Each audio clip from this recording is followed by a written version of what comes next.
besides kinetic energy, only one single kind of potential energy, but no more. The artifice of measurement would not make the law artificial. The law of the conservation of energy would express indeed that something is preserved in constant quantity. But there are, in fact, energies of various kinds 88, and the measurement of each of them has evidently been so chosen as to justify the principle of conservation of energy. Convention, therefore, plays a large part in this principle, although there is undoubtedly, between the variations of the different energies composing one and the same system, a mutual dependence which is just what has made the extension of the principle possible by measurements suitably chosen. If, therefore, the philosopher applies this principle to the solar system complete, he must at least soften its outlines. The law of the conservation of energy cannot here express the objective permanence of a certain quantity of a certain thing, but rather the necessity for every change that is brought about to be counterbalanced in some way by a change in an opposite direction. That is to say, even if it governs the whole of our solar system, the law of the conservation of energy is concerned with the relationship of a fragment of this world to another fragment rather than with the nature of the whole. It is otherwise with the second principle of thermodynamics. The law of the degradation of energy does not bear essentially on magnitudes. No doubt the first idea of it arose, in the thought of Carnot, out of certain quantitative considerations on the yield of thermic machines. Unquestionably, too, the terms in which Clausius generalized it were mathematical, and a calculable magnitude, entropy, was, in fact, the final conception to which he was led. Such precision is necessary for practical applications. But the law might have been vaguely conceived, and, if absolutely necessary, it might have been roughly formulated, even though no one had ever thought of measuring the different energies of the physical world, even though the concept of energy had not been created. Essentially, it expresses the fact that all physical changes have a tendency to be degraded into heat, and that heat tends to be distributed among bodies in a uniform manner. In this less precise form, it becomes independent of any convention. It is the most metaphysical of the laws of physics, since it points out without interposed symbols, without artificial devices of measurements, the direction in which the world is going. It tells us that changes that are visible and heterogeneous will be more and more diluted into changes that are invisible and homogeneous, and that the instability to which we owe the richness and variety of the changes taking place in our solar system will gradually give way to the relative stability of elementary vibrations continually and perpetually repeated. Just so with a man who keeps up his strength as he grows old, but spends it less and less in actions, and comes, in the end, to employ it entirely in making his lungs breathe and his heart beat. From this point of view, a world like our solar system is seen to be ever exhausting something of the mutability it contains. In the beginning, it had the maximum of possible utilization of energy. This mutability has gone on diminishing unceasingly. Whence does it come? We might at first suppose that it has come from some other point of space, but the difficulty is only set back, and for this external source of mutability the same question springs up. True, it might be added that the number of worlds capable of passing mutability to each other is unlimited, that the sum of mutability contained in the universe is infinite, that there is therefore no ground on which to seek its origin or to foresee its end. A hypothesis of this kind is as irrefutable as it is indemonstrable, but to speak of an infinite universe is to admit a perfect coincidence of matter with abstract space, and consequently an absolute externality of all the parts of matter in relation to one another. We have seen above what we must think of this theory, and how difficult it is to reconcile with the idea of a reciprocal influence of all the parts of matter on one another, an influence to which indeed it itself makes appeal. Again, it might be supposed that the general instability has arisen from a general state of stability, that the period in which we now are, and in which the utilizable energy is diminishing, has been preceded by a period in which the mutability was increasing, and that the alternations of increase and diminution succeed each other forever. This hypothesis is theoretically conceivable, as has been demonstrated quite recently, but, according to the calculations of Boltzmann, the mathematical improbability of it passes all imagination and practically amounts to absolute impossibility. 89. In reality, the problem remains insoluble as long as we keep on the ground of physics, for the physicist is obliged to attach energy to extended particles, and, even if he regards the particles only as reservoirs of energy, he remains in space. He would belie his role if he sought the origin of these energies in an extra-spatial process. It is there, however, in our opinion, that it must be sought. Is it extension in general that we are considering in abstracto? Extension, we said, appears only as a tension which is interrupted. Or, are we considering the concrete reality that fills this extension? The order which reigns there, and which is manifested by the laws of nature, is an order which must be born of itself when the inverse order is suppressed. A detention of the will would produce precisely this suppression. Lastly, we find that the direction, which this reality takes, suggests to us the idea of a thing unmaking itself. Such, no doubt, is one of the essential characters of materiality. What conclusion are we to draw from all this, if not that the process by which this thing makes itself is directed in a contrary way to that of physical processes, and that it is therefore, by its very definition, immaterial? The vision we have of the material world is that of a weight which falls. No image drawn from matter, properly so called, will ever give us the idea of the weight rising. But this conclusion will come home to us with still greater force if we press nearer to the concrete reality, and if we consider, no longer only matter in general, but, within this matter, living bodies. All our analyses show us, in life, an effort to remount the incline that matter descends. In that, they reveal to us the possibility, the necessity even of a process the inverse of materiality, creative of matter by its interruption alone.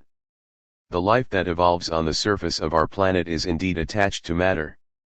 If it were pure consciousness, a fortiori if it were superconsciousness, it would be pure creative activity. In fact, it is riveted to an organism that subjects it to the general laws of inert matter. But everything happens as if it were doing its utmost to set itself free from these laws. It has not the power to reverse the direction of physical changes, such as the principle of Carnot determines it. It does, however, behave absolutely as a force would behave which, left to itself, would work in the inverse direction. Incapable of stopping the course of material changes downwards, it succeeds in retarding it. The evolution of life really continues, as we have shown, an initial impulsion. This impulsion, which has determined the development of the chlorophyllian function in the plant and of the sensorimotor system in the animal, brings life to more and more efficient acts by the fabrication and use of more and more powerful explosives.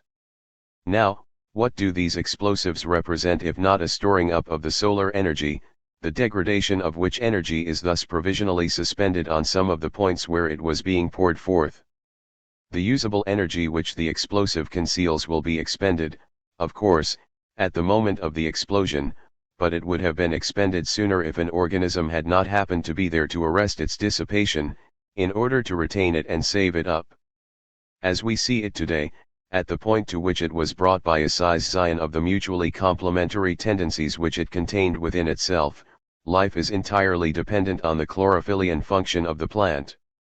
This means that, looked at in its initial impulsion, before any scission, life was a tendency to accumulate in a reservoir, as do especially the green parts of vegetables, with a view to an instantaneous effective discharge, like that which an animal brings about, something that would have otherwise flowed away. It is like an effort to raise the weight which falls. True, it succeeds only in retarding the fall. But at least it can give us an idea of what the raising of the weight was. 90. Let us imagine a vessel full of steam at a high pressure, and here and there in its sides a crack through which the steam is escaping in a jet. The steam thrown into the air is nearly all condensed into little drops which fall back, and this condensation and this fall represent simply the loss of something, an interruption, a deficit. But a small part of the jet of steam subsists, uncondensed, for some seconds. It is making an effort to raise the drops which are falling.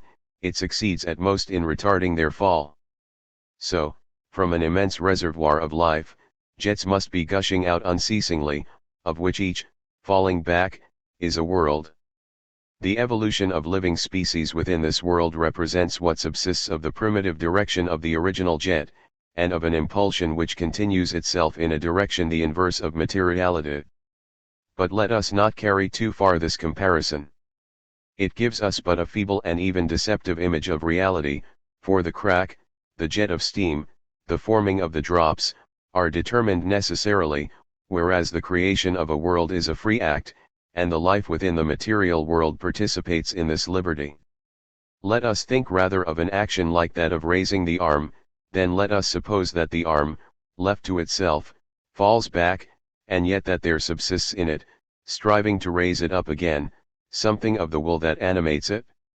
In this image of a creative action which unmakes itself we have already a more exact representation of matter.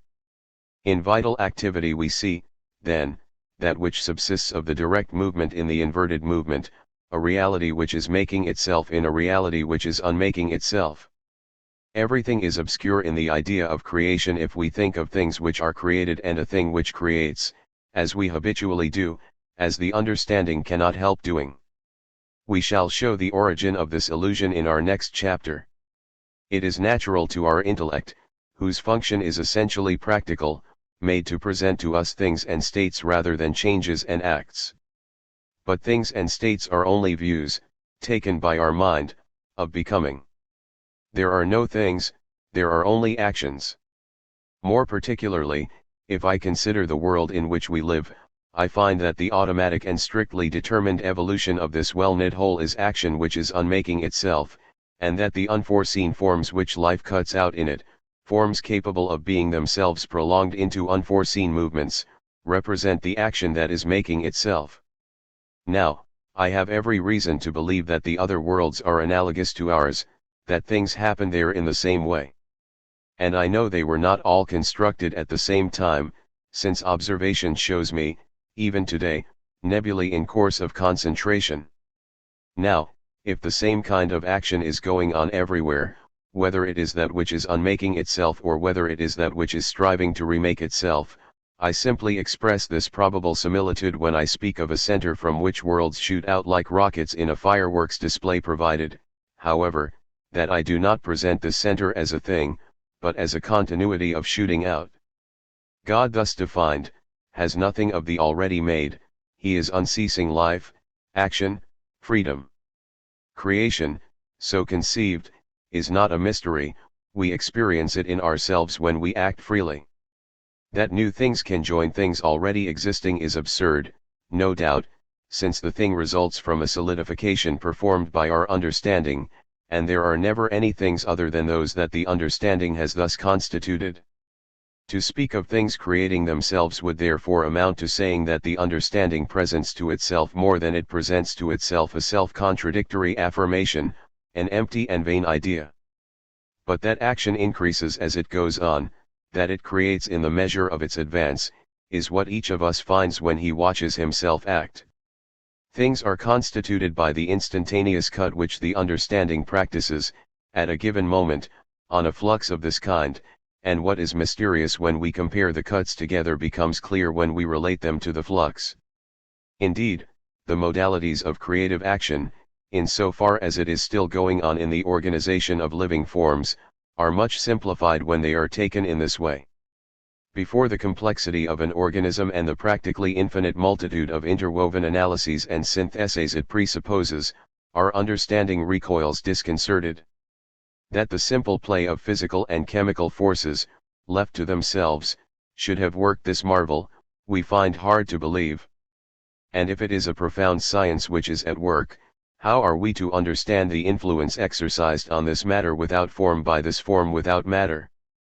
But the difficulty arises from this, that we represent statically ready-made material particles juxtaposed to one another, and, also statically, an external cause which plasters upon them a skillfully contrived organization.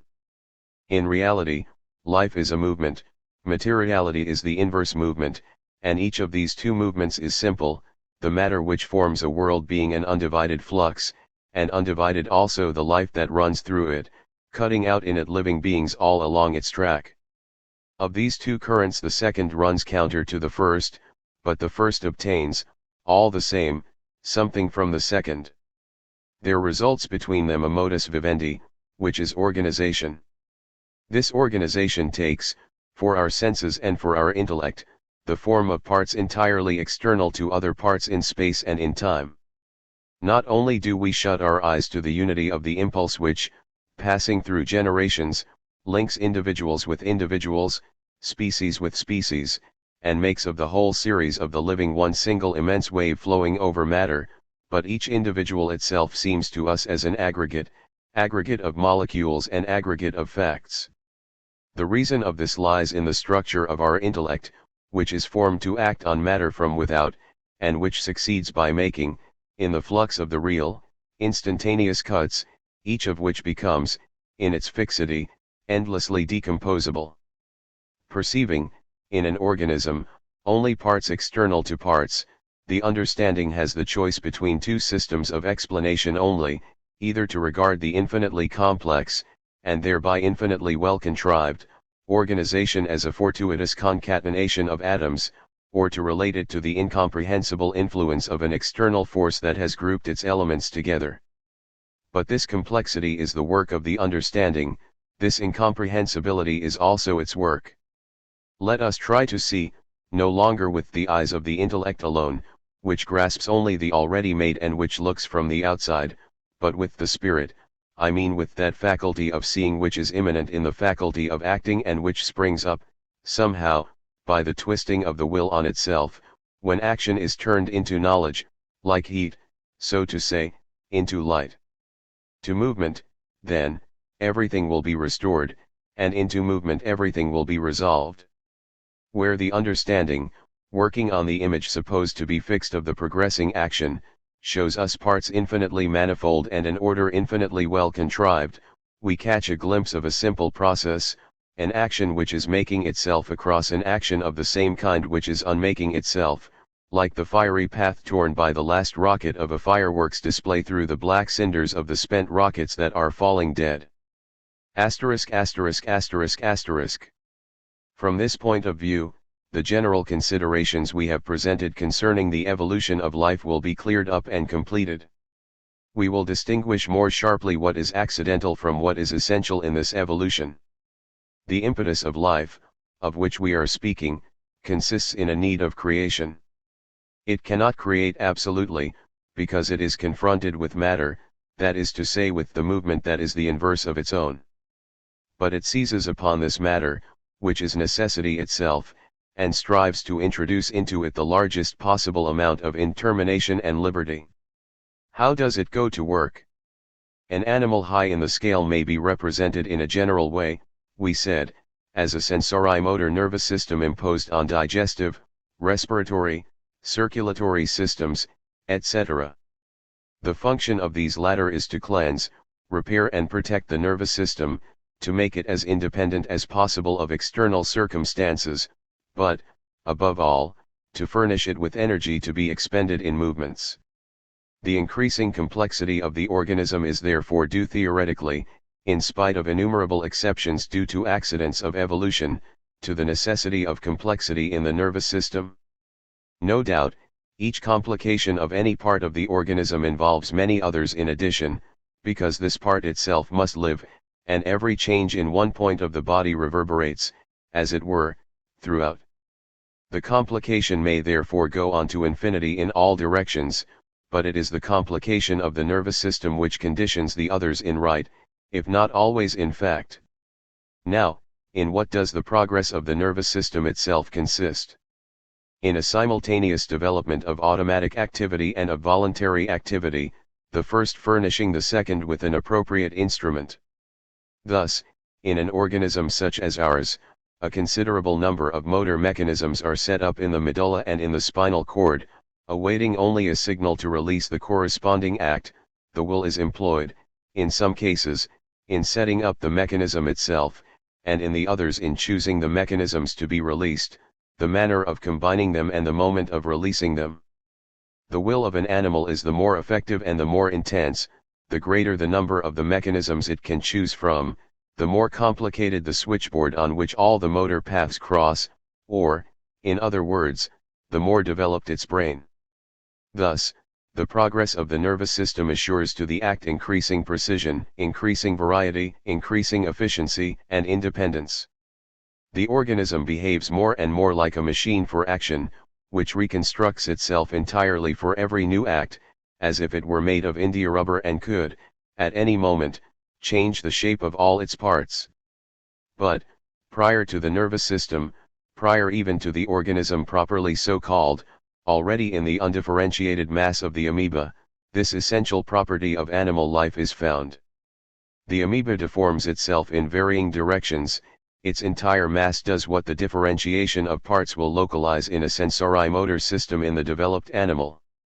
Doing it only in a rudimentary manner, it is dispensed from the complexity of the higher organisms. There is no need here of the auxiliary elements that pass on to motor elements the energy to expend. The animal moves as a whole, and, as a whole also, procures energy by means of the organic substances it assimilates. Thus, whether low or high in the animal scale, we always find that animal life consists, 1.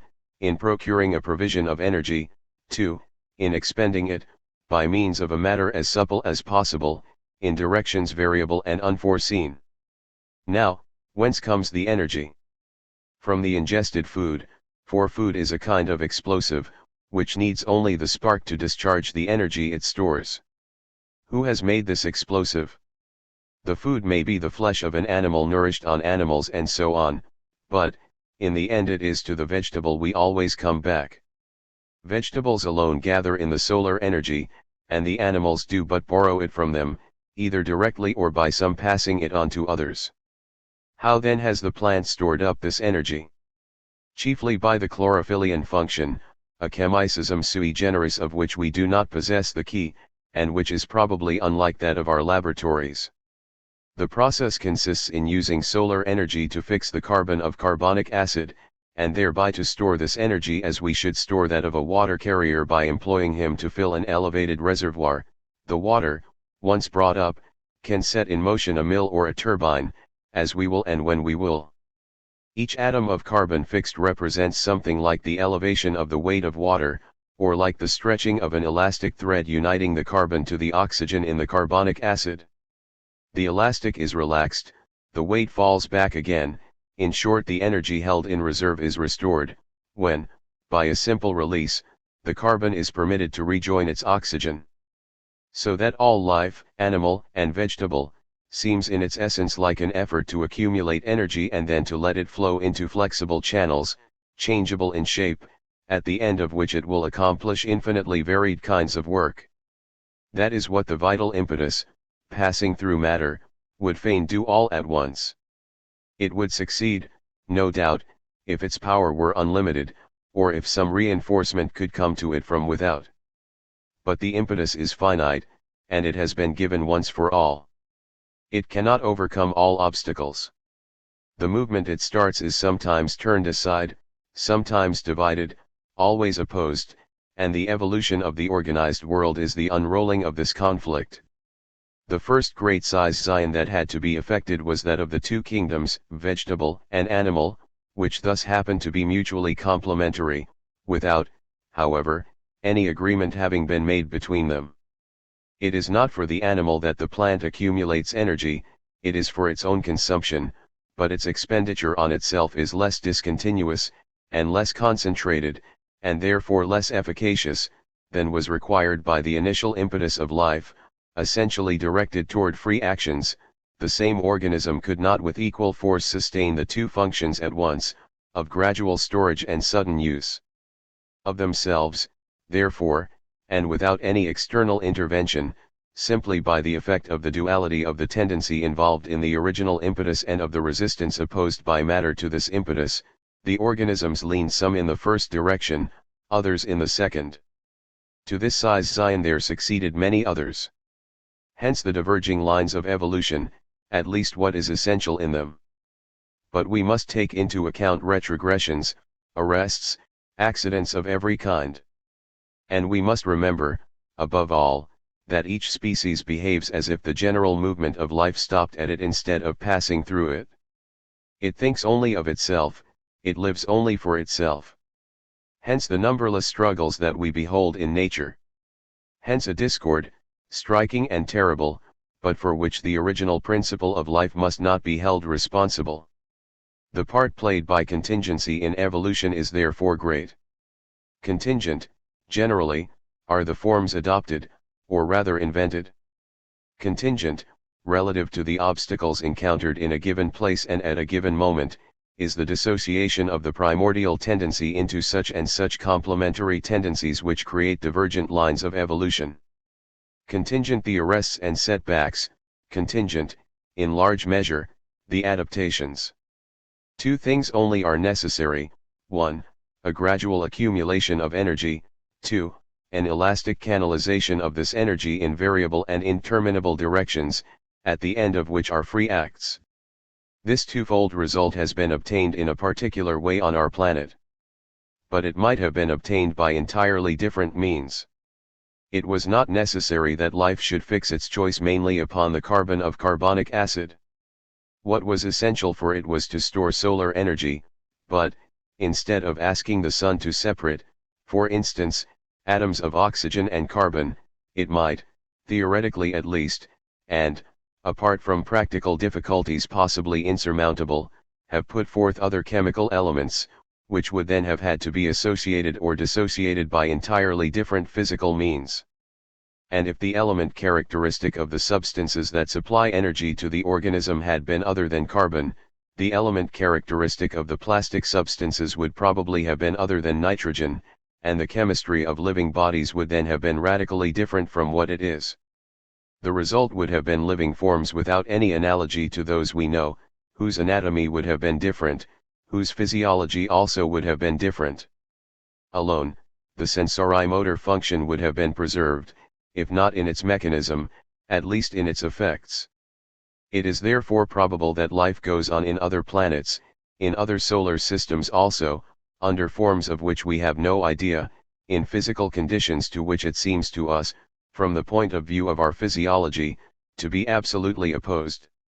If its essential aim is to catch up usable energy in order to expend it in explosive actions, it probably chooses, in each solar system and on each planet, as it does on the Earth, the fittest means to get this result in the circumstances with which it is confronted. That is at least what reasoning by analogy leads to, and we use analogy the wrong way when we declare life to be impossible wherever the circumstances with which it is confronted are other than those on the Earth. The truth is that life is possible wherever energy descends the incline indicated by Carnot's law and where a cause of inverse direction can retard the descent, that is to say, probably, in all the worlds suspended from all the stars. We go further: it is not even necessary that life should be concentrated and determined in organisms properly so called, that is, in definite bodies presenting to the flow of energy ready-made though elastic canals. It can be conceived, although it can hardly be imagined, that energy might be saved up, and then expended on varying lines running across a matter not yet solidified. Every essential of life would still be there, since there would still be slow accumulation of energy and sudden release. There would hardly be more difference between this vitality, vague and formless, and the definite vitality we know, than there is, in our psychical life, between the state of dream and the state of waking. Such may have been the condition of life in our nebula before the condensation of matter was complete, if it be true that life springs forward at the very moment when, as the effect of an inverse movement, the nebular matter appears. It is therefore conceivable that life might have assumed a totally different outward appearance and designed forms very different from those we know. With another chemical substratum, in other physical conditions, the impulsion would have remained the same, but it would have split up very differently in course of progress, and the whole would have traveled another road, whether shorter or longer who can tell. In any case, in the entire series of living beings no term would have been what it now is. Now, was it necessary that there should be a series, or terms? Why should not the unique impetus have been impressed on a unique body, which might have gone on evolving? This question arises, no doubt, from the comparison of life to an impetus.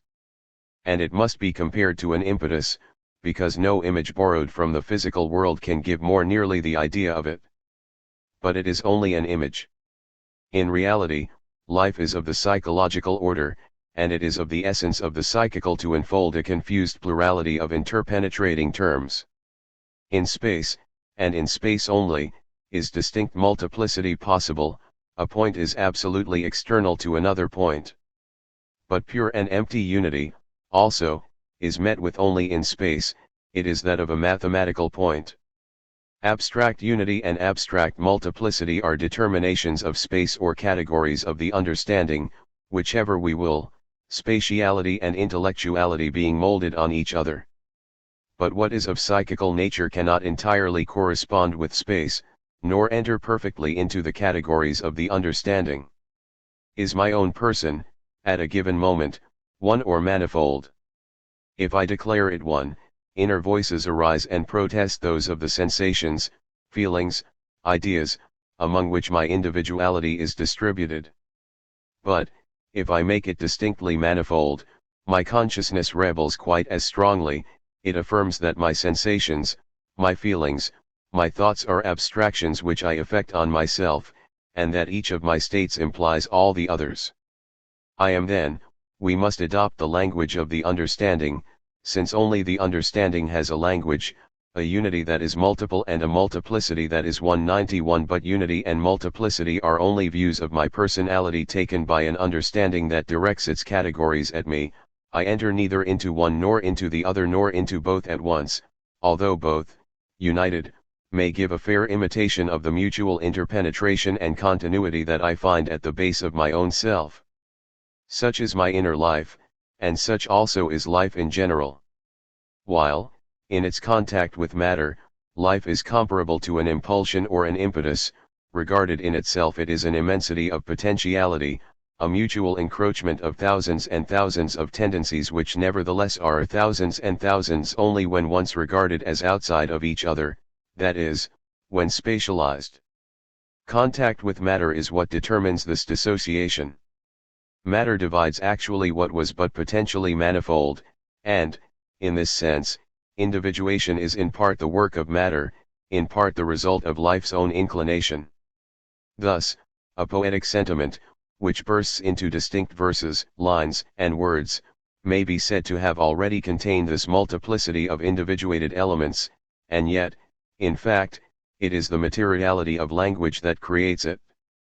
But through the words, lines, and verses runs the simple inspiration which is the whole poem. So, among the dissociated individuals, one life goes on moving. Everywhere the tendency to individualize is opposed and at the same time completed by an antagonistic and complementary tendency to associate, as if the manifold unity of life, drawn in the direction of multiplicity, made so much the more effort to withdraw itself onto itself.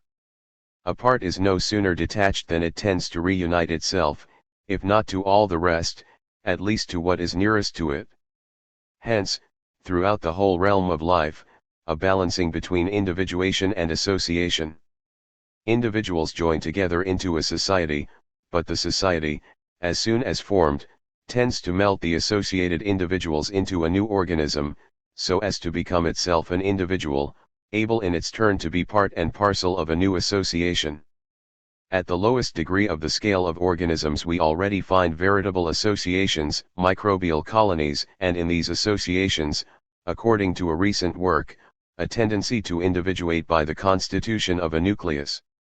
92. The same tendency is met with again at a higher stage, in the protophytes, which, once having quitted the parent cell by way of division, remain united to each other by the gelatinous substance that surrounds them. Also in those protozoa which begin by mingling their pseudopodia and end by welding themselves together.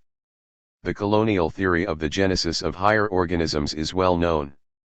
The protozoa, consisting of one single cell, are supposed to have formed, by assemblage, aggregates which, relating themselves together in their turn, have given rise to aggregates of aggregates. So organisms more and more complicated, and also more and more differentiated, are born of the association of organisms barely differentiated and elementary. 93. In this extreme form, the theory is open to grave objections, more and more the idea seems to be gaining ground, that polyzoism is an exceptional and abnormal fact. 94 But it is nonetheless true that things happen as if every higher organism was born of an association of cells that have subdivided the work between them. Very probably it is not the cells that have made the individual by means of association, it is rather the individual that has made the cells by means of dissociation. 95 But this itself reveals to us, in the genesis of the individual, a haunting of the social form, as if the individual could develop only on the condition that its substance should be split up into elements having themselves an appearance of individuality and united among themselves by an appearance of sociality. There are numerous cases in which nature seems to hesitate between the two forms, and to ask herself if she shall make a society or an individual. The slightest push is enough, then, to make the balance weigh on one side or the other. If we take an infusorian sufficiently large, such as the stentor, and cut it into two halves each containing a part of the nucleus, each of the two halves will generate an independent stentor, but if we divide it incompletely, so that a protoplasmic communication is left between the two halves, we shall see them execute, each from its side, corresponding movements, so that in this case it is enough that a thread should be maintained or cut in order that life should affect the social or the individual form. Thus, in rudimentary organisms consisting of a single cell, we already find that the apparent individuality of the whole is the composition of an undefined number of potential individualities potentially associated. But, from top to bottom of the series of living beings, the same law is manifested. And it is this that we express when we say that unity and multiplicity are categories of inert matter, that the vital impetus is neither pure unity nor pure multiplicity, and that if the matter to which it communicates itself compels it to choose one of the two, its choice will never be definitive, it will leap from one to the other indefinitely. The evolution of life in the double direction of individuality and association has therefore nothing accidental about it, it is due to the very nature of life. Essential also is the progress to reflection. If our analysis is correct, it is consciousness, or rather superconsciousness, that is at the origin of life. Consciousness, or superconsciousness, is the name for the rocket whose extinguished fragments fall back as matter. Consciousness, again, is the name for that which subsists of the rocket itself, passing through the fragments and lighting them up into organisms. But this consciousness, which is a need of creation, is made manifest to itself only where creation is possible. It lies dormant when life is condemned to automatism, it wakens as soon as the possibility of a choice is restored. That is why, in organisms unprovided with a nervous system, it varies according to the power of locomotion and of deformation of which the organism disposes. And in animals with a nervous system, it is proportional to the complexity of the switchboard on which the paths called sensory and the paths called motor intersect, that is, of the brain. How must this solidarity between the organism and consciousness be understood? We will not dwell here on a point that we have dealt with in former works. Let us merely recall that a theory such as that according to which consciousness is attached to certain neurons, and is thrown off from their work like a phosphorescence, may be accepted by the scientist for the detail of analysis, it is a convenient mode of expression. But it is nothing else. In reality, a living being is a center of action. It represents a certain sum of contingency entering into the world, that is to say, a certain quantity of possible action, a quantity variable with individuals and especially with species. The nervous system of an animal marks out the flexible lines on which its action will run, although the potential energy is accumulated in the muscles rather than in the nervous system itself. Its nervous centers indicate, by their development and their configuration, the more or less extended choice it will have among more or less numerous and complicated actions. Now, since the awakening of consciousness in a living creature is the more complete, the greater the latitude of choice allowed to it and the larger the amount of action bestowed upon it, it is clear that the development of consciousness will appear to be dependent on that of the nervous centers. On the other hand, every state of consciousness being, in one aspect of it, a question put to the motor activity and even the beginning of a reply, there is no psychical event that does not imply the entry into play of the cortical mechanisms. Everything seems, therefore, to happen as if consciousness sprang from the brain, and as if the detail of conscious activity were modeled on that of the cerebral activity. In reality, consciousness does not spring from the brain, but brain and consciousness correspond because equally they measure, the one by the complexity of its structure and the other by the intensity of its awareness, the quantity of choice that the living being has at its disposal. It is precisely because a cerebral state expresses simply what there is of nascent action in the corresponding psychical state, that the psychical state tells us more than the cerebral state. The consciousness of a living being, as we have tried to prove elsewhere, is inseparable from its brain in the sense in which a sharp knife is inseparable from its edge. The brain is the sharp edge by which consciousness cuts into the compact tissue of events, but the brain is no more coextensive with consciousness than the edge is with the knife. Thus, from the fact that two brains, like that of the ape and that of the man, are very much alike, we cannot conclude that the corresponding consciousnesses are comparable or commensurable. But the two brains may perhaps be less alike than we suppose. How can we help being struck by the fact that, while man is capable of learning any sort of exercise, of constructing any sort of object, in short of acquiring any kind of motor habit whatsoever, the faculty of combining new movements is strictly limited in the best endowed animal, even in the ape? The cerebral characteristic of man is there. The human brain is made, like every brain, to set up motor mechanisms and to enable us to choose among them, at any instant, the one we shall put in motion by the pull of a trigger. But it differs from other brains in this, that the number of mechanisms it can set up, and consequently the choice that it gives as to which among them shall be released, is unlimited.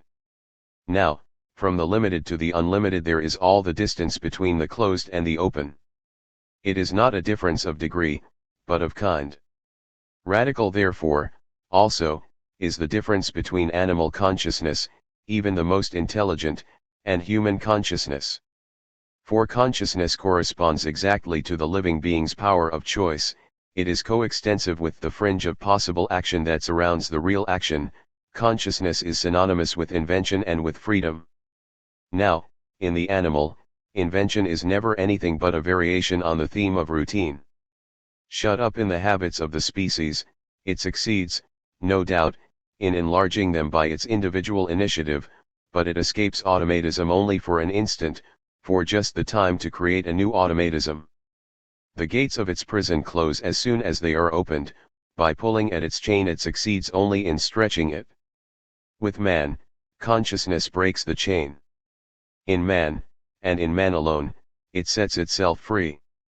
The whole history of life until man has been that of the effort of consciousness to raise matter, and of the more or less complete overwhelming of consciousness by the matter which has fallen back on it.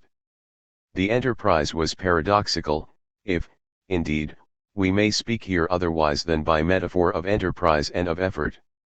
It was to create with matter, which is necessity itself, an instrument of freedom, to make a machine which should triumph over mechanism, and to use the determinism of nature to pass through the meshes of the net which this very determinism had spread. But, everywhere except in man, consciousness has let itself be caught in the net whose meshes it tried to pass through.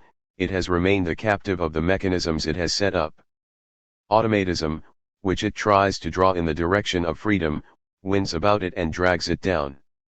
It has not the power to escape, because the energy it has provided for acts is almost all employed in maintaining the infinitely subtle and essentially unstable equilibrium into which it has brought matter.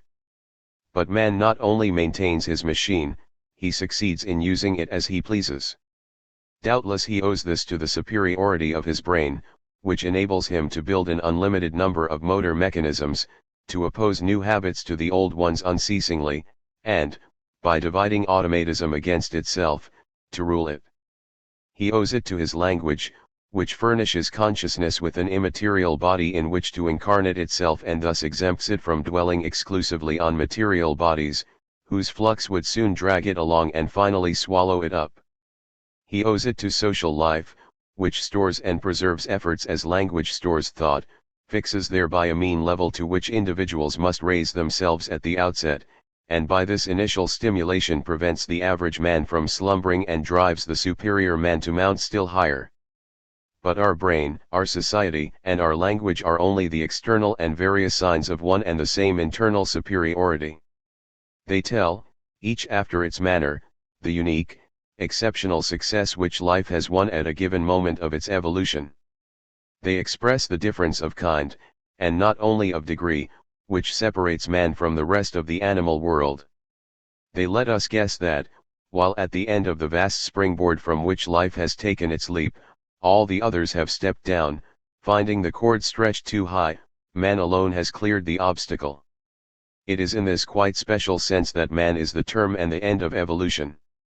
Life, we have said, transcends finality as it transcends the other categories. It is essentially a current sent through matter, drawing from it what it can. There has not, therefore, properly speaking, been any project or plan. On the other hand, it is abundantly evident that the rest of nature is not for the sake of man. We struggle like the other species, we have struggled against other species. Moreover, if the evolution of life had encountered other accidents in its course, if, thereby, the current of life had been otherwise divided, we should have been, physically and morally, far different from what we are. For these various reasons it would be wrong to regard humanity, such as we have it before our eyes, as prefigured in the evolutionary movement. It cannot even be said to be the outcome of the whole of evolution, for evolution has been accomplished on several divergent lines, and while the human species is at the end of one of them, other lines have been followed with other species at their end. It is in a quite different sense that we hold humanity to be the ground of evolution. From our point of view, life appears in its entirety as an immense wave which, starting from a center, spreads outwards, and which on almost the whole of its circumference is stopped and converted into oscillation. At one single point the obstacle has been forced, the impulsion has passed freely. It is this freedom that the human form registers. Everywhere but in man, consciousness has had to come to a stand, in man alone it has kept on its way. Man, then, continues the vital movement indefinitely, although he does not draw along with him all that life carries in itself. On other lines of evolution there have traveled other tendencies which life implied, and of which, since everything interpenetrates, man has, doubtless, kept something, but of which he has kept only very little. It is as if a vague and formless being, whom we may call, as we will, man or Superman, had sought to realize himself, and had succeeded only by abandoning a part of himself on the way. The losses are represented by the rest of the animal world, and even by the vegetable world, at least in what these have that is positive and above the accidents of evolution. From this point of view, the discordances of which nature offers us the spectacle are singularly weakened. The organized world as a whole becomes as the soil on which was to grow either man himself or a being who morally must resemble him. The animals, however distant they may be from our species, however hostile to it, have none the less been useful traveling companions, on whom consciousness has unloaded whatever encumbrances it was dragging along, and who have enabled it to rise, in man, to heights from which it sees an unlimited horizon open again before it. It is true that it has not only abandoned cumbersome baggage on the way, it has also had to give up valuable goods. Consciousness, in man, is preeminently intellect. It might have been, it ought, so it seems, to have been also intuition. Intuition and intellect represent two opposite directions of the work of consciousness. Intuition goes in the very direction of life, intellect goes in the inverse direction, and thus finds itself naturally in accordance with the movement of matter. A complete and perfect humanity would be that in which these two forms of conscious activity should attain their full development. And, between this humanity and ours, we may conceive any number of possible stages, corresponding to all the degrees imaginable of intelligence and of intuition. In this lies the part of contingency in the mental structure of our species. A different evolution might have led to a humanity either more intellectual still or more intuitive. In the humanity of which we are a part, intuition is, in fact, almost completely sacrificed to intellect. It seems that to conquer matter, and to reconquer its own self, consciousness has had to exhaust the best part of its power. This conquest, in the particular conditions in which it has been accomplished, has required that consciousness should adapt itself to the habits of matter and concentrate all its attention on them, in fact determine itself more especially as intellect. Intuition is there, however, but vague and above all discontinuous. It is a lamp almost extinguished, which only glimmers now and then, for a few moments at most. But it glimmers wherever a vital interest is at stake.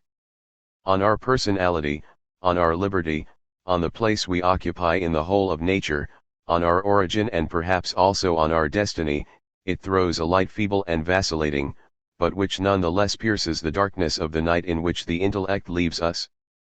These fleeting intuitions, which light up their object only at distant intervals, philosophy ought to seize, first to sustain them, then to expand them and so unite them together. The more it advances in this work, the more will it perceive that intuition is mind itself, and, in a certain sense, life itself. The intellect has been cut out of it by a process resembling that which has generated matter. Thus is revealed the unity of the spiritual life. We recognize it only when we place ourselves in intuition in order to go from intuition to the intellect, for from the intellect we shall never pass to intuition. Philosophy introduces us thus into the spiritual life. And it shows us at the same time the relation of the life of the spirit to that of the body.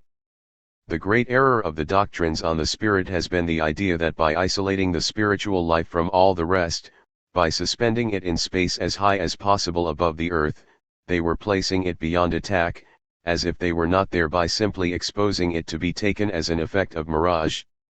Certainly they are right to listen to conscience when conscience affirms human freedom, but the intellect is there, which says that the cause determines its effect, that like conditions like, that all is repeated and that all is given.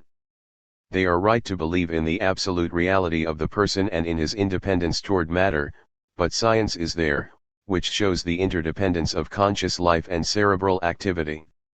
They are right to attribute to man a privileged place in nature, to hold that the distance is infinite between the animal and man, but the history of life is there, which makes us witness the genesis of species by gradual transformation, and seems thus to reintegrate man in animality.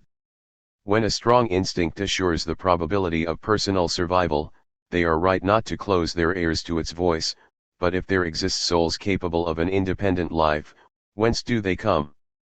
When, how, and why do they enter into this body which we see arise, quite naturally, from a mixed cell derived from the bodies of its two parents? All these questions will remain unanswered. A philosophy of intuition will be a negation of science, will be sooner or later swept away by science, if it does not resolve to see the life of the body just where it really is, on the road that leads to the life of the spirit. But it will then no longer have to do with definite living beings. Life as a whole, from the initial impulsion that thrust it into the world, will appear as a wave which rises, and which is opposed by the descending movement of matter. On the greater part of its surface, at different heights, the current is converted by matter into a vortex. At one point alone it passes freely, dragging with it the obstacle which will weigh on its progress but will not stop it. At this point is humanity, it is our privileged situation. On the other hand, this rising wave is consciousness, and, like all consciousness, it includes potentialities without number which interpenetrate and to which consequently neither the category of unity nor that of multiplicity is appropriate, made as they both are for inert matter. The matter that it bears along with it, and in the interstices of which it inserts itself, alone can divide it into distinct individualities. On flows the current, running through human generations, subdividing itself into individuals. This subdivision was vaguely indicated in it, but could not have been made clear without matter. Thus souls are continually being created, which, nevertheless, in a certain sense pre-existed. They are nothing else than the little rills into which the great river of life divides itself, flowing through the body of humanity. The movement of the stream is distinct from the river bed, although it must adopt its winding course.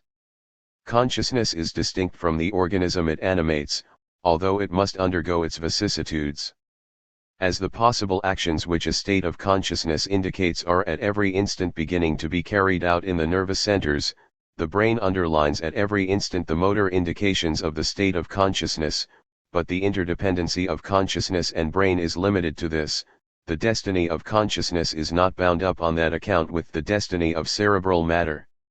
Finally, consciousness is essentially free, it is freedom itself, but it cannot pass through matter without settling on it, without adapting itself to it. This adaptation is what we call intellectuality, and the intellect, turning itself back toward active, that is to say free, consciousness, naturally makes it enter into the conceptual forms into which it is accustomed to see matter fit. It will therefore always perceive freedom in the form of necessity, it will always neglect the part of novelty or of creation inherent in the free act, it will always substitute for action itself an imitation artificial, approximative, obtained by compounding the old with the old and the same with the same. Thus, to the eyes of a philosophy that attempts to reabsorb intellect in intuition, many difficulties vanish or become light. But such a doctrine does not only facilitate speculation, it gives us also more power to act and to live. For, with it, we feel ourselves no longer isolated in humanity, humanity no longer seems isolated in the nature that it dominates. As the smallest grain of dust is bound up with our entire solar system, drawn along with it in that undivided movement of descent which is materiality itself, so all organized beings, from the humblest to the highest, from the first origins of life to the time in which we are, and in all places as in all times, do but evidence a single impulsion, the inverse of the movement of matter, and in itself indivisible. All the living hold together, and all yield to the same tremendous push. The animal takes its stand on the plant, man best rides animality, and the whole of humanity, in space and in time, is one immense army galloping beside and before and behind each of us in an overwhelming charge able to beat down every resistance and clear the most formidable obstacles, perhaps even death. Chapter 4. The Cinematographical Mechanism of Thought and the Mechanistic Illusion. A glance at the history of systems. 96 Real Becoming and False Evolutionism.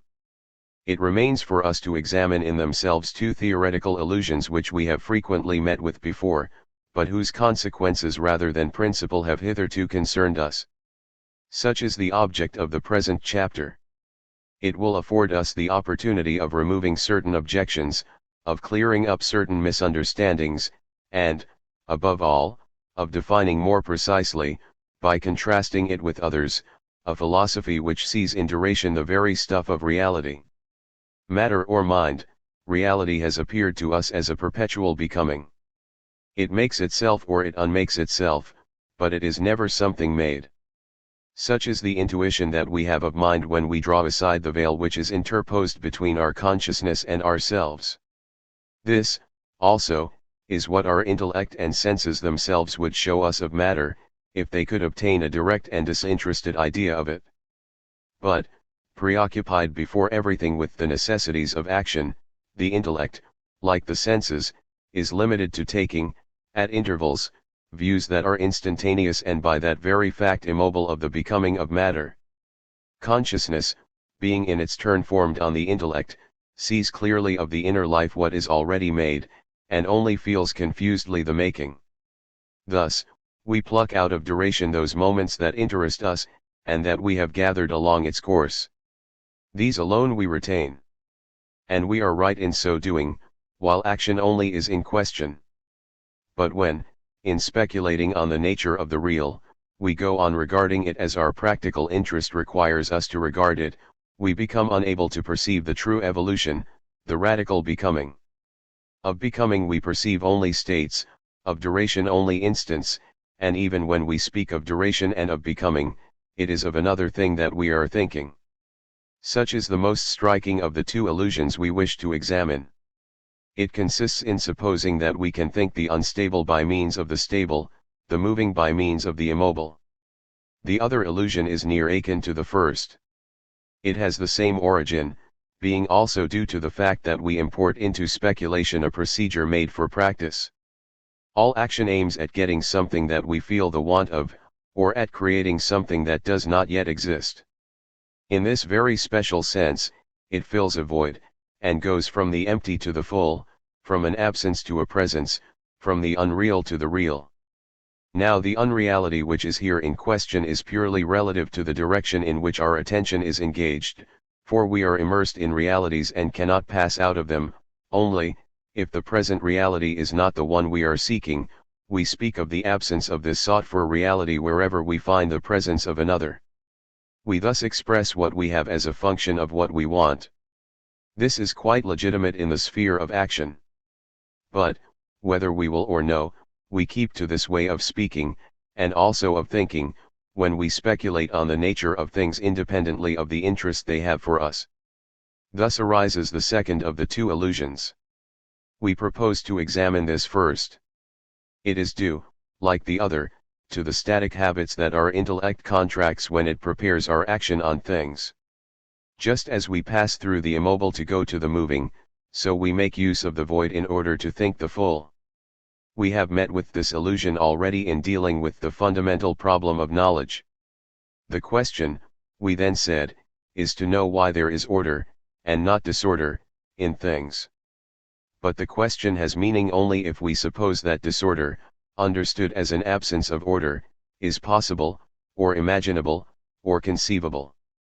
Now, it is only order that is real, but, as order can take two forms, and as the presence of the one may be said to consist in the absence of the other, we speak of disorder whenever we have before us that one of the two orders for which we are not looking. The idea of disorder is then entirely practical. It corresponds to the disappointment of a certain expectation, and it does not denote the absence of all order, but only the presence of that order which does not offer us actual interest. So that whenever we try to deny order completely, absolutely, we find that we are leaping from one kind of order to the other indefinitely, and that the supposed suppression of the one and the other implies the presence of the two. Indeed, if we go on, and persist in shutting our eyes to this movement of the mind and all it involves, we are no longer dealing with an idea, all that is left of disorder is a word. Thus the problem of knowledge is complicated, and possibly made insoluble, by the idea that order fills a void and that its actual presence is superposed on its virtual absence. We go from absence to presence, from the void to the full, in virtue of the fundamental illusion of our understanding. That is the error of which we noticed one consequence in our last chapter. As we then anticipated, we must come to close quarters with this error, and finally grapple with it. We must face it in itself, in the radically false conception which it implies of negation, of the void and of the not. 97. Philosophers have paid little attention to the idea of the not. And yet it is often the hidden spring, the invisible mover of philosophical thinking. From the first awakening of reflection, it is this that pushes to the fore, right under the eyes of consciousness, the torturing problems, the questions that we cannot gaze at without feeling giddy and bewildered. I have no sooner commenced to philosophize than I ask myself why I exist, and when I take account of the intimate connection in which I stand to the rest of the universe, the difficulty is only pushed back, for I want to know why the universe exists, and if I refer the universe to a principle immanent or transcendent that supports it or creates it, my thought rests on this principle only a few moments, for the same problem recurs, this time in its full breadth and generality. Whence comes it? And how can it be understood, that anything exists? Even here, in the present work, when matter has been defined as a kind of descent, this descent as the interruption of a rise, this rise itself as a growth, when finally a principle of creation has been put at the base of things, the same question springs up, why does this principle exist rather than nothing? Now, if I push these questions aside and go straight to what hides behind them, this is what I find: existence appears to me like a conquest over naught. I say to myself that there might be, that indeed there ought to be, nothing, and I then wonder that there is something. Or I represent all reality extended on nothing as on a carpet, at first was nothing, and being has come by superaddition to it. Or, yet again, if something has always existed, nothing must always have served as its substratum or receptacle, and is therefore eternally prior. A glass may have always been full, but the liquid it contains nevertheless fills a void.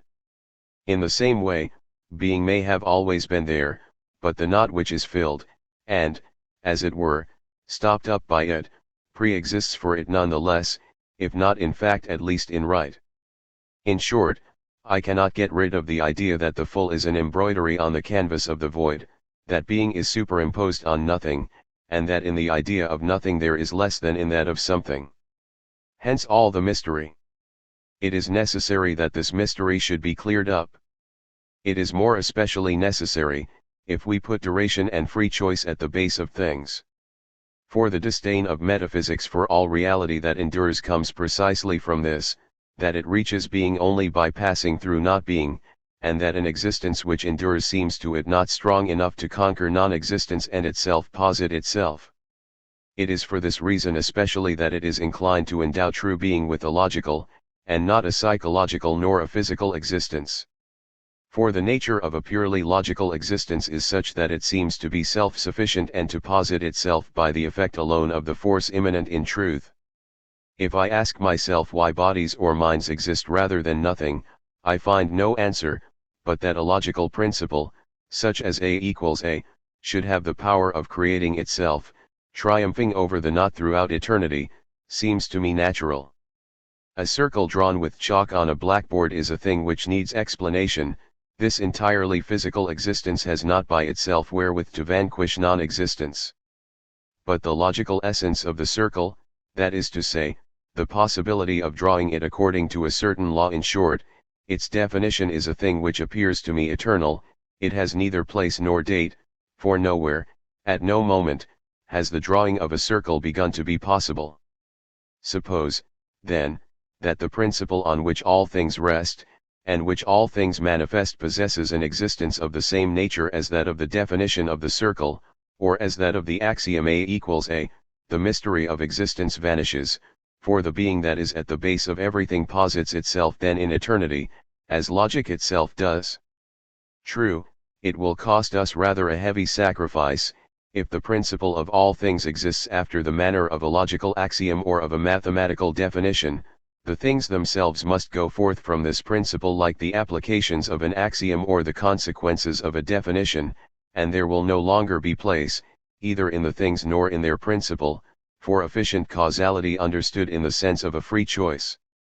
Such are precisely the conclusions of a doctrine like that of Spinoza, or even that of Leibniz, and such indeed has been their genesis.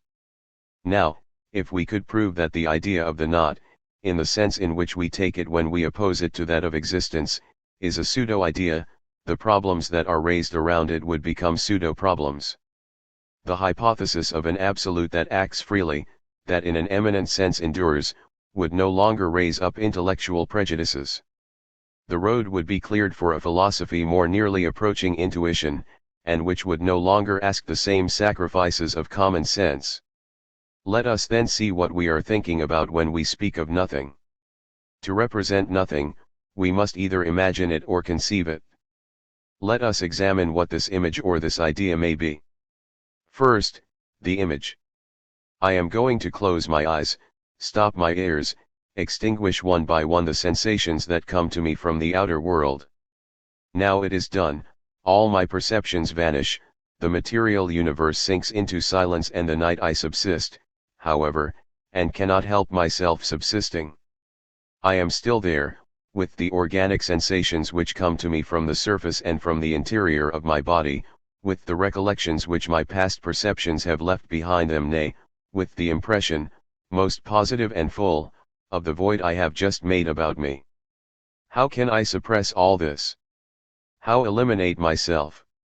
I can even, it may be, blot out and forget my recollections up to my immediate past, but at least I keep the consciousness of my present reduced to its extremest poverty, that is to say, of the actual state of my body.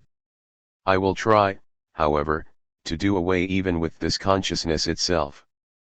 I will reduce more and more the sensations my body sends into me. Now they are almost gone, now they are gone, they have disappeared in the night where all things else have already died away. But no. At the very instant that my consciousness is extinguished, another consciousness lights up, or rather, it was already alight, it had arisen the instant before, in order to witness the extinction of the first, for the first could disappear only for another and in the presence of another. I see myself annihilated only if I have already resuscitated myself by an act which is positive, however involuntary and unconscious. So, do what I will, I am always perceiving something, either from without or from within. When I no longer know anything of external objects, it is because I have taken refuge in the consciousness that I have of myself. If I abolish this inner self, its very abolition becomes an object for an imaginary self which now perceives as an external object the self that is dying away. Be it external or internal, some object there always is that my imagination is representing. My imagination, it is true, can go from one to the other. I can by turns imagine a knot of external perception or a knot of internal perception, but not both at once, for the absence of one consists, at bottom, in the exclusive presence of the other. But, from the fact that two relative knots are imaginable in turn, we wrongly conclude that they are imaginable together, a conclusion the absurdity of which must be obvious, for we cannot imagine a knot without perceiving, at least confusedly, that we are imagining it, consequently that we are acting, that we are thinking, and therefore that something still subsists. The image, then, properly so called, of a suppression of everything is never formed by thought.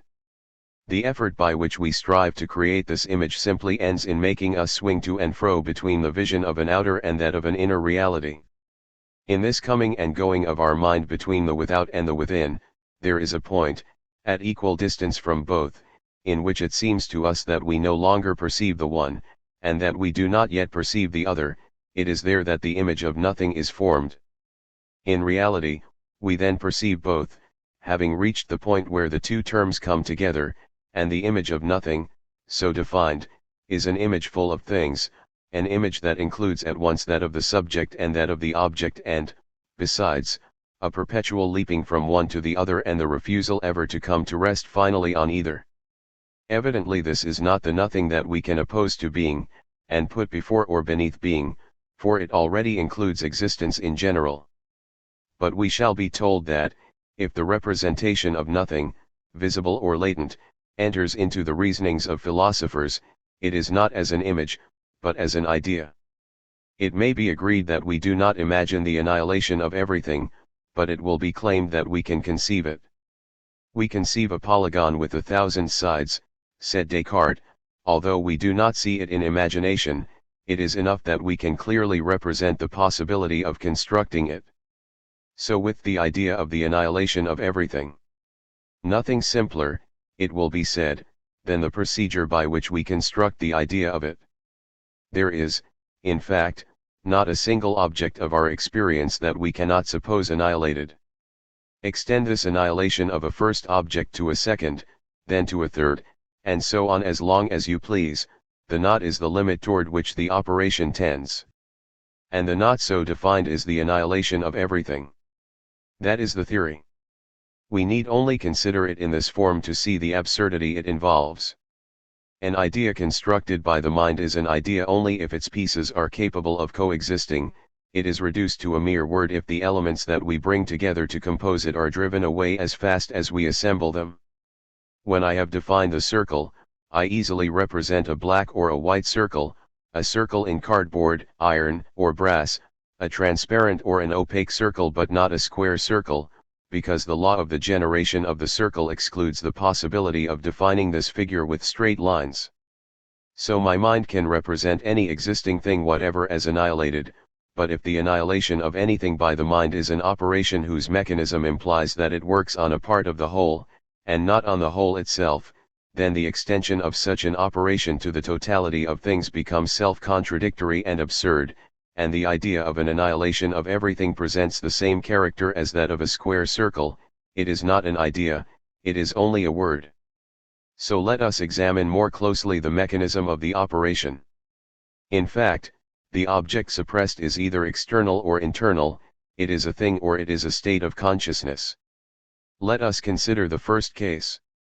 I annihilate in thought an external object. In the place where it was, there is no longer anything of that object, of course, but another object has taken its place. There is no absolute void in nature. But admit that an absolute void is possible. It is not of that void that I am thinking when I say that the object, once annihilated, leaves its place unoccupied, for by the hypothesis it is a place, that is a void limited by precise outlines, or, in other words, a kind of thing. The void of which I speak, therefore, is, at bottom, only the absence of some definite object, which was here at first, is now elsewhere and, in so far as it is no longer in its former place, leaves behind it, so to speak, the void of itself. A being unendowed with memory or prevision would not use the words void or not, he would express only what is and what is perceived. Now, what is, and what is perceived, is the presence of one thing or of another, never the absence of anything. There is absence only for a being capable of remembering and expecting. He remembered an object, and perhaps expected to encounter it again. He finds another, and he expresses the disappointment of his expectation, an expectation sprung from recollection, by saying that he no longer finds anything, that he encounters nothing. Even if he did not expect to encounter the object, it is a possible expectation of it. It is still the falsification of his eventual expectation that he expresses by saying that the object is no longer where it was. What he perceives in reality, what he will succeed in effectively thinking of, is the presence of the old object in a new place or that of a new object in the old place. The rest, all that is expressed negatively by such words as not or the void, is not so much thought as feeling, or, to speak more exactly, it is the tinge that feeling gives to thought.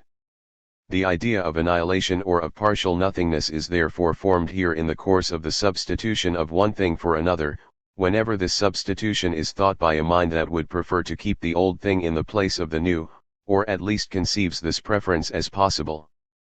The idea implies on the subjective side a preference, on the objective side a substitution, and is nothing else but a combination of, or rather an interference between, this feeling of preference and this idea of substitution. Such is the mechanism of the operation by which our mind annihilates an object and succeeds in representing in the external world a partial not. Let us now see how it represents it within itself. We find in ourselves phenomena that are produced, and not phenomena that are not produced.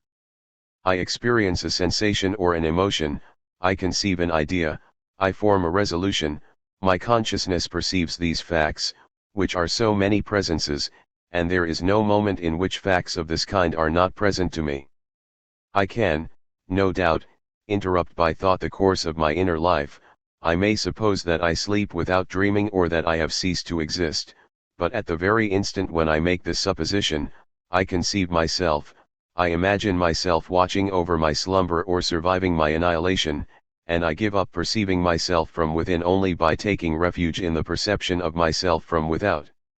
That is to say that here again the full always succeeds the full, and that an intelligence that was only intelligence, that had neither regret nor desire, whose movement was governed by the movement of its object, could not even conceive an absence or a void. The conception of a void arises here when consciousness, lagging behind itself, remains attached to the recollection of an old state when another state is already present. It is only a comparison between what is and what could or ought to be, between the full and the full.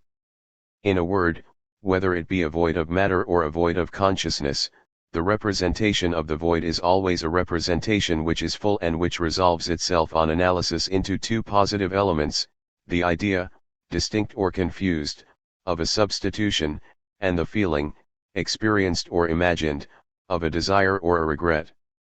It follows from this double analysis that the idea of the absolute not, in the sense of the annihilation of everything, is a self-destructive idea, a pseudo-idea, a mere word. If suppressing a thing consists in replacing it by another, if thinking the absence of one thing is only possible by the more or less explicit representation of the presence of some other thing, if, in short, annihilation signifies before anything else substitution, the idea of an annihilation of everything is as absurd as that of a square circle. The absurdity is not obvious, because there exists no particular object that cannot be supposed annihilated. Then, from the fact that there is nothing to prevent each thing in turn being suppressed in thought, we conclude that it is possible to suppose them suppressed altogether. We do not see that suppressing each thing in turn consists precisely in replacing it in proportion and degree by another, and therefore that the suppression of absolutely everything implies a downright contradiction in terms, since the operation consists in destroying the very condition that makes the operation possible. But the illusion is tenacious. Though suppressing one thing consists in fact in substituting another for it, we do not conclude, we are unwilling to conclude, that the annihilation of a thing in thought implies the substitution in thought of a new thing for the old. We agree that a thing is always replaced by another thing, and even that our mind cannot think the disappearance of an object, external or internal, without thinking under an indeterminate and confused form.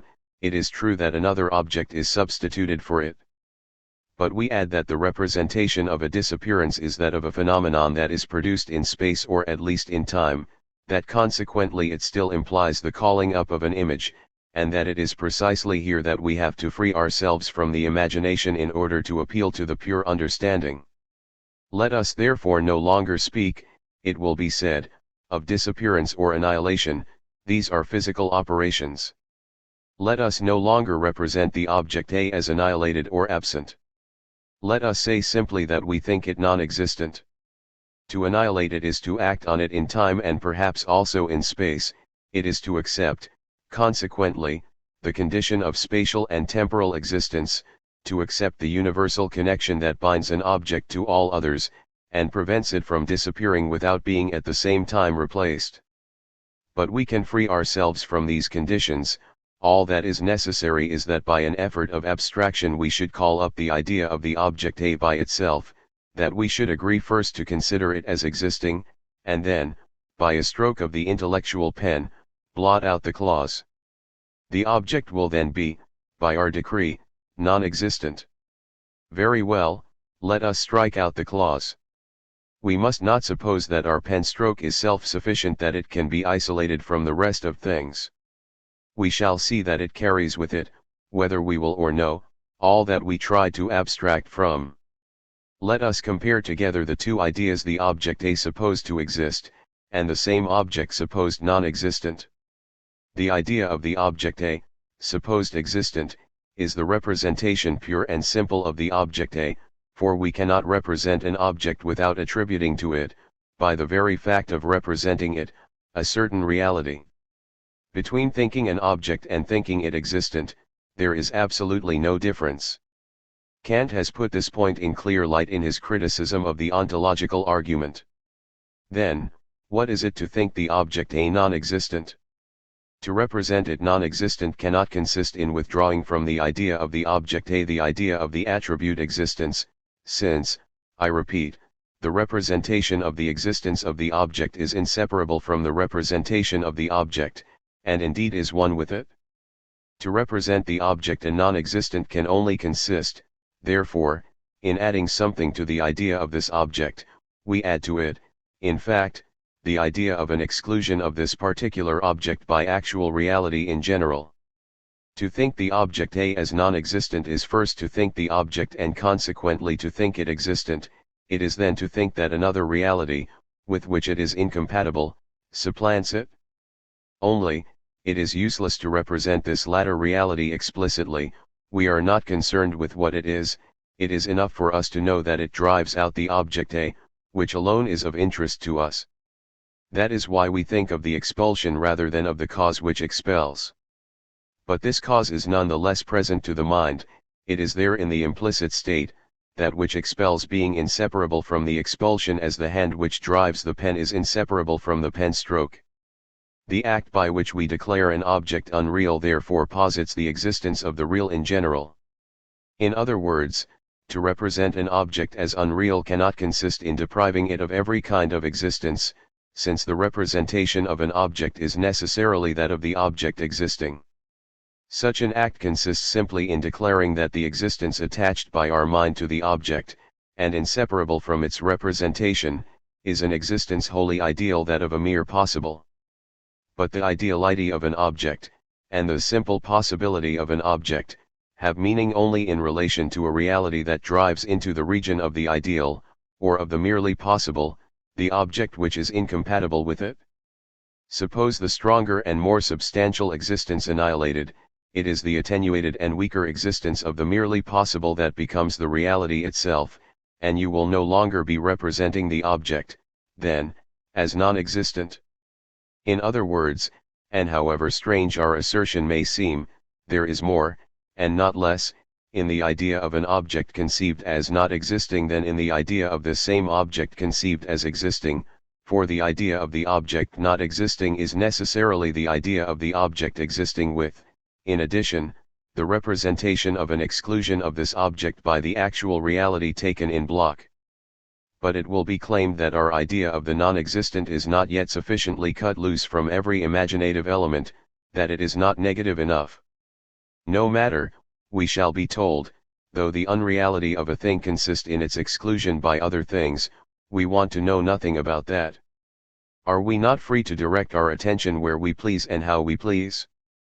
Well then, after having called up the idea of an object, and thereby, if you will have it so, supposed it existent, we shall merely couple to our affirmation a not, and that will be enough to make us think it non-existent. This is an operation entirely intellectual, independent of what happens outside the mind. So let us think of anything, or let us think of the totality of things, and then write in the margin of our thought the not, which prescribes the rejection of what it contains. We annihilate everything mentally by the mere fact of decreeing its annihilation. Here we have it. The very root of all the difficulties and errors with which we are confronted is to be found in the power ascribed here to negation. We represent negation as exactly symmetrical with affirmation. We imagine that negation, like affirmation, is self-sufficient. So that negation, like affirmation, would have the power of creating ideas, with this sole difference that they would be negative ideas. By affirming one thing, and then another, and so on ad infinitum, I form the idea of all. So, by denying one thing and then other things, finally by denying all, I arrive at the idea of nothing, but it is just this assimilation which is arbitrary. We fail to see that while affirmation is a complete act of the mind, which can succeed in building up an idea, negation is but the half of an intellectual act, of which the other half is understood, or rather put off to an indefinite future. We fail to see that while affirmation is a purely intellectual act, there enters into negation an element which is not intellectual, and that it is precisely to the intrusion of this foreign element that negation owes its specific character. To begin with the second point, let us note that to deny always consists in setting aside a possible affirmation. 98 Negation is only an attitude taken by the mind toward an eventual affirmation. When I say, this table is black, I am speaking of the table, I have seen it black, and my judgment expresses what I have seen. But if I say, this table is not white, I surely do not express something I have perceived, for I have seen black, and not an absence of white. It is therefore, at bottom, not on the table itself that I bring this judgment to bear, but rather on the judgment that would declare the table white. I judge a judgment and not the table. The proposition, this table is not white, implies that you might believe it white, that you did believe it such, or that I was going to believe it such. I warn you or myself that this judgment is to be replaced by another, which, it is true, I leave undetermined. Thus, while affirmation bears directly on the thing, negation aims at the thing only indirectly, through an interposed affirmation. An affirmative proposition expresses a judgment on an object, a negative proposition expresses a judgment on a judgment. Negation, therefore, differs from affirmation properly so called in that it is an affirmation of the second degree, it affirms something of an affirmation which itself affirms something of an object. But it follows at once from this that negation is not the work of pure mind, I should say of a mind placed before objects and concerned with them alone. When we deny, we give a lesson to others, or it may be to ourselves. We take to task an interlocutor, real or possible, whom we find mistaken and whom we put on his guard. he was affirming something, we tell him he ought to affirm something else, though without specifying the affirmation which must be substituted. There is no longer then, simply, a person and an object, there is, in face of the object, a person speaking to a person, opposing him and aiding him at the same time, there is a beginning of society. Negation aims at someone, and not only, like a purely intellectual operation, at something. It is of a pedagogical and social nature. It sets straight, or rather warns, the person warned and set straight being possibly, by a kind of doubling, the very person that speaks. So much for the second point. Now for the first. We said that negation is but the half of an intellectual act, of which the other half is left indeterminate. If I pronounce the negative proposition, this table is not white, I mean that you ought to substitute for your judgment, the table is white, another judgment. I give you an admonition, and the admonition refers to the necessity of a substitution. As to what you ought to substitute for your affirmation, I tell you nothing, it is true.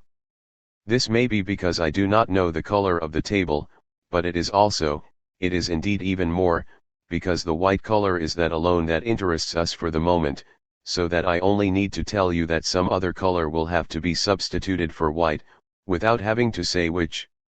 A negative judgment is therefore really one which indicates a need of substituting for an affirmative judgment another affirmative judgment, the nature of which, however, is not specified, sometimes because it is not known, more often because it fails to offer any actual interest, the attention bearing only on the substance of the first. Thus, whenever I add a not to an affirmation, whenever I deny, I perform two very definite acts. 1. I interest myself in what one of my fellow men affirms, or in what he was going to say, or in what might have been said by another me, whom I anticipate. 2. I announce that some other affirmation, whose content I do not specify, will have to be substituted for the one I find before me. Now, in neither of these two acts is there anything but affirmation. The sui generis character of negation is due to superimposing the first of these acts upon the second. It is in vain, then, that we attribute to negation the power of creating ideas sui generis, symmetrical with those that affirmation creates, and directed in a contrary sense. No idea will come forth from negation, for it has no other content than that of the affirmative judgment which it judges. To be more precise, let us consider an existential, instead of an attributive, judgment. If I say, the object A does not exist, I mean by that, first, that we might believe that the object A exists. How, indeed, can we think of the object A without thinking it existing, and, once again, what difference can there be between the idea of the object A existing and the idea pure and simple of the object A? Therefore, merely by saying the object A, I attribute to it some kind of existence, though it be that of a mere possible, that is to say, of a pure idea. And consequently, in the judgment the object A is not, there is at first an affirmation such as the object A has been, or the object A will be, or, more generally, the object A exists at least as a mere possible. Now, when I add the two words is not, I can only mean that if we go further, if we erect the possible object into a real object, we shall be mistaken, and that the possible of which I am speaking is excluded from the actual reality as incompatible with it. Judgments that posit the non-existence of a thing are therefore judgments that formulate a contrast between the possible and the actual, that is, between two kinds of existence, one thought and the other found, where a person, real or imaginary, wrongly believes that a certain possible is realized. Instead of this possible, there is a reality that differs from it and rejects it. The negative judgment expresses this contrast, but it expresses the contrast in an intentionally incomplete form, because it is addressed to a person who is supposed to be interested exclusively in the possible that is indicated, and is not concerned to know by what kind of reality the possible is replaced. The expression of the substitution is therefore bound to be cut short. Instead of affirming that a second term is substituted for the first, the attention which was originally directed to the first term will be kept fixed upon it, and upon it alone. And, without going beyond the first, we shall implicitly affirm that a second term replaces it in saying that the first is not. We shall thus judge a judgment instead of judging a thing. We shall warn others or warn ourselves of a possible error instead of supplying positive information. Suppress every intention of this kind, give knowledge back its exclusively scientific or philosophical character, suppose in other words that reality comes itself to inscribe itself on a mind that cares only for things and is not interested in persons, we shall affirm that such or such a thing is, we shall never affirm that a thing is not. How comes it, then, that affirmation and negation are so persistently put on the same level and endowed with an equal objectivity? How comes it that we have so much difficulty in recognizing that negation is subjective, artificially cut short, relative to the human mind and still more to the social life? The reason is, no doubt, that both negation and affirmation are expressed in propositions, and that any proposition, being formed of words, which symbolize concepts, is something relative to social life and to the human intellect. Whether I say the ground is damp or the ground is not damp, in both cases the terms ground and damp are concepts more or less artificially created by the mind of man, extracted, by his free initiative, from the continuity of experience. In both cases the concepts are represented by the same conventional words. In both cases we can say indeed that the proposition aims at a social and pedagogical end, since the first would propagate a truth as the second would prevent an error. From this point of view, which is that of formal logic, to affirm and to deny are indeed two mutually symmetrical acts, of which the first establishes a relation of agreement and the second a relation of disagreement between a subject and an attribute. But how do we fail to see that the symmetry is altogether external and the likeness superficial? Suppose language fallen into disuse, society dissolved, every intellectual initiative, every faculty of self-reflection and of self-judgment atrophied in man, the dampness of the ground will subsist nonetheless, capable of inscribing itself automatically in sensation and of sending a vague idea to the deadened intellect. The intellect will still affirm, in implicit terms. And consequently, neither distinct concepts, nor words, nor the desire of spreading the truth, nor that of bettering oneself, are of the very essence of the affirmation. But this passive intelligence, mechanically keeping step with experience, neither anticipating nor following the course of the real, would have no wish to deny. It could not receive an imprint of negation, for, once again, that which exists may come to be recorded, but the non-existence of the non-existing cannot. For such an intellect to reach the point of denying, it must awake from its torpor, formulate the disappointment of a real or possible expectation, correct an actual or possible error, in short, propose to teach others or to teach itself. It is rather difficult to perceive this in the example we have chosen, but the example is indeed the more instructive and the argument the more cogent on that account. If dampness is able automatically to come and record itself, it is the same, it will be said, with non-dampness, for the dry as well as the damp can give impressions to sense, which will transmit them, as more or less distinct ideas, to the intelligence. In this sense the negation of dampness is as objective a thing, as purely intellectual, as remote from every pedagogical intention, as affirmation. But let us look at it more closely, we shall see that the negative proposition, the ground is not damp, and the affirmative proposition, the ground is dry, have entirely different contents. The second implies that we know the dry, that we have experienced the specific sensations, tactile or visual for example, that are at the base of this idea. The first requires nothing of the sort, it could equally well have been formulated by an intelligent fish, who had never perceived anything but the wet. It would be necessary, it is true, that this fish should have risen to the distinction between the real and the possible, and that he should care to anticipate the error of his fellow fishes, who doubtless consider as alone possible the condition of wetness in which they actually live. Keep strictly to the terms of the proposition, the ground is not damp, and you will find that it means two things: 1, that one might believe that the ground is damp; 2, that the dampness is replaced in fact by a certain quality X. This quality is left indeterminate, either because we have no positive knowledge of it, or because it has no actual interest for the person to whom the negation is addressed. To deny, therefore, always consists in presenting in an abridged form a system of two affirmations, the one determinate, which applies to a certain possible, the other indeterminate, referring to the unknown or indifferent reality that supplants this possibility. The second affirmation is virtually contained in the judgment we apply to the first, a judgment which is negation itself. And what gives negation its subjective character is precisely this, that in the discovery of a replacement it takes account only of the replaced, and is not concerned with what replaces. The replaced exists only as a conception of the mind. It is necessary, in order to continue to see it, and consequently in order to speak of it, to turn our back on the reality, which flows from the past to the present, advancing from behind. It is this that we do when we deny. We discover the change, or more generally the substitution, as a traveler would see the course of his carriage if he looked out behind, and only knew at each moment the point at which he had ceased to be. He could never determine his actual position except by relation to that which he had just quitted, instead of grasping it in itself.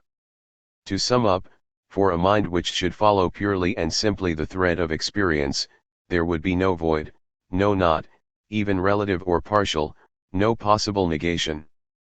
Such a mind would see facts succeed facts, states succeed states, things succeed things. What it would note at each moment would be things existing, states appearing, events happening.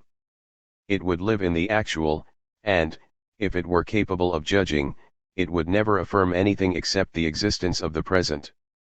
Endow this mind with memory, and especially with the desire to dwell on the past, give it the faculty of dissociating and of distinguishing, it will no longer only note the present state of the passing reality, it will represent the passing as a change, and therefore as a contrast between what has been and what is.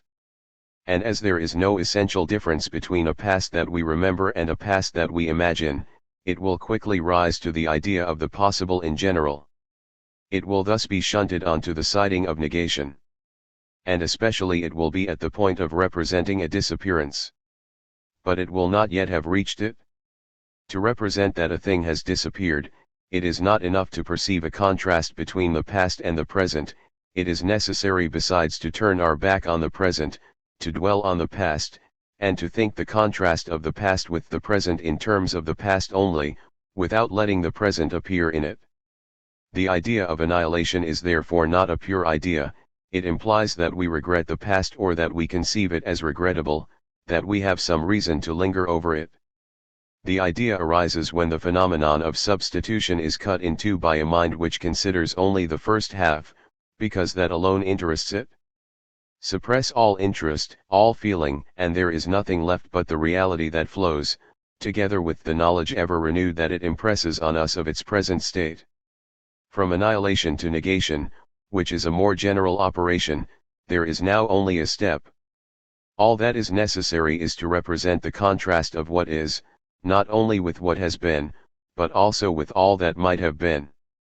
And we must express this contrast as a function of what might have been, and not of what is. We must affirm the existence of the actual while looking only at the possible. The formula we thus obtain no longer expresses merely a disappointment of the individual, it is made to correct or guard against an error, which is rather supposed to be the error of another. In this sense, negation has a pedagogical and social character. Now, once negation is formulated, it presents an aspect symmetrical with that of affirmation.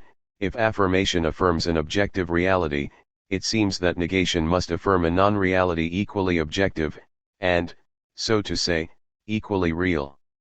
In which we are both right and wrong, because negation cannot be objectified, in so far as it is negative, right, however, in that the negation of a thing implies the latent affirmation of its replacement by something else, which we systematically leave on one side. But the negative form of negation benefits by the affirmation at the bottom of it. Best riding the positive solid reality to which it is attached, this phantom objectifies itself. Thus is formed the idea of the void or of a partial not, a thing being supposed to be replaced, not by another thing, but by a void which it leaves, that is, by the negation of itself. Now, as this operation works on anything whatever, we suppose it performed on each thing in turn, and finally on all things in block. We thus obtain the idea of absolute nothing. If now we analyze this idea of nothing, we find that it is, at bottom, the idea of everything, together with the movement of the mind that keeps jumping from one thing to another, refuses to stand still, and concentrates all its attention on this refusal by never determining its actual position except by relation to that which it has just left. It is therefore an idea eminently comprehensive and full and comprehensive as the idea of all, to which it is very closely akin. How then can the idea of not be opposed to that of all? Is it not plain that this is to oppose the full to the full, and that the question, why does something exist, is consequently without meaning, a pseudo-problem raised about a pseudo-idea? Yet we must say once more why this phantom of a problem haunts the mind with such obstinacy. In vain do we show that in the idea of an annihilation of the real there is only the image of all realities expelling one another endlessly, in a circle. In vain do we add that the idea of non-existence is only that of the expulsion of an imponderable existence, or a merely possible existence, by a more substantial existence which would then be the true reality. In vain do we find in the sui generis form of negation an element which is not intellectual negation, being the judgment of a judgment, an admonition given to someone else or to oneself, so that it is absurd to attribute to negation the power of creating ideas of a new kind, viz. Ideas without content. In spite of all, the conviction persists that before things, or at least under things, there is nothing. If we seek the reason of this fact, we shall find it precisely in the feeling, in the social and, so to speak, practical element, that gives its specific form to negation. The greatest philosophic difficulties arise, as we have said, from the fact that the forms of human action venture outside of their proper sphere. We are made in order to act as much as, and more than, in order to think, or rather, when we follow the bent of our nature, it is in order to act that we think. It is therefore no wonder that the habits of action give their tone to those of thought, and that our mind always perceives things in the same order in which we are accustomed to picture them when we propose to act on them. Now, it is unquestionable, as we remarked above, that every human action has its starting point in a dissatisfaction, and thereby in a feeling of absence. We should not act if we did not set before ourselves an end, and we seek a thing only because we feel the lack of it. Our action proceeds thus from nothing to something, and its very essence is to embroider something on the canvas of nothing. The truth is that the nothing concerned here is the absence not so much of a thing as of a utility. If I bring a visitor into a room that I have not yet furnished, I say to him that there is nothing in it. Yet I know the room is full of air, but, as we do not sit on air, the room truly contains nothing that at this moment, for the visitor and for myself, counts for anything. In a general way, human work consists in creating utility, and, as long as the work is not done, there is nothing that we want. Our life is thus spent in filling voids, which our intellect conceives under the influence, by no means intellectual, of desire and of regret, under the pressure of vital necessities, and if we mean by void an absence of utility and not of things, we may say, in this quite relative sense, that we are constantly going from the void to the full. Such is the direction which our action takes. Our speculation cannot help doing the same, and, naturally, it passes from the relative sense to the absolute sense, since it is exercised on things themselves and not on the utility they have for us. Thus is implanted in us the idea that reality fills a void, and that nothing, conceived as an absence of everything, pre-exists before all things in right, if not in fact.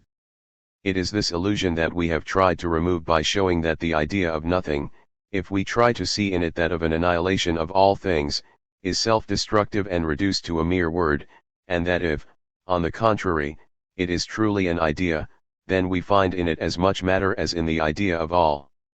This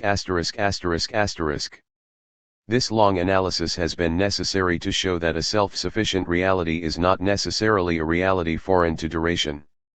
If we pass, consciously or unconsciously, through the idea of the not in order to reach that of being. The being to which we come is a logical or mathematical essence, therefore non-temporal. And, consequently, a static conception of the real is forced on us, everything appears given once for all, in eternity. But we must accustom ourselves to think being directly, without making a detour, without first appealing to the phantom of the not which interposes itself between it and us. We must strive to see in order to see, and no longer to see in order to act. Then the Absolute is revealed very near us and, in a certain measure, in us. It is of psychological and not of mathematical nor logical essence. It lives with us. Like us, but in certain aspects infinitely more concentrated and more gathered up in itself, it endures. But do we ever think true duration? Here again a direct taking possession is necessary. It is no use trying to approach duration, we must install ourselves within it straight away. This is what the intellect generally refuses to do, accustomed as it is to think the moving by means of the unmovable. The function of the intellect is to preside over actions. Now, in action, it is the result that interests us, the means matter little provided the end is attained. Thence it comes that we are altogether bent on the end to be realized, generally trusting ourselves to it in order that the idea may become an act, and thence it comes also that only the goal where our activity will rest is pictured explicitly to our mind, the movements constituting the action itself either elude our consciousness or reach it only confusedly. Let us consider a very simple act, like that of lifting the arm. Where should we be if we had to imagine beforehand all the elementary contractions and tensions this act involves, or even to perceive them, one by one, as they are accomplished? But the mind is carried immediately to the end, that is to say, to the schematic and simplified vision of the act supposed accomplished. Then, if no antagonistic idea neutralizes the effect of the first idea, the appropriate movements come of themselves to fill out the plan, drawn in some way by the void of its gaps. The intellect, then, only represents to the activity ends to attain, that is to say, points of rest. And, from one end attained to another end attained, from one rest to another rest, our activity is carried by a series of leaps, during which our consciousness is turned away as much as possible from the movement going on, to regard only the anticipated image of the movement accomplished. Now, in order that it may represent as unmovable the result of the act which is being accomplished, the intellect must perceive, as also unmovable, the surroundings in which this result is being framed. Our activity is fitted into the material world. If matter appeared to us as a perpetual flowing, we should assign no termination to any of our actions. We should feel each of them dissolve as fast as it was accomplished, and we should not anticipate an ever-fleeting future. In order that our activity may leap from an act to an act, it is necessary that matter should pass from a state to a state, for it is only into a state of the material world that action can fit a result, so as to be accomplished. But is it thus that matter presents itself? A priori we may presume that our perception manages to apprehend matter with this bias. Sensory organs and motor organs are in fact coordinated with each other. Now, the first symbolize our faculty of perceiving, as the second our faculty of acting. The organism thus evidences, in a visible and tangible form, the perfect accord of perception and action. So if our activity always aims at a result into which it is momentarily fitted, our perception must retain of the material world, at every moment, only a state in which it is provisionally placed. This is the most natural hypothesis. And it is easy to see that experience confirms it. From our first glance at the world, before we even make our bodies in it, we distinguish qualities. Color succeeds to color, sound to sound, resistance to resistance, etc. Each of these qualities, taken separately, is a state that seems to persist as such, immovable until another replaces it. Yet each of these qualities resolves itself, on analysis, into an enormous number of elementary movements. Whether we see in it vibrations or whether we represent it in any other way, one fact is certain, it is that every quality is change. In vain, Moreover, shall we seek beneath the change the thing which changes, it is always provisionally, and in order to satisfy our imagination, that we attach the movement to a mobile. The mobile flies forever before the pursuit of science, which is concerned with mobility alone.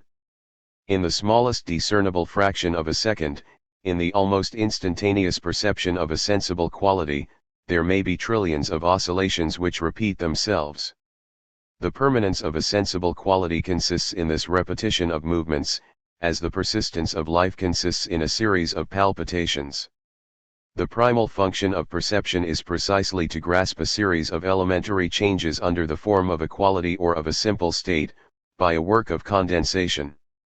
The greater the power of acting bestowed upon an animal species, the more numerous, probably, are the elementary changes that its faculty of perceiving concentrates into one of its instants.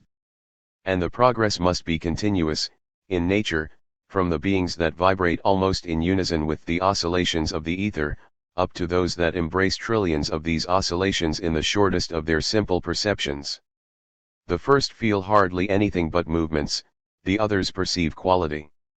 The first are almost caught up in the running gear of things, the others react, and the tension of their faculty of acting is probably proportional to the concentration of their faculty of perceiving. The progress goes on even in humanity itself.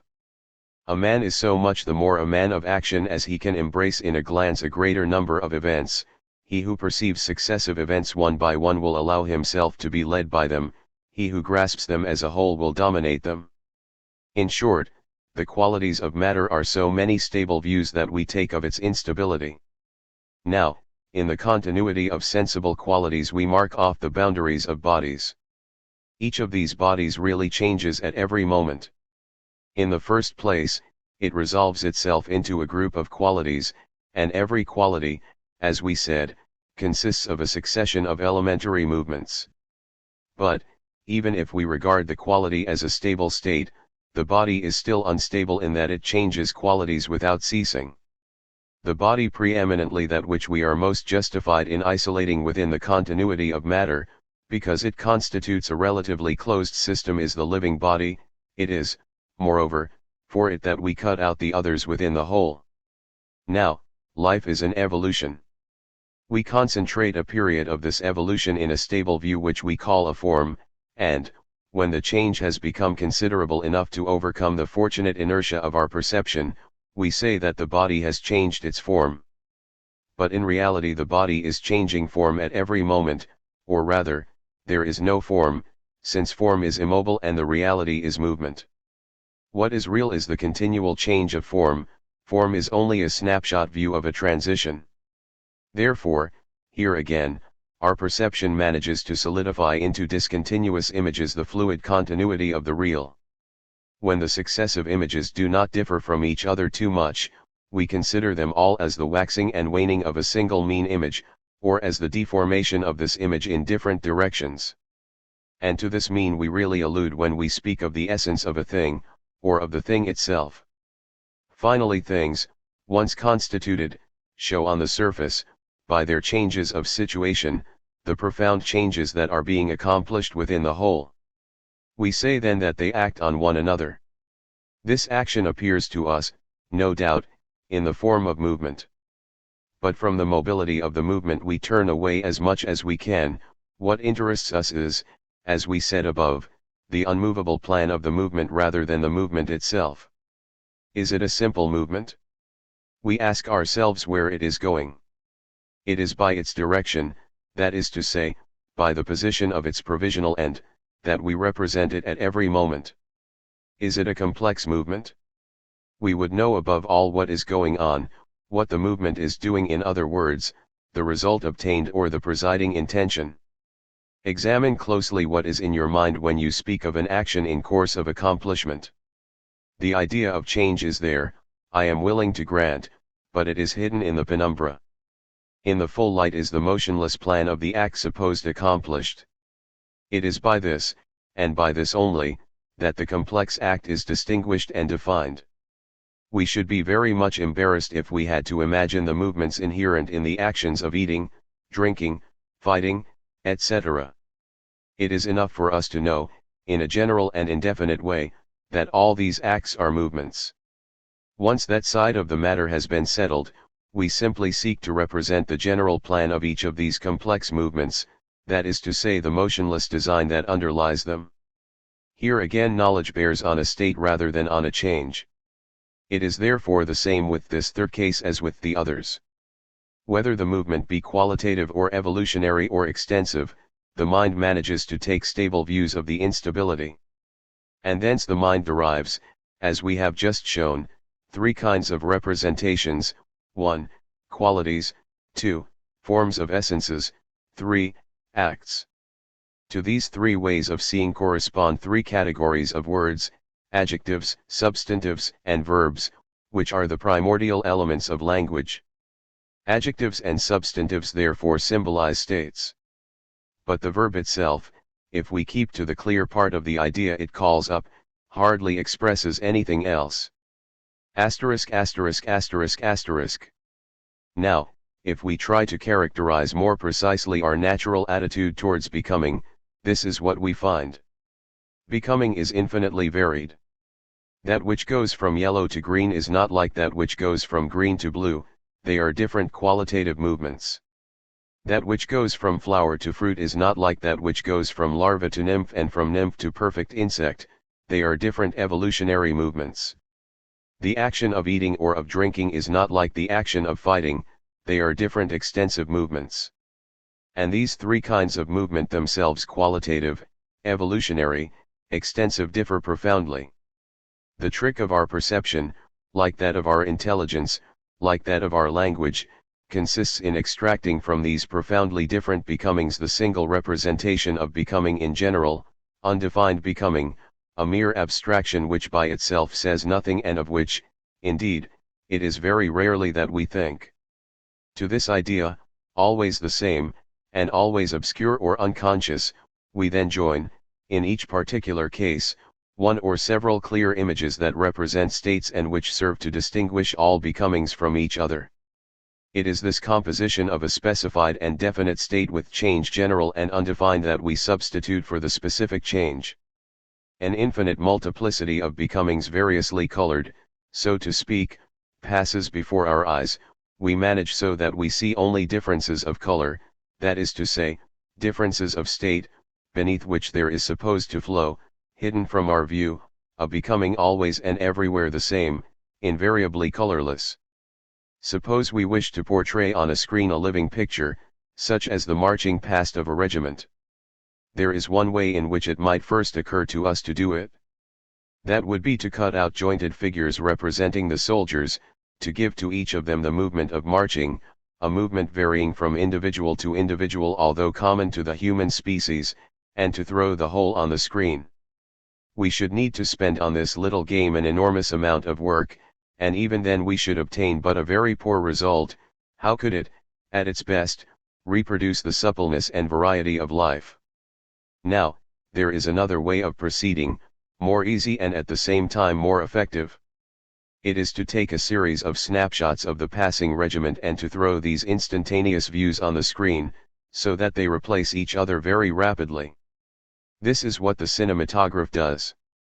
With photographs, each of which represents the regiment in a fixed attitude, it reconstitutes the mobility of the regiment marching. It is true that if we had to do with photographs alone, however much we might look at them, we should never see them animated, with immobility set beside immobility, even endlessly, we could never make movement.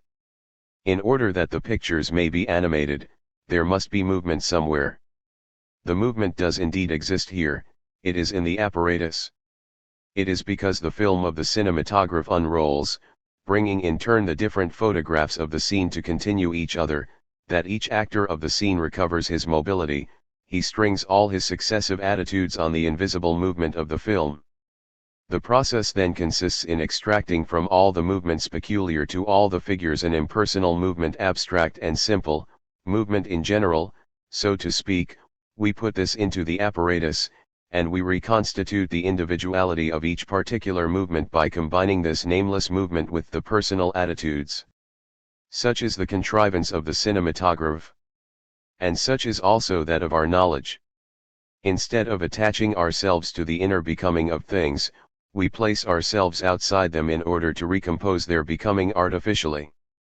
We take snapshots, as it were, of the passing reality, and, as these are characteristic of the reality, we have only to string them on a becoming, abstract, uniform and invisible, situated at the back of the apparatus of knowledge, in order to imitate what there is that is characteristic in this becoming itself. Perception, intellection, language so proceed in general. Whether we would think becoming, or express it, or even perceive it, we hardly do anything else than set going a kind of cinematograph inside us. We may therefore sum up what we have been saying in the conclusion that the mechanism of our ordinary knowledge is of a cinematographical kind. Of the altogether practical character of this operation there is no possible doubt. Each of our acts aims at a certain insertion of our will into the reality. There is, between our body and other bodies, an arrangement like that of the pieces of glass that compose a kaleidoscopic picture. Our activity goes from an arrangement to a rearrangement, each time no doubt giving the kaleidoscope a new shake, but not interesting itself in the shake, and seeing only the new picture. Our knowledge of the operation of nature must be exactly symmetrical, therefore, with the interest we take in our own operation. In this sense we may say, if we are not abusing this kind of illustration, that the cinematographical character of our knowledge of things is due to the kaleidoscopic character of our adaptation to them. The cinematographical method is therefore the only practical method, since it consists in making the general character of knowledge form itself on that of action, while expecting that the detail of each act should depend in its turn on that of knowledge. In order that action may always be enlightened, intelligence must always be present in it, but intelligence, in order thus to accompany the progress of activity and ensure its direction, must begin by adopting its rhythm. Action is discontinuous, like every pulsation of life, discontinuous, therefore, is knowledge. The mechanism of the faculty of knowing has been constructed on this plan. Essentially practical, can it be of use, such as it is, for speculation? Let us try with it to follow reality in its windings, and see what will happen. I take of the continuity of a particular becoming a series of views, which I connect together by becoming in general. But of course I cannot stop there. What is not determinable is not representable. Of becoming in general I have only a verbal knowledge. As the letter X designates a certain unknown quantity, whatever it may be, so my becoming in general, always the same, symbolizes here a certain transition of which I have taken some snapshots. Of the transition itself it teaches me nothing. Let me then concentrate myself wholly on the transition, and, between any two snapshots, endeavor to realize what is going on. As I apply the same method, I obtain the same result. A third view merely slips in between the two others. I may begin again as often as I will, I may set views alongside of views forever, I shall obtain nothing else. The application of the cinematographical method therefore leads to a perpetual recommencement, during which the mind, never able to satisfy itself and never finding where to rest, persuades itself, no doubt, that it imitates by its instability the very movement of the real. But though, by straining itself to the point of giddiness, it may end by giving itself the illusion of mobility, its operation has not advanced it a step, since it remains as far as ever from its goal. In order to advance with the moving reality, you must replace yourself within it. Install yourself within change, and you will grasp at once both change itself and the successive states in which it might at any instant be immobilized. But with these successive states, perceived from without as real and no longer as potential immobilities, you will never reconstitute movement. Call them qualities, forms, positions, or intentions, as the case may be, multiply the number of them as you will, let the interval between two consecutive states be infinitely small. Before the intervening movement you will always experience the disappointment of the child who tries by clapping his hands together to crush the smoke. The movement slips through the interval, because every attempt to reconstitute change out of states implies the absurd proposition, that movement is made of immobilities. Philosophy perceived this as soon as it opened its eyes. The arguments of Zeno of Elea, although formulated with a very different intention, have no other meaning. Take the flying arrow. At every moment, says Zeno, it is motionless, for it cannot have time to move, that is, to occupy at least two successive positions, unless at least 2 moments are allowed it. At a given moment, therefore, it is at rest at a given point. Motionless in each point of its course, it is motionless during all the time that it is moving. Yes, if we suppose that the arrow can ever be in a point of its course. Yes again, if the arrow, which is moving, ever coincides with a position, which is motionless. But the arrow never is in any point of its course. The most we can say is that it might be there, in this sense, that it passes there and might stop there. It is true that if it did stop there, it would be at rest there, and at this point it is no longer movement that we should have to do with. The truth is that if the arrow leaves the point A to fall down at the point B, its movement up is as simple, as incomposable, in so far as it is movement, as the tension of the bow that shoots it.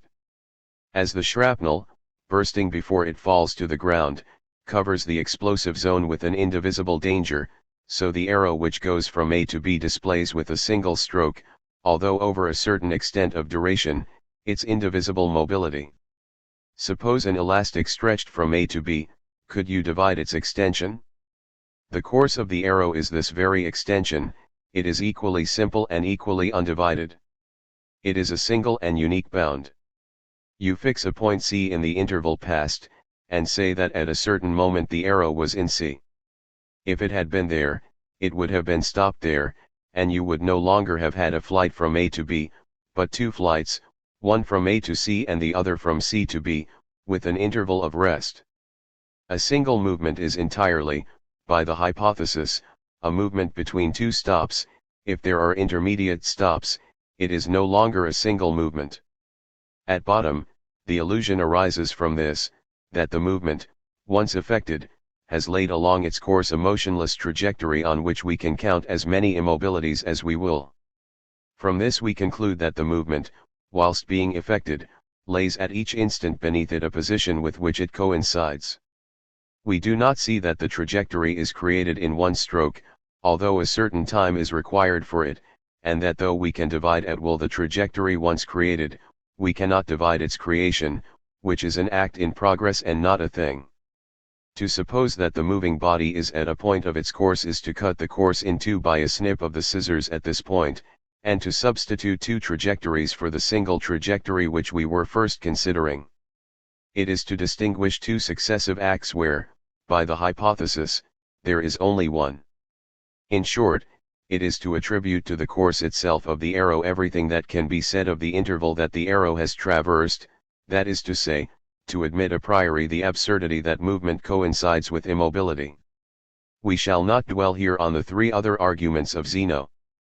We have examined them elsewhere. It is enough to point out that they all consist in applying the movement to the line traversed, and supposing that what is true of the line is true of the movement. The line, for example, may be divided into as many parts as we wish, of any length that we wish, and it is always the same line. From this we conclude that we have the right to suppose the movement articulated as we wish, and that it is always the same movement. We thus obtain a series of absurdities that all express the same fundamental absurdity. But the possibility of applying the movement to the line traversed exists only for an observer who, keeping outside the movement and seeing at every instant the possibility of a stop, tries to reconstruct the real movement with these possible immobilities. The absurdity vanishes as soon as we adopt by thought the continuity of the real movement, a continuity of which every one of us is conscious whenever he lifts an arm or advances a step. We feel then indeed that the line passed over between 2 stops is described with a single indivisible stroke, and that we seek in vain to practice on the movement, which traces the line, divisions corresponding, each to each, with the divisions arbitrarily chosen of the line once it has been traced. The line traversed by the moving body lends itself to any kind of division, because it has no internal organization. But all movement is articulated inwardly. It is either an indivisible bound, which may occupy, nevertheless, a very long duration, or a series of indivisible bounds. Take the articulations of this movement into account, or give up speculating on its nature. When Achilles pursues the tortoise, each of his steps must be treated as indivisible, and so must each step of the tortoise. After a certain number of steps, Achilles will have overtaken the tortoise. There is nothing more simple. If you insist on dividing the two motions further, distinguish both on the one side and on the other, in the course of Achilles and in that of the tortoise, the submultiples of the steps of each of them, but respect the natural articulations of the two courses. As long as you respect them, no difficulty will arise, because you will follow the indications of experience. But Zeno's device is to reconstruct the movement of Achilles according to a law arbitrarily chosen. Achilles with the first step is supposed to arrive at the point where the tortoise was, with the second step at the point which it has moved to while he was making the first, and so on. In this case, Achilles would always have a new step to take. But obviously, to overtake the tortoise, he goes about it in quite another way. The movement considered by Zeno would only be the equivalent of the movement of Achilles if we could treat the movement as we treat the interval passed through, decomposable and recomposable at will. Once you subscribe to this first absurdity, all the others follow. 99. Nothing would be easier, now, than to extend Zeno's argument to qualitative becoming and to evolutionary becoming. We should find the same contradictions in these. That the child can become a youth, ripen to maturity and decline to old age, we understand when we consider that vital evolution is here the reality itself. Infancy, adolescence, maturity, old age, are mere views of the mind, possible stops imagined by us, from without, along the continuity of a progress. On the contrary, let childhood, adolescence, maturity and old age be given as integral parts of the evolution, they become real stops, and we can no longer conceive how evolution is possible, for rests placed beside rests will never be equivalent to a movement. How, with what is made, can we reconstitute what is being made? How, for instance, from childhood once posited as a thing, shall we pass to adolescence, when, by the hypothesis, childhood only is given? If we look at it closely, we shall see that our habitual manner of speaking, which is fashioned after our habitual manner of thinking, leads us to actual logical deadlocks to which we allow ourselves to be led without anxiety, because we feel confusedly that we can always get out of them if we like. All that we have to do, in fact, is to give up the cinematographical habits of our intellect. When we say the child becomes a man, let us take care not to fathom too deeply the literal meaning of the expression, or we shall find that, when we posit the subject child, the attribute man does not yet apply to it, and that, when we express the attribute man, it applies no more to the subject child. The reality, which is the transition from childhood to manhood, has slipped between our fingers. We have only the imaginary stops child and man, and we are very near to saying that one of these stops is the other, just as the arrow of Zeno is, according to that philosopher, at all the points of the course. The truth is that if language here were molded on reality, we should not say the child becomes the man, but there is becoming from the child to the man. In the first proposition, becomes is a verb of indeterminate meaning, intended to mask the absurdity into which we fall when we attribute the state man to the subject child. It behaves in much the same way as the movement, always the same, of the cinematographical film, a movement hidden in the apparatus and whose function it is to superpose the successive pictures on one another in order to imitate the movement of the real object. In the second proposition, becoming is a subject. It comes to the front. It is the reality itself. Childhood and manhood are then only possible stops, mere views of the mind. We now have to do with the objective movement itself, and no longer with its cinematographical imitation. But the first manner of expression is alone conformable to our habits of language. We must, in order to adopt the second, escape from the cinematographical mechanism of thought. We must make complete abstraction of this mechanism, if we wish to get rid at one stroke of the theoretical absurdities that the question of movement raises. All is obscure, all is contradictory when we try, with states, to build up a transition. The obscurity is cleared up, the contradiction vanishes, as soon as we place ourselves along the transition, in order to distinguish states in it by making cross-cuts therein in thought. The reason is that there is more in the transition than the series of states, that is to say, the possible cuts more in the movement than the series of positions, that is to say, the possible stops. Only, the first way of looking at things is conformable to the processes of the human mind, the second requires, on the contrary, that we reverse the bent of our intellectual habits. No wonder, then, if philosophy at first recoiled before such an effort. The Greeks trusted to nature, trusted the natural propensity of the mind, trusted language above all, in so far as it naturally externalizes thought. Rather than lay blame on the attitude of thought and language toward the course of things, they preferred to pronounce the course of things itself to be wrong. Such, indeed, was the sentence passed by the philosophers of the Eleatic school. And they passed it without any reservation whatever. As becoming shocks the habits of thought and fits ill into the molds of language, they declared it unreal.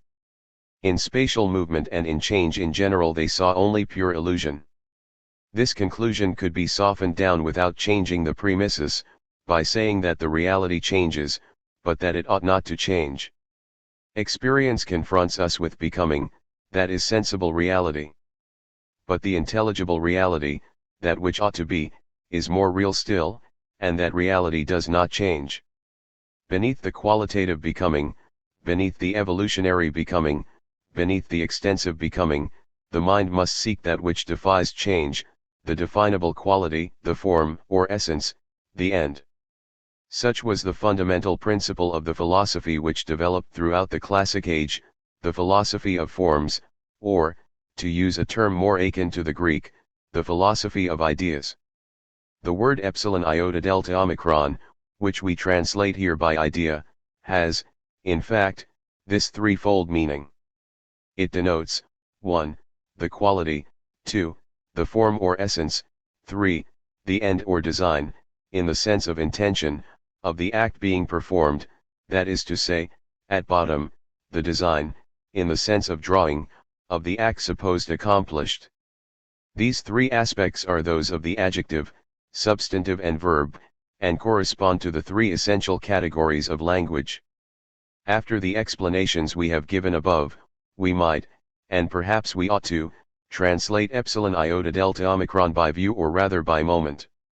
For epsilon iota delta omicron is the stable view taken of the instability of things, the quality, which is a moment of becoming, the form, which is a moment of evolution, the essence, which is the mean form above and below which the other forms are arranged as alterations of the mean, finally, the intention or mental design which presides over the action being accomplished, and which is nothing else, we said, than the material design, traced out and contemplated beforehand, of the action accomplished.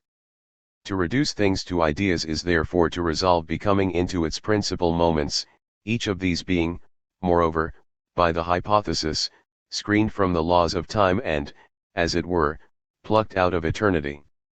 That is to say that we end in the philosophy of ideas when we apply the cinematographical mechanism of the intellect to the analysis of the real. But, when we put immutable ideas at the base of the moving reality, a whole physics, a whole cosmology, a whole theology follows necessarily. We must insist on the point. Not that we mean to summarize in a few pages a philosophy so complex and so comprehensive as that of the Greeks. But, since we have described the cinematographical mechanism of the intellect, it is important that we should show to what idea of reality the play of this mechanism leads. It is the very idea, we believe, that we find in the ancient philosophy. The main lines of the doctrine that was developed from Plato to Plotinus, passing through Aristotle, and even, in a certain measure, through the Stoics, have nothing accidental, nothing contingent, nothing that must be regarded as a philosopher's fancy. They indicate the vision that a systematic intellect obtains of the universal becoming when regarding it by means of snapshots, taken at intervals, of its flowing. So that, even today, we shall philosophize in the manner of the Greeks, we shall rediscover, without needing to know them, such and such of their general conclusions, in the exact proportion that we trust in the cinematographical instinct of our thought. Asterisk asterisk asterisk asterisk. We said there is more in a movement than in the successive positions attributed to the moving object, more in a becoming than in the forms passed through in turn, more in the evolution of form than the forms assumed one after another. Philosophy can therefore derive terms of the second kind from those of the first, but not the first from the second. From the first terms speculation must take its start.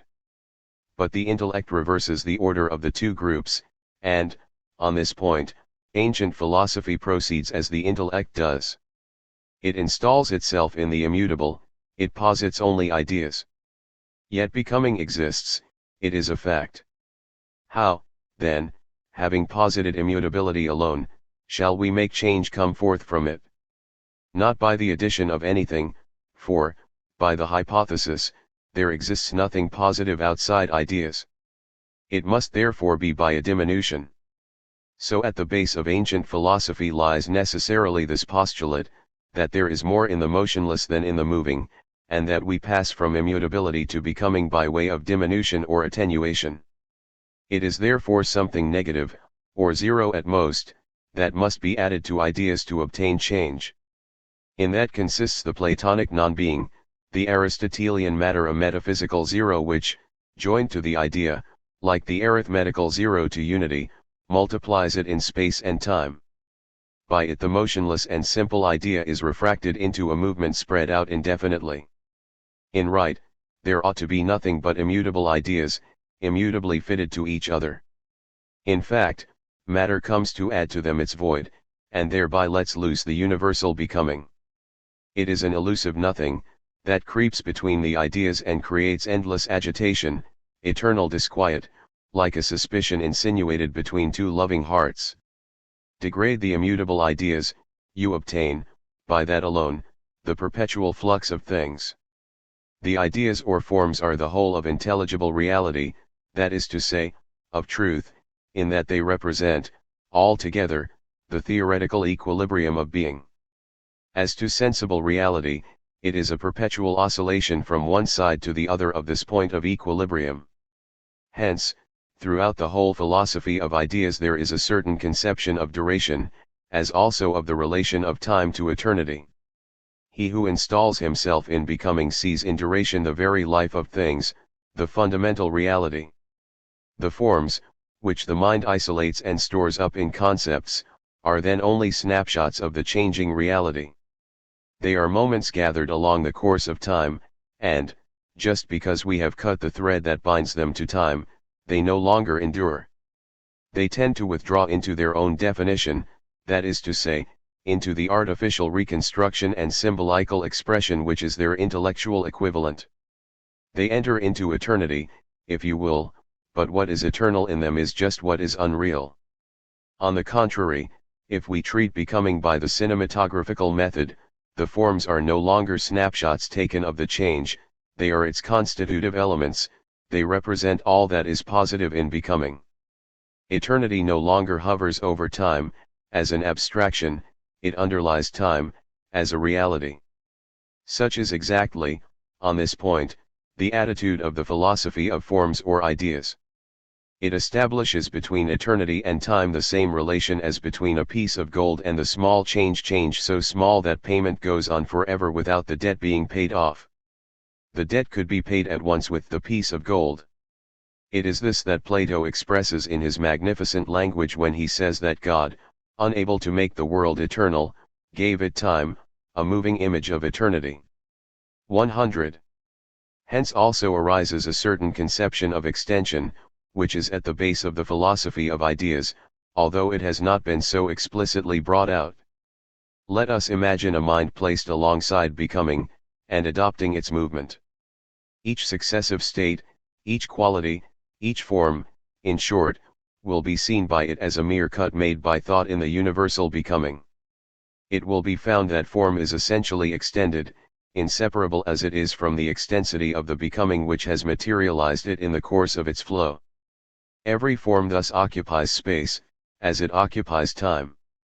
But the philosophy of ideas follows the inverse direction. It starts from the form, it sees in the form the very essence of reality. It does not take form as a snapshot of becoming, it posits forms in the eternal, of this motionless eternity, then, duration and becoming are supposed to be only the degradation. Form thus posited, independent of time, is then no longer what is found in a perception, it is a concept.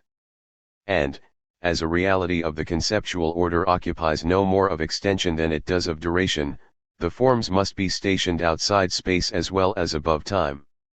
Space and time have therefore necessarily, in ancient philosophy, the same origin and the same value. The same diminution of being is expressed both by extension in space and detention in time. Both of these are but the distance between what is and what ought to be. From the standpoint of ancient philosophy, space and time can be nothing but the field that an incomplete reality, or rather a reality that has gone astray from itself, needs in order to run in quest of itself. Only it must be admitted that the field is created as the hunting progresses, and that the hunting in some way deposits the field beneath it. Move an imaginary pendulum, a mere mathematical point, from its position of equilibrium, a perpetual oscillation is started, along which points are placed next to points, and moments succeed moments. The space and time which thus arise have no more positivity than the movement itself. They represent the remoteness of the position artificially given to the pendulum from its normal position, what it lacks in order to regain its natural stability. Bring it back to its normal position, space, time, and motion shrink to a mathematical point. Just so, human reasonings are drawn out into an endless chain, but are at once swallowed up in the truth seized by intuition, for their extension in space and time is only the distance, so to speak, between thought and truth. 101 So of extension and duration in relation to pure forms or ideas. The sensible forms are before us, ever about to recover their ideality, ever prevented by the matter they bear in them, that is to say, by their inner void, by the interval between what they are and what they ought to be. They are forever on the point of recovering themselves, forever occupied in losing themselves. An inflexible law condemns them, like the rock of Sisyphus, to fall back when they are almost touching the summit, and this law, which has projected them into space and time, is nothing other than the very constancy of their original insufficiency.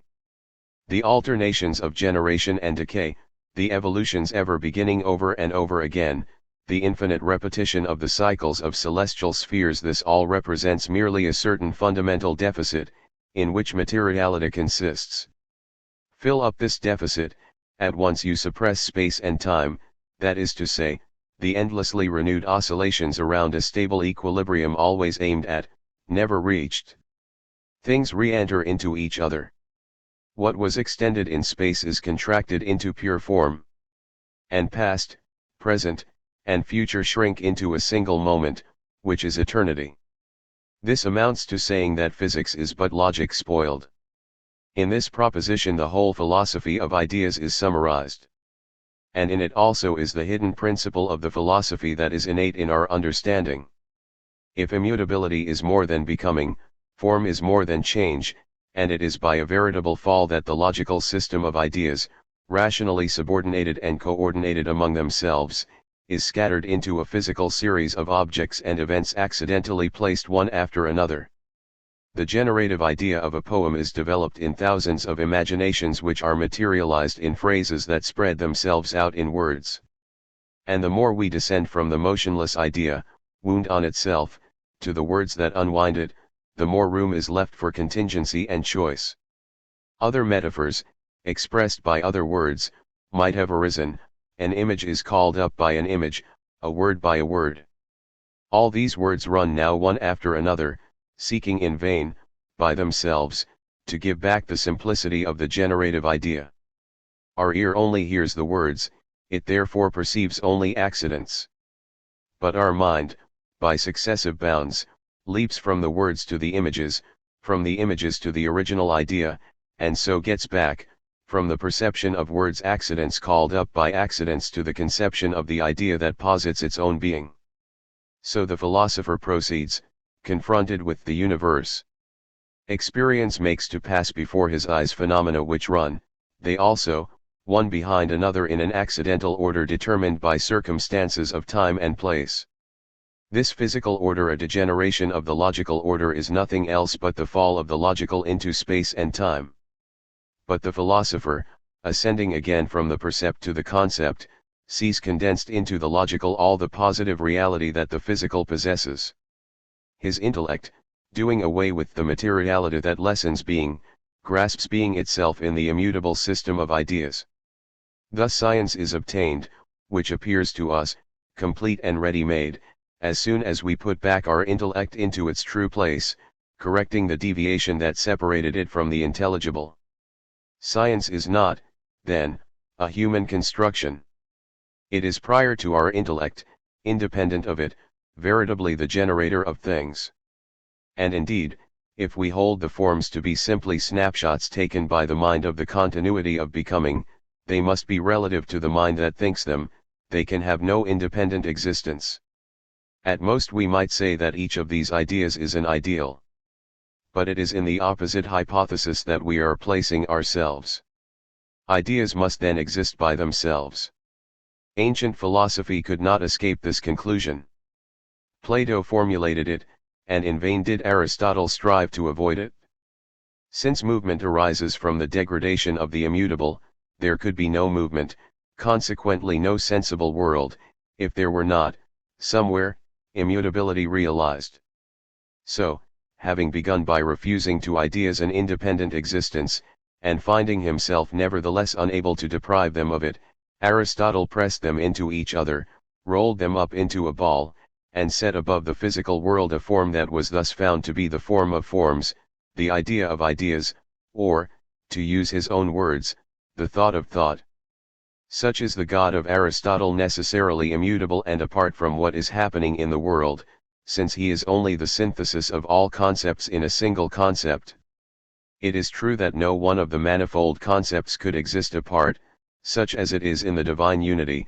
In vain should we look for the ideas of Plato within the God of Aristotle.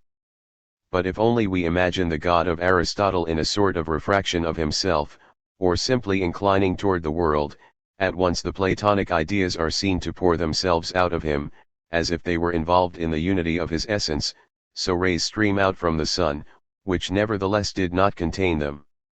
It is probably this possibility of an outpouring of Platonic ideas from the Aristotelian God that is meant, in the philosophy of Aristotle, by the active intellect, the new omicron upsilon that has been called pi omicron iota eta tau iota kappa omicron, that is, by what is essential and yet unconscious in human intelligence. The new omicron upsilon pi omicron iota eta tau iota kappa omicron is science entire, posited all at once, which the conscious, discursive intellect is condemned to reconstruct with difficulty, bit by bit. There is then within us, or rather behind us, a possible vision of God, as the Alexandrians said, a vision always virtual, never actually realized by the conscious intellect. In this intuition we should see God expand in ideas. This it is that does everything. 102 Playing in relation to the discursive intellect, which moves in time, the same role as the motionless mover himself plays in relation to the movement of the heavens and the course of things. There is, then, immanent in the philosophy of ideas, a particular conception of causality, which it is important to bring into full light, because it is that which each of us will reach when, in order to ascend to the origin of things, he follows to the end the natural movement of the intellect. True, the ancient philosophers never formulated it explicitly. They confined themselves to drawing the consequences of it, and, in general, they have marked but points of view of it rather than presented it itself. Sometimes, indeed, they speak of an attraction, sometimes of an impulsion exercised by the prime mover on the whole of the world. Both views are found in Aristotle, who shows us in the movement of the universe an aspiration of things toward the divine perfection, and consequently an ascent toward God, while he describes it elsewhere as the effect of a contact of God with the first sphere and as descending, consequently, from God to things. The Alexandrians, we think, do no more than follow this double indication when they speak of procession and conversion. Everything is derived from the first principle, and everything aspires to return to it. But these two conceptions of the divine causality can only be identified together if we bring them, both the one and the other, back to a third, which we hold to be fundamental, and which alone will enable us to understand, not only why, in what sense, things move in space and time, but also why there is space and time, why there is movement, why there are things. This conception, which more and more shows through the reasonings of the Greek philosophers as we go from Plato to Plotinus, we may formulate thus: the affirmation of a reality implies the simultaneous affirmation of all the degrees of reality intermediate between it and nothing. The principle is evident in the case of number. We cannot affirm the number 10 without thereby affirming the existence of the numbers 9, 8, 7, etc. in short, of the whole interval between 10 and 0. But here our mind passes naturally from the sphere of quantity to that of quality. It seems to us that, a certain perfection being given, the whole continuity of degradations is given also between this perfection, on the one hand, and the not, on the other hand, that we think we conceive. Let us then posit the God of Aristotle, thought of thought, that is, thought making a circle, transforming itself from subject to object and from object to subject by an instantaneous, or rather an eternal, circular process, as, on the other hand, the not appears to posit itself, and as, the two extremities being given, the interval between them is equally given. It follows that all the descending degrees of being, from the divine perfection down to the absolute nothing, are realized automatically, so to speak, when we have posited God. Let us then run through this interval from top to bottom. First of all, the slightest diminution of the first principle will be enough to precipitate being into space and time, but duration and extension, which represent this first diminution, will be as near as possible to the divine in extension and eternity. We must therefore picture to ourselves this first degradation of the divine principle as a sphere turning on itself, imitating, by the perpetuity of its circular movement, the eternity of the circle of the divine thought, creating, moreover, its own place, and thereby place in general. 103 Since it includes without being included and moves without stirring from the spot, creating also its own duration, and thereby duration in general, since its movement is the measure of all motion. 104 Then, by degrees, we shall see the perfection decrease, more and more, down to our sublunary world, in which the cycle of birth, growth, and decay imitates and mars the original circle for the last time. So understood, the causal relation between God and the world is seen as an attraction when regarded from below, as an impulsion or a contact when regarded from above, since the first heaven, with its circular movement, is an imitation of God, and all imitation is the reception of a form. Therefore, we perceive God as efficient cause or as final cause, according to the point of view. And yet neither of these two relations is the ultimate causal relation. The true relation is that which is found between the two members of an equation, when the first member is a single term and the second a sum of an endless number of terms. It is, we may say, the relation of the gold piece to the small change, if we suppose the change to offer itself automatically as soon as the gold piece is presented. Only thus can we understand why Aristotle has demonstrated the necessity of a first motionless mover, not by founding it on the assertion that the movement of things must have had a beginning, but, on the contrary, by affirming that this movement could not have begun and can never come to an end. If movement exists, or, in other words, if the small change is being counted, the gold piece is to be found somewhere. And if the counting goes on forever, having never begun, the single term that is eminently equivalent to it must be eternal.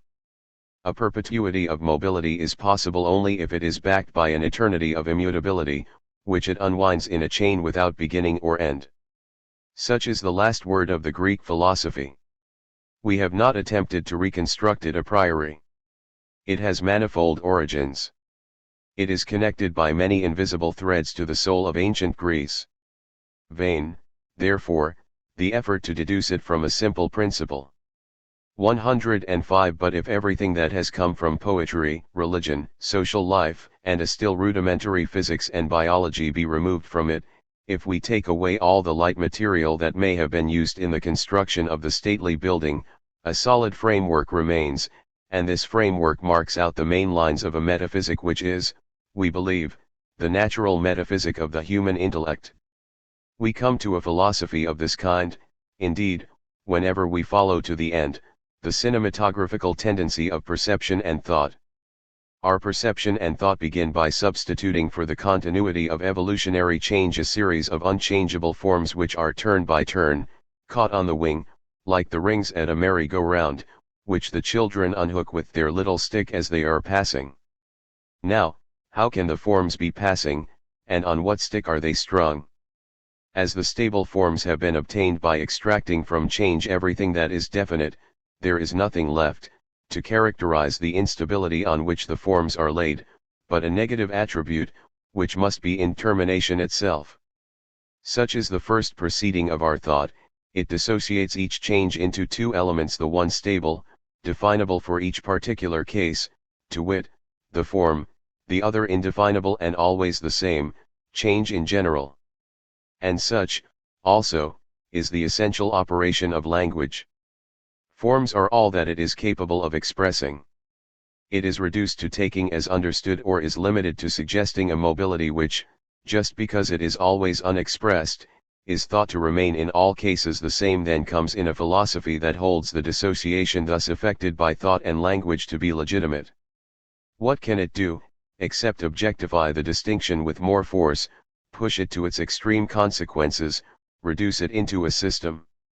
It will therefore construct the real, on the one hand, with definite forms or immutable elements, and, on the other, with a principle of mobility which, being the negation of the form, will, by the hypothesis, escape all definition and be the purely indeterminate. The more it directs its attention to the forms delineated by thought and expressed by language, the more it will see them rise above the sensible and become subtilized into pure concepts, capable of entering one within the other, and even of being at last massed together into a single concept, the synthesis of all reality, the achievement of all perfection. The more, on the contrary, it descends toward the invisible source of the universal mobility, the more it will feel this mobility sink beneath it and at the same time become void, vanish into what it will call the non-being. Finally, it will have on the one hand the system of ideas, logically coordinated together or concentrated into one only, on the other a quasi-not, the Platonic non-being or the Aristotelian matter.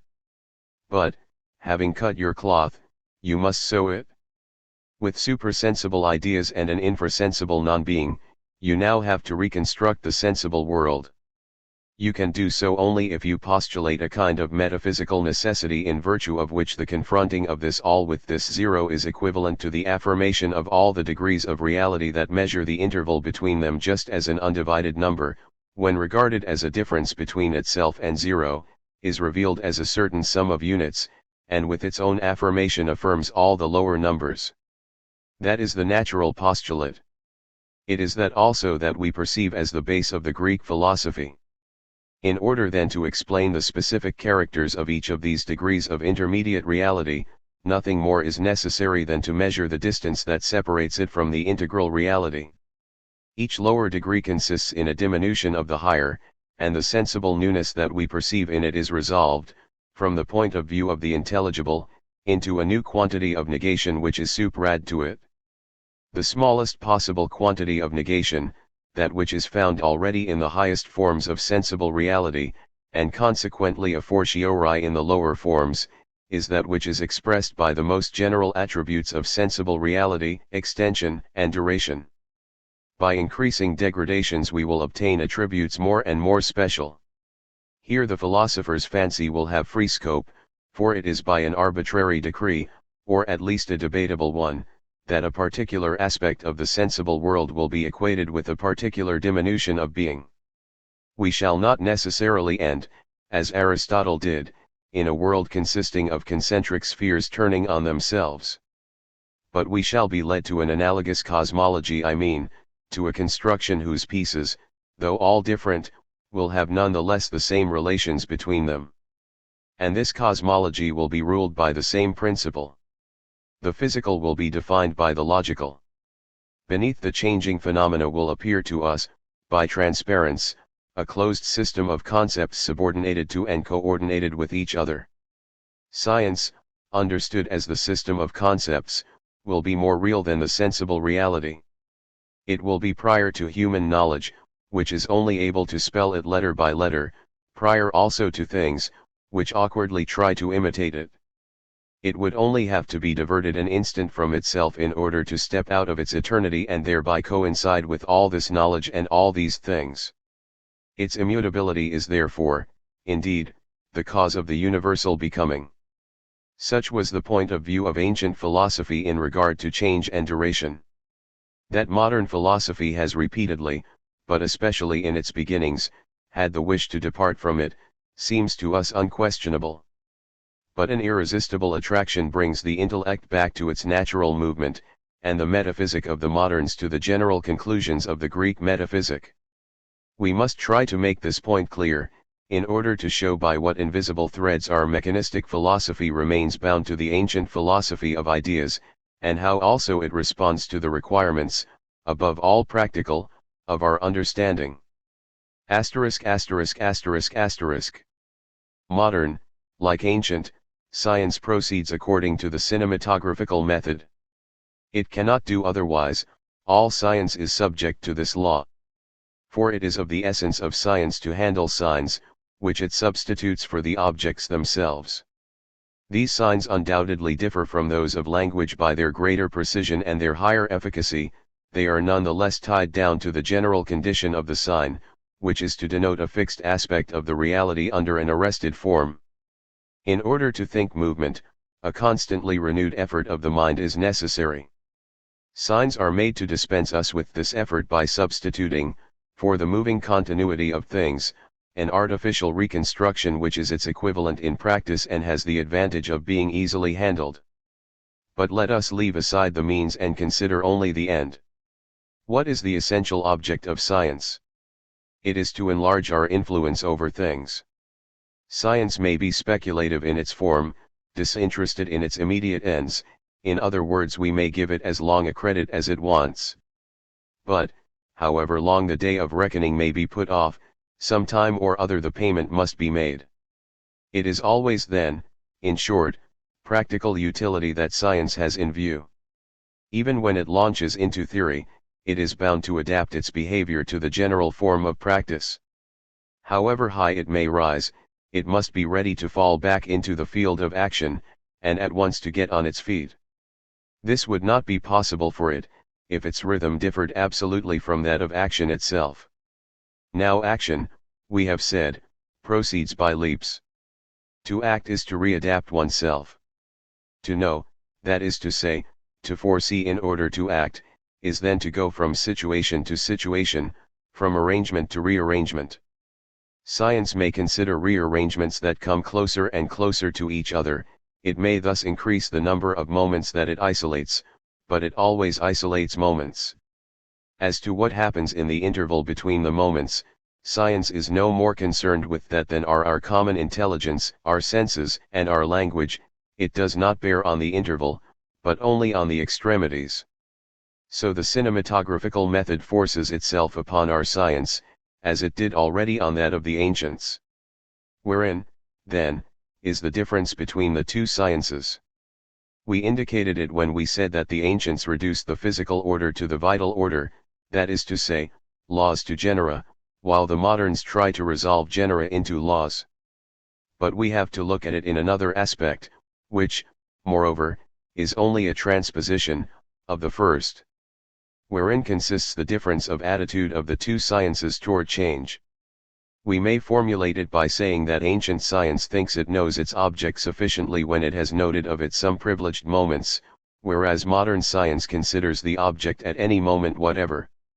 The forms or ideas of Plato or of Aristotle correspond to privileged or salient moments in the history of things, those, in general, that have been fixed by language. They are supposed, like the childhood or the old age of a living being, to characterize a period of which they express the quintessence, all the rest of this period being filled by the passage, of no interest in itself, from one form to another form. Take, for instance, a falling body. It was thought that we got near enough to the fact when we characterized it as a whole. It was a movement downward, it was the tendency toward a center, it was the natural movement of a body which, separated from the earth to which it belonged, was now going to find its place again. They noted, then, the final term or culminating point, tau epsilon lambda omicron alpha kappa mu eta, and set it up as the essential moment. This moment, that language has retained in order to express the whole of the fact, sufficed also for science to characterize it. In the physics of Aristotle, it is by the concepts high and low, spontaneous displacement and forced displacement, own place and strange place, that the movement of a body shot into space or falling freely is defined. But Galileo thought there was no essential moment, no privileged instant. To study the falling body is to consider it at it matters not what moment in its course. The true science of gravity is that which will determine, for any moment of time whatever, the position of the body in space. For this, indeed, signs far more precise than those of language are required. We may say, then, that our physics differs from that of the ancients chiefly in the indefinite breaking up of time. For the ancients, time comprises as many undivided periods as our natural perception and our language cut out in its successive facts, each presenting a kind of individuality. For that reason, each of these facts admits, in their view, of only a total definition or description. If, in describing it, we are led to distinguish phases in it, we have several facts instead of a single one, several undivided periods instead of a single period, but time is always supposed to be divided into determinate periods, and the mode of division to be forced on the mind by apparent crises of the real, comparable to that of puberty, by the apparent release of a new form for a Kepler or a Galileo. On the contrary, time is not divided objectively in one way or another by the matter that fills it.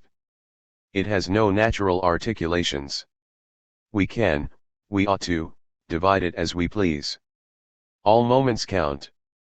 None of them has the right to set itself up as a moment that represents or dominates the others. And, consequently, we know a change only when we are able to determine what it is about at any one of its moments. The difference is profound. In fact, in a certain aspect it is radical. But, from the point of view from which we are regarding it, it is a difference of degree rather than of kind. The human mind has passed from the first kind of knowledge to the second through gradual perfecting, simply by seeking a higher precision. There is the same relation between these two sciences as between the noting of the phases of a movement by the eye and the much more complete recording of these phases by instantaneous photography. It is the same cinematographical mechanism in both cases, but it reaches a precision in the second that it cannot have in the first. Of the gallop of a horse our eye perceives chiefly a characteristic, essential, or rather schematic attitude, a form that appears to radiate over a whole period and so fill up a time of gallop. It is this attitude that sculpture has fixed on the frieze of the Parthenon. But instantaneous photography isolates any moment, it puts them all in the same rank, and thus the gallop of a horse spreads out for it into as many successive attitudes as it wishes, instead of massing itself into a single attitude, which is supposed to flash out in a privileged moment and to illuminate a whole period. From this original difference flow all the others. A science that considers, one after the other, undivided periods of duration, sees nothing but phases succeeding phases, forms replacing forms, it is content with a qualitative description of objects, which it likens to organized beings. But when we seek to know what happens within one of these periods, at any moment of time, we are aiming at something entirely different. The changes which are produced from one moment to another are no longer, by the hypothesis, changes of quality, they are quantitative variations, it may be of the phenomenon itself, it may be of its elementary parts. We were right then to say that modern science is distinguishable from the ancient in that it applies to magnitudes and proposes first and foremost to measure them.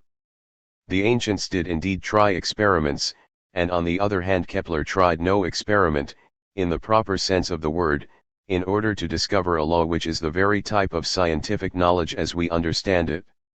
What distinguishes modern science is not that it is experimental, but that it experiments and, more generally, works only with a view to measure. For that reason it is right, again, to say that ancient science applied to concepts, while modern science seeks laws, constant relations between variable magnitudes. The concept of circularity was sufficient to Aristotle to define the movement of the heavenly bodies. But, even with the more accurate concept of elliptical form, Kepler did not think he had accounted for the movement of planets. He had to get a law, that is to say, a constant relation between the quantitative variations of two or several elements of the planetary movement.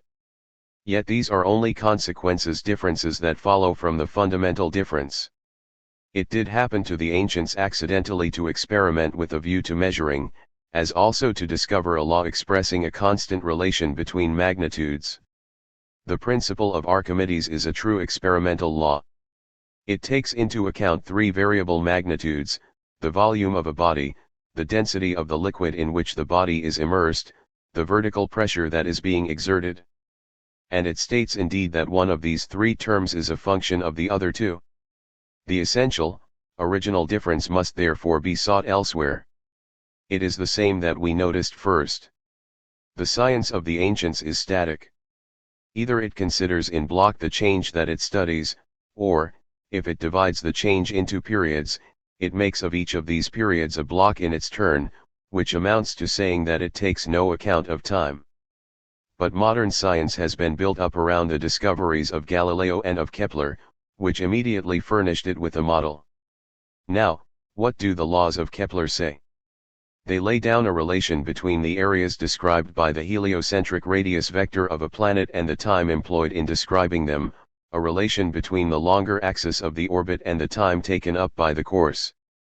And what was the principle discovered by Galileo? A law which connected the space traversed by a falling body with the time occupied by the fall. Furthermore, in what did the first of the great transformations of geometry in modern times consist, if not in introducing in a veiled form, it is true time and movement even in the consideration of figures. For the ancients, geometry was a purely static science. Figures were given to it at once, completely finished, like the Platonic ideas. But the essence of the Cartesian geometry, although Descartes did not give it this form, was to regard every plane curve as described by the movement of a point on a movable straight line which is displaced, parallel to itself, along the axis of the abscissa, the displacement of the movable straight line being supposed to be uniform and the abscissa thus becoming representative of the time. The curve is then defined if we can state the relation connecting the space traversed on the movable straight line to the time employed in traversing it, that is, if we are able to indicate the position of the movable point, on the straight line which it traverses, at any moment whatever of its course. This relation is just what we call the equation of the curve. To substitute an equation for a figure consists, therefore, in seeing the actual position of the moving points in the tracing of the curve at any moment whatever, instead of regarding this tracing all at once, gathered up in the unique moment when the curve has reached its finished state. Such, then, was the directing idea of the reform by which both the science of nature and mathematics, which serves as its instrument, were renewed. Modern science is the daughter of astronomy. It has come down from heaven to earth along the inclined plane of Galileo, for it is through Galileo that Newton and his successors are connected with Kepler. Now, how did the astronomical problem present itself to Kepler? The question was, knowing the respective positions of the planets at a given moment, how to calculate their positions at any other moment. So the same question presented itself, henceforth, for every material system. Each material point became a rudimentary planet, and the main question, the ideal problem whose solution would yield the key to all the others was, the positions of these elements at a particular moment being given, how to determine their relative positions at any moment. No doubt the problem cannot be put in these precise terms except in very simple cases, for a schematized reality, for we never know the respective positions of the real elements of matter, supposing there are real elements, and, even if we knew them at a given moment, the calculation of their positions at another moment would generally require a mathematical effort surpassing human powers. But it is enough for us to know that these elements might be known, that their present positions might be noted, and that a superhuman intellect might, by submitting these data to mathematical operations, determine the positions of the elements at any other moment of time. This conviction is at the bottom of the questions we put to ourselves on the subject of nature, and of the methods we employ to solve them. That is why every law in static form seems to us as a provisional installment or as a particular view of a dynamic law which alone would give us whole and definitive knowledge. Let us conclude, then, that our science is not only distinguished from ancient science in this, that it seeks laws, nor even in this, that its laws set forth relations between magnitudes.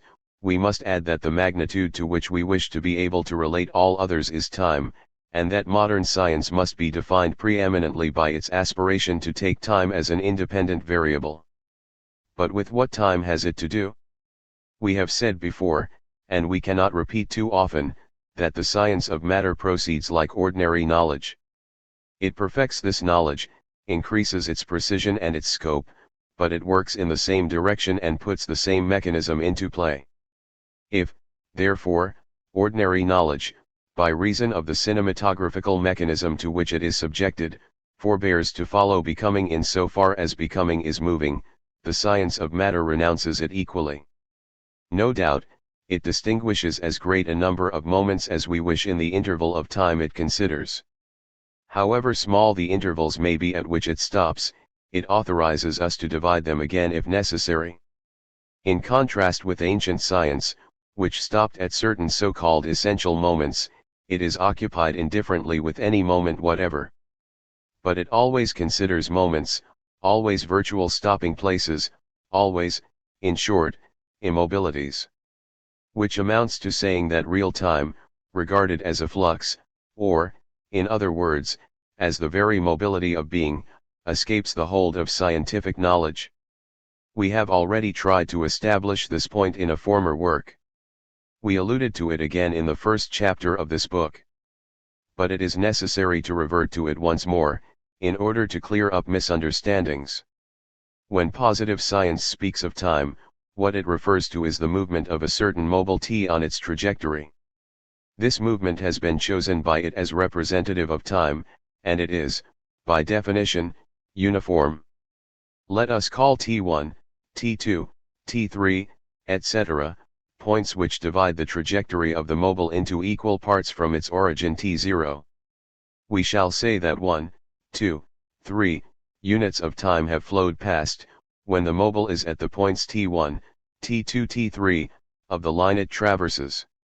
Accordingly, to consider the state of the universe at the end of a certain time t, is to examine where it will be when t is at the point tt of its course. But of the flux itself of time, still less of its effect on consciousness, there is here no question, for there enter into the calculation only the points t1, t2, t3, taken on the flux, never the flux itself.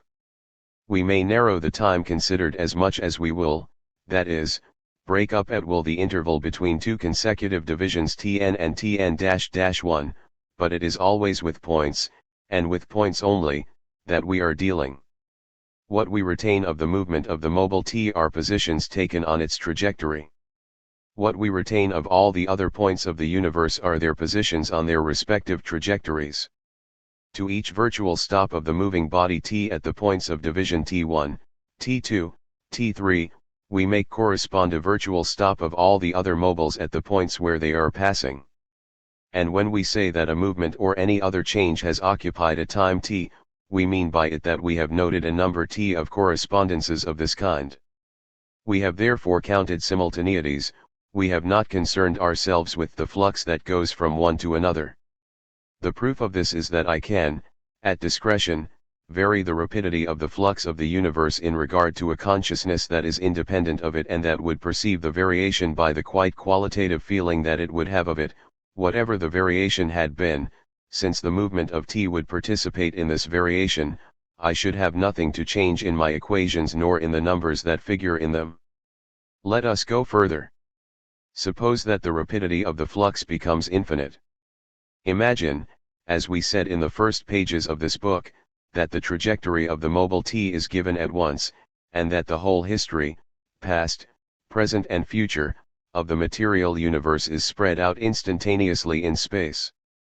The same mathematical correspondences will subsist between the moments of the history of the world unfolded like a fan, so to speak, and the divisions T1, T2, T3, of the line which will be called, by definition, the course of time. In the eyes of science nothing will have changed. But if, time thus spreading itself out in space and succession becoming juxtaposition, science has nothing to change in what it tells us, we must conclude that, in what it tells us, it takes account neither of succession in what of it is specific nor of time in what there is in it that is fluent. It has no sign to express what strikes our consciousness in succession and duration. It no more applies to becoming, so far as that is moving, than the bridges thrown here and there across the stream follow the water that flows under their arches. Yet succession exists, I am conscious of it, it is a fact. When a physical process is going on before my eyes, my perception and my inclination have nothing to do with accelerating or retarding it. What is important to the physicist is the number of units of duration the process fills. He does not concern himself about the units themselves, and that is why the successive states of the world might be spread out all at once in space without his having to change anything in his science or to cease talking about time. But for us, conscious beings, it is the units that matter, for we do not count extremities of intervals, we feel and live the intervals themselves. Now, we are conscious of these intervals as of definite intervals. Let me come back again to the sugar in my glass of water 106. Why must I wait for it to melt? While the duration of the phenomenon is relative for the physicist, since it is reduced to a certain number of units of time and the units themselves are indifferent, this duration is an absolute for my consciousness, for it coincides with a certain degree of impatience which is rigorously determined. Whence comes this determination? What is it that obliges me to wait, and to wait for a certain length of psychical duration which is forced upon me, over which I have no power? If succession, in so far as distinct from mere juxtaposition, has no real efficacy, if time is not a kind of force, why does the universe unfold its successive states with a velocity which, in regard to my consciousness, is a veritable absolute? Why with this particular velocity rather than any other? Why not with an infinite velocity? Why, in other words, is not everything given at once, as on the film of the cinematograph? The more I consider this point, the more it seems to me that, if the future is bound to succeed the present instead of being given alongside of it, it is because the future is not altogether determined at the present moment, and that if the time taken up by this succession is something other than a number, if it has for the consciousness that is installed in it absolute value and reality, it is because there is unceasingly being created in it, not indeed in any such artificially isolated system as a glass of sugared water, but in the concrete whole of which every such system forms part, something unforeseeable and new. This duration may not be the fact of matter itself, but that of the life which reascends the course of matter. The two movements are none the less mutually dependent upon each other. The duration of the universe must therefore be one with the latitude of creation which can find place in it. When a child plays at reconstructing a picture by putting together the separate pieces in a puzzle game, the more he practices, the more and more quickly he succeeds. The reconstruction was, moreover, instantaneous. The child found it ready-made, when he opened the box on leaving the shop. The operation, therefore, does not require a definite time, and indeed, theoretically, it does not require any time. That is because the result is given. It is because the picture is already created, and because to obtain it requires only a work of recomposing and rearranging, a work that can be supposed going faster and faster, and even infinitely fast, up to the point of being instantaneous. But, to the artist who creates a picture by drawing it from the depths of his soul, time is no longer an accessory, it is not an interval that may be lengthened or shortened without the content being altered. The duration of his work is part and parcel of his work. To contract or to dilate it would be to modify both the psychical evolution that fills it and the invention which is its goal. The time taken up by the invention is one with the invention itself. It is the progress of a thought which is changing in the degree and measure that it is taking form. It is a vital process, something like the ripening of an idea. The painter is before his canvas, the colors are on the palette, the model is sitting. All this we see, and also we know the painter's style. Do we foresee what will appear on the canvas? We possess the elements of the problem, we know in an abstract way how it will be solved, for the portrait will surely resemble the model and will surely resemble also the artist, but the concrete solution brings with it that unforeseeable nothing which is everything in a work of art. And it is this nothing that takes time. Not as matter, it creates itself as form. The sprouting and flowering of this form are stretched out on an unshrinkable duration, which is one with their essence. So of the works of nature. Their novelty arises from an internal impetus which is progress or succession, which confers on succession a peculiar virtue, or which owes to succession the whole of its virtue, which, at any rate, makes succession, or continuity of interpenetration in time, irreducible to a mere instantaneous juxtaposition in space. This is why the idea of reading in a present state of the material universe the future of living forms, and of unfolding now their history yet to come, involves a veritable absurdity. But this absurdity is difficult to bring out, because our memory is accustomed to place alongside of each other, in an ideal space, the terms it perceives in turn, because it always represents past succession in the form of juxtaposition. It is able to do so, indeed, just because the past belongs to that which is already invented, to the dead, and no longer to creation and to life. Then, as the succession to come will end by being a succession past, we persuade ourselves that the duration to come admits of the same treatment as past duration, that it is, even now, unrollable, that the future is there, rolled up, already painted on the canvas. An illusion, no doubt, but an illusion that is natural, ineradicable, and that will last as long as the human mind. Time is invention, or it is nothing at all. But of time invention physics can take no account, restricted as it is to the cinematographical method. It is limited to counting simultaneities between the events that make up this time and the positions of the mobile T on its trajectory. It detaches these events from the whole, which at every moment puts on a new form and which communicates to them something of its novelty. It considers them in the abstract, such as they would be outside of the living whole, that is to say, in a time unrolled in space. It retains only the events or systems of events that can be thus isolated without being made to undergo too profound a deformation, because only these lend themselves to the application of its method. Our physics dates from the day when it was known how to isolate such systems. To sum up, while modern physics is distinguished from ancient physics by the fact that it considers any moment of time whatever, it rests altogether on a substitution of time length for time invention. It seems then that, parallel to this physics, a second kind of knowledge ought to have grown up, which could have retained what physics allowed to escape. On the flux itself of duration science neither would nor could lay hold, bound as it was to the cinematographical method.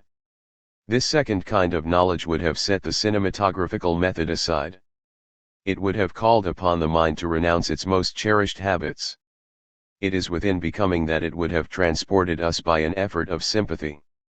We should no longer be asking where a moving body will be, what shape a system will take, through what state a change will pass at a given moment. The moments of time, which are only arrests of our attention, would no longer exist.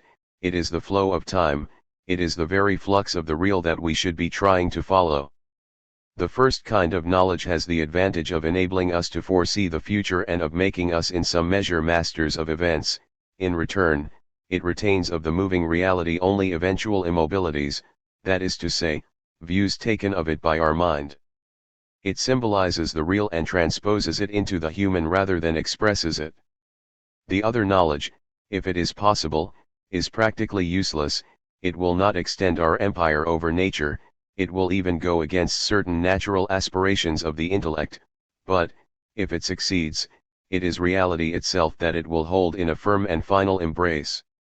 Not only may we thus complete the intellect and its knowledge of matter by accustoming it to install itself within the moving, but by developing also another faculty, complementary to the intellect, we may open a perspective on the other half of the real.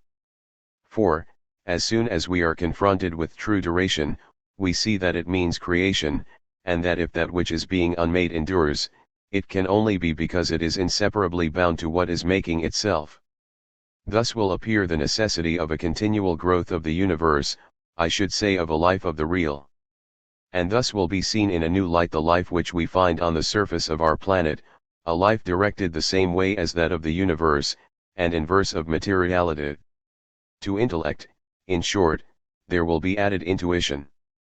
The more we reflect on it, the more we shall find that this conception of metaphysics is that which modern science suggests. For the ancients, indeed, time is theoretically negligible, because the duration of a thing only manifests the degradation of its essence. It is with this motionless essence that science has to deal. Change being only the effort of a form toward its own realization, the realization is all that it concerns us to know. No doubt the realization is never complete. It is this that ancient philosophy expresses by saying that we do not perceive form without matter. But if we consider the changing object at a certain essential moment, at its apogee, we may say that there it just touches its intelligible form. This intelligible form, this ideal and, so to speak, limiting form, our science seizes upon. And possessing in this the gold piece, it holds eminently the small money which we call becoming or change. This change is less than being. The knowledge that would take it for object, supposing such knowledge were possible, would be less than science. But, for a science that places all the moments of time in the same rank, that admits no essential moment, no culminating point, no apogee, change is no longer a diminution of essence, duration is not a dilution of eternity. The flux of time is the reality itself, and the things which we study are the things which flow.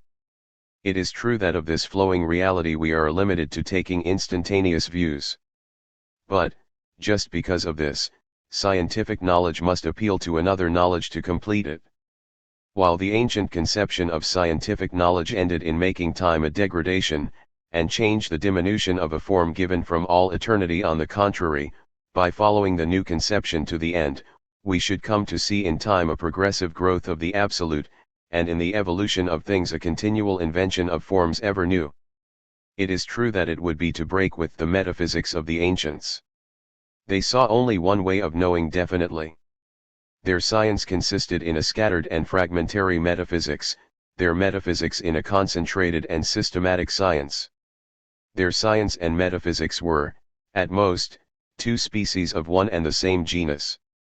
In our hypothesis, on the contrary, science and metaphysics are two opposed although complementary ways of knowing, the first retaining only moments, that is to say, that which does not endure, the second bearing on duration itself. Now, it was natural to hesitate between so novel a conception of metaphysics and the traditional conception. The temptation must have been strong to repeat with the new science what had been tried on the old, to suppose our scientific knowledge of nature completed at once, to unify it entirely, and to give to this unification, as the Greeks had already done, the name of metaphysics. So, beside the new way that philosophy might have prepared, the old remained open, that indeed which physics trod. And, as physics retained of time only what could as well be spread out all at once in space, the metaphysics that chose the same direction had necessarily to proceed as if time created and annihilated nothing, as if duration had no efficacy. Bound, like the physics of the moderns and the metaphysics of the ancients, to the cinematographical method, it ended with the conclusion, implicitly admitted at the start and immanent in the method itself, all is given.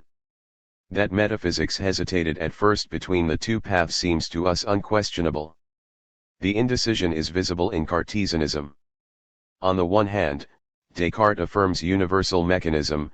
From this point of view movement would be relative 107 and, as time has just as much reality as movement, it would follow that past, present, and future are given from all eternity.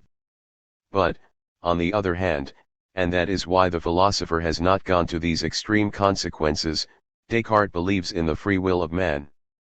He superposes on the determinism of physical phenomena the indeterminism of human actions, and, consequently, on time length the time in which there is invention, creation, true succession. This duration he supports on a God who is unceasingly renewing the creative act, and who, being thus tangent to time and becoming, sustains them, communicates to them necessarily something of his absolute reality. When he places himself at this second point of view, Descartes speaks of movement, even spatial, as of an absolute. 108. He therefore entered both roads one after the other, having resolved to follow neither of them to the end. The first would have led him to the denial of free will in man and of real will in God. It was the suppression of all efficient duration, the likening of the universe to a thing given, which a superhuman intelligence would embrace at once in a moment or in eternity. In following the second, on the contrary, he would have been led to all the consequences which the intuition of true duration implies. Creation would have appeared not simply as continued, but also as continuous. The universe, regarded as a whole, would really evolve. The future would no longer be determinable by the present. At most we might say that, once realized, it can be found again in its antecedents, as the sounds of a new language can be expressed with the letters of an old alphabet if we agree to enlarge the value of the letters and to attribute to them, retroactively, sounds which no combination of the old sounds could have produced beforehand. Finally, the mechanistic explanation might have remained universal in this, that it can indeed be extended to as many systems as we choose to cut out in the continuity of the universe, but mechanism would then have become a method rather than a doctrine. It would have expressed the fact that science must proceed after the cinematographical manner, that the function of science is to scan the rhythm of the flow of things and not to fit itself into that flow. Such were the two opposite conceptions of metaphysics which were offered to philosophy. It chose the first. The reason of this choice is undoubtedly the mind's tendency to follow the cinematographical method, a method so natural to our intellect, and so well adjusted also to the requirements of our science, that we must feel doubly sure of its speculative impotence to renounce it in metaphysics. But ancient philosophy also influenced the choice. Artists forever admirable, the Greeks created a type of supersensible truth, as of sensible beauty, whose attraction is hard to resist. As soon as we incline to make metaphysics a systematization of science, we glide in the direction of Plato and of Aristotle. And, once in the zone of attraction in which the Greek philosophers moved, we are drawn along in their orbit. Such was the case with Leibniz, as also with Spinoza. We are not blind to the treasures of originality their doctrines contain. Spinoza and Leibniz have poured into them the whole content of their souls, rich with the inventions of their genius and the acquisitions of modern thought. And there are in each of them, especially in Spinoza, flashes of intuition that break through the system. But if we leave out of the two doctrines what breathes life into them, if we retain the skeleton only, we have before us the very picture of Platonism and Aristotelianism seen through Cartesian mechanism. They present to us a systematization of the new physics, constructed on the model of the ancient metaphysics. What, indeed, could the unification of physics be? The inspiring idea of that science was to isolate, within the universe, systems of material points such that, the position of each of these points being known at a given moment, we could then calculate it for any moment whatever. As, moreover, the systems thus defined were the only ones on which the new science had hold, and as it could not be known beforehand whether a system satisfied or did not satisfy the desired condition, it was useful to proceed always and everywhere as if the condition was realized. There was in this a methodological rule, a very natural rule, so natural, indeed, that it was not even necessary to formulate it. For simple common sense tells us that when we are possessed of an effective instrument of research, and are ignorant of the limits of its applicability, we should act as if its applicability were unlimited. There will always be time to abate it. But the temptation must have been great for the philosopher to hypostatize this hope, or rather this impetus, of the new science, and to convert a general rule of method into a fundamental law of things. So he transported himself at once to the limit. He supposed physics to have become complete and to embrace the whole of the sensible world. The universe became a system of points, the position of which was rigorously determined at each instant by relation to the preceding instant and theoretically calculable for any moment whatever. The result, in short, was universal mechanism. But it was not enough to formulate this mechanism. What was required was to found it, to give the reason for it and prove its necessity. And the essential affirmation of mechanism being that of a reciprocal mathematical dependence of all the points of the universe, as also of all the moments of the universe, the reason of mechanism had to be discovered in the unity of a principle into which could be contracted all that is juxtaposed in space and successive in time. Hence, the whole of the real was supposed to be given at once. The reciprocal determination of the juxtaposed appearances in space was explained by the indivisibility of true being, and the inflexible determinism of successive phenomena in time simply expressed that the whole of being is given in the eternal. The new philosophy was going, then, to be a recommencement, or rather a transposition, of the old. The ancient philosophy had taken each of the concepts into which a becoming is concentrated or which mark its apogee, it supposed them all known, and gathered them up into a single concept, form of forms, idea of ideas, like the God of Aristotle. The new philosophy was going to take each of the laws which condition a becoming in relation to others and which are as the permanent substratum of phenomena, it would suppose them all known, and would gather them up into a unity which also would express them eminently, but which, like the God of Aristotle and for the same reasons, must remain immutably shut up in itself. True, this return to the ancient philosophy was not without great difficulties. When a Plato, an Aristotle, or a Plotinus melt all the concepts of their science into a single one, in so doing they embrace the whole of the real, for concepts are supposed to represent the things themselves, and to possess at least as much positive content. But a law, in general, expresses only a relation, and physical laws in particular express only quantitative relations between concrete things. So that if a modern philosopher works with the laws of the new science as the Greek philosopher did with the concepts of the ancient science, if he makes all the conclusions of a physics supposed omniscient converge on a single point, he neglects what is concrete in the phenomena, the qualities perceived, the perceptions themselves. His synthesis comprises, it seems, only a fraction of reality. In fact, the first result of the new science was to cut the real into two halves, quantity and quality, the former being credited to the account of bodies and the latter to the account of souls. The ancients had raised no such barriers either between quality and quantity or between soul and body. For them, the mathematical concepts were concepts like the others, related to the others and fitting quite naturally into the hierarchy of the ideas. Neither was the body then defined by geometrical extension, nor the soul by consciousness. If the phi upsilon chi-eta of Aristotle, the entelecheity of a living body, is less spiritual than our soul, it is because his omicron omega mu alpha, already impregnated with the idea, is less corporeal than our body. The size Zion was not yet irremediable between the two terms. It has become so, and thence a metaphysic that aims at an abstract unity must resign itself either to comprehend in its synthesis only one half of the real, or to take advantage of the absolute heterogeneity of the two halves in order to consider one as a translation of the other. Different phrases will express different things if they belong to the same language, that is to say, if there is a certain relationship of sound between them. But if they belong to two different languages, they might, just because of their radical diversity of sound, express the same thing. So of quality and quantity, of soul and body. It is for having cut all connection between the two terms that philosophers have been led to establish between them a rigorous parallelism, of which the ancients had not dreamed, to regard them as translations and not as inversions of each other, in short, to posit a fundamental identity as a substratum to their duality. The synthesis to which they rose thus became capable of embracing everything. A divine mechanism made the phenomena of thought to correspond to those of extension, each to each, qualities to quantities, souls to bodies.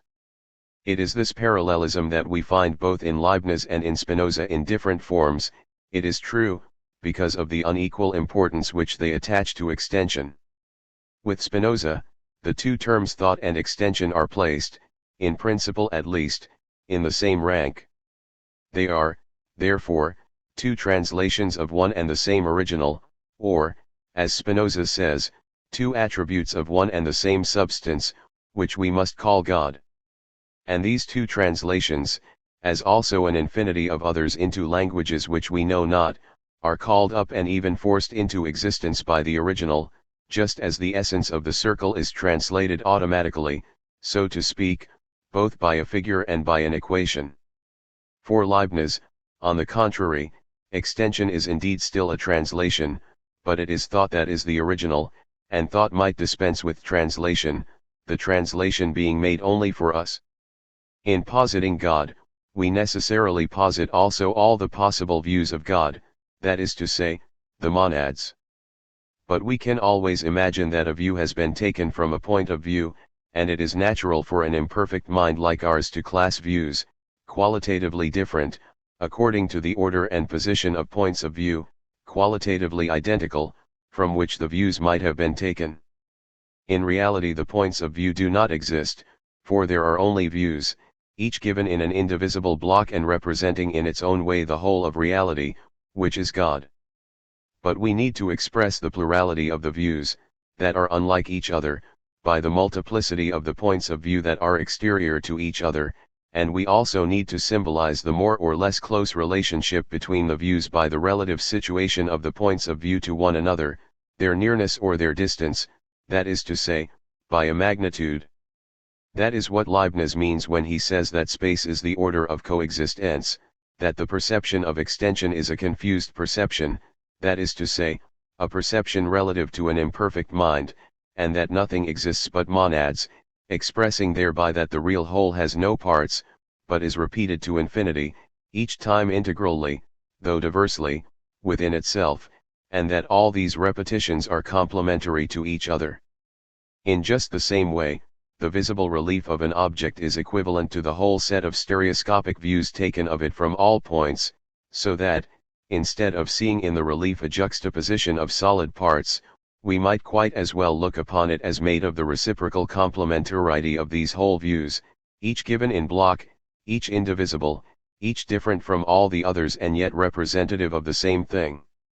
The whole, that is to say, God, is this very relief for Leibniz, and the monads are these complementary plane views.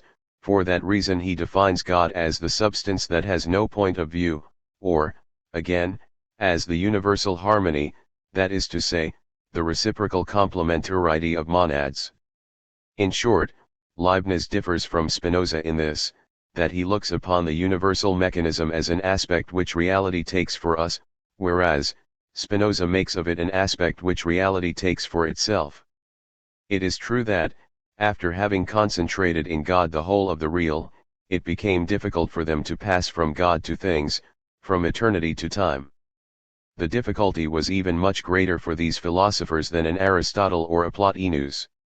The God of Aristotle, indeed, had been obtained by the compression and reciprocal compenetration of the ideas that represent, in their finished state or in their culminating point, the changing things of the world.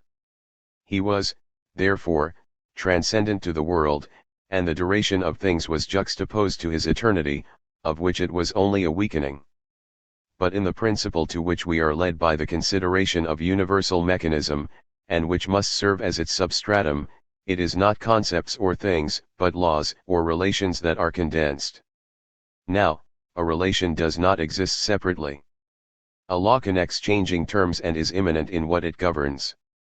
the principle in which all these relations are ultimately summed up, and which is the basis of the unity of nature, cannot, therefore, be transcendent to sensible reality.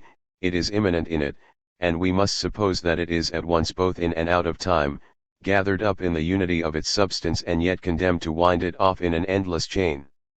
Rather than formulate so appalling a contradiction, the philosophers were necessarily led to sacrifice the weaker of the two terms, and to regard the temporal aspect of things as a mere illusion.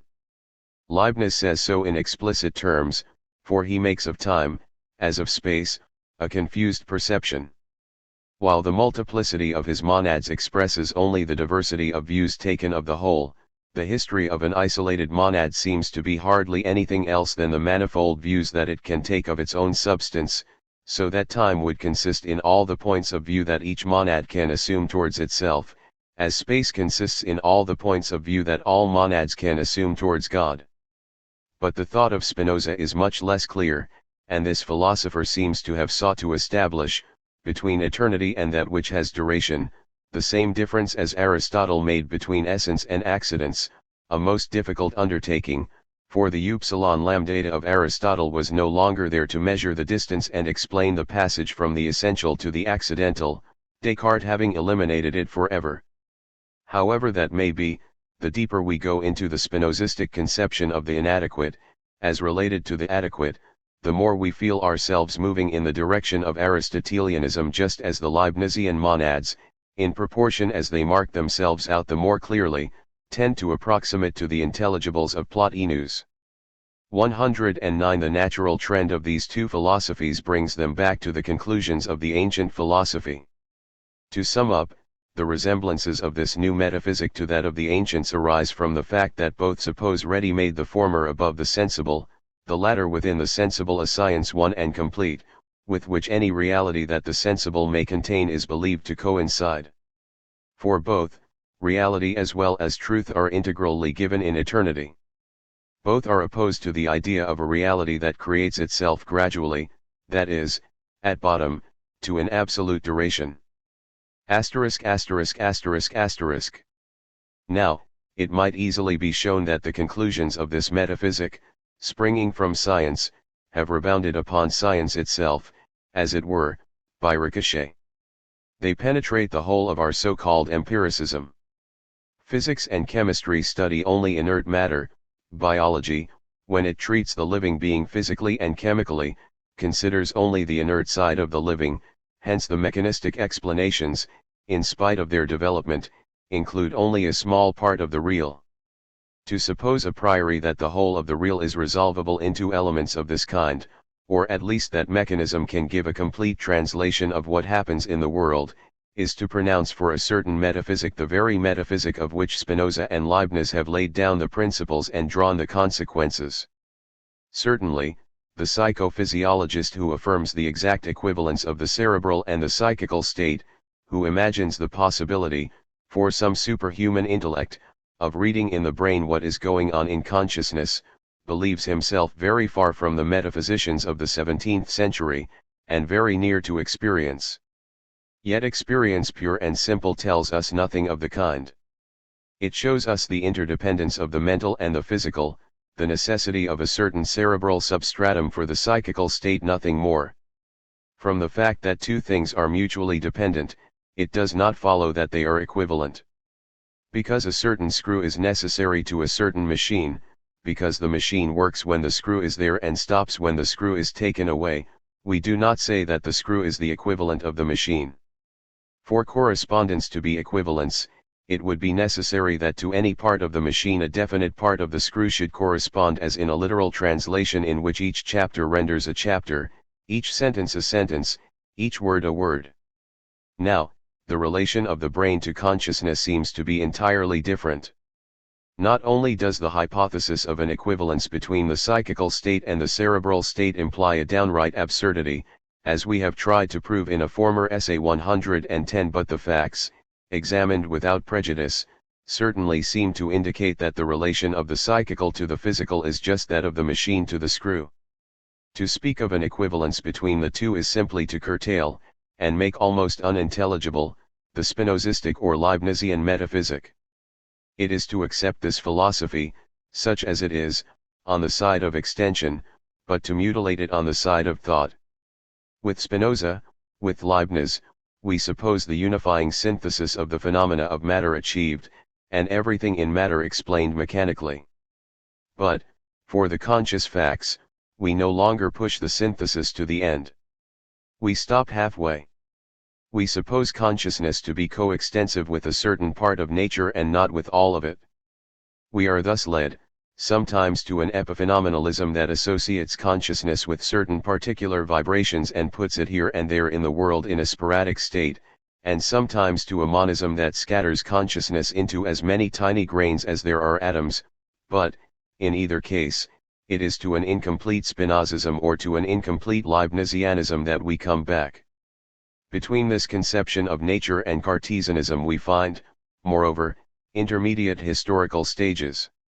The medical philosophers of the 18th century, with their cramped Cartesianism, have had a great part in the genesis of the epiphenomenalism and monism of the present day. These doctrines are thus found to fall short of the Kantian criticism. Certainly, the philosophy of Kant is also imbued with the belief in a science single and complete, embracing the whole of the real. Indeed, looked at from one aspect, it is only a continuation of the metaphysics of the moderns and a transposition of the ancient metaphysics. Spinoza and Leibniz had, following Aristotle, hypostatized in God the unity of knowledge. The Kantian criticism, on one side at least, consists in asking whether the whole of this hypothesis is necessary to modern science as it was to ancient science, or if part of the hypothesis is not sufficient. For the ancients, science applied to concepts, that is to say, to kinds of things. In compressing all concepts into one, they therefore necessarily arrived at a being, which we may call thought, but which was rather thought object than thought subject. When Aristotle defined God the nu omicron eta sigma epsilon omega nu omicron eta sigma iota, it is probably on nu omicron eta sigma epsilon omega, and not on nu omicron eta sigma iota that he put the emphasis. God was the synthesis of all concepts, the idea of ideas. But modern science turns on laws, that is, on relations.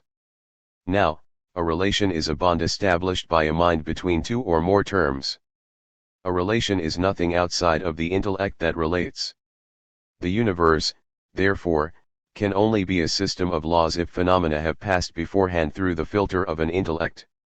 Of course, this intellect might be that of a being infinitely superior to man, who would found the materiality of things at the same time that he bound them together. Such was the hypothesis of Leibniz and of Spinoza. But it is not necessary to go so far, and, for the effect we have here to obtain, the human intellect is enough. Such is precisely the Kantian solution. Between the dogmatism of a Spinoza or a Leibniz and the criticism of Kant there is just the same distance as between it may be maintained that and it suffices that. Kant stops this dogmatism on the incline that was making it slip too far toward the Greek metaphysics. He reduces to the strict minimum the hypothesis which is necessary in order to suppose the physics of Galileo indefinitely extensible. True, when he speaks of the human intellect, he means neither yours nor mine. The unity of nature comes indeed from the human understanding that unifies, but the unifying function that operates here is impersonal. It imparts itself to our individual consciousnesses, but it transcends them. It is much less than a substantial God. It is, however, a little more than the isolated work of a man or even than the collective work of humanity. It does not exactly lie within man, rather, man lies within it, as in an atmosphere of intellectuality which his consciousness breathes. It is, if we will, a formal God, something that in Kant is not yet divine, but which tends to become so. It became so, indeed, with Fichte. With Kant, however, its principal role was to give to the whole of our science a relative and human character, although of a humanity already somewhat deified. From this point of view, the criticism of Kant consisted chiefly in limiting the dogmatism of his predecessors, accepting their conception of science and reducing to a minimum the metaphysic it implied. but it is otherwise with the Kantian distinction between the matter of knowledge and its form. By regarding intelligence as preeminently a faculty of establishing relations, Kant attributed an extra-intellectual origin to the terms between which the relations are established. He affirmed, against his immediate predecessors, that knowledge is not entirely resolvable into terms of intelligence. He brought back into philosophy, while modifying it and carrying it onto another plane, that essential element of the philosophy of Descartes which had been abandoned by the Cartesians. Thereby he prepared the way for a new philosophy, which might have established itself in the extra-intellectual matter of knowledge by a higher effort of intuition. Coinciding with this matter, adopting the same rhythm and the same movement, might not consciousness, by two efforts of opposite direction, raising itself and lowering itself by turns, become able to grasp from within, and no longer perceive only from without, the two forms of reality, body and mind? Would not this twofold effort make us, as far as that is possible, relive the absolute? Moreover, as, in the course of this operation, we should see intellect spring up of itself, cut itself out in the whole of mind, intellectual knowledge would then appear as it is, limited, but not relative. Such was the direction that Kantianism might have pointed out to a revivified Cartesianism. But in this direction Kant himself did not go.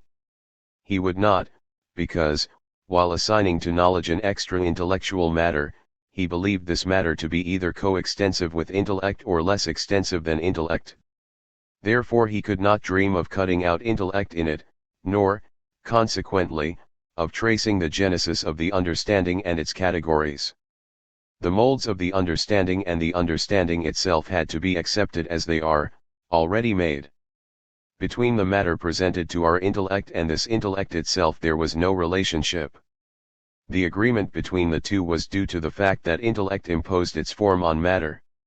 So that not only was it necessary to posit the intellectual form of knowledge as a kind of absolute and give up the quest of its genesis, but the very matter of this knowledge seemed too ground down by the intellect for us to be able to hope to get it back in its original purity. It was not the thing in itself, it was only the refraction of it through our atmosphere. If now we inquire why Kant did not believe that the matter of our knowledge extends beyond its form, this is what we find. The criticism of our knowledge of nature that was instituted by Kant consisted in ascertaining what our mind must be and what nature must be if the claims of our science are justified, but of these claims themselves Kant has not made the criticism. I mean that he took for granted the idea of a science that is one, capable of binding with the same force all the parts of what is given, and of coordinating them into a system presenting on all sides an equal solidity. He did not consider, in his critique of pure reason, that science became less and less objective, more and more symbolical, to the extent that it went from the physical to the vital, from the vital to the psychical. Experience does not move, to his view, in two different and perhaps opposite ways, the one conformable to the direction of the intellect, the other contrary to it. There is, for him, only one experience, and the intellect covers its whole ground. This is what Kant expresses by saying that all our intuitions are sensuous, or, in other words, infra-intellectual.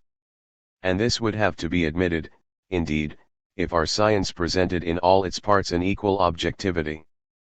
But suppose, on the contrary, that science is less and less objective, more and more symbolical, as it goes from the physical to the psychical, passing through the vital, then, as it is indeed necessary to perceive a thing somehow in order to symbolize it, there would be an intuition of the psychical, and more generally of the vital, which the intellect would transpose and translate, no doubt, but which would none the less transcend the intellect.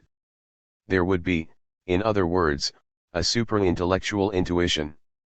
If this intuition exists, a taking possession of the spirit by itself is possible, and no longer only a knowledge that is external and phenomenal. What is more, if we have an intuition of this kind, I mean an ultra-intellectual intuition, then sensuous intuition is likely to be in continuity with it through certain intermediaries, as the infrared is continuous with the ultraviolet. Sensuous intuition itself, therefore, is promoted. it will no longer attain only the phantom of an unattainable thing in itself. It is, provided we bring to it certain indispensable corrections, into the absolute itself, that it will introduce us.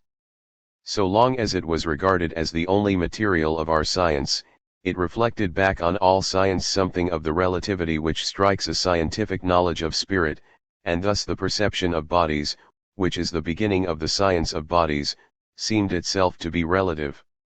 Relative, therefore, seemed to be sensuous intuition. But this is not the case if distinctions are made between the different sciences, and if the scientific knowledge of the spiritual, and also, consequently, of the vital, be regarded as the more or less artificial extension of a certain manner of knowing which, applied to bodies, is not at all symbolical. Let us go further. If there are thus two intuitions of different order, the second being obtained by a reversal of the direction of the first, and if it is toward the second that the intellect naturally inclines, there is no essential difference between the intellect and this intuition itself. The barriers between the matter of sensible knowledge and its form are lowered, as also between the pure forms of sensibility and the categories of the understanding. The matter and form of intellectual knowledge, restricted to its own object, are seen to be engendering each other by a reciprocal adaptation, intellect modeling itself on corpority, and corpority on intellect. But this duality of intuition Kant neither would nor could admit. It would have been necessary, in order to admit it, to regard duration as the very stuff of reality, and consequently to distinguish between the substantial duration of things and time spread out in space. It would have been necessary to regard space itself, and the geometry which is immanent in space, as an ideal limit in the direction of which material things develop, but which they do not actually attain. Nothing could be more contrary to the letter, and perhaps also to the spirit, of the Critique of Pure Reason. No doubt, knowledge is presented to us in it as an ever-open roll, experience as a push of facts that is forever going on. But, according to Kant, these facts are spread out on one plane as fast as they arise, they are external to each other and external to the mind. Of a knowledge from within, that could grasp them in their springing forth instead of taking them already sprung, that would dig beneath space and spatialize time, there is never any question. Yet it is indeed beneath this plane that our consciousness places us, there flows true duration. In this respect, also, Kant is very near his predecessors. Between the non-temporal, and the time that is spread out in distinct moments, he admits no mean.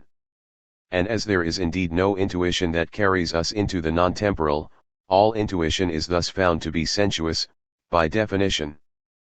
But between physical existence, which is spread out in space, and non-temporal existence, which can only be a conceptual and logical existence like that of which metaphysical dogmatism speaks, is there not room for consciousness and for life? There is, unquestionably. We perceive it when we place ourselves in duration in order to go from that duration to moments, instead of starting from moments in order to bind them again and to construct duration. Yet it was to a non-temporal intuition that the immediate successors of Kant turned, in order to escape from the Kantian relativism. Certainly, the ideas of becoming, of progress, of evolution, seem to occupy a large place in their philosophy. But does duration really play a part in it? Real duration is that in which each form flows out of previous forms, while adding to them something new, and is explained by them as much as it explains them. But to deduce this form directly from one complete being which it is supposed to manifest, is to return to Spinozism. It is, like Leibniz and Spinoza, to deny to duration all efficient action. The post-Kantian philosophy, severe as it may have been on the mechanistic theories, accepts from mechanism the idea of a science that is one and the same for all kinds of reality.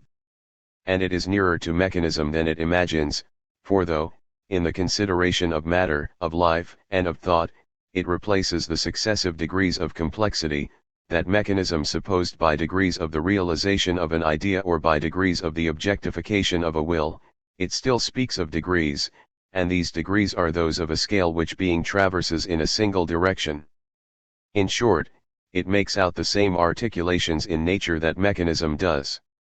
Of mechanism it retains the whole design, it merely gives it a different coloring. But it is the design itself, or at least one half of the design, that needs to be remade.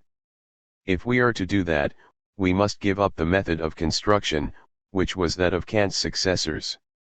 We must appeal to experience, and experience purified, or, in other words, released, where necessary, from the molds that our intellect has formed in the degree and proportion of the progress of our action on things. An experience of this kind is not a non-temporal experience.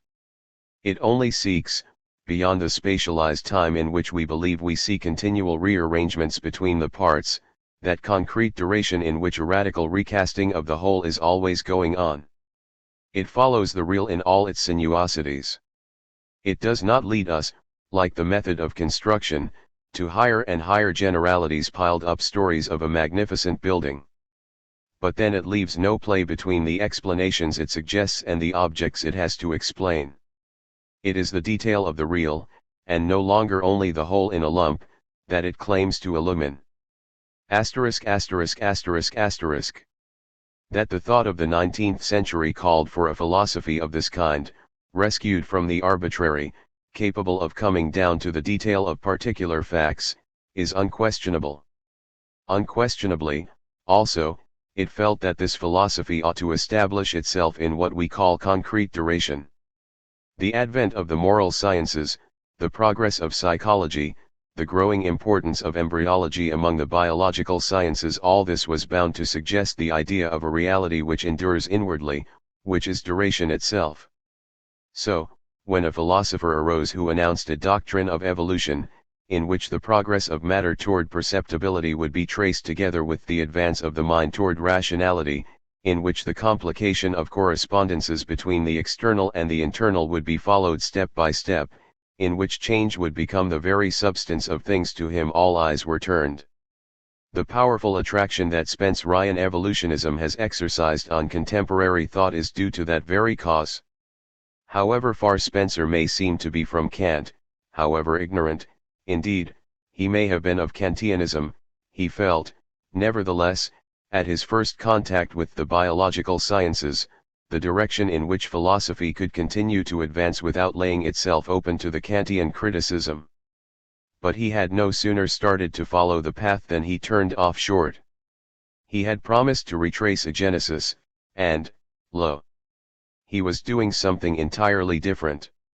His doctrine bore indeed the name of evolutionism, it claimed to remount and redescend the course of the universal becoming, but, in fact, it dealt neither with becoming nor with evolution. We need not enter here into a profound examination of this philosophy. Let us say merely that the usual device of the Spencerian method consists in reconstructing evolution with fragments of the evolved. If I paste a picture on a card and then cut up the card into bits, I can reproduce the picture by rightly grouping again the small pieces. And a child who, working thus with the pieces of a puzzle picture, and putting together unformed fragments of the picture, finally obtains a pretty colored design, no doubt imagines that he has produced design and color. Yet the act of drawing and painting has nothing to do with that of putting together the fragments of a picture already drawn and already painted. So, by combining together the most simple results of evolution, you may imitate well or ill the most complex effects, but of neither the simple nor the complex will you have retraced the genesis, and the addition of evolved to evolved will bear no resemblance whatever to the movement of evolution. Such, however, is Spencer's illusion. He takes reality in its present form, he breaks it to pieces, he scatters it in fragments which he throws to the winds, then he integrates these fragments and dissipates their movement. Having imitated the whole by a work of mosaic, he imagines he has retraced the design of it, and made the genesis. Is it matter that is in question?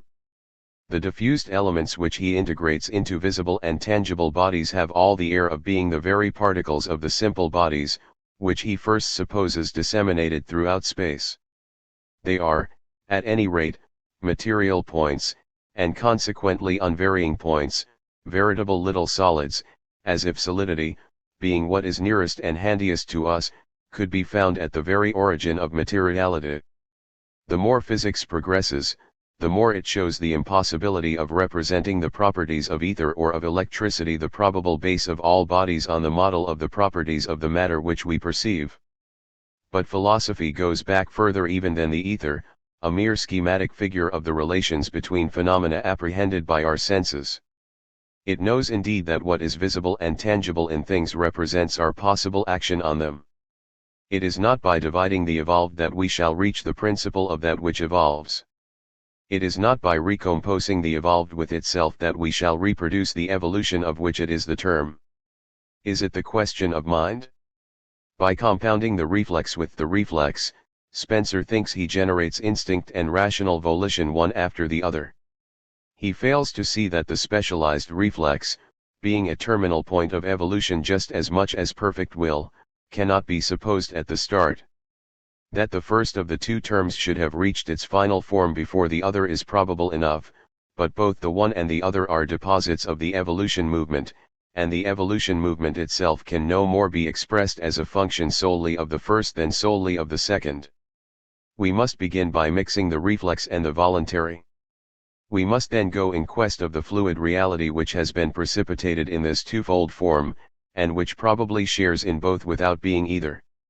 At the lowest degree of the animal scale, in living beings that are but an undifferentiated protoplasmic mass, the reaction to stimulus does not yet call into play one definite mechanism, as in the reflex, it has not yet choice among several definite mechanisms, as in the voluntary act, it is, then, neither voluntary nor reflex, though it heralds both. We experience in ourselves something of this true original activity when we perform semi-voluntary and semi-automatic movements to escape a pressing danger. And yet this is but a very imperfect imitation of the primitive character, for we are concerned here with a mixture of two activities already formed, already localized in a brain and in a spinal cord, whereas the original activity was a simple thing, which became diversified through the very construction of mechanisms like those of the spinal cord and brain. But to all this Spencer shuts his eyes, because it is of the essence of his method to recompose the consolidated with the consolidated, instead of going back to the gradual process of consolidation, which is evolution itself. Is it, finally, the question of the correspondence between mind and matter? Spencer is right in defining the intellect by this correspondence. He is right in regarding it as the end of an evolution. But when he comes to retrace this evolution, again he integrates the evolved with the evolved, failing to see that he is thus taking useless trouble, and that in positing the slightest fragment of the actually evolved he posits the whole, so that it is vain for him, then, to pretend to make the genesis of it. For, according to him, the phenomena that succeed each other in nature project into the human mind images which represent them. To the relations between phenomena, therefore, correspond symmetrically relations between the ideas. And the most general laws of nature, in which the relations between phenomena are condensed, are thus found to have engendered the directing principles of thought, into which the relations between ideas have been integrated. Nature, therefore, is reflected in mind. The intimate structure of our thought corresponds, piece by piece, to the very skeleton of things. I admit it willingly, but, in order that the human mind may be able to represent relations between phenomena, there must first be phenomena, that is to say, distinct facts, cut out in the continuity of becoming. And once we posit this particular mode of cutting up such as we perceive it today, we posit also the intellect such as it is today, for it is by relation to it, and to it alone, that reality is cut up in this manner. Is it probable that mammals and insects notice the same aspects of nature, trace in it the same divisions, articulate the whole in the same way? And yet the insect, so far as intelligent, has already something of our intellect. Each being cuts up the material world according to the lines that its action must follow. It is these lines of possible action that, by intercrossing, mark out the net of experience of which each mesh is a fact. No doubt, a town is composed exclusively of houses, and the streets of the town are only the intervals between the houses, so, we may say that nature contains only facts, and that, the facts once posited, the relations are simply the lines running between the facts.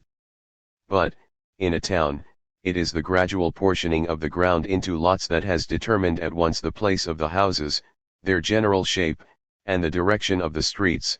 To this portioning we must go back if we wish to understand the particular mode of subdivision that causes each house to be where it is, each street to run as it does.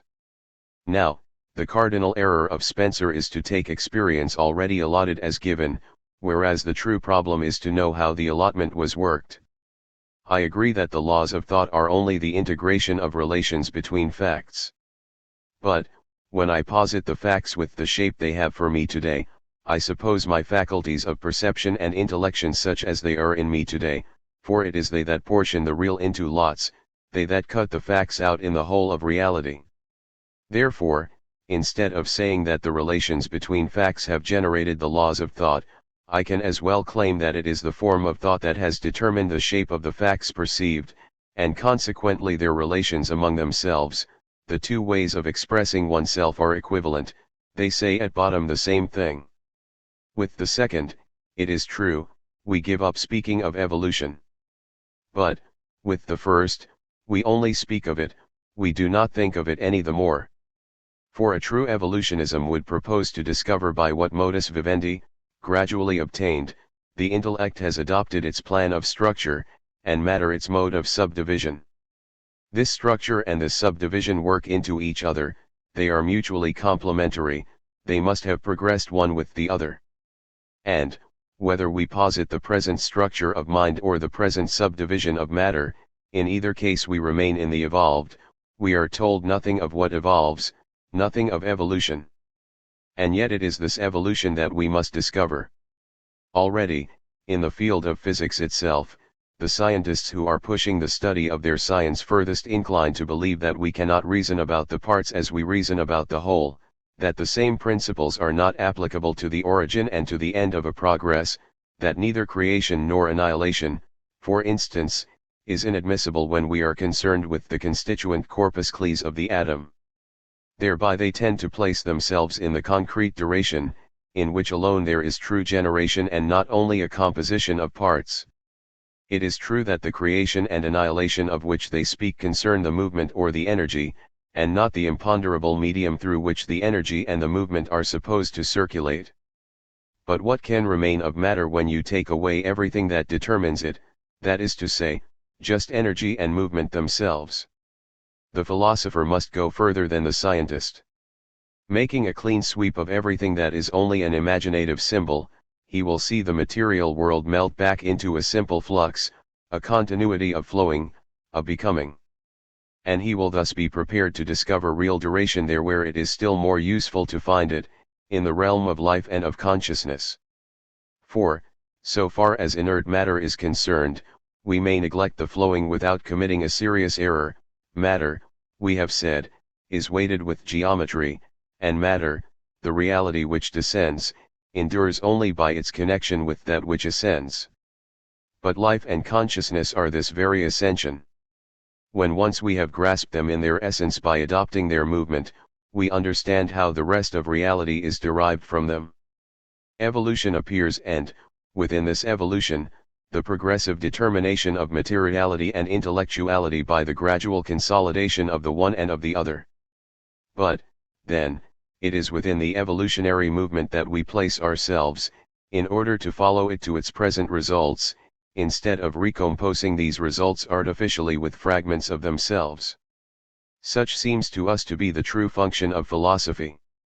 So understood, philosophy is not only the turning of the mind homeward, the coincidence of human consciousness with the living principle whence it emanates, a contact with the creative effort, it is the study of becoming in general, it is true evolutionism and consequently the true continuation of science provided that we understand by this word a set of truths either experienced or demonstrated, and not a certain new scholasticism that has grown up during the latter half of the 19th century around the physics of Galileo, as the old scholasticism grew up around Aristotle. Dreams. Translated by Edwin E. Slauson. Introduction. Before the dawn of history, mankind was engaged in the study of dreaming. The wise man among the ancients was preeminently the interpreter of dreams. The ability to interpret successfully or plausibly was the quickest road to royal favor, as Joseph and Daniel found it to be. Failure to give satisfaction in this respect led to banishment from court or death. When a scholar laboriously translates a cuneiform tablet dug up from a Babylonian mound where it has lain buried for 5,000 years or more, the chances are that it will turn out either an astrological treatise or a dream book. If the former, we look upon it with some indulgence, if the latter with pure contempt. For we know that the study of the stars, though undertaken for selfish reasons and pursued in the spirit of charlatanry, led at length to physical science, while the study of dreams has proved as unprofitable as the dreaming of them. Out of astrology grew astronomy. Out of oniromancy has grown nothing. That at least was substantially true up to the beginning of the present century. Dream books in all languages continued to sell in cheap editions, and the interpreters of dreams made a decent or, at any rate, a comfortable living out of the poorer classes. But the psychologist rarely paid attention to dreams except incidentally in his study of imagery, association, and the speed of thought. But now a change has come over the spirit of the times.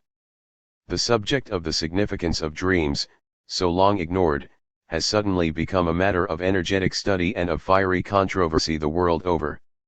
The cause of this revival of interest is the new point of view brought forward by Professor Bergson in the paper which is here made accessible to the English reading public.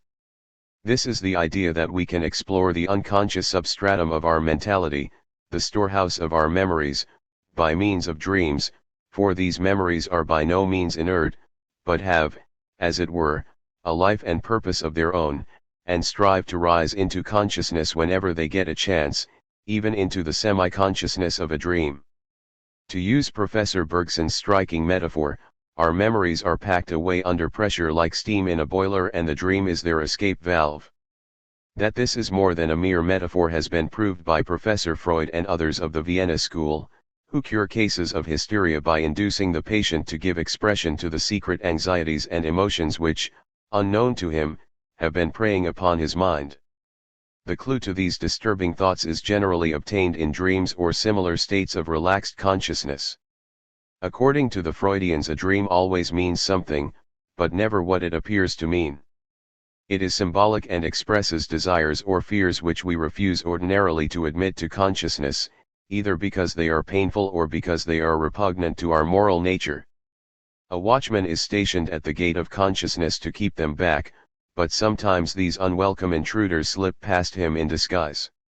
In the hands of fanatical Freudians this theory has developed the wildest extravagancies, and the voluminous literature of psychoanalysis contains much that seems to the layman quite as absurd as the stuff which fills the 25-cent dream book.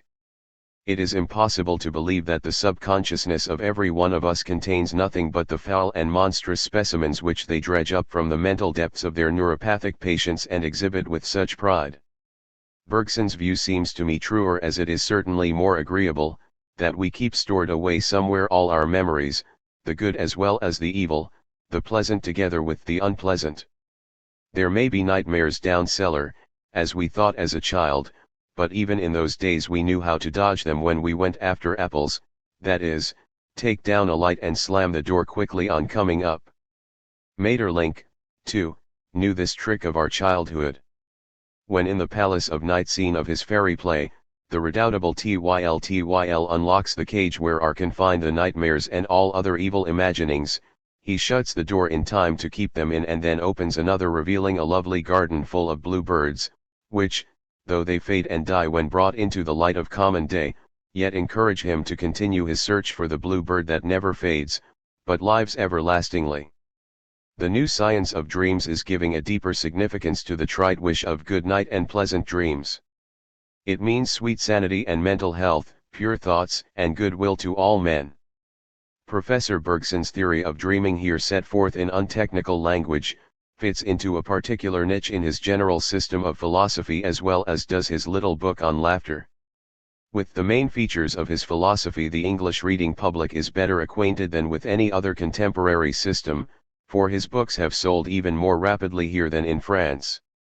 When Professor Bergson visited the United States 2 years ago, the lecture rooms of Columbia University, like those of the Collège de France, were packed to the doors, and the effect of his message was enhanced by his eloquence of delivery and charm of personality. The pragmatic character of his philosophy appeals to the genius of the American people, as is shown by the influence of the teaching of William James and John Dewey, whose point of view in this respect resembles Bergson's. During the present generation, chemistry and biology have passed from the descriptive to the creative stage. Man is becoming the overlord of the mineral, vegetable, and animal kingdoms. He is learning to make gems and perfumes, drugs, and foods, to suit his tastes, instead of depending upon the chance bounty of nature. He is beginning consciously to adapt means to ends and to plan for the future, even in the field of politics. He has opened up the atom and finds in it a microcosm more complex than the solar system. He beholds the elements melting with fervent heat, and he turns their rays to the healing of his sores. He drives the lightning through the air, and with the product feeds his crops. He makes the desert to blossom as the rose, and out of the sea he draws forth dry land. He treats the earth as his habitation, remodeling it in accordance with his ever-varying needs and increasing ambitions. This modern man, planning, contriving and making, finds Paley's watch as little to his mind as Lucretius's blind flow of atoms. A universe wound up once for all and doing nothing thereafter but mark time is as incomprehensible to him as a universe that never had a mind of its own and knows no difference between past and future. The idea of eternal recurrence does not frighten him as it did Nietzsche, for he feels it to be impossible. The mechanistic interpretation of natural phenomena developed during the last century he accepts at its full value, and would extend experimentally as far as it will go, for he finds it not invalid but inadequate. To minds of this temperament it is no wonder that Bergson's creative evolution came with the force of an inspiration. Men felt themselves akin to this upward impulse, this élan vital, which, struggling throughout the ages with the intractableness of inert matter, yet finally in some way or other forces it to its will, and ever strives toward the increase of vitality, mentality, personality. Bergson has been reluctant to commit himself on the question of immortality, but he of late has become quite convinced of it. He even goes so far as to think it possible that we may find experimental evidence of personal persistence after death. This at least we might infer from his recent acceptance of the presidency of the British Society for Psychical Research. In his opening address before the Society, May 28, 1913, he discussed the question of telepathy, and in that connection he explained his theory of the relation of mind and brain in the following language. I quote from the report in the London Times. The role of the brain is to bring back the remembrance of an action, to prolong the remembrance in movements. If one could see all that takes place in the interior of the brain, one would find that that which takes place there corresponds to a small part only of the life of the mind. The brain simply extracts from the life of the mind that which is capable of representation in movement. The cerebral life is to the mental life what the movements of the baton of a conductor are to the symphony. The brain, then, is that which allows the mind to adjust itself exactly to circumstances. It is the organ of attention to life. Should it become deranged, however slightly, the mind is no longer fitted to the circumstances, it wanders, dreams. Many forms of mental alienation are nothing else. But from this it results that one of the roles of the brain is to limit the vision of the mind, to render its action more efficacious. This is what we observe in regard to the memory, where the role of the brain is to mask the useless part of our past in order to allow only the useful remembrances to appear. Certain useless recollections, or dream remembrances, manage nevertheless to appear also, and to form a vague fringe around the distinct recollections. It would not be at all surprising if perceptions of the organs of our senses, useful perceptions, were the result of a selection or of a canalization worked by the organs of our senses in the interest of our action, but that there should yet be around those perceptions a fringe of vague perceptions, capable of becoming more distinct in extraordinary, abnormal cases. Those would be precisely the cases with which psychical research would deal. This conception of mental action forms, as will be seen, the foundation of the theory of dreams which Professor Bergson first presented in a lecture before the Institut Psychologique, March 26, 1901. It was published in the Review Scientifique of June 8, 1901. An English translation, revised by the author and printed in the Independent of October 23 and 30, 1913, here appears for the first time in book form. In this essay Professor Bergson made several contributions to our knowledge of dreams. He showed, in the first place, that dreaming is not so unlike the ordinary process of perception as had been hitherto supposed. Both use sense impressions as crude material to be molded and defined by the aid of memory images. Here, too, he set forth the idea, which he, so far as I know, was the first to formulate, that sleep is a state of disinterestedness, a theory which has since been adopted by several psychologists. In this address, also, was brought into consideration for the first time the idea that the self may go through different degrees of tension, a theory referred to in his Matter and Memory. Its chief interest for the general reader will, however, lie in the explanation it gives him of the cause of some of his familiar dreams. He may by practice become the interpreter of his own visions and so come to an understanding of the vagaries of that mysterious and inseparable companion, his dream self. Edwin E. Slauson. New York City. February 10, 1914. Dreams.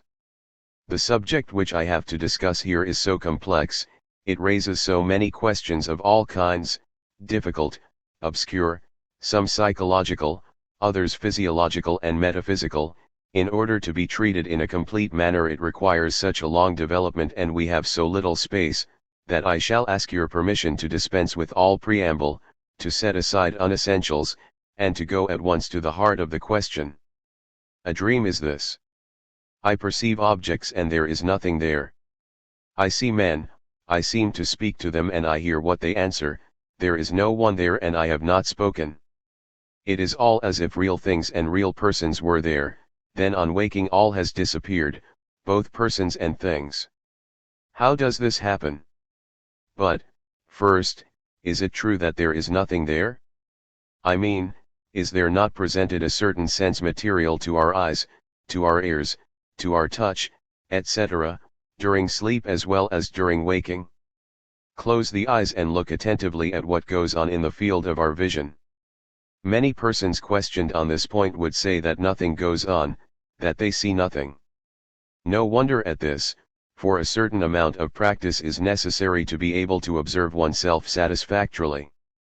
But just give the requisite effort of attention, and you will distinguish, little by little, many things. First, in general, a black background. Upon this black background occasionally brilliant points which come and go, rising and descending, slowly and sedately. More often, spots of many colors, sometimes very dull, sometimes, on the contrary, with certain people, so brilliant that reality cannot compare with it. These spots spread and shrink, changing form and color, constantly displacing one another. Sometimes the change is slow and gradual, sometimes again it is a whirlwind of vertiginous rapidity. Whence comes all this phantasmagoria? The physiologists and the psychologists have studied this play of colors. Ocular spectra, colored spots, phosphenes, such are the names that they have given to the phenomenon. They explain it either by the slight modifications which occur ceaselessly in the retinal circulation, or by the pressure that the closed lid exerts upon the eyeball, causing a mechanical excitation of the optic nerve. But the explanation of the phenomenon and the name that is given to it matters little. It occurs universally and it constitutes, I may say at once, the principal material of which we shape our dreams, such stuff as dreams are made on. 30 or 40 years ago, M. Alfred Maury and, about the same time, M. D. Hervey, of St. Denis, had observed that at the moment of falling asleep these colored spots and moving forms consolidate, fix themselves, take on definite outlines, the outlines of the objects and of the persons which people our dreams. But this is an observation to be accepted with caution, since it emanates from psychologists already half asleep. More recently an American psychologist, Professor Ladd, of Yale, has devised a more rigorous method, but of difficult application, because it requires a sort of training. It consists in acquiring the habit on awakening in the morning of keeping the eyes closed and retaining for some minutes the dream that is fading from the field of vision and soon would doubtless have faded from that of memory. Then one sees the figures and objects of the dream melt away little by little into phosphenes, identifying themselves with the colored spots that the eye really perceives when the lids are closed. One reads, for example, a newspaper, that is the dream. One awakens and there remains of the newspaper, whose definite outlines are erased, only a white spot with black marks here and there, that is the reality. Or our dream takes us upon the open sea, round about us the ocean spreads its waves of yellowish gray with here and there a crown of white foam. On awakening, it is all lost in a great spot, half yellow and half gray, sown with brilliant points. The spot was there, the brilliant points were there. There was really presented to our perceptions, in sleep, a visual dust, and it was this dust which served for the fabrication of our dreams. Will this alone suffice? Still considering the sensation of sight, we ought to add to these visual sensations which we may call internal all those which continue to come to us from an external source. The eyes, when closed, still distinguish light from shade, and even, to a certain extent, different lights from one another. These sensations of light, emanating from without, are at the bottom of many of our dreams. A candle abruptly lighted in the room will, for example, suggest to the sleeper, if his slumber is not too deep, a dream dominated by the image of fire, the idea of a burning building. Permit me to cite to you two observations of M. Tissy on this subject. B. Leon dreams that the theatre of Alexandria is on fire, the flame lights up the whole place. All of a sudden he finds himself transported to the midst of the fountain in the public square, a line of fire runs along the chains which connect the great posts placed around the margin. Then he finds himself in Paris at the Exposition, which is on fire. He takes part in terrible scenes, etc. He wakes with a start, his eyes catch the rays of light projected by the dark lantern which the night nurse flashes toward his bed in passing. M. Bertrand dreams that he is in the Marine Infantry where he formerly served. He goes to Fort-de-France, to Toulon, to Lorient, to Crimea, to Constantinople. He sees lightning, he hears thunder, he takes part in a combat in which he sees fire leap from the mouths of cannon. He wakes with a start. Like B, he was wakened by a flash of light projected from the dark lantern of the night nurse. Such are often the dreams provoked by a bright and sudden light. Very different are those which are suggested by a mild and continuous light like that of the moon. A. Krauss tells how one day on awakening he perceived that he was extending his arm toward what in his dream appeared to him to be the image of a young girl. Little by little this image melted into that of the full moon which darted its rays upon him. It is a curious thing that one might cite other examples of dreams where the rays of the moon, caressing the eyes of the sleeper, evoked before him virginal apparitions. May we not suppose that such might have been the origin in antiquity of the fable of Endymion the shepherd, lapped in perpetual slumber, for whom the goddess Selene, that is, the moon, is smitten with love while he sleeps? I have spoken of visual sensations. They are the principal ones. But the auditory sensations nevertheless play a role. First, the ear has also its internal sensations, sensations of buzzing, of tinkling, of whistling, difficult to isolate and to perceive while awake, but which are clearly distinguished in sleep. Besides that we continue, when once asleep, to hear external sounds. The creaking of furniture, the crackling of the fire, the rain beating against the window, the wind playing its chromatic scale in the chimney, such are the sounds which come to the ear of the sleeper and which the dream converts, according to circumstances, into conversation, singing, cries, music, etc. Scissors were struck against the tongs in the ears of Alfred Maury while he slept. Immediately he dreamt that he heard the tocsin and took part in the events of June, 1848. Such observations and experiences are numerous. But let us hasten to say that sounds do not play in our dreams so important a role as colors. Our dreams are, above all, visual, and even more visual than we think. To whom has it not happened, as M. Max Simon has remarked, to talk in a dream with a certain person, to dream a whole conversation, and then, all of a sudden, a singular phenomenon strikes the attention of the dreamer. He perceives that he does not speak, that he has not spoken, that his interlocutor has not uttered a single word, that it was a simple exchange of thought between them, a very clear conversation, in which, nevertheless, nothing has been heard. The phenomenon is easily enough explained. It is in general necessary for us to hear sounds in a dream. From nothing we can make nothing. And when we are not provided with sonorous material, a dream would find it hard to manufacture sonority. There is much more to say about the sensations of touch than about those of hearing, but I must hasten. We could talk for hours about the singular phenomena which result from the confused sensations of touch during sleep. These sensations, mingling with the images which occupy our visual field, modify them or arrange them in their own way. Often in the midst of the night the contact of our body with its light clothing makes itself felt all at once and reminds us that we are lightly clothed. Then, if our dream is at the moment taking us through the street, it is in this simple attire that we present ourselves to the gaze of the passers-by, without their appearing to be astonished by it. We are ourselves astonished in the dream, but that never appears to astonish other people.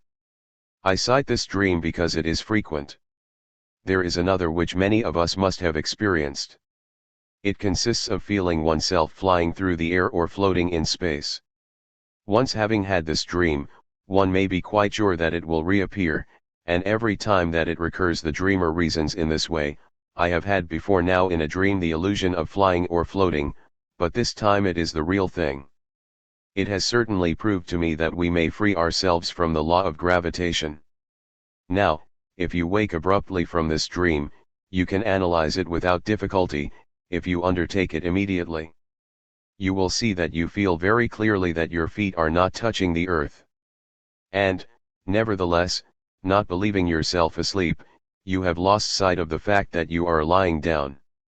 Therefore, since you are not lying down and yet your feet do not feel the resistance of the ground, the conclusion is natural that you are floating in space.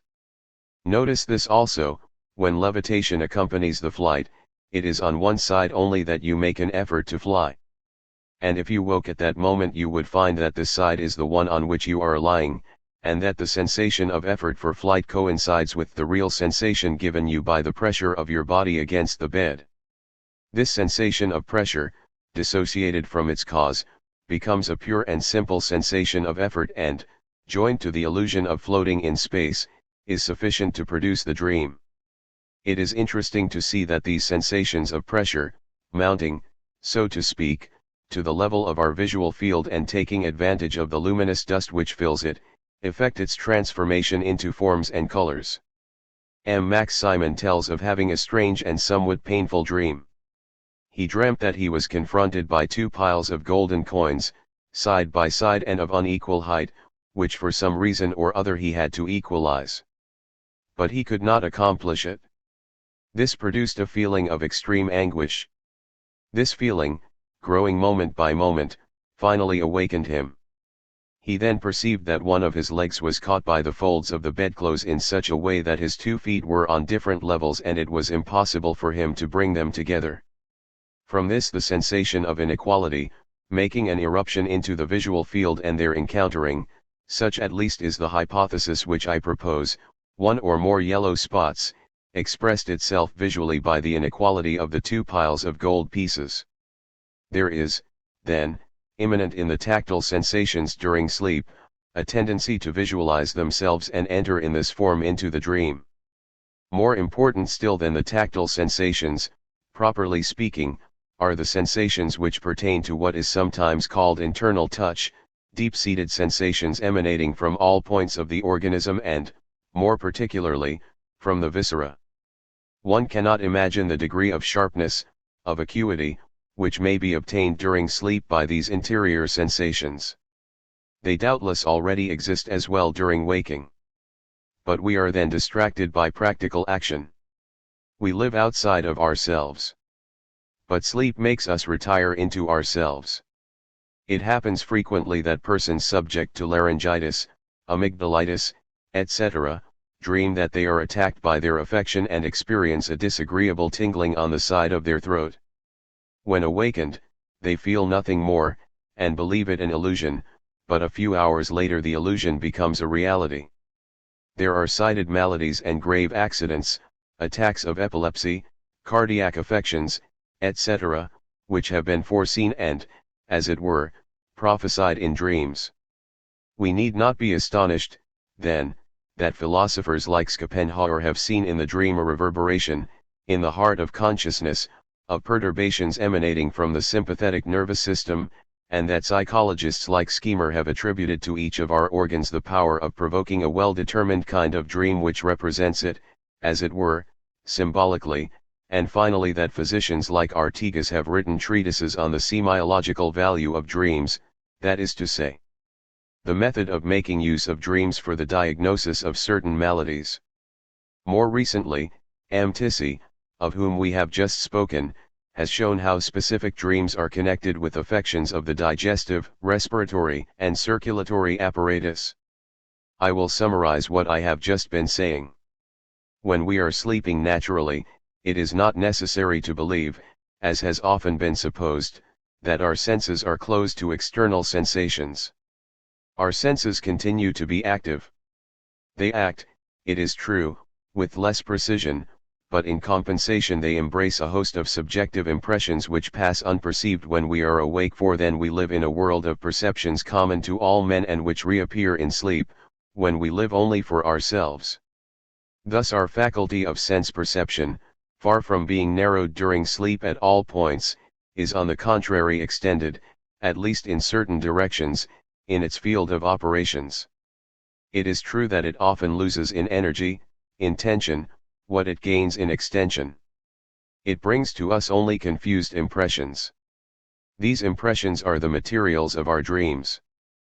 But they are only the materials, they do not suffice to produce them. They do not suffice to produce them, because they are vague and indeterminate. To speak only of those that play the principal role, the changing colors and forms, which deploy before us when our eyes are closed, never have well-defined contours. Here are black lines upon a white background. They may represent to the dreamer the page of a book, or the facade of a new house with dark blinds, or any number of other things. Who will choose? What is the form that will imprint its decision upon the indecision of this material? This form is our memory. Let us note first that the dream in general creates nothing. Doubtless there may be cited some examples of artistic, literary, and scientific production in dreams. I will recall only the well-known anecdote told of Tartini, a violinist composer of the 18th century. As he was trying to compose a sonata and the muse remained recalcitrant, he went to sleep and he saw in a dream the devil, who seized his violin and played with master hand the desired sonata. Tartini wrote it out from memory when he woke. It has come to us under the name of the Devil's Sonata. But it is very difficult, in regard to such old cases, to distinguish between history and legend. We should have auto-observations of certain authenticity. Now I have not been able to find anything more than that of the contemporary English novelist, Stevenson.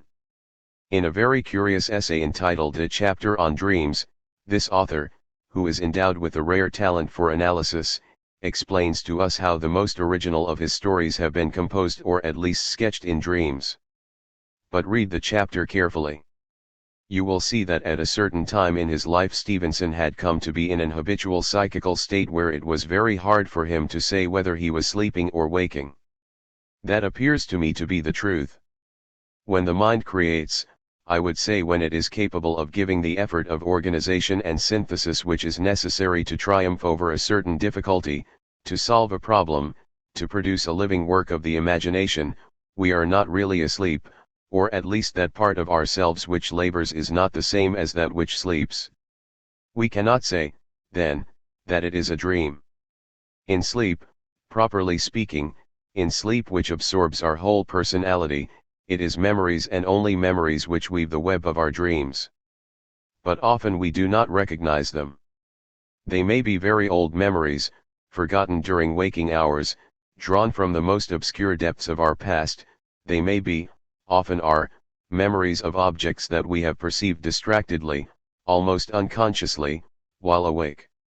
Or they may be fragments of broken memories which have been picked up here and there and mingled by chance, composing an incoherent and unrecognizable whole.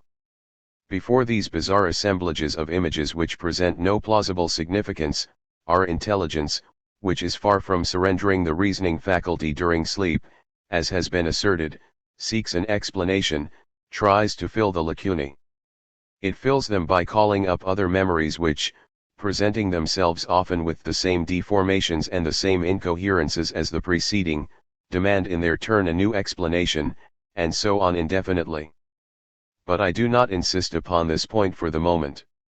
It is sufficient for me to say, in order to answer the question which I have propounded, that the formative power of the materials furnished to the dream by the different senses, the power which converts into precise, determined objects the vague and indistinct sensations that the dreamer receives from his eyes, his ears, and the whole surface and interior of his body, is the memory.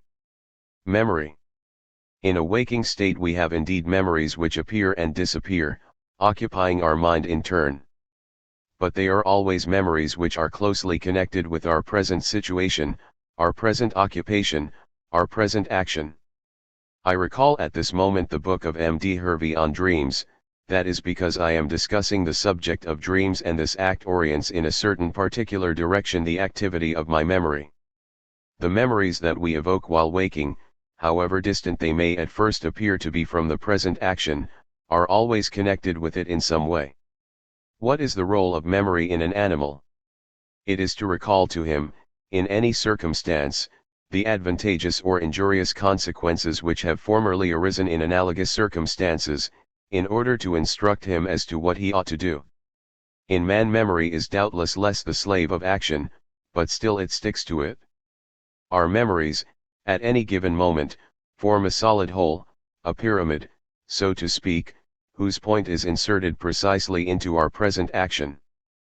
But behind the memories which are concerned in our occupations and are revealed by means of it, there are others, thousands of others, stored below the scene illuminated by consciousness. Yes, I believe indeed that all our past life is there, preserved even to the most infinitesimal details, and that we forget nothing, and that all that we have felt, perceived, thought, willed, from the first awakening of our consciousness, survives indestructibly.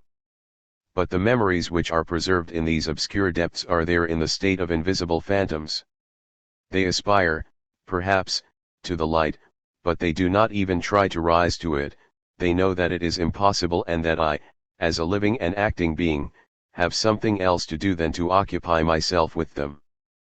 But suppose that, at a given moment, I become disinterested in the present situation, in the present action, in short, in all which previously has fixed and guided my memory.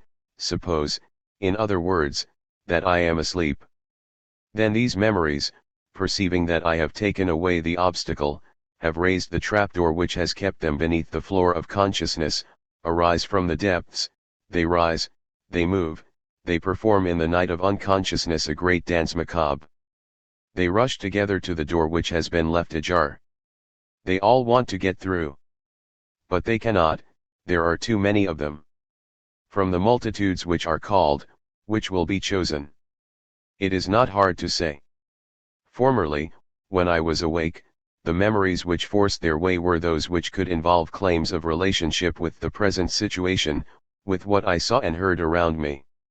Now it is more vague images which occupy my sight, more indecisive sounds which affect my ear, more indistinct touches which are distributed over the surface of my body, but there are also the more numerous sensations which arise from the deepest parts of the organism.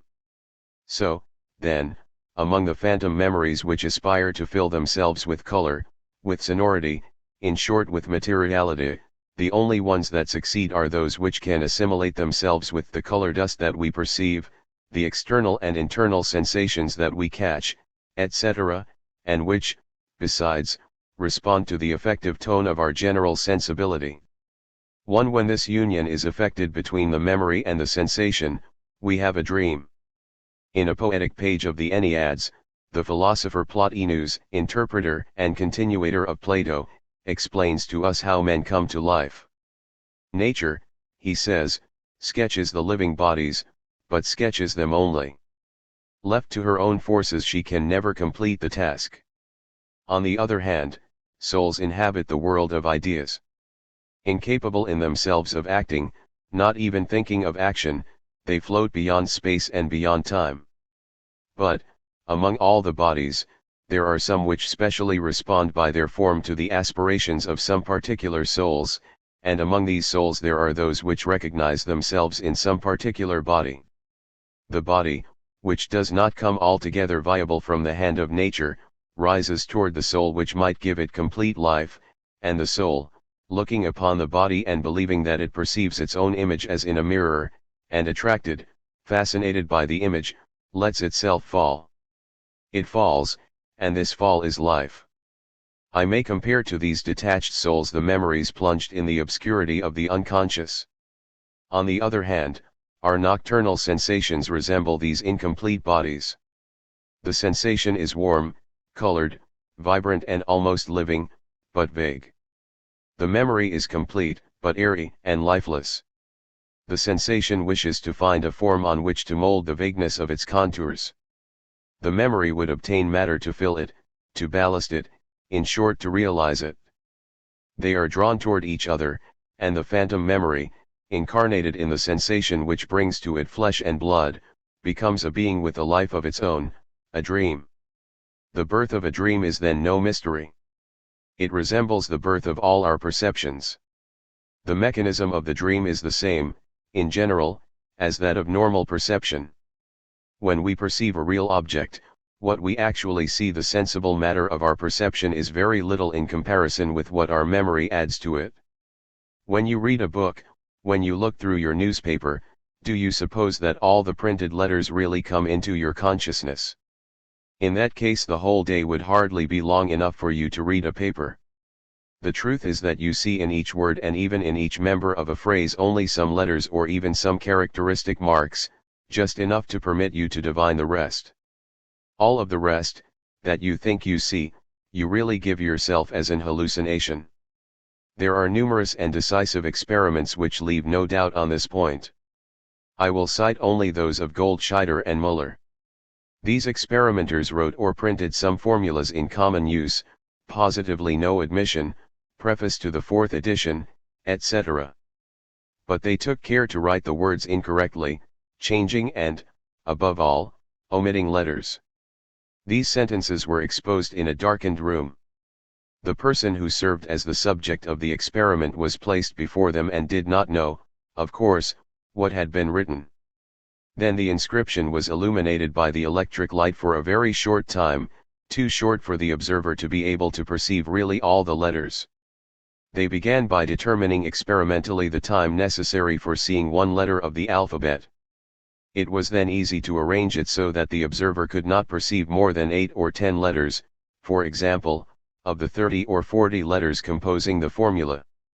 Usually, however, he read the entire phrase without difficulty. But that is not for us the most instructive point of this experiment. If the observer is asked what are the letters that he is sure of having seen, these may be, of course, the letters really written, but there may be also absent letters, either letters that we replaced by others or that have simply been omitted. Thus an observer will see quite distinctly in full light a letter which does not exist, if this letter, on account of the general sense, ought to enter into the phrase. The characters which have really affected the eye have been utilized only to serve as an indication to the unconscious memory of the observer. This memory, discovering the appropriate remembrance, i.e., finding the formula to which these characters give a start toward realization, projects the remembrance externally in an hallucinatory form. It is this remembrance, and not the words themselves, that the observer has seen. It is thus demonstrated that rapid reading is in great part a work of divination, but not of abstract divination. It is an externalization of memories which take advantage, to a certain extent, of the partial realization that they find here and there in order to completely realize themselves. Thus, in the waking state and in the knowledge that we get of the real objects which surround us, an operation is continually going on which is of quite the same nature as that of the dream. We perceive merely a sketch of the object. This sketch appeals to the complete memory, and this complete memory, which by itself was either unconscious or simply in the thought state, profits by the occasion to come out. It is this kind of hallucination, inserted and fitted into a real frame, that we perceive. It is a shorter process, it is very much quicker done than to see the thing itself. Besides, there are many interesting observations to be made upon the conduct and attitude of the memory images during this operation. It is not necessary to suppose that they are in our memory in a state of inert impressions. They are like the steam in a boiler, under more or less tension. At the moment when the perceived sketch calls them forth, it is as if they were then grouped in families according to their relationship and resemblances. There are experiments of Münsterberg, earlier than those of Goldscheider and Müller, which appear to me to confirm this hypothesis, although they were made for a very different purpose. Münsterberg wrote the words correctly, they were, besides, not common phrases, they were isolated words taken by chance. Here again the word was exposed during the time too short for it to be entirely perceived. Now, while the observer was looking at the written word, someone spoke in his ear another word of a very different significance. This is what happened. The observer declared that he had seen a word which was not the written word, but which resembled it in its general form, and which besides recalled, by its meaning, the word which was spoken in his ear. For example, the word written was tumult and the word spoken was railroad. The observer read tunnel. The written word was Trieste and the spoken word was the German Verzweiflung, despair. The observer read Trost, which signifies consolation. It is as if the word railroad, pronounced in the ear, wakened, without our knowing it, hopes of conscious realization in a crowd of memories which have some relationship with the idea of railroad, car, rail, trip, etc. But this is only a hope, and the memory which succeeds in coming into consciousness is that which the actually present sensation had already begun to realize. Such is the mechanism of true perception, and such is that of the dream. In both cases there are, on one hand, real impressions made upon the organs of sense, and upon the other memories which encase themselves in the impression and profit by its vitality to return again to life. But, then, what is the essential difference between perceiving and dreaming? What is sleep? I do not ask, of course, how sleep can be explained physiologically. That is a special question, and besides is far from being settled. I ask what is sleep psychologically, for our mind continues to exercise itself when we are asleep, and it exercises itself as we have just seen on elements analogous to those of waking, on sensations and memories, and also in an analogous manner combines them. Nevertheless we have on the one hand normal perception, and on the other the dream. What is the difference, I repeat? What are the psychological characteristics of the sleeping state? We must distrust theories. There are a great many of them on this point. Some say that sleep consists in isolating oneself from the external world, in closing the senses to outside things. But we have shown that our senses continue to act during sleep, that they provide us with the outline, or at least the point of departure, of most of our dreams. Some say, to go to sleep is to stop the action of the superior faculties of the mind, and they talk of a kind of momentary paralysis of the higher centers. I do not think that this is much more exact. In a dream we become no doubt indifferent to logic, but not incapable of logic. There are dreams when we reason with correctness and even with subtlety. I might almost say, at the risk of seeming paradoxical, that the mistake of the dreamer is often in reasoning too much. He would avoid the absurdity if he would remain a simple spectator of the procession of images which compose his dream. But when he strongly desires to explain it, his explanation, intended to bind together incoherent images, can be nothing more than a bizarre reasoning which verges upon absurdity. I recognize, indeed, that our superior intellectual faculties are relaxed in sleep, that generally the logic of a dreamer is feeble enough and often resembles a mere parody of logic. But one might say as much of all of our faculties during sleep. It is then not by the abolition of reasoning, any more than by the closing of the senses, that we characterize dreaming. Something else is essential. We need something more than theories. We need an intimate contact with the facts. One must make the decisive experiment upon oneself. It is necessary that on coming out of a dream, since we cannot analyze ourselves in the dream itself, we should watch the transition from sleeping to waking, follow upon the transition as closely as possible, and try to express by words what we experience in this passage. This is very difficult, but may be accomplished by forcing the attention. Permit, then, the writer to take an example from his own personal experience, and to tell of a recent dream as well as what was accomplished on coming out of the dream. Now the dreamer dreamed that he was speaking before an assembly, that he was making a political speech before a political assembly. Then in the midst of the auditorium a murmur rose. The murmur augmented, it became a muttering. Then it became a roar, a frightful tumult, and finally there resounded from all parts time to a uniform rhythm the cries, "Out! Out!" At that moment he wakened. A dog was baying in a neighboring garden, and with each one of his wow-wows one of the cries of "Out! Out!" seemed to be identical.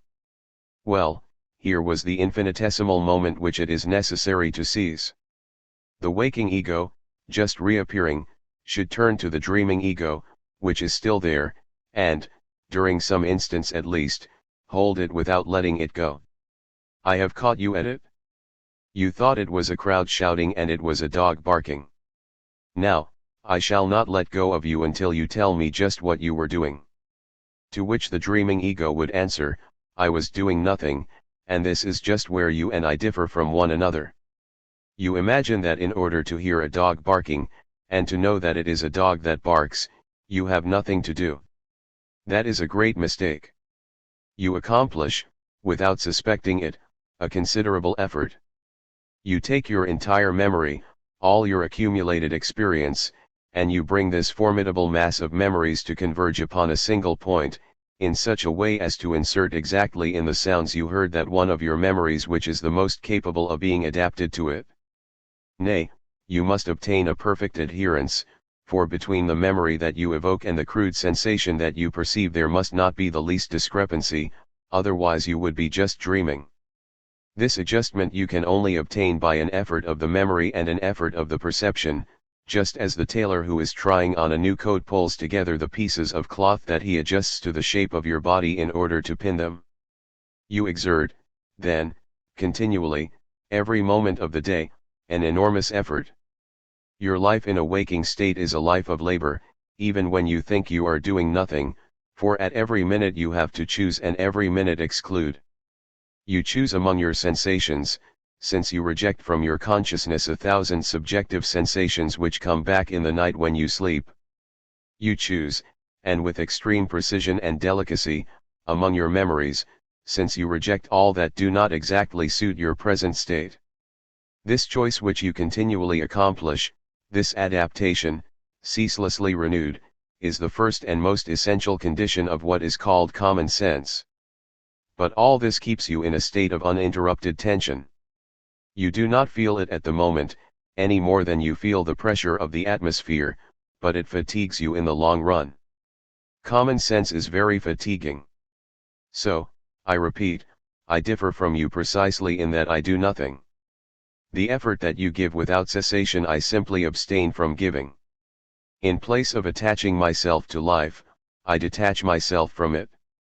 Everything has become indifferent to me. I have become disinterested in everything. To sleep is to become disinterested.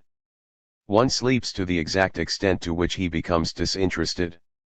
A mother who sleeps by the side of her child will not stir at the sound of thunder, but the sigh of the child will wake her.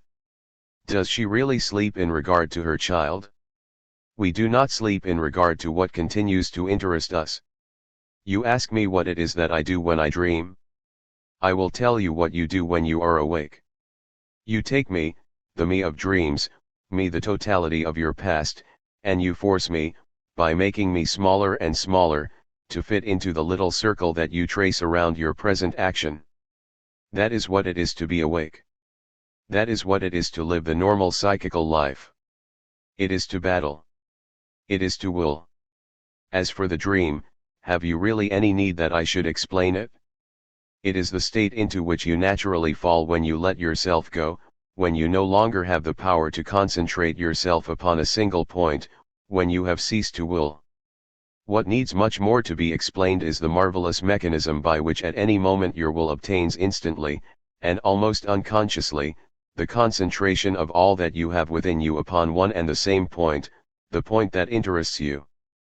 But to explain this is the task of normal psychology, of the psychology of waking, for willing and waking are one and the same thing. This is what the dreaming ego would say. And it would tell us a great many other things still if we could let it talk freely. But let us sum up briefly the essential difference which separates a dream from the waking state.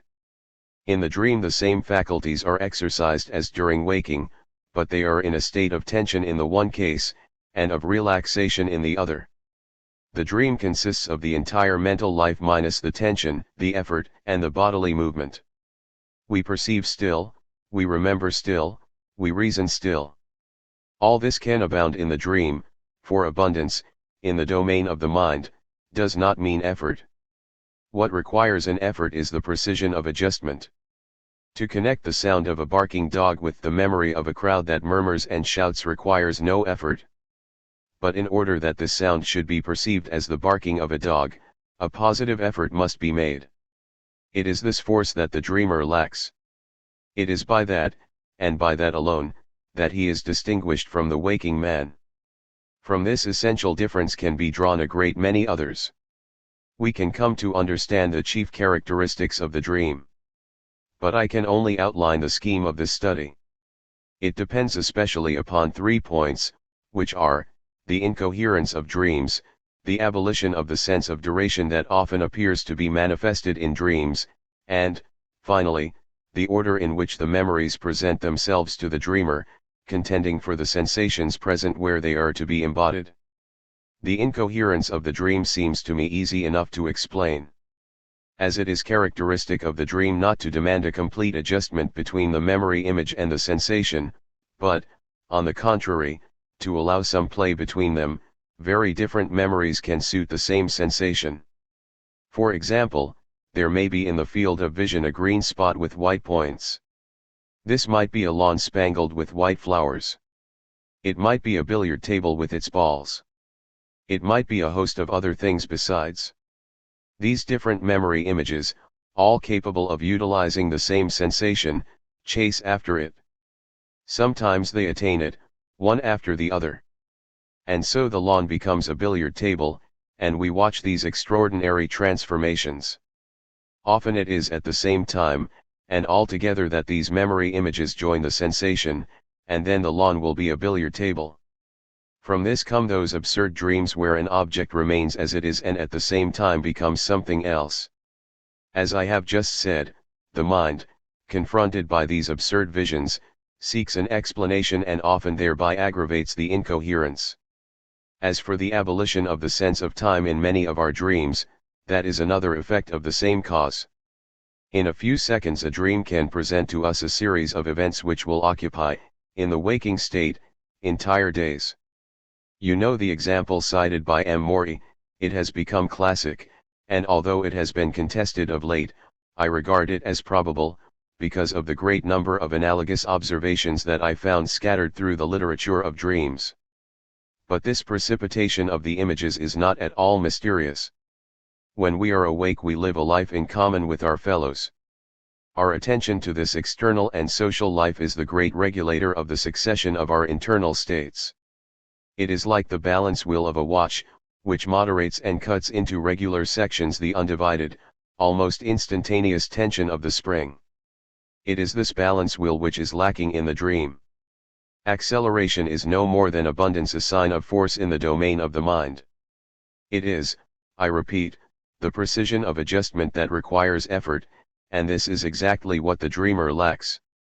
he is no longer capable of that attention to life which is necessary in order that the inner may be regulated by the outer, and that the internal duration fit exactly into the general duration of things. It remains now to explain how the peculiar relaxation of the mind in the dream accounts for the preference given by the dreamer to one memory image rather than others, equally capable of being inserted into the actual sensations. There is a current prejudice to the effect that we dream mostly about the events which have especially preoccupied us during the day. This is sometimes true. But when the psychological life of the waking state thus prolongs itself into sleep, it is because we hardly sleep. A sleep filled with dreams of this kind would be a sleep from which we come out quite fatigued. In normal sleep our dreams concern themselves rather, other things being equal, with the thoughts which we have passed through rapidly or upon objects which we have perceived almost without paying attention to them. If we dream about events of the same day, it is the most insignificant facts, and not the most important, which have the best chance of reappearing. I agree entirely on this point with the observation of W. Robert, of Delitzsch, and of Freud. I was in the street, I was waiting for a streetcar, I stood beside the track and did not run the least risk. But if, at the moment when the streetcar passed, the idea of possible danger had crossed my mind, or even if my body had instinctively recoiled without my having been conscious of feeling any fear, I might dream that night that the car had run over my body. I watch at the bedside of an invalid whose condition is hopeless. If at any moment, perhaps without even being aware of it, I had hoped against hope, I might dream that the invalid was cured. I should dream of the cure, in any case, more probably than that I should dream of the disease. In short, the events which reappear by preference in the dream are those of which we have thought most distractedly. What is there astonishing about that? The ego of the dream is an ego that is relaxed, the memories which it gathers most readily are the memories of relaxation and distraction, those which do not bear the mark of effort. It is true that in very profound slumber the law that regulates the reappearance of memories may be very different. We know almost nothing of this profound slumber. The dreams which fill it are, as a general rule, the dreams which we forget. Sometimes, nevertheless, we recover something of them. And then it is a very peculiar feeling, strange, indescribable, that we experience. It seems to us that we have returned from afar in space and afar in time. These are doubtless very old scenes, scenes of youth or infancy that we live over then in all their details, with a mood which colors them with that fresh sensation of infancy and youth that we seek vainly to revive when awake. It is upon this profound slumber that psychology ought to direct its efforts, not only to study the mechanism of unconscious memory, but to examine the more mysterious phenomena which are raised by psychical research. I do not dare express an opinion upon phenomena of this class, but I cannot avoid attaching some importance to the observations gathered by so rigorous a method and with such indefatigable zeal by the Society for Psychical Research. If telepathy influences our dreams, it is quite likely that in this profound slumber it would have the greatest chance to manifest itself. But I repeat, I cannot express an opinion upon this point. I have gone forward with you as far as I can, I stop upon the threshold of the mystery. To explore the most secret depths of the unconscious, to labor in what I have just called the subsoil of consciousness, that will be the principal task of psychology in the century which is opening. I do not doubt that wonderful discoveries await it there, as important perhaps as have been in the preceding centuries the discoveries of the physical and natural sciences. That at least is the promise which I make for it, that is the wish that in closing I have for it. One author's note, 1913. This would be the place where especially will intervene those repressed desires which Freud and certain other psychologists, especially in America, have studied with such penetration and ingenuity. See in particular the recent volumes of the Journal of Abnormal Psychology, published in Boston by Dr. Morton Prince. When the above address was delivered, 1901, the work of Freud on dreams, Die Traumdeutung, had been already published, but psychoanalysis was far from having the development that it has today. H.B. Laughter, an essay on the meaning of the comic. Authorized translation by Claude Esley Brereton LESL. Paris, M.A. Cantab, and Fred Rothwell B.A. London. Translator's Preface. This work, by Professor Bergson, has been revised in detail by the author himself, and the present translation is the only authorized one. For this ungrudging labor of revision, for the thoroughness with which it has been carried out, and for personal sympathy in many a difficulty of word and phrase, we desire to offer our grateful acknowledgement to Professor Bergson. It may be pointed out that the essay on laughter originally appeared in a series of 3 articles in one of the leading magazines in France, the Revue de Paris. This will account for the relatively simple form of the work and the comparative absence of technical terms. It will also explain why the author has confined himself to exposing and illustrating his novel theory of the comic without entering into a detailed discussion of other explanations already in the field. He nonetheless indicates, when discussing sundry examples, why the principal theories, to which they have given rise, appear to him inadequate. To quote only a few, one may mention those based on contrast, exaggeration, and degradation. The book has been highly successful in France, where it is in its 7th edition. It has been translated into Russian, Polish, and Swedish. German and Hungarian translations are under preparation. Its success is due partly to the novelty of the explanation offered of the comic, and partly also to the fact that the author incidentally discusses questions of still greater interest and importance. Thus, one of the best known and most frequently quoted passages of the book is that portion of the last chapter in which the author outlines a general theory of art. CBFR. Chapter I. The comic in general. The comic element in forms and movements. Expansive force of the comic. What does laughter mean? What is the basal element in the laughable? What common ground can we find between the grimace of a Merry Andrew, a play upon words, an equivocal situation in a burlesque, and a scene of high comedy? What method of distillation will yield us invariably the same essence from which so many different products borrow either their obtrusive odor or their delicate perfume? The greatest of thinkers, from Aristotle downwards, have tackled this little problem, which has a knack of baffling every effort, of slipping away and escaping only to bob up again, a pert challenge flung at philosophic speculation. Our excuse for attacking the problem in our turn must lie in the fact that we shall not aim at imprisoning the comic spirit within a definition. We regard it, above all, as a living thing. However trivial it may be, we shall treat it with the respect due to life. We shall confine ourselves to watching it grow and expand. Passing by imperceptible gradations from one form to another, it will be seen to achieve the strangest metamorphoses. We shall disdain nothing we have seen. Maybe we may gain from this prolonged contact, for the matter of that, something more flexible than an abstract definition, a practical, intimate acquaintance, such as springs from a long companionship. And maybe we may also find that, unintentionally, we have made an acquaintance that is useful. For the comic spirit has a logic of its own, even in its wildest eccentricities. It has a method in its madness.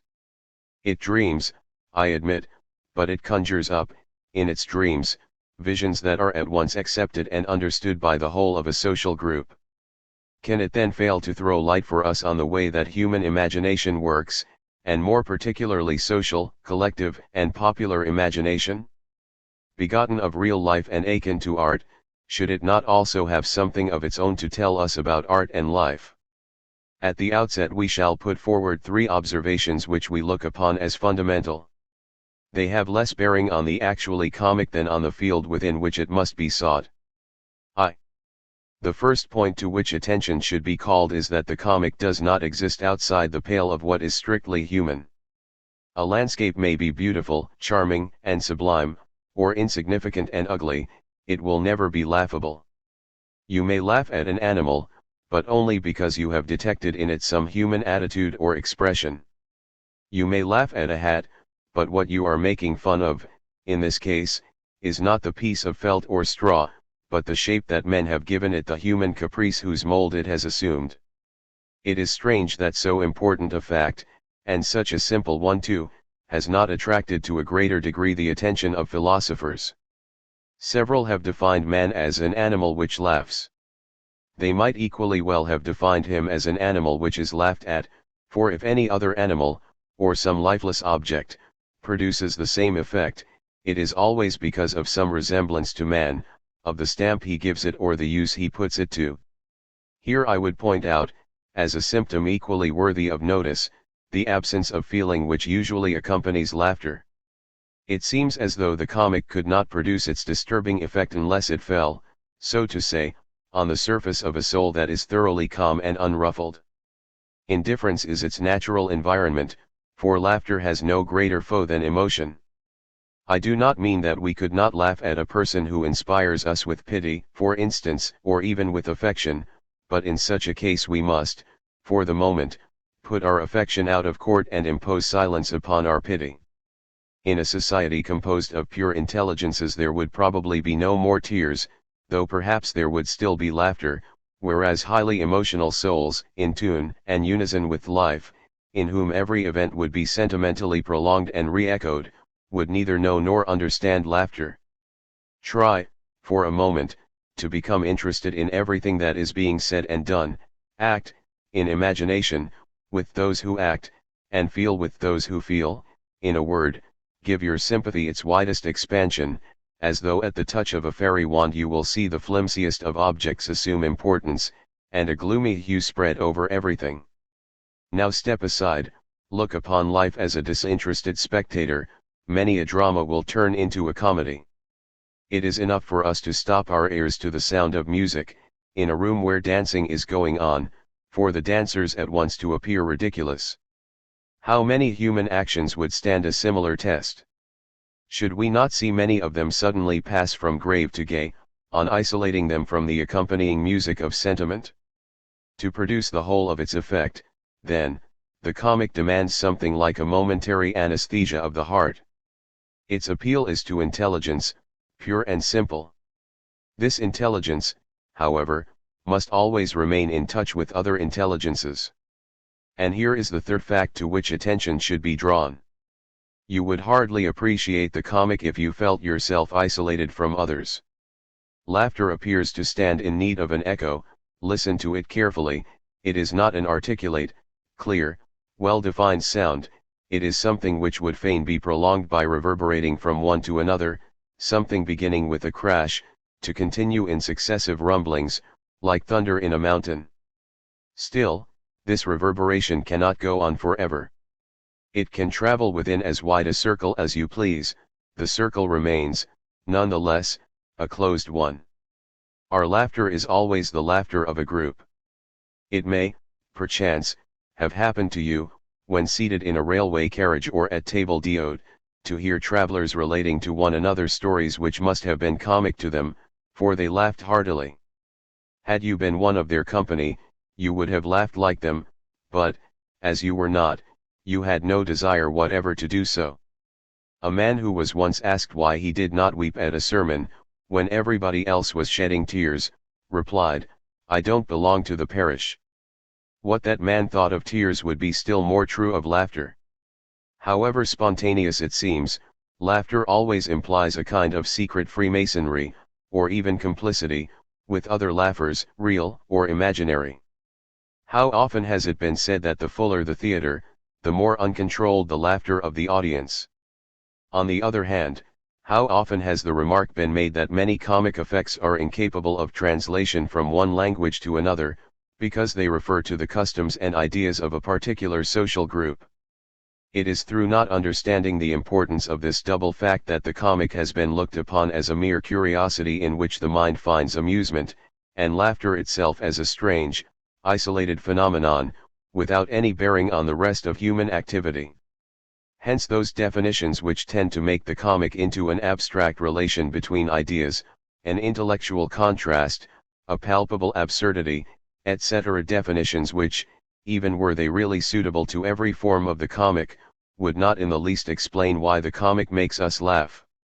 How, indeed, should it come about that this particular logical relation, as soon as it is perceived, contracts, expands and shakes our limbs, whilst all other relations leave the body unaffected.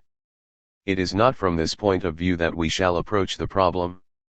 To understand laughter, we must put it back into its natural environment, which is society, and above all must we determine the utility of its function, which is a social one. Such, let us say at once, will be the leading idea of all our investigations. Laughter must answer to certain requirements of life in common. It must have a social signification. Let us clearly mark the point towards which our three preliminary observations are converging. The comic will come into being, it appears, whenever a group of men concentrate their attention on one of their number, imposing silence on their emotions and calling into play nothing but their intelligence. What, now, is the particular point on which their attention will have to be concentrated, and what will here be the function of intelligence? To reply to these questions will be at once to come to closer grips with the problem. But here a few examples have become indispensable. 2. A man, running along the street, stumbles and falls, the passers-by burst out laughing. They would not laugh at him, I imagine, could they suppose that the whim had suddenly seized him to sit down on the ground. They laugh because his sitting down is involuntary. Consequently, it is not his sudden change of attitude that raises a laugh, but rather the involuntary element in this change, his clumsiness, in fact. Perhaps there was a stone on the road. He should have altered his pace or avoided the obstacle. Instead of that, through lack of elasticity, through absent-mindedness and a kind of physical obstinacy, as a result, in fact, of rigidity or of momentum, the muscles continued to perform the same movement when the circumstances of the case called for something else. That is the reason of the man's fall, and also of the people's laughter. Now, take the case of a person who attends to the petty occupations of his everyday life with mathematical precision. The objects around him, however, have all been tampered with by a mischievous wag, the result being that when he dips his pen into the inkstand he draws it out all covered with mud. When he fancies he is sitting down on a solid chair he finds himself sprawling on the floor.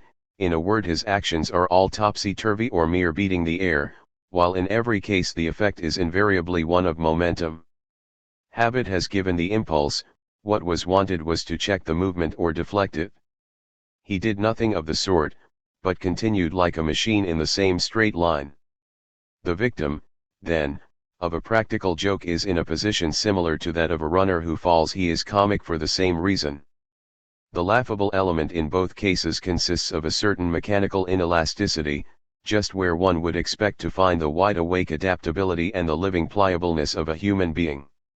The only difference in the two cases is that the former happened of itself, whilst the latter was obtained artificially. In the first instance, the passerby does nothing but look on, but in the second the mischievous wag intervenes. All the same, in both cases the result has been brought about by an external circumstance. The comic is therefore accidental, it remains, so to speak, in superficial contact with the person. How is it to penetrate within? The necessary conditions will be fulfilled when mechanical rigidity no longer requires for its manifestation a stumbling block which either the hazard of circumstance or human knavery has set in its way, but extracts by natural processes, from its own store, an inexhaustible series of opportunities for externally revealing its presence. Suppose, then, we imagine a mind always thinking of what it has just done and never of what it is doing, like a song which lags behind its accompaniment. Let us try to picture to ourselves a certain inborn lack of elasticity of both senses and intelligence, which brings it to pass that we continue to see what is no longer visible, to hear what is no longer audible, to say what is no longer to the point, in short, to adapt ourselves to a past and therefore imaginary situation, when we ought to be shaping our conduct in accordance with the reality which is present. This time the comic will take up its abode in the person himself. It is the person who will supply it with everything matter and form, cause and opportunity. Is it then surprising that the absent-minded individual, for this is the character we have just been describing, has usually fired the imagination of comic authors? When La Bruyere came across this particular type, he realized, on analyzing it, that he had got hold of a recipe for the wholesale manufacture of comic effects. As a matter of fact, he overdid it, and gave us far too lengthy and detailed a description of Menalk, coming back to his subject, dwelling and expatiating on it beyond all bounds. The very facility of the subject fascinated him. Absent-mindedness, indeed, is not perhaps the actual fountainhead of the comic, but surely it is contiguous to a certain stream of facts and fancies which flows straight from the fountainhead. It is situated, so to say, on one of the great natural watersheds of laughter. Now, the effect of absent-mindedness may gather strength in its turn. There is a general law, the first example of which we have just encountered, and which we will formulate in the following terms: when a certain comic effect has its origin in a certain cause, the more natural we regard the cause to be, the more comic shall we find the effect. Even now we laugh at absent-mindedness when presented to us as a simple fact. Still more laughable will be the absent-mindedness we have seen springing up and growing before our very eyes, with whose origin we are acquainted and whose life history we can reconstruct. To choose a definite example, suppose a man has taken to reading nothing but romances of love and chivalry. Attracted and fascinated by his heroes, his thoughts and intentions gradually turn more and more towards them, till one fine day we find him walking among us like a somnambulist. His actions are distractions. But then his distractions can be traced back to a definite, positive cause. They are no longer cases of absence of mind, pure and simple, they find their explanation in the presence of the individual in quite definite, though imaginary, surroundings. Doubtless a fall is always a fall, but it is one thing to tumble into a well because you were looking anywhere but in front of you, it is quite another thing to fall into it because you were intent upon a star. It was certainly a star at which Don Quixote was gazing. How profound is the comic element in the over-romantic, utopian bent of mind! And yet, if you reintroduce the idea of absent-mindedness, which acts as a go-between, you will see this profound comic element uniting with the most superficial type. Yes, indeed, these whimsical wild enthusiasts, these madmen who are yet so strangely reasonable, excite us to laughter by playing on the same chords within ourselves, by setting in motion the same inner mechanism, as does the victim of a practical joke or the passerby who slips down in the street. They, too, are runners who fall and simple souls who are being hoaxed, runners after the ideal who stumble over realities, childlike dreamers for whom life delights to lie in wait. But, above all, they are past masters in absent-mindedness, with this superiority over their fellows that their absent-mindedness is systematic and organized around one central idea, and that their mishaps are also quite coherent, thanks to the inexorable logic which reality applies to the correction of dreams, so that they kindle in those around them, by a series of cumulative effects, a hilarity capable of unlimited expansion. Now, let us go a little further. Might not certain vices have the same relation to character that the rigidity of a fixed idea has to intellect? Whether as a moral kink or a crooked twist given to the will, vice has often the appearance of a curvature of the soul. Doubtless there are vices into which the soul plunges deeply with all its pregnant potency, which it rejuvenates and drags along with it into a moving circle of reincarnations. Those are tragic vices. But the vice capable of making us comic is, on the contrary, that which is brought from without, like a ready-made frame into which we are to step. It lends us its own rigidity instead of borrowing from us our flexibility. We do not render it more complicated, on the contrary, it simplifies us. Here, as we shall see later on in the concluding section of this study, lies the essential difference between comedy and drama. A drama, even when portraying passions or vices that bear a name, so completely incorporates them in the person that their names are forgotten, their general characteristics effaced, and we no longer think of them at all, but rather of the person in whom they are assimilated. Hence, the title of a drama can seldom be anything else than a proper noun. On the other hand, many comedies have a common noun as their title, El Avare, El Ijauer, etc. Were you asked to think of a play capable of being called El Ijalu, for instance, you would find that Sganarelle or George Dandin would occur to your mind, but not Othello. Le Jaloux could only be the title of a comedy. The reason is that, however intimately vice, when comic, is associated with persons, it nonetheless retains its simple, independent existence. It remains the central character, present though invisible, to which the characters in flesh and blood on the stage are attached. At times it delights in dragging them down with its own weight and making them share in its tumbles. More frequently, however, it plays on them as on an instrument or pulls the strings as though they were puppets. Look closely, you will find that the art of the comic poet consists in making us so well acquainted with the particular vice, in introducing us, the spectators, to such a degree of intimacy with it, that in the end we get hold of some of the strings of the marionette with which he is playing, and actually work them ourselves. This it is that explains part of the pleasure we feel. Here, too, it is really a kind of automatism that makes us laugh, an automatism, as we have already remarked, closely akin to mere absent-mindedness. To realize this more fully, it need only be noted that a comic character is generally comic in proportion to his ignorance of himself.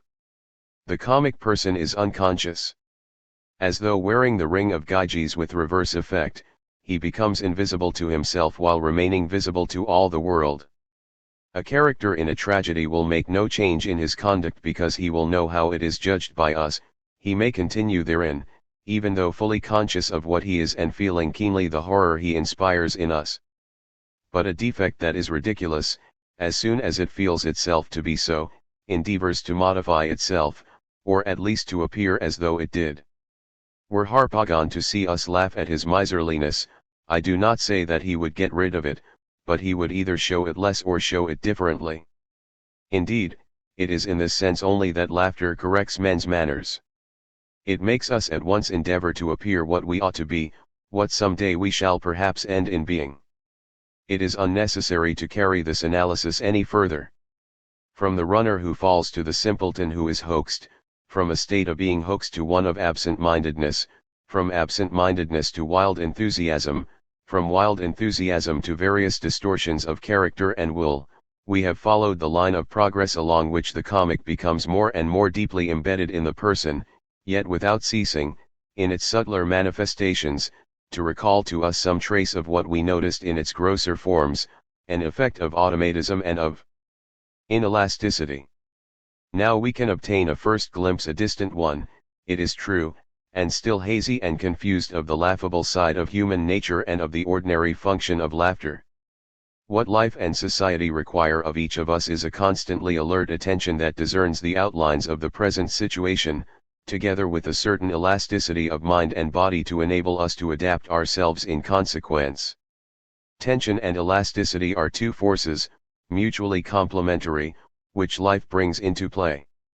If these two forces are lacking in the body to any considerable extent, we have sickness and infirmity and accidents of every kind. If they are lacking in the mind, we find every degree of mental deficiency, every variety of insanity. Finally, if they are lacking in the character, we have cases of the gravest inadaptability to social life, which are the sources of misery and at times the causes of crime. Once these elements of inferiority that affect the serious side of existence are removed, and they tend to eliminate themselves in what has been called the struggle for life, the person can live, and that in common with other persons. But society asks for something more. It is not satisfied with simply living, it insists on living well. What it now has to dread is that each one of us, content with paying attention to what affects the essentials of life, will, so far as the rest is concerned, give way to the easy automatism of acquired habits. Another thing it must fear is that the members of whom it is made up, instead of aiming after an increasingly delicate adjustment of wills which will fit more and more perfectly into one another, will confine themselves to respecting simply the fundamental conditions of this adjustment. A cut and dried agreement among the persons will not satisfy it, it insists on a constant striving after reciprocal adaptation. Society will therefore be suspicious of all inelasticity of character, of mind, and even of body, because it is the possible sign of a slumbering activity as well as of an activity with separatist tendencies, that inclines to swerve from the common center round which society gravitates, in short, because it is the sign of an eccentricity. And yet, society cannot intervene at this stage by material repression, since it is not affected in a material fashion. It is confronted with something that makes it uneasy, but only as a symptom, scarcely a threat, at the very most a gesture. A gesture, therefore, will be its reply. Laughter must be something of this kind, a sort of social gesture. By the fear which it inspires, it restrains eccentricity, keeps constantly awake and in mutual contact certain activities of a secondary order which might retire into their shell and go to sleep, and, in short, softens down whatever the surface of the social body may retain of mechanical inelasticity. Laughter, then, does not belong to the province of aesthetics alone, since unconsciously and even immorally in many particular instances, it pursues a utilitarian aim of general improvement. And yet there is something aesthetic about it, since the comic comes into being just when society and the individual, freed from the worry of self-preservation, begin to regard themselves as works of art. In a word, if a circle be drawn round those actions and dispositions implied in individual or social life to which their natural consequences bring their own penalties, there remains outside the sphere of emotion and struggle and within a neutral zone in which man simply exposes himself to man's curiosity a certain rigidity of body, mind, and character, that society would still like to get rid of in order to obtain from its members the greatest possible degree of elasticity and sociability. This rigidity is the comic, and laughter is its corrective. Still, we must not accept this formula as a definition of the comic. It is suitable only for cases that are elementary, theoretical, and perfect, in which the comic is free from all adulteration. Nor do we offer it, either, as an explanation.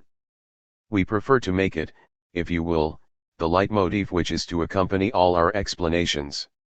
We must ever keep it in mind, though without dwelling on it too much, somewhat as a skillful fencer must think of the discontinuous movements of the lesson whilst his body is given up to the continuity of the fencing match. We will now endeavor to reconstruct the sequence of comic forms, taking up again the thread that leads from the horseplay of a clown up to the most refined effects of comedy, following this thread in its often unforeseen windings, halting at intervals to look around, and finally getting back, if possible, to the point at which the thread is dangling and where we shall perhaps find, since the comic oscillates between life and art, the general relation that art bears to life. 3. Let us begin at the simplest point. What is a comic physiognomy? Where does a ridiculous expression of the face come from? And what is, in this case, the distinction between the comic and the ugly? Thus stated, the question could scarcely be answered in any other than an arbitrary fashion. Simple though it may appear, it is, even now, too subtle to allow of a direct attack. We should have to begin with a definition of ugliness, and then discover what addition the comic makes to it. Now, ugliness is not much easier to analyze than is beauty. However, we will employ an artifice which will often stand us in good stead. We will exaggerate the problem, so to speak, by magnifying the effect to the point of making the cause visible. Suppose, then, we intensify ugliness to the point of deformity, and study the transition from the deformed to the ridiculous.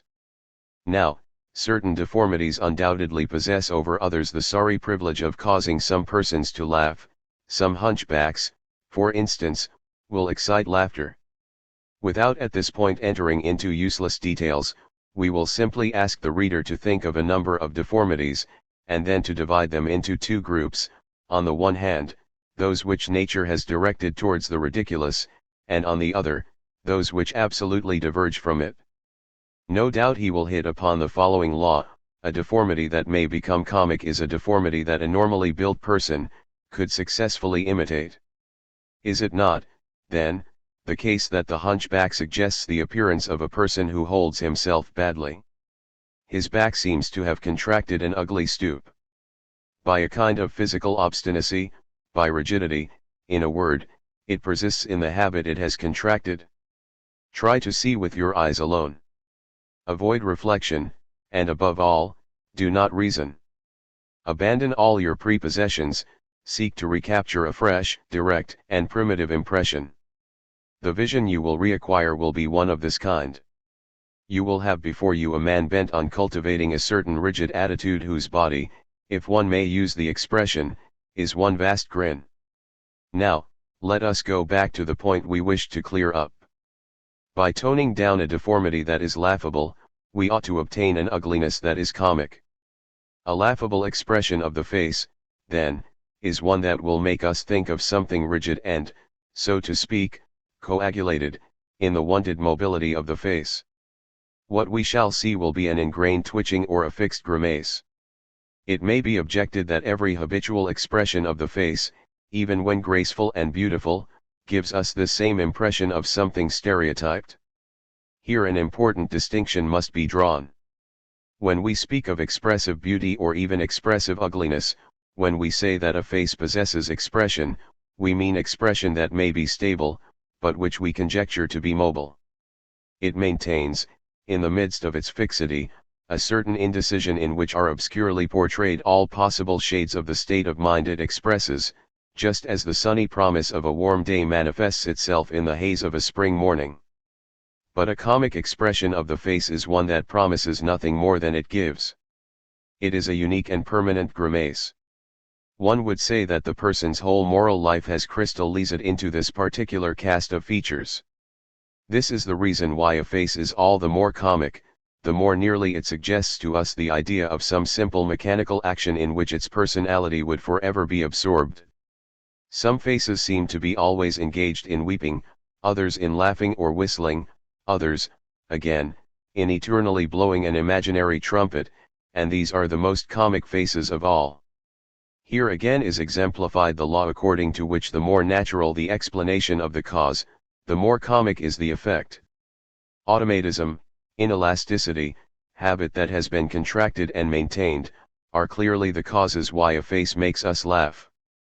But this effect gains in intensity when we are able to connect these characteristics with some deep-seated cause, a certain fundamental absent-mindedness, as though the soul had allowed itself to be fascinated and hypnotized by the materiality of a simple action. We shall now understand the comic element in caricature. However regular we may imagine a face to be, however harmonious its lines and supple its movements, their adjustment is never altogether perfect. There will always be discoverable the signs of some impending bias, the vague suggestion of a possible grimace, in short some favorite distortion towards which nature seems to be particularly inclined. The art of the caricaturist consists in detecting this, at times, imperceptible tendency, and in rendering it visible to all eyes by magnifying it. He makes his models grimace, as they would do themselves if they went to the end of their tether. Beneath the skin-deep harmony of form, he divines the deep-seated recalcitrance of matter. He realizes disproportions and deformations which must have existed in nature as mere inclinations, but which have not succeeded in coming to a head, being held in check by a higher force. His art, which has a touch of the diabolical, raises up the demon who had been overthrown by the angel.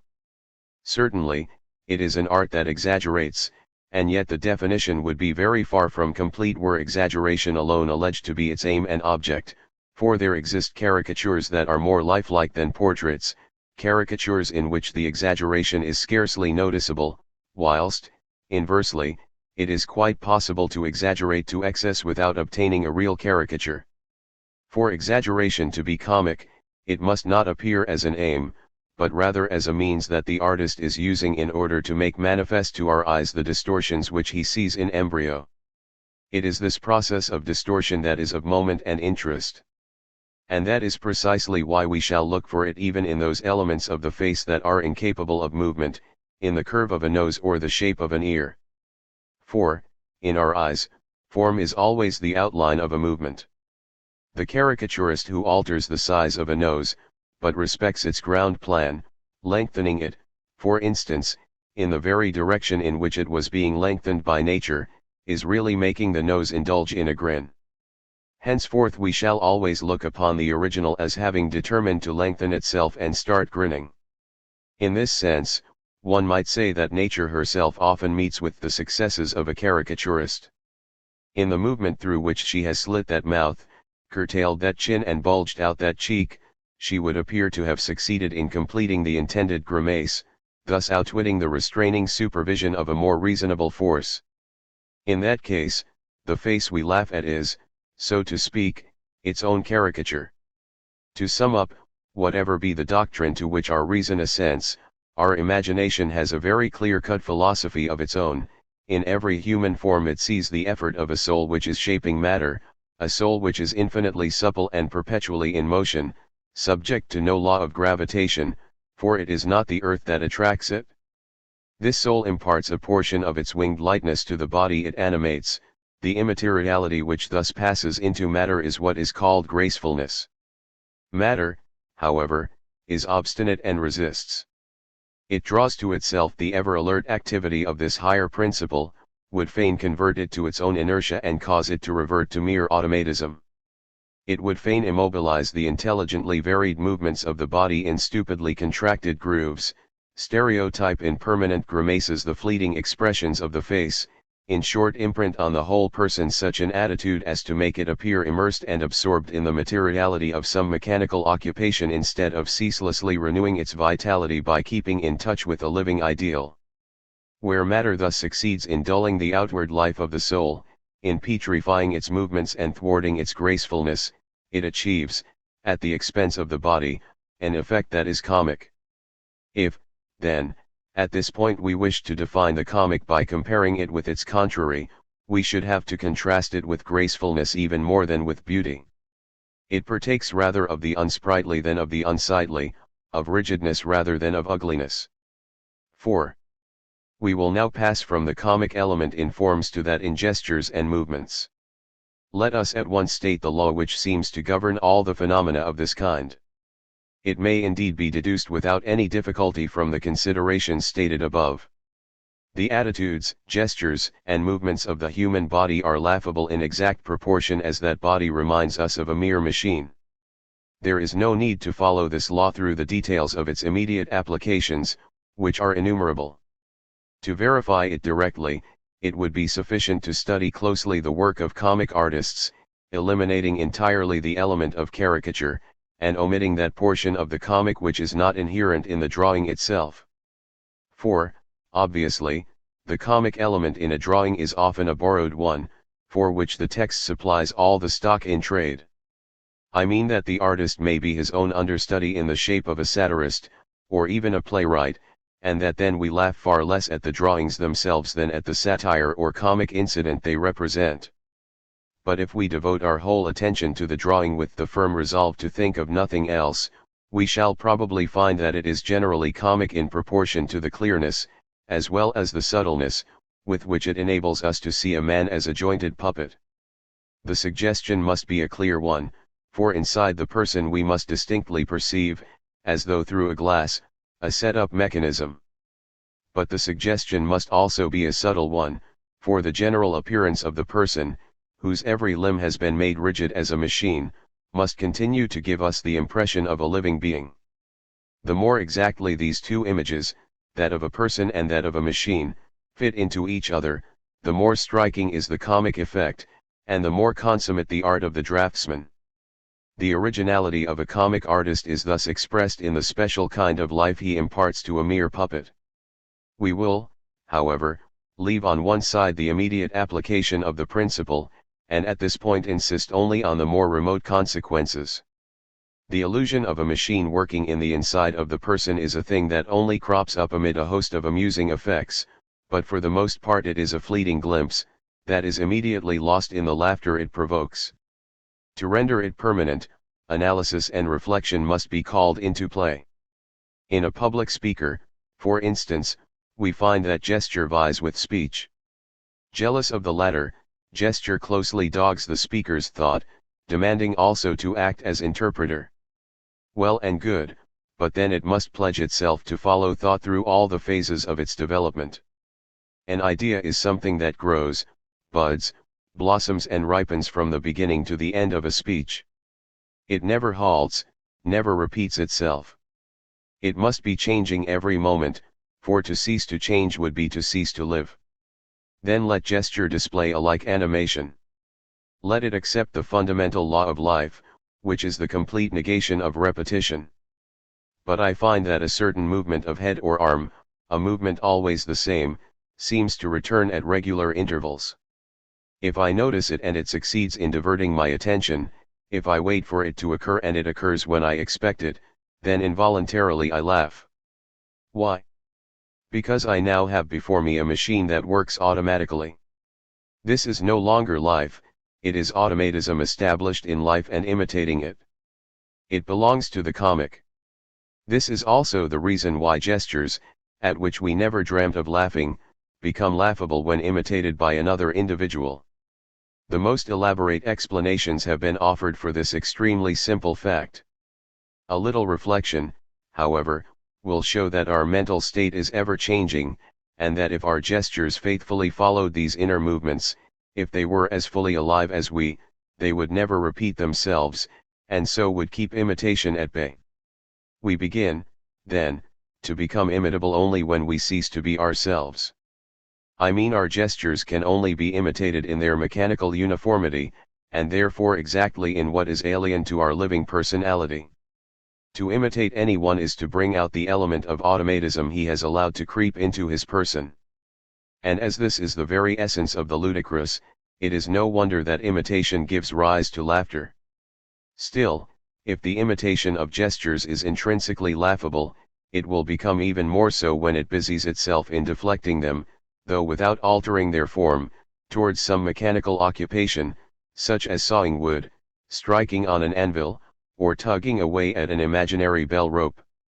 Not that vulgarity is the essence of the comic, although certainly it is to some extent an ingredient, but rather that the incriminated gesture seems more frankly mechanical when it can be connected with a simple operation, as though it were intentionally mechanical. To suggest this mechanical interpretation ought to be one of the favorite devices of parody. We have reached this result through deduction, but I imagine clowns have long had an intuition of the fact.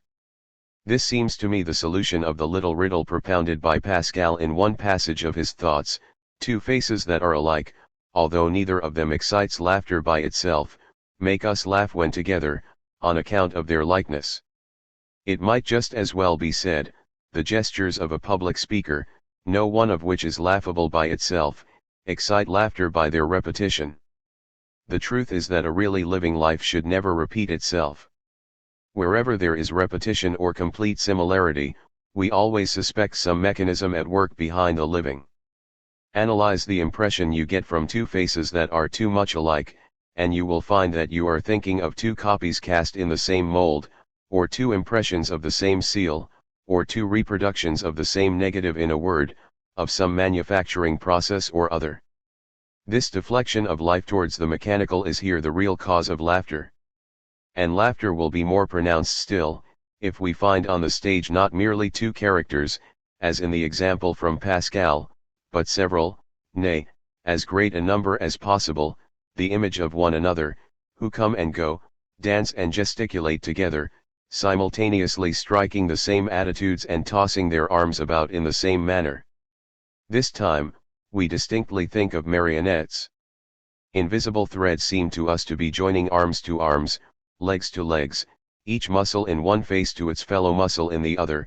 By reason of the absolute uniformity which prevails, the very litheness of the bodies seems to stiffen as we gaze, and the actors themselves seem transformed into automata.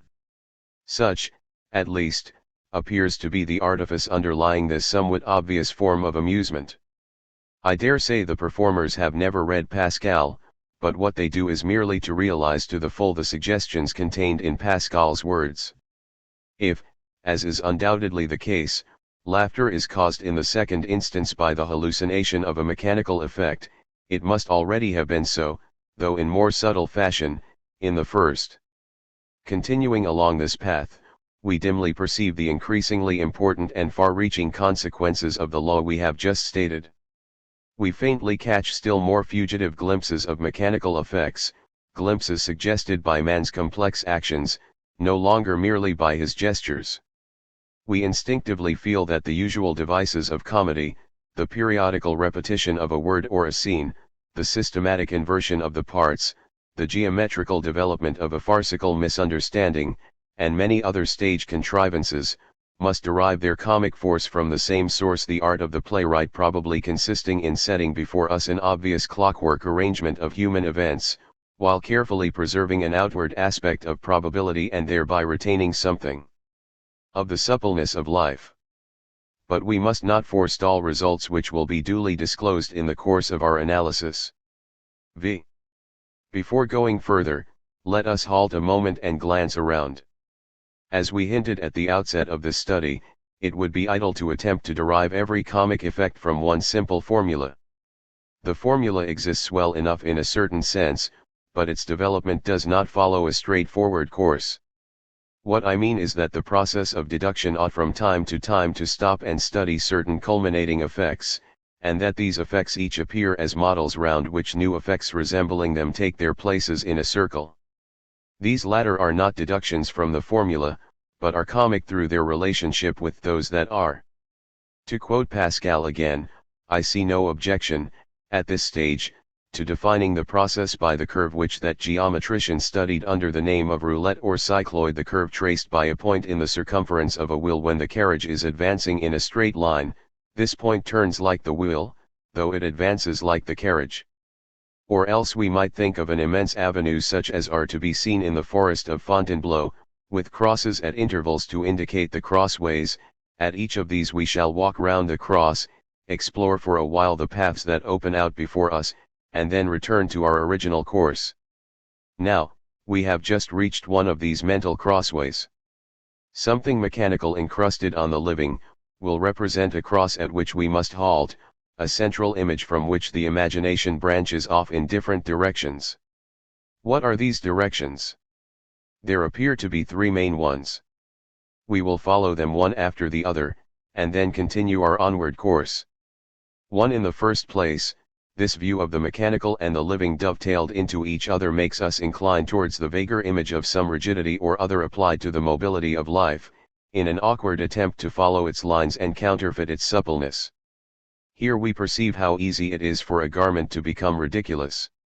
It might almost be said that every fashion is laughable in some respect. Only, when we are dealing with the fashion of the day, we are so accustomed to it that the garment seems, in our mind, to form one with the individual wearing it. We do not separate them in imagination.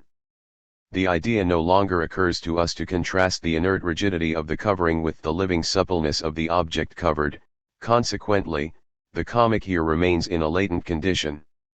It will only succeed in emerging when the natural incompatibility is so deep-seated between the covering and the covered that even an immemorial association fails to cement this union. A case in point is our head and top hat. Suppose, however, some eccentric individual dresses himself in the fashion of former times, our attention is immediately drawn to the clothes themselves. We absolutely distinguish them from the individual. We say that the latter is disguising himself as though every article of clothing were not a disguise, and the laughable aspect of fashion comes out of the shadow into the light. Here we are beginning to catch a faint glimpse of the highly intricate difficulties raised by this problem of the comic. One of the reasons that must have given rise to many erroneous or unsatisfactory theories of laughter is that many things are comic de jure without being comic de facto, the continuity of custom having deadened within them the comic quality. A sudden dissolution of continuity is needed, a break with fashion, for this quality to revive. Hence the impression that this dissolution of continuity is the parent of the comic, whereas all it does is to bring it to our notice. Hence, again, the explanation of laughter by surprise, contrast, etc., definitions which would equally apply to a host of cases in which we have no inclination whatever to laugh. The truth of the matter is far from being so simple.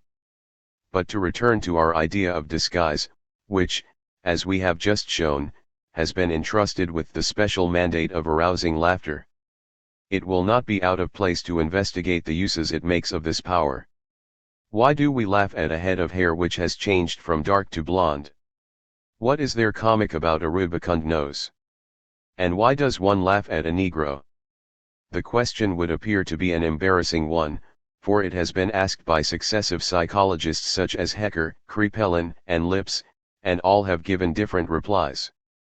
And yet I rather fancy the correct answer was suggested to me one day in the street by an ordinary cabby, who applied the expression unwashed to the Negro fare he was driving.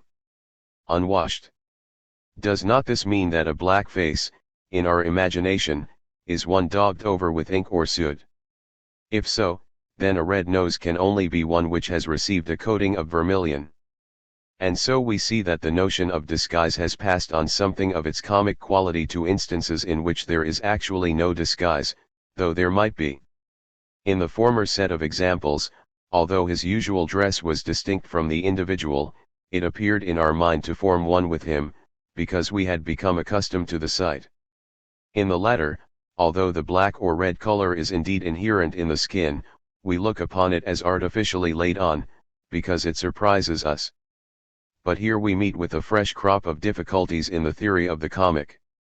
Such a proposition as the following: my usual dress forms part of my body, is absurd in the eyes of reason. Yet imagination looks upon it as true.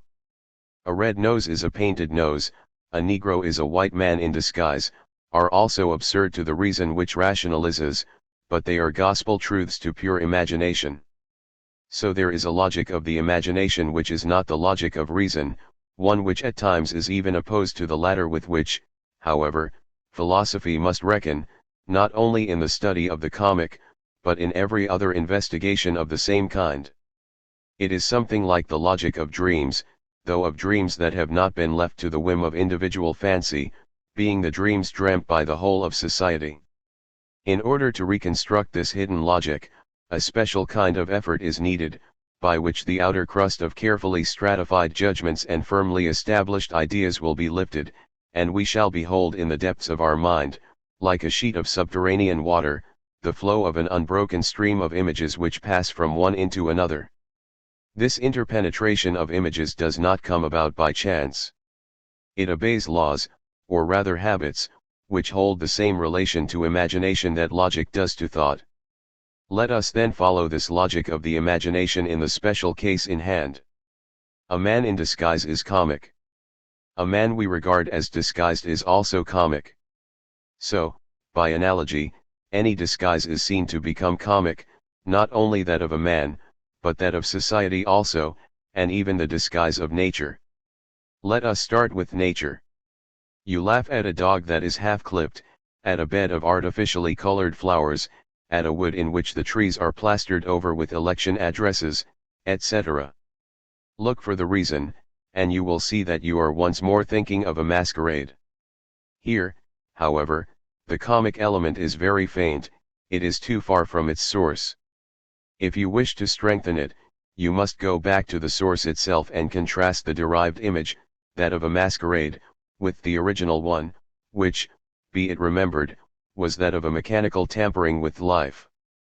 In a nature that is mechanically tampered with we possess a thoroughly comic theme, on which fancy will be able to play ever so many variations with the certainty of successfully provoking the heartiest hilarity.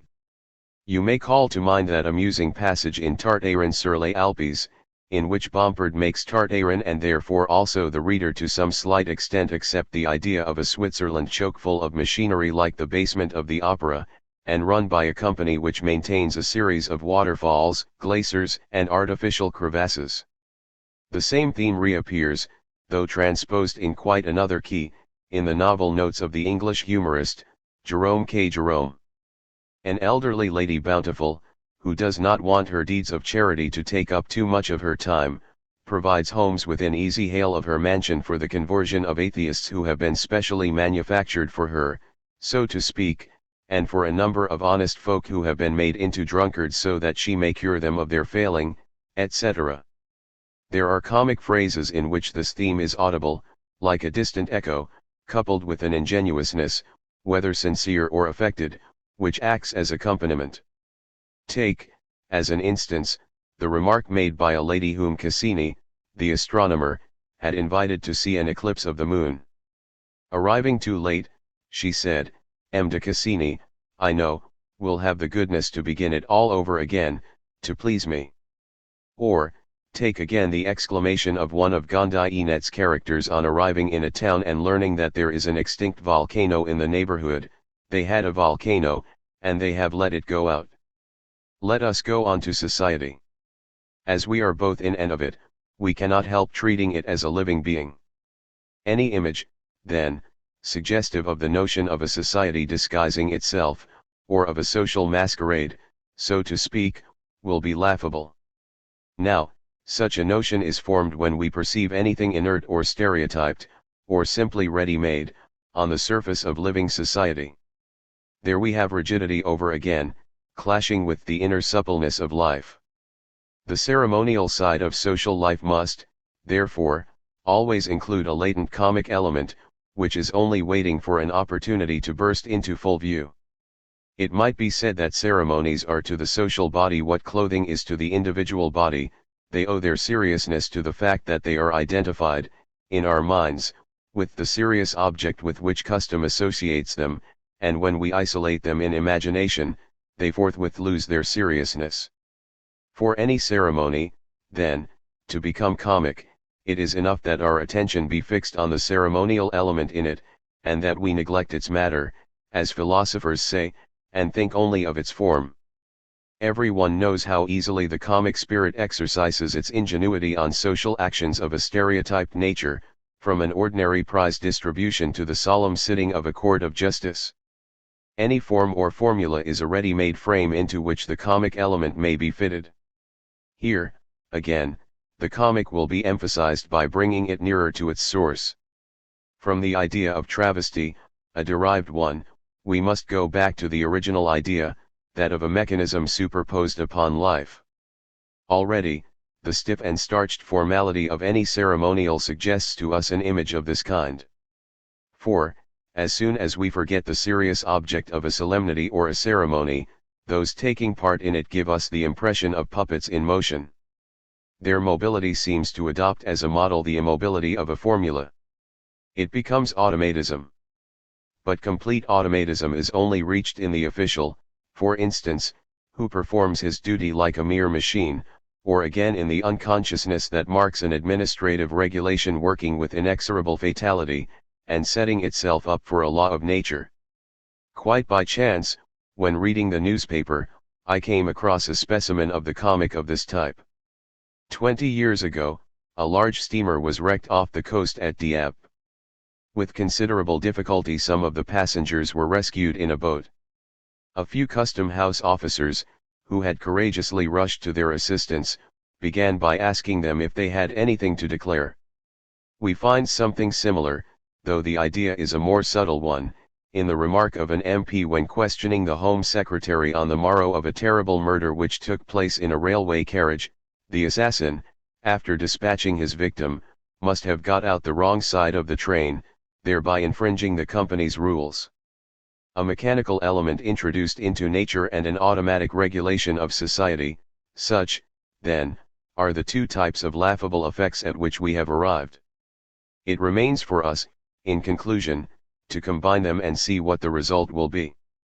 The result of the combination will evidently be a human regulation of affairs usurping the place of the laws of nature. We may call to mind the answers Gonarel gave Geraint when the latter remarked that the heart was on the left side and the liver on the right. Yes, it was so formerly, but we have altered all that. Now, we practice medicine in quite a new way.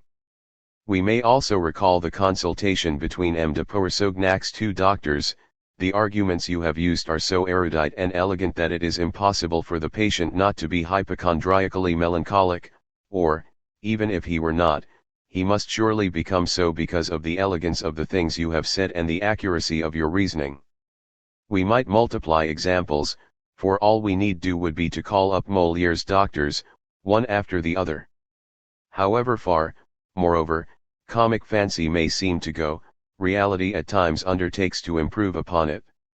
It was suggested to a contemporary philosopher, an out-and-out arguer, that his arguments, though irreproachable in their deductions, had experience against them. He put an end to the discussion by merely remarking, experience is in the wrong. The truth is, this idea of regulating life as a matter of business routine is more widespread than might be imagined. It is natural in its way, although we have just obtained it by an artificial process of reconstruction. One might say that it gives us the very quintessence of pedantry, which, at bottom, is nothing else than art pretending to outdo nature.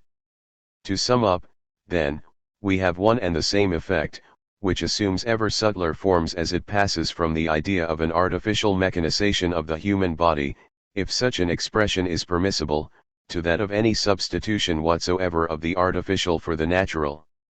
A less and less rigorous logic, that more and more resembles the logic of dreamland, transfers the same relationship into higher and higher spheres, between increasingly immaterial terms, till in the end we find a mere administrative enactment occupying the same relation to a natural or moral law that a ready-made garment, for instance, does to the living body. We have now gone right to the end of the first of the three directions we had to follow. Let us turn to the second and see where it will lead us. Our starting point is again something mechanical encrusted upon the living. Where did the comic come from in this case? It came from the fact that the living body became rigid, like a machine. Accordingly, it seemed to us that the living body ought to be the perfection of suppleness, the ever-alert activity of a principle always at work. But this activity would really belong to the soul rather than to the body. It would be the very flame of life, kindled within us by a higher principle and perceived through the body, as if through a glass. When we see only gracefulness and suppleness in the living body, it is because we disregard in it the elements of weight, of resistance, and, in a word, of matter. We forget its materiality and think only of its vitality, a vitality which we regard as derived from the very principle of intellectual and moral life. Let us suppose, however, that our attention is drawn to this material side of the body, that, so far from sharing in the lightness and subtlety of the principle with which it is animated, the body is no more in our eyes than a heavy and cumbersome vesture, a kind of irksome ballast which holds down to earth a soul eager to rise aloft. Then the body will become to the soul what, as we have just seen, the garment was to the body itself, inert matter dumped down upon living energy. The impression of the comic will be produced as soon as we have a clear apprehension of this putting the one on the other. And we shall experience it most strongly when we are shown the soul tantalized by the needs of the body, on the one hand, the moral personality with its intelligently varied energy, and, on the other, the stupidly monotonous body, perpetually obstructing everything with its machine-like obstinacy. The more paltry and uniformly repeated these claims of the body, the more striking will be the result. But that is only a matter of degree, and the general law of these phenomena may be formulated as follows: any incident is comic that calls our attention to the physical in a person when it is the moral side that is concerned. Why do we laugh at a public speaker who sneezes just at the most pathetic moment of his speech? Where lies the comic element in the sentence, taken from a funeral speech and quoted by a German philosopher, "He was virtuous and plump"? It lies in the fact that our attention is suddenly recalled from the soul to the body. Similar instances abound in daily life, but if you do not care to take the trouble to look for them, you have only to open at random a volume of Labick, and you will be almost certain to light upon an effect of this kind. Now, we have a speaker whose most eloquent sentences are cut short by the twinges of a bad tooth. Now, one of the characters who never begins to speak without stopping in the middle to complain of his shoes being too small, or his belt too tight, etc. A person embarrassed by his body is the image suggested to us in all these examples. The reason that excessive stoutness is laughable is probably because it calls up an image of the same kind. I almost think that this too is what sometime makes bashfulness somewhat ridiculous. The bashful man rather gives the impression of a person embarrassed by his body, looking round for some convenient cloak-room in which to deposit it. This is just why the tragic poet is so careful to avoid anything calculated to attract attention to the material side of his heroes. No sooner does anxiety about the body manifest itself than the intrusion of a comic element is to be feared. On this account, the hero in a tragedy does not eat or drink or warm himself. He does not even sit down any more than can be helped. To sit down in the middle of a fine speech would imply that you remembered you had a body. Napoleon, who was a psychologist when he wished to be so, had noticed that the transition from tragedy to comedy is effected simply by sitting down. In the journal inedit of Baron Gourgaud, when speaking of an interview with the Queen of Prussia after the Battle of Jena, he expresses himself in the following terms: "She received me in tragic fashion like Chamine, Justice. Sire, Justice. Magdeburg." Thus she continued in a way most embarrassing to me. Finally, to make her change her style, I requested her to take a seat. This is the best method for cutting short a tragic scene, for as soon as you are seated it all becomes comedy. Let us now give a wider scope to this image of the body taking precedence of the soul. We shall obtain something more general, the manner seeking to outdo the matter, the letter aiming at ousting the spirit. Is it not perchance this idea that comedy is trying to suggest to us when holding up a profession to ridicule? It makes the lawyer, the magistrate, and the doctor speak as though health and justice were of little moment, the main point being that we should have lawyers, magistrates, and doctors, and that all outward formalities pertaining to these professions should be scrupulously respected. And so we find the means substituted for the end, the manner for the matter. No longer is it the profession that is made for the public, but rather the public for the profession. Constant attention to form and the mechanical application of rules here bring about a kind of professional automatism analogous to that imposed upon the soul by the habits of the body, and equally laughable. Numerous are the examples of this on the stage. Without entering into details of the variations executed on this theme, let us quote 2 or 3 passages in which the theme itself is set forth in all its simplicity. "You are only bound to treat people according to form," says Dr. Diafoirus in the Malade Imaginaire. Again, says Dr. Bahis, in L'Âme or Médecine, "It is better to die through following the rules than to recover through violating them." In the same play, Desfenandres had previously said, "We must always observe the formalities of professional etiquette, whatever may happen."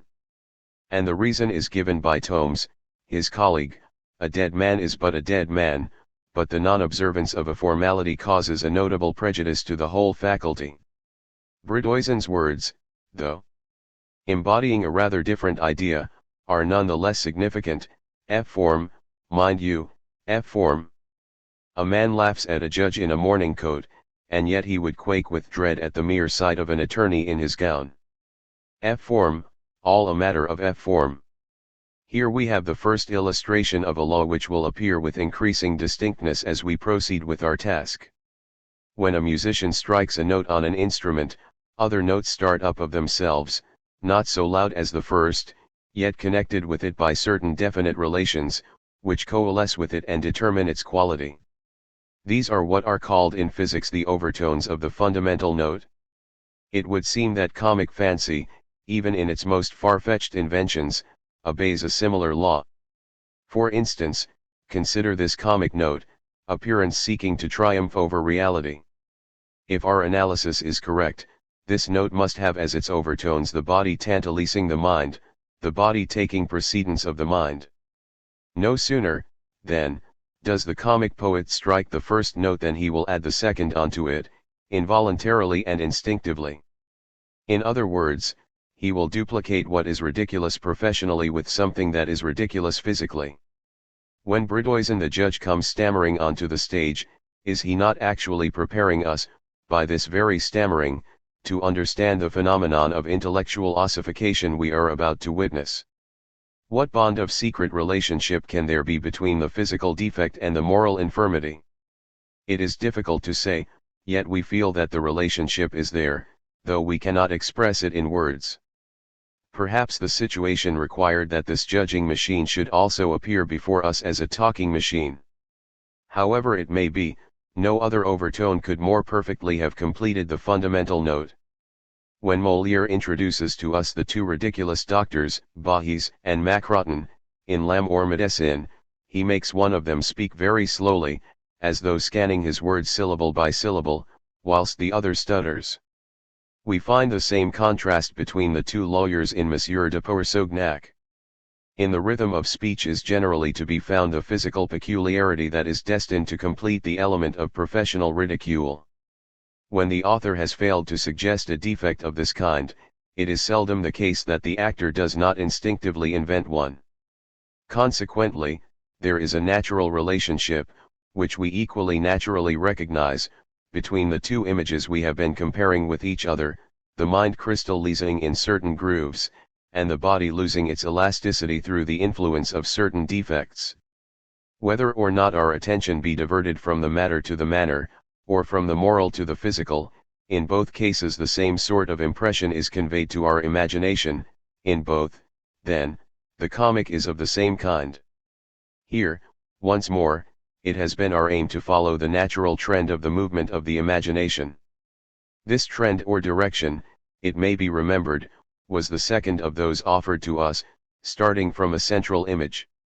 A third and final path remains unexplored, along which we will now proceed. 3. Let us then return, for the last time, to our central image, something mechanical encrusted on something living. Here, the living being under discussion was a human being, a person. A mechanical arrangement, on the other hand, is a thing. What, therefore, incited laughter was the momentary transformation of a person into a thing, if one considers the image from this standpoint. Let us then pass from the exact idea of a machine to the vaguer one of a thing in general. We shall have a fresh series of laughable images which will be obtained by taking a blurred impression, so to speak, of the outlines of the former, and will bring us to this new law: we laugh every time a person gives us the impression of being a thing. We laugh at Sancho Panza tumbled into a bed quilt and tossed into the air like a football.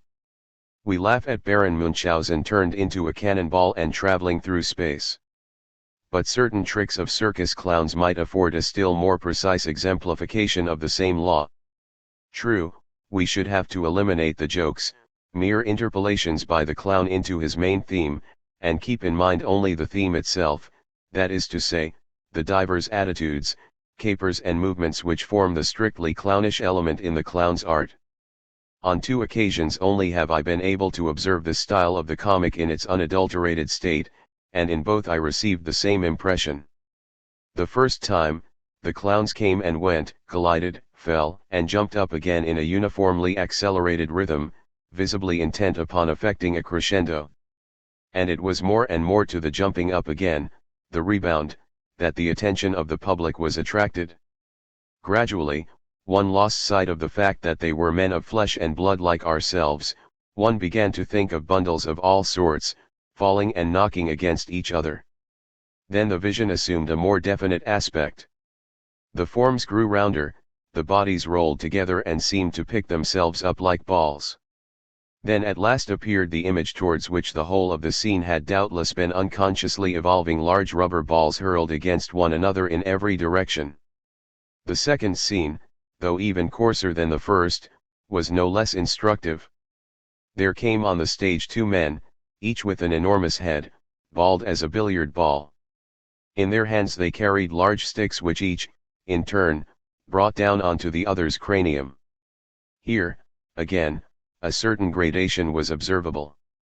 After each blow, the bodies seemed to grow heavier and more unyielding, overpowered by an increasing degree of rigidity. Then came the return blow, in each case heavier and more resounding than the last, coming, too, after a longer interval. The skulls gave forth a formidable ring throughout the silent house. At last the 2 bodies, each quite rigid and as straight as an arrow, slowly bent over towards each other. The sticks came crashing down for the last time onto the 2 heads with a thud as of enormous mallets falling upon oaken beams, and the pair lay prone upon the ground. At that instant appeared in all its vividness the suggestion that the 2 artists had gradually driven into the imagination of the spectators: we have now become solid wooden dummies. A kind of dim, vague instinct may enable even an uncultured mind to get an inkling here of the subtler results of psychological science. We know that it is possible to call up hallucinatory visions in a hypnotized subject by simple suggestion. If he be told that a bird is perched on his hand, he will see the bird and watch it fly away. The idea suggested, however, is far from being always accepted with like docility. Not infrequently, the mesmerizer only succeeds in getting an idea into his subject's head by slow degrees through a carefully graduated series of hints. He will then start with objects really perceived by the subject, and will endeavor to make the perception of these objects more and more indefinite. Then, step by step, he will bring out of this state of mental chaos the precise form of the object of which he wishes to create an hallucination. Something of the kind happens to many people when dropping off to sleep. They see those colored, fluid, shapeless masses, which occupy the field of vision, insensibly solidifying into distinct objects. Consequently, the gradual passing from the dim and vague to the clear and distinct is the method of suggestion par excellence. I fancy it might be found to be at the root of a good many comic suggestions, especially in the coarser forms of the comic, in which the transformation of a person into a thing seems to be taking place before our eyes. But there are other and more subtle methods in use, among poets, for instance, which perhaps unconsciously lead to the same end.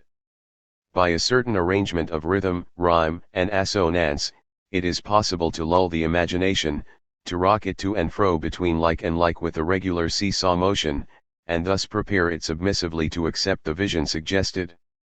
Listen to these few lines of Regnard, and see whether something like the fleeting image of a doll does not cross the field of your imagination. Plus, il doit mains particuliers la somme de dix mille un livre un abol, pour l'avoir sans relish un sur sa parole habile, voiture, chauffe, chaussée, ganti, aliment, raise, desalter, port. 1. Is not something of the same kind found in the following sally of Figaro's, though here an attempt is perhaps made to suggest the image of an animal rather than that of a thing comme sce, c'est un beau, gros, court, Jean Vaillard, Gris Pummel, Ruse, Raise, Blase, qui guet et ferret, et grand et giant tout à la fois. 2. Now, between these coarse scenes and these subtle suggestions there is room for a countless number of amusing effects, for all those that can be obtained by talking about persons as one would do about mere things. We will only select one or two instances from the plays of Labick, in which they are legion. Just as M. Perichon is getting into the railway carriage, he makes certain of not forgetting any of his parcels, 4, 5, 6, my wife 7, my daughter 8, and myself 9. In another play, a fond father is boasting of his daughter's learning in the following terms: she will tell you, without faltering, all the kings of France that have occurred. This phrase, that have occurred, though not exactly transforming the kings into mere things, likens them, all the same, to events of an impersonal nature. As regards this latter example, note that it is unnecessary to complete the identification of the person with the thing in order to ensure a comic effect. It is sufficient for us to start in this direction by feigning, for instance, to confuse the person with the function he exercises. I will only quote a sentence spoken by a village mayor in one of About's novels, the prefect, who has always shown us the same kindness, though he has been changed several times since 1847. All these witticisms are constructed on the same model. We might make up any number of them, when once we are in possession of the recipe. But the art of the storyteller or the playwright does not merely consist in concocting jokes. The difficulty lies in giving to a joke its power of suggestion, i.e. in making it acceptable. And we only do accept it either because it seems to be the natural product of a particular state of mind or because it is in keeping with the circumstances of the case. For instance, we are aware that M. Perichon is greatly excited on the occasion of his first railway journey. The expression to occur is one that must have cropped up a good many times in the lessons repeated by the girl before her father. It makes us think of such a repetition. Lastly, admiration of the governmental machine might, at a pinch, be extended to the point of making us believe that no change takes place in the prefect when he changes his name, and that the function gets carried on independently of the functionary. We have now reached a point very far from the original cause of laughter. Many a comic form, that cannot be explained by itself, can indeed only be understood from its resemblance to another, which only makes us laugh by reason of its relationship with a third, and so on indefinitely, so that psychological analysis, however luminous and searching, will go astray unless it holds the thread along which the comic impression has traveled from one end of the series to the other. Where does this progressive continuity come from? What can be the driving force, the strange impulse which causes the comic to glide thus from image to image, farther and farther away from the starting point, until it is broken up and lost in infinitely remote analogies? But what is that force which divides and subdivides the branches of a tree into smaller boughs and its roots into radicles? An inexorable law dooms every living energy, during the brief interval allotted to it in time, to cover the widest possible extent in space. Now, comic fancy is indeed a living energy, a strange plant that has nourished on the stony portions of the social soil, until such time as culture should allow it to vie with the most refined products of art. True, we are far from great art in the examples of the comic we have just been reviewing. But we shall draw nearer to it, though without attaining to it completely, in the following chapter. Below art, we find artifice, and it is this zone of artifice, midway between nature and art, that we are now about to enter. We are going to deal with the comic playwright and the wit. Chapter 2. The comic element in situations and the comic element in words. We have studied the comic element in forms, in attitudes, and in movements generally. Now let us look for it in actions and in situations. We encounter, indeed, this kind of comic readily enough in everyday life. It is not here, however, that it best lends itself to analysis. Assuming that the stage is both a magnified and a simplified view of life, we shall find that comedy is capable of furnishing us with more information than real life on this particular part of our subject.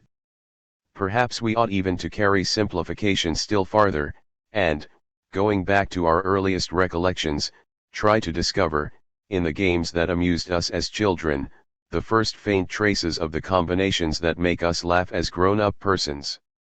We are too apt to speak of our feelings of pleasure and of pain as though full-grown at birth, as though each one of them had not a history of its own. Above all, we are too apt to ignore the childish element, so to speak, latent in most of our joyful emotions. And yet, how many of our present pleasures, were we to examine them closely, would shrink into nothing more than memories of past ones? What would there be left of many of our emotions were we to reduce them to the exact quantum of pure feeling they contain, by subtracting from them all that is merely reminiscence? Indeed, it seems possible that, after a certain age, we become impervious to all fresh or novel forms of joy, and the sweetest pleasures of the middle-aged man are perhaps nothing more than a revival of the sensations of childhood, a balmy zephyr wafted in fainter and fainter breaths by a past that is ever receding. In any case, whatever reply we give to this broad question, one thing is certain: there can be no break in continuity between the child's delight in games and that of the grown-up person. Now, comedy is a game that imitates life. And since, in the games of the child when working its dolls and puppets, many of the movements are produced by strings, ought we not to find those same strings, somewhat frayed by wear, reappearing as the threads that knot together the situations in a comedy? Let us, then, start with the games of a child, and follow the imperceptible process by which, as he grows himself, he makes his puppets grow, inspires them with life, and finally brings them to an ambiguous state in which, without ceasing to be puppets, they have yet become human beings. We thus obtain characters of a comedy type. And upon them we can test the truth of the law of which all our preceding analyses gave an inkling, a law in accordance with which we will define all broadly comic situations in general. Any arrangement of acts and events is comic which gives us, in a single combination, the illusion of life and the distinct impression of a mechanical arrangement. The Jack-in-the-Box. As children we have all played with the little man who springs out of his box. You squeeze him flat, he jumps up again. Push him lower, and he shoots up still higher. Crush him down beneath the lid, and often he will send everything flying. It is hard to tell whether or no the toy itself is very ancient, but the kind of amusement it affords belongs to all time. It is a struggle between two stubborn elements, one of which, being simply mechanical, generally ends by giving in to the other, which treats it as a plaything. A cat playing with a mouse, which from time to time she releases like a spring, only to pull it up short with a stroke of her paw, indulges in the same kind of amusement. We will now pass on to the theatre, beginning with the Punch and Judy show. No sooner does the policeman put in an appearance on the stage than, naturally enough, he receives a blow which fells him. He springs to his feet, a second blow lays him flat. A repetition of the offense is followed by a repetition of the punishment. Up and down the constable flops and hops with the uniform rhythm of the bending and release of a spring, whilst the spectators laugh louder and louder. Now, let us think of a spring that is rather of a moral type, an idea that is first expressed, then repressed, and then expressed again, a stream of words that bursts forth, is checked, and keeps on starting afresh. Once more we have the vision of one stubborn force, counteracted by another, equally pertinacious. This vision, however, will have discarded a portion of its materiality. No longer is it Punch and Judy that we are watching, but rather a real comedy. Many a comic scene may indeed be referred to this simple type. For instance, in the scene of the mariage force between Sganarelle and Pancrace, the entire vis comica lies in the conflict set up between the idea of Sganarelle, who wishes to make the philosopher listen to him, and the obstinacy of the philosopher, a regular talking machine working automatically. As the scene progresses, the image of the jack-in-the-box becomes more apparent, so that at last the characters themselves adopt its movements. Sganarelle pushing Pancrace, each time he shows himself, back into the wings, Pancrace returning to the stage after each repulse to continue his patter. And when Sganarelle finally drives Pancrace back and shuts him up inside the house inside the box, one is tempted to say a window suddenly flies open, and the head of the philosopher again appears as though it had burst open the lid of a box. The same byplay occurs in the Malade Imaginaire. Through the mouth of Monsieur Pergon the outraged medical profession pours out its vials of wrath upon Argan, threatening him with every disease that flesh is heir to. And every time Argan rises from his seat, as though to silence Pergon, the latter disappears for a moment, being, as it were, thrust back into the wings, then, as though impelled by a spring, he rebounds onto the stage with a fresh curse on his lips. The self-same exclamation, Monsieur Pergon, recurs at regular beats, and, as it were, marks the tempo of this little scene. Let us scrutinize more closely the image of the spring which is bent, released, and bent again. Let us disentangle its central element, and we shall hit upon one of the usual processes of classic comedy repetition. Why is it there is something comic in the repetition of a word on the stage? No theory of the ludicrous seems to offer a satisfactory answer to this very simple question. Nor can an answer be found so long as we look for the explanation of an amusing word or phrase in the phrase or word itself, apart from all it suggests to us. Nowhere will the usual method prove to be so inadequate as here. With the exception, however, of a few special instances to which we shall recur later, the repetition of a word is never laughable in itself. It makes us laugh only because it symbolizes a special play of moral elements, this play itself being the symbol of an altogether material diversion. It is the diversion of the cat with the mouse, the diversion of the child pushing back the jack-in-the-box, time after time, to the bottom of his box, but in a refined and spiritualized form, transferred to the realm of feelings and ideas. Let us then state the law which, we think, defines the main comic varieties of word repetition on the stage. In a comic repetition of words we generally find two terms, a repressed feeling which goes off like a spring, and an idea that delights in repressing the feeling anew. When Dorine is telling Argan of his wife's illness, and the latter continually interrupts him with inquiries as to the health of Tartuffe, the question, "Et Tartuffe," repeated every few moments, affords us the distinct sensation of a spring being released. This spring Dorine delights in pushing back, each time she resumes her account of Elmire's illness. And when Scapin informs old Geraint that his son has been taken prisoner on the famous galley, and that a ransom must be paid without delay, he is playing with the avarice of Geraint exactly as Dorine does with the infatuation of Argan. The old man's avarice is no sooner repressed than up it springs again automatically, and it is this automatism that Molière tries to indicate by the mechanical repetition of a sentence expressing regret at the money that would have to be forthcoming. What the deuce did he want in that galley? The same criticism is applicable to the scene in which Valère points out to Harpagon the wrong he would be doing in marrying his daughter to a man she did not love. "No dowry wanted," interrupts the miserly Harpagon every few moments.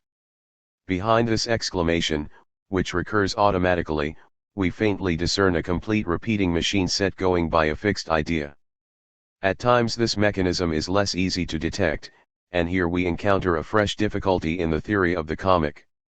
Sometimes the whole interest of a scene lies in one character playing a double part, the intervening speaker acting as a mere prism, so to speak, through which the dual personality is developed. We run the risk, then, of going astray if we look for the secret of the effect in what we see and hear in the external scene played by the characters and not in the altogether inner comedy of which the scene is no more than the outer refraction. For instance, when Alceste stubbornly repeats the words, "I don't say that," on Orant asking him if he thinks his poetry bad, the repetition is laughable, though evidently Orant is not now playing with Alceste at the game we have just described.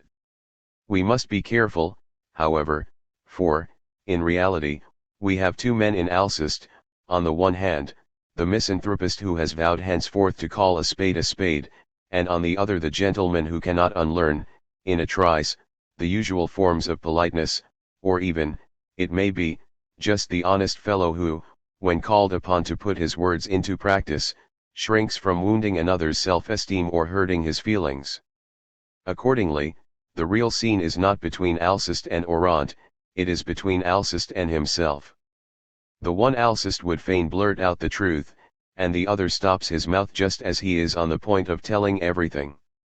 Each "I don't say that" reveals a growing effort to repress something that strives and struggles to get out.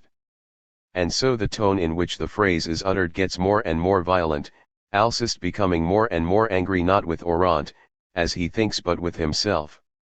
The tension of the spring is continually being renewed and reinforced until it at last goes off with a bang. Here, as elsewhere, we have the same identical mechanism of repetition. For a man to make a resolution never henceforth to say what he does not think, even though he openly defy the whole human race, is not necessarily laughable, it is only a phase of life at its highest and best. For another man, through amiability, selfishness, or disdain, to prefer to flatter people is only another phase of life, there is nothing in it to make us laugh. You may even combine these two men into one, and arrange that the individual waver between offensive frankness and delusive politeness. This duel between two opposing feelings will not even then be comic, rather it will appear the essence of seriousness if these two feelings through their very distinctness complete each other, develop side by side, and make up between them a composite mental condition, adopting, in short, a modus vivendi which merely gives us the complex impression of life. But imagine these two feelings as inelastic and unvarying elements in a really living man, make him oscillate from one to the other, above all, arrange that this oscillation becomes entirely mechanical by adopting the well-known form of some habitual, simple, childish contrivance, then you will get the image we have so far found in all laughable objects, something mechanical in something living, in fact, something comic. We have dwelt on this first image, the jack-in-the-box, sufficiently to show how comic fancy gradually converts a material mechanism into a moral one. Now we will consider one or two other games, confining ourselves to their most striking aspects. To the Dancing Jack there are innumerable comedies in which one of the characters thinks he is speaking and acting freely, and, consequently, retains all the essentials of life, whereas, viewed from a certain standpoint, he appears as a mere toy in the hands of another who is playing with him. The transition is easily made, from the dancing jack which a child works with a string, to Geraint and Argent manipulated by Scapin. Listen to Scapin himself, the machine is all there, and again, Providence has brought them into my net, etc. Instinctively, and because one would rather be a cheat than be cheated, in imagination at all events, the spectator sides with the knaves, and for the rest of the time, Like a child who has persuaded his playmate to lend him his doll, he takes hold of the strings himself and makes the marionette come and go on the stage as he pleases. But this latter condition is not indispensable. We can remain outside the pale of what is taking place if only we retain the distinct impression of a mechanical arrangement. This is what happens whenever one of the characters vacillates between two contrary opinions, each in turn appealing to him, as when Panurge asks Tom, Dick, and Harry whether or no he ought to get married.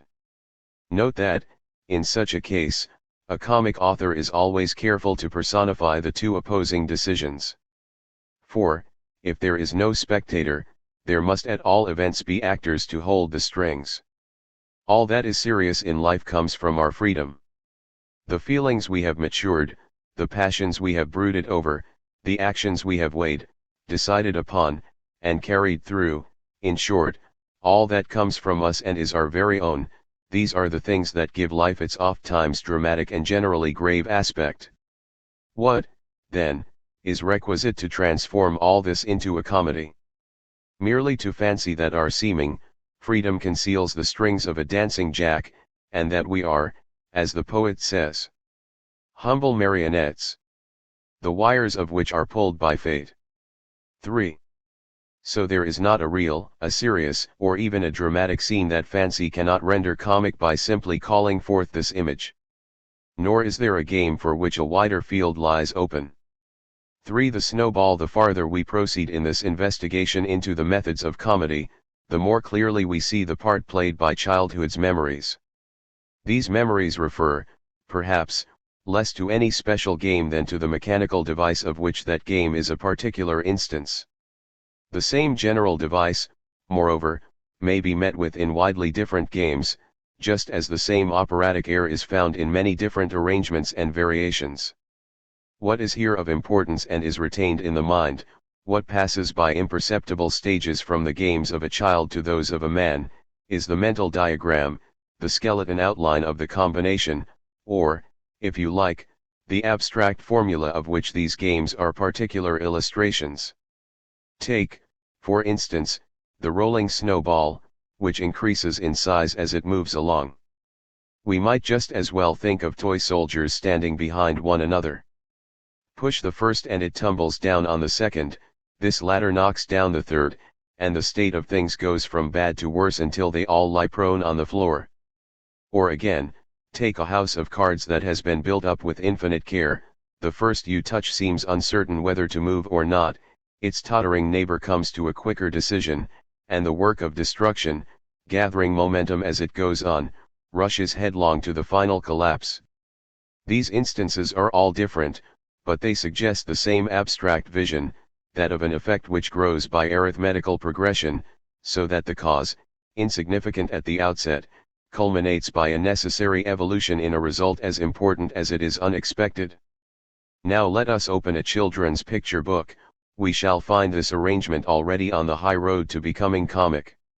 Here, for instance, in one of the comic chapbooks picked up by chance, we have a caller rushing violently into a drawing room. He knocks against a lady, who upsets her cup of tea over an old gentleman, who slips against a glass window which falls in the street onto the head of a constable, who sets the whole police force agog, etc. The same arrangement reappears in many a picture intended for grown-up persons.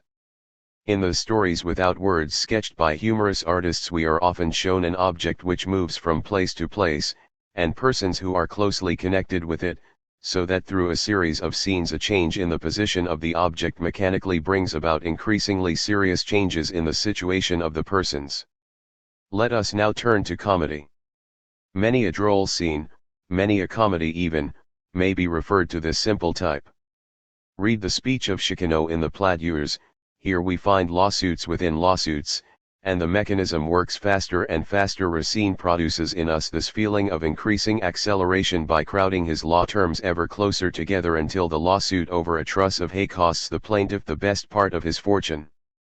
And again the same arrangement occurs in certain scenes of Don Quixote, for instance, in the inn scene, where, by an extraordinary concatenation of circumstances, the mule driver strikes Sancho, who bellabores Maritornes, upon whom the innkeeper falls, etc.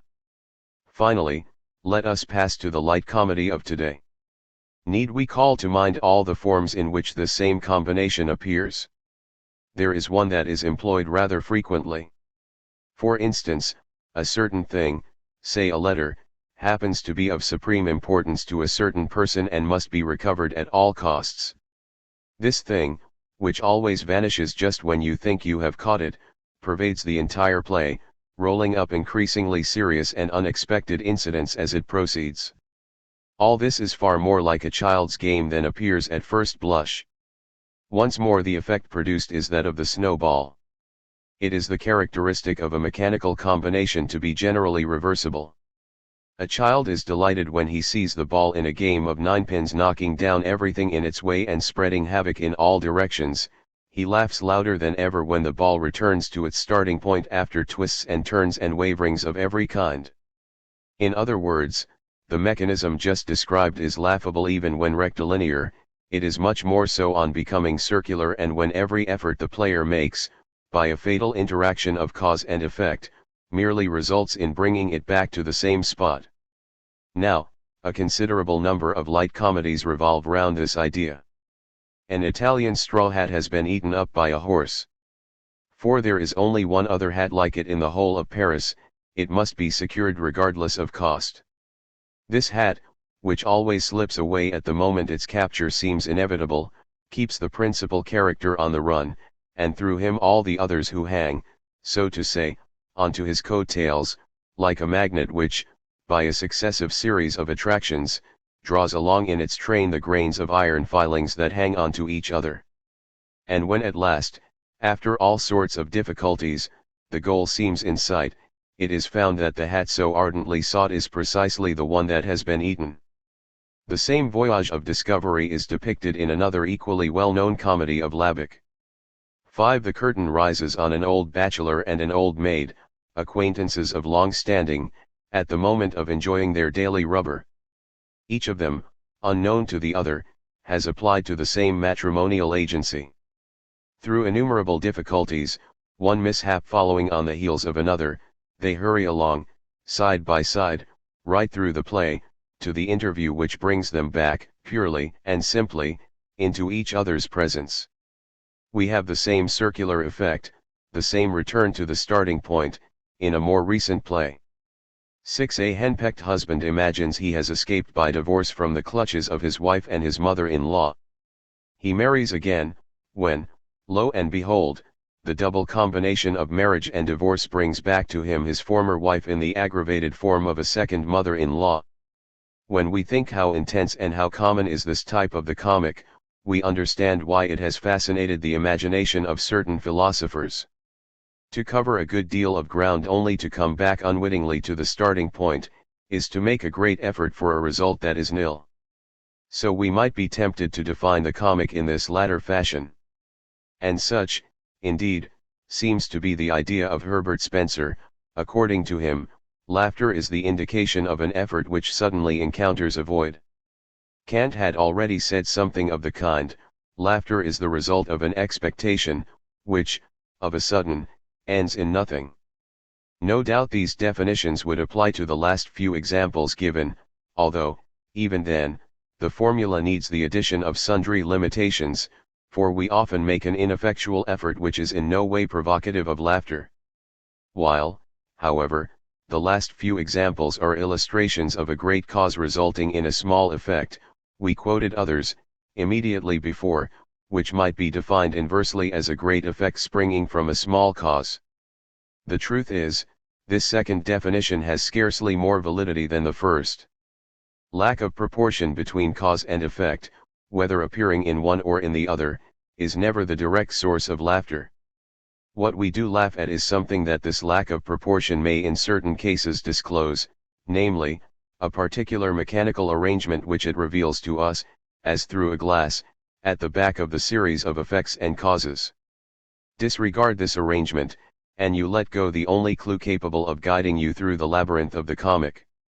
Any hypothesis you otherwise would select, while possibly applicable to a few carefully chosen cases, is liable at any moment to be met and overthrown by the first unsuitable instance that comes along. But why is it we laugh at this mechanical arrangement? It is doubtless strange that the history of a person or of a group should sometimes appear like a game worked by strings, or gearings, or springs, but from what source does the special character of this strangeness arise? What is it that makes it laughable? To this question, which we have already propounded in various forms, our answer must always be the same. The rigid mechanism which we occasionally detect, as a foreign body, in the living continuity of human affairs is of peculiar interest to us as being a kind of absent-mindedness on the part of life. Were events unceasingly mindful of their own course, there would be no coincidences, no conjunctures, and no circular series, everything would evolve and progress continuously. And were all men always attentive to life, were we constantly keeping in touch with others as well as with ourselves, nothing within us would ever appear as due to the working of strings or springs. The comic is that side of a person which reveals his likeness to a thing, that aspect of human events which, through its peculiar inelasticity, conveys the impression of pure mechanism, of automatism, of movement without life. Consequently, it expresses an individual or collective imperfection which calls for an immediate corrective. This corrective is laughter, a social gesture that singles out and represses a special kind of absent-mindedness in men and in events. But this in turn tempts us to make further investigations. So far, we have spent our time in rediscovering, in the diversions of the grown-up man, those mechanical combinations which amused him as a child. Our methods, in fact, have been entirely empirical. Let us now attempt to frame a full and methodical theory, by seeking, as it were, at the fountainhead, the changeless and simple archetypes of the manifold and transient practices of the comic stage. Comedy, we said, combines events so as to introduce mechanism into the outer forms of life. Let us now ascertain in what essential characteristics life, when viewed from without, seems to contrast with mere mechanism. We shall only have, then, to turn to the opposite characteristics, in order to discover the abstract formula, this time a general and complete one, for every real and possible method of comedy. Life presents itself to us as evolution in time and complexity in space. Regarded in time, it is the continuous evolution of a being ever growing older, it never goes backwards and never repeats anything. Considered in space, it exhibits certain coexisting elements so closely interdependent, so exclusively made for one another, that not one of them could, at the same time, belong to two different organisms. Each living being is a closed system of phenomena, incapable of interfering with other systems. A continual change of aspect, the irreversibility of the order of phenomena, the perfect individuality of a perfectly self-contained series, such, then, are the outward characteristics, whether real or apparent, is of little moment, which distinguish the living from the merely mechanical. Let us take the counterpart of each of these. We shall obtain three processes which might be called repetition, inversion, and reciprocal interference of series. Now, it is easy to see that these are also the methods of light comedy, and that no others are possible. As a matter of fact, we could discover them, as ingredients of varying importance, in the composition of all the scenes we have just been considering, and, a fortiori, in the children's games, the mechanism of which they reproduce. The requisite analysis would, however, delay us too long, and it is more profitable to study them in their purity by taking fresh examples. Nothing could be easier, for it is in their pure state that they are found both in classic comedy and in contemporary plays. 1. Repetition. Our present problem no longer deals, like the preceding one, with a word or a sentence repeated by an individual, but rather with a situation, that is, a combination of circumstances, which recurs several times in its original form and thus contrasts with the changing stream of life. Everyday experience supplies us with this type of the comic, though only in a rudimentary state. Thus, you meet a friend in the street whom you have not seen for an age. There is nothing comic in the situation. If, however, you meet him again the same day, and then a third and a fourth time, you may laugh at the coincidence. Now, Picture to yourself a series of imaginary events which affords a tolerably fair illusion of life, and within this ever-moving series imagine one and the same scene reproduced either by the same characters or by different ones. Again you will have a coincidence, though a far more extraordinary one. Such are the repetitions produced on the stage. They are the more laughable in proportion as the scene repeated is more complex and more naturally introduced two conditions which seem mutually exclusive, and which the playwright must be clever enough to reconcile. Contemporary light comedy employs this method in every shape and form. One of the best-known examples consists in bringing a group of characters, act after act, into the most varied surroundings, so as to reproduce, under ever-fresh circumstances, one and the same series of incidents or accidents more or less symmetrically identical. In several of Molière's plays we find one and the same arrangement of events repeated right through the comedy from beginning to end. Thus, the École de Femmes does nothing more than reproduce and repeat a single incident in three tempi. First tempo, Horace tells Arnulf of the plan he has devised to deceive Agnes's guardian, who turns out to be Arnulf himself. Second tempo, Arnulf thinks he has checkmated the move. Third tempo, Agnes contrives that Horace gets all the benefit of Arnulf's precautionary measures. There is the same symmetrical repetition in the École de Marts, in Elitourdi, and above all in George Dandin, where the same effect in three tempi is again met with. First tempo, George Dandin discovers that his wife is unfaithful.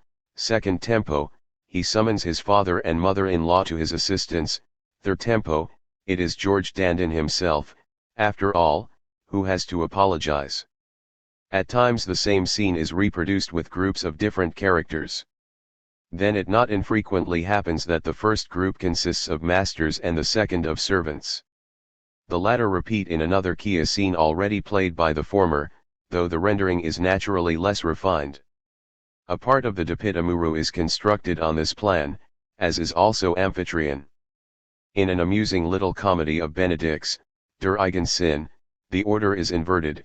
We have the masters reproducing a scene of stubbornness in which their servants have set the example.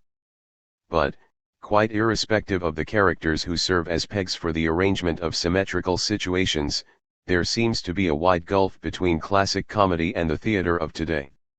Both aim at introducing a certain mathematical order into events, while nonetheless maintaining their aspect of likelihood, that is to say, of life. But the means they employ are different. The majority of light comedies of our day seek to mesmerize directly the mind of the spectator. For, however extraordinary the coincidence, it becomes acceptable from the very fact that it is accepted, and we do accept it, if we have been gradually prepared for its reception. Such is often the procedure adopted by contemporary authors. In Molière's plays, on the contrary, it is the moods of the persons on the stage, not of the audience, that make repetition seem natural. Each of the characters represents a certain force applied in a certain direction, and it is because these forces, constant in direction, necessarily combine together in the same way, that the same situation is reproduced. Thus interpreted, the comedy of situation is akin to the comedy of character. It deserves to be called classic, if classic art is indeed that which does not claim to derive from the effect more than it has put into the cause. To inversion, this second method has so much analogy with the first that we will merely define it without insisting on illustrations.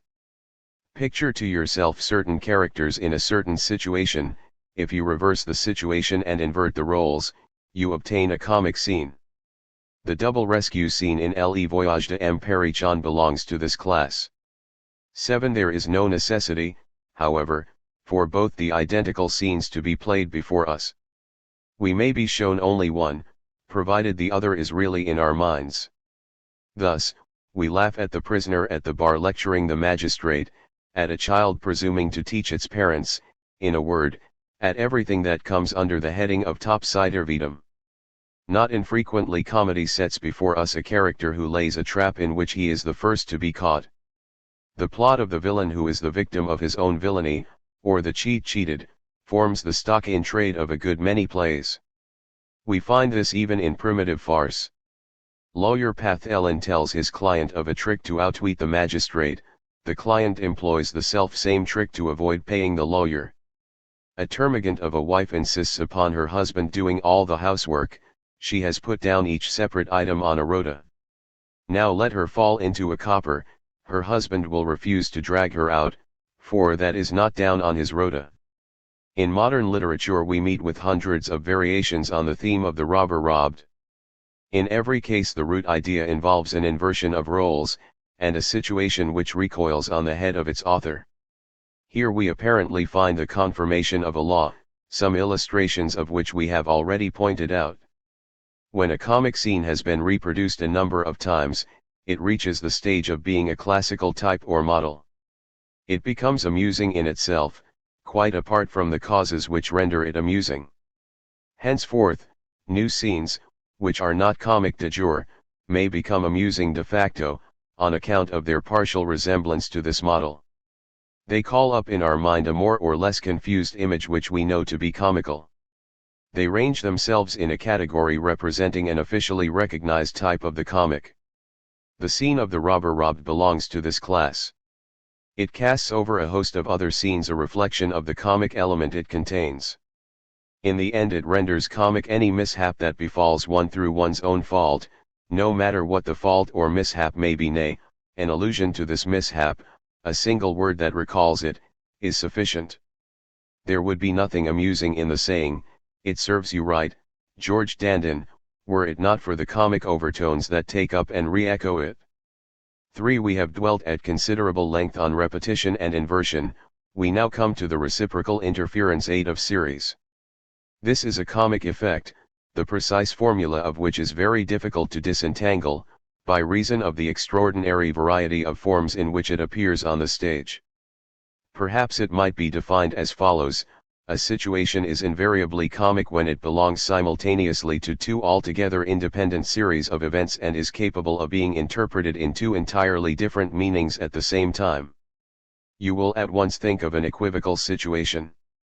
And the equivocal situation is indeed one which permits of two different meanings at the same time, the one merely plausible, which is put forward by the actors, the other a real one, which is given by the public. We see the real meaning of the situation, because care has been taken to show us every aspect of it, but each of the actors knows only one of these aspects, hence the mistakes they make and the erroneous judgments they pass both on what is going on around them and on what they are doing themselves. We proceed from this erroneous judgment to the correct one, we waver between the possible meaning and the real, and it is this mental seesaw between two contrary interpretations which is at first apparent in the enjoyment we derive from an equivocal situation. It is natural that certain philosophers should have been specially struck by this mental instability, and that some of them should regard the very essence of the ludicrous as consisting in the collision or coincidence of two judgments that contradict each other. Their definition, however, is far from meeting every case, and even when it does, it defines not the principle of the ludicrous, but only one of its more or less distant consequences.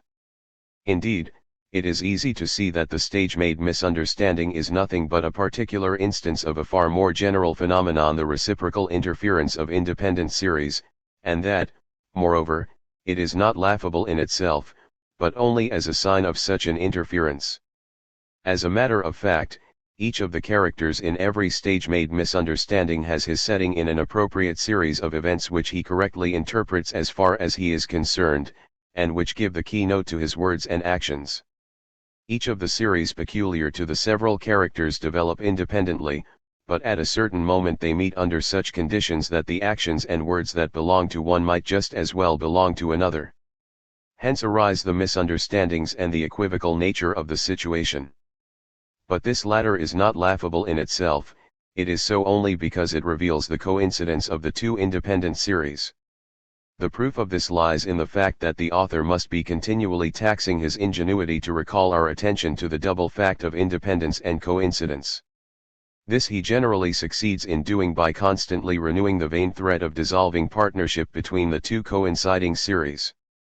Every moment the whole thing threatens to break down, but manages to get patched up again. It is this diversion that excites laughter, far more than the oscillation of the mind between two contradictory ideas. It makes us laugh because it reveals to us the reciprocal interference of two independent series, the real source of the comic effect.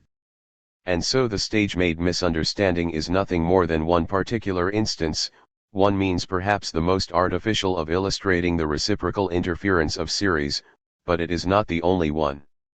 Instead of two contemporary series, you might take one series of events belonging to the past and another belonging to the present. If the two series happen to coincide in our imagination, there will be no resulting cross-purposes, and yet the same comic effect will continue to take place. Think of Bonivard, captive in the castle of Chillon, one series of facts. Now picture to yourself Tartarin, traveling in Switzerland, arrested and imprisoned, second series, independent of the former. Now let Tartarin be manacled to Bonivard's chain, thus making the two stories seem for a moment to coincide, and you will get a very amusing scene, one of the most amusing that Daudet's imagination has pictured. 9 numerous incidents of the mock-heroic style, if analyzed, would reveal the same elements. The transposition from the ancient to the modern, always a laughable one, draws its inspiration from the same idea. Labique has made use of this method in every shape and form. Sometimes he begins by building up the series separately, and then delights in making them interfere with one another. He takes an independent group, a wedding party, for instance, and throws them into altogether unconnected surroundings, into which certain coincidences allow of their being foisted for the time being. Sometimes he keeps one and the same set of characters right through the play, but contrives that certain of these characters have something to conceal, in fact, a secret understanding on the point. In short, play a smaller comedy within the principal one. At one moment, one of the two comedies is on the point of upsetting the other, the next, everything comes right and the coincidence between the two series is restored. Sometimes, even, he introduces into the actual series a purely immaterial series of events, an inconvenient past, for instance, that someone has an interest in concealing, but which is continually cropping up in the present, and on each occasion is successfully brought into line with situations with which it seemed destined to play havoc. But in every case we find the two independent series, and also their partial coincidence. We will not carry any further this analysis of the methods of light comedy. Whether we find reciprocal interference of series, inversion, or repetition, we see that the objective is always the same: to obtain what we have called a mechanization of life. You take a set of actions and relations and repeat it as it is, or turn it upside down, or transfer it bodily to another set with which it partially coincides, all these being processes that consist in looking upon life as a repeating mechanism, with reversible action and interchangeable parts. Actual life is comedy just so far as it produces, in a natural fashion, actions of the same kind; consequently, just so far as it forgets itself, for were it always on the alert, it would be ever-changing continuity, irrevertible progress, undivided unity. And so the ludicrous in events may be defined as absent-mindedness in things, just as the ludicrous in an individual character always results from some fundamental absent-mindedness in the person, as we have already intimated and shall prove later on. This absent-mindedness in events, however, is exceptional. Its results are slight. At any rate it is incurable, so that it is useless to laugh at it. Therefore the idea would never have occurred to any one of exaggerating that absent-mindedness, of converting it into a system and creating an art for it, if laughter were not always a pleasure and mankind did not pounce upon the slightest excuse for indulging in it. This is the real explanation of light comedy, which holds the same relation to actual life as does a jointed dancing doll to a man walking being, as it is, an artificial exaggeration of a natural rigidity in things. The thread that binds it to actual life is a very fragile one. It is scarcely more than a game which, like all games, depends on a previously accepted convention. Comedy in character strikes far deeper roots into life. With that kind of comedy we shall deal more particularly in the final portion of our investigation. But we must first analyze a certain type of the comic, in many respects similar to that of light comedy, the comic in words. 2. There may be something artificial in making a special category for the comic in words, since most of the varieties of the comic that we have examined so far were produced through the medium of language. We must make a distinction, however, between the comic expressed and the comic created by language. The former could, if necessary, be translated from one language into another, though at the cost of losing the greater portion of its significance when introduced into a fresh society different in manners, in literature, and above all in association of ideas. But it is generally impossible to translate the latter. It owes its entire being to the structure of the sentence or to the choice of the words. It does not set forth, by means of language, special cases of absent-mindedness in man or in events. It lays stress on lapses of attention in language itself. In this case, it is language itself that becomes comic. Comic sayings, however, are not a matter of spontaneous generation. If we laugh at them, we are equally entitled to laugh at their author. This latter condition, however, is not indispensable, since the saying or expression has a comic virtue of its own. This is proved by the fact that we find it very difficult, in the majority of these cases, to say whom we are laughing at, although at times we have a dim, vague feeling that there is someone in the background. Moreover, the person implicated is not always the speaker. Here it seems as though we should draw an important distinction between the witty, spirituel, and the comic. A word is said to be comic when it makes us laugh at the person who utters it, and witty when it makes us laugh either at a third party or at ourselves. But in most cases we can hardly make up our minds whether the word is comic or witty. All that we can say is that it is laughable. Before proceeding, it might be well to examine more closely what is meant by esprit. A witty saying makes us at least smile, consequently, no investigation into laughter would be complete did it not get to the bottom of the nature of wit and throw light on the underlying idea. It is to be feared, however, that this extremely subtle essence is one that evaporates when exposed to the light. Let us first make a distinction between the two meanings of the word wit esprit, the broader one and the more restricted. In the broader meaning of the word, it would seem that what is called wit is a certain dramatic way of thinking. Instead of treating his ideas as mere symbols, the wit sees them, he hears them and, above all, makes them converse with one another like persons. He puts them on the stage, and himself, to some extent, into the bargain. A witty nation is, of necessity, a nation enamored of the theatre. In every wit there is something of a poet just as in every good reader there is the making of an actor. This comparison is made purposely, because a proportion might easily be established between the four terms. In order to read well we need only the intellectual side of the actor's art, but in order to act well one must be an actor in all one's soul and body. In just the same way, poetic creation calls for some degree of self-forgetfulness, whilst the wit does not usually err in this respect. We always get a glimpse of the latter behind what he says and does. He is not wholly engrossed in the business, because he only brings his intelligence into play. So any poet may reveal himself as a wit when he pleases. To do this there will be no need for him to acquire anything, it seems rather as though he would have to give up something. He would simply have to let his ideas hold converse with one another for nothing, for the mere joy of the thing. 10. He would only have to unfasten the double bond which keeps his ideas in touch with his feelings and his soul in touch with life. In short, he would turn into a wit by simply resolving to be no longer a poet in feeling, but only in intelligence.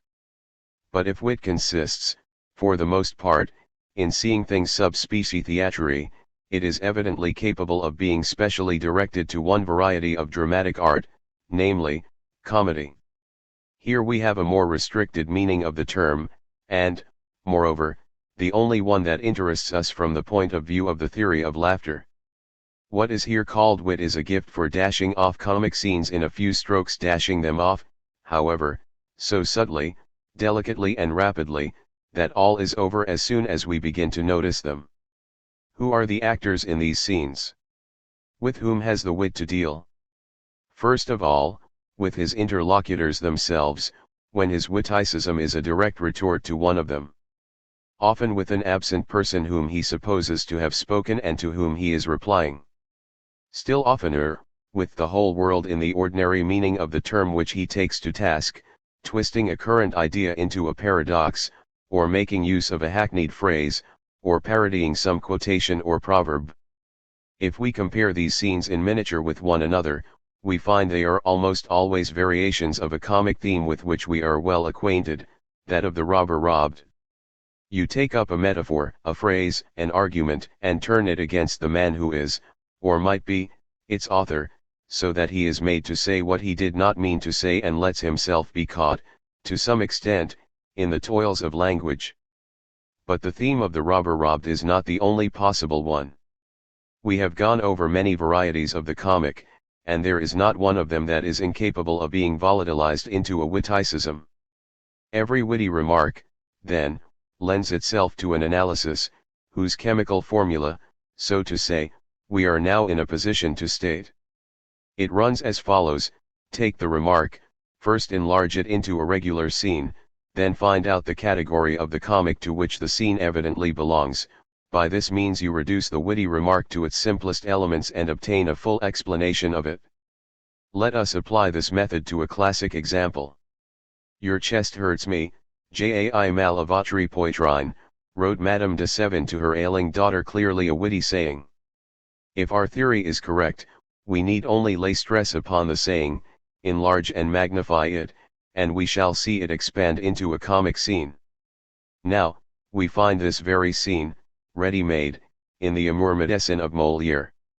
The sham doctor, Claude André, who has been summoned to attend Sganarelle's daughter, contents himself with feeling Sganarelle's own pulse, whereupon, relying on the sympathy there must be between father and daughter, he unhesitatingly concludes, "Your daughter is very ill."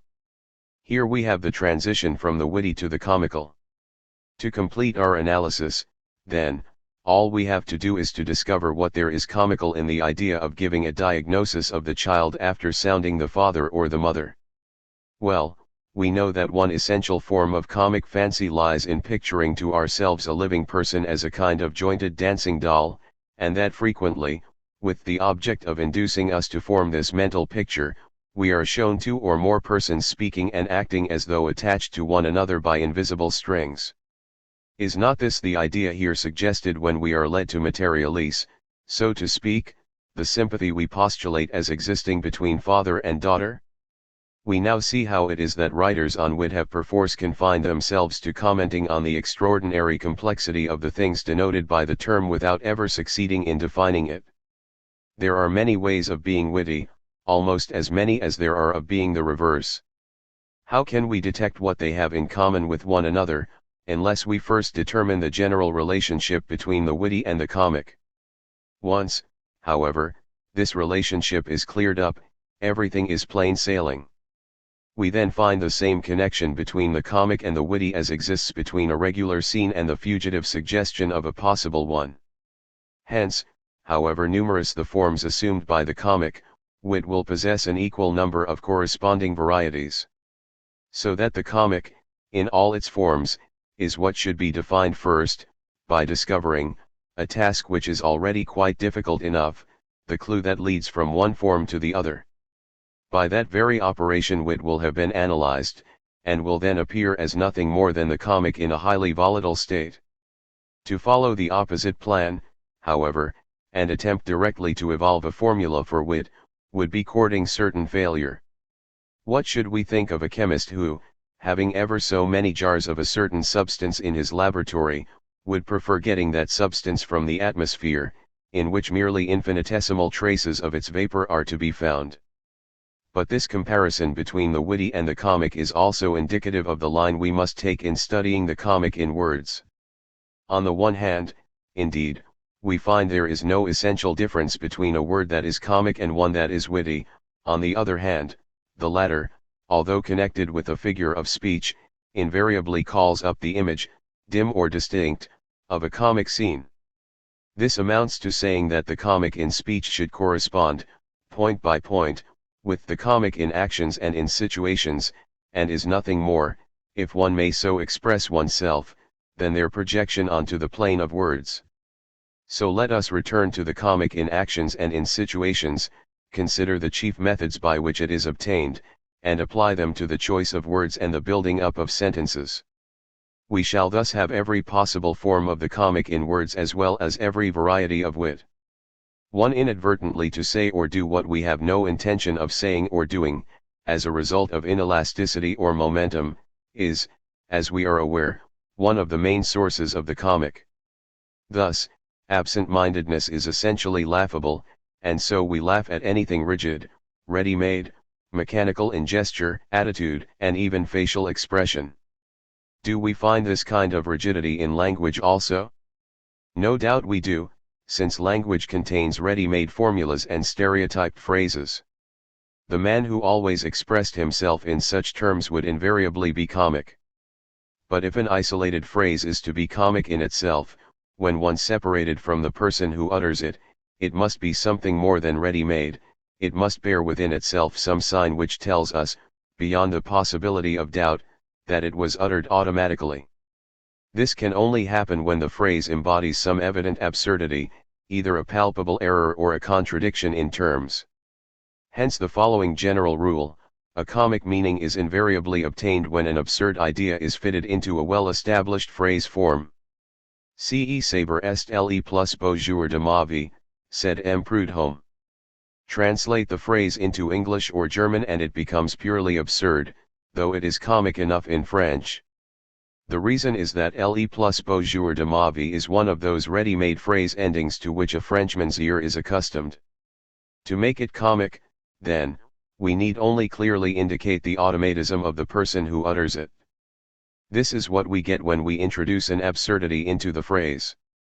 Here the absurdity is by no means the source of the comic, it is only a very simple and effective means of making it obvious.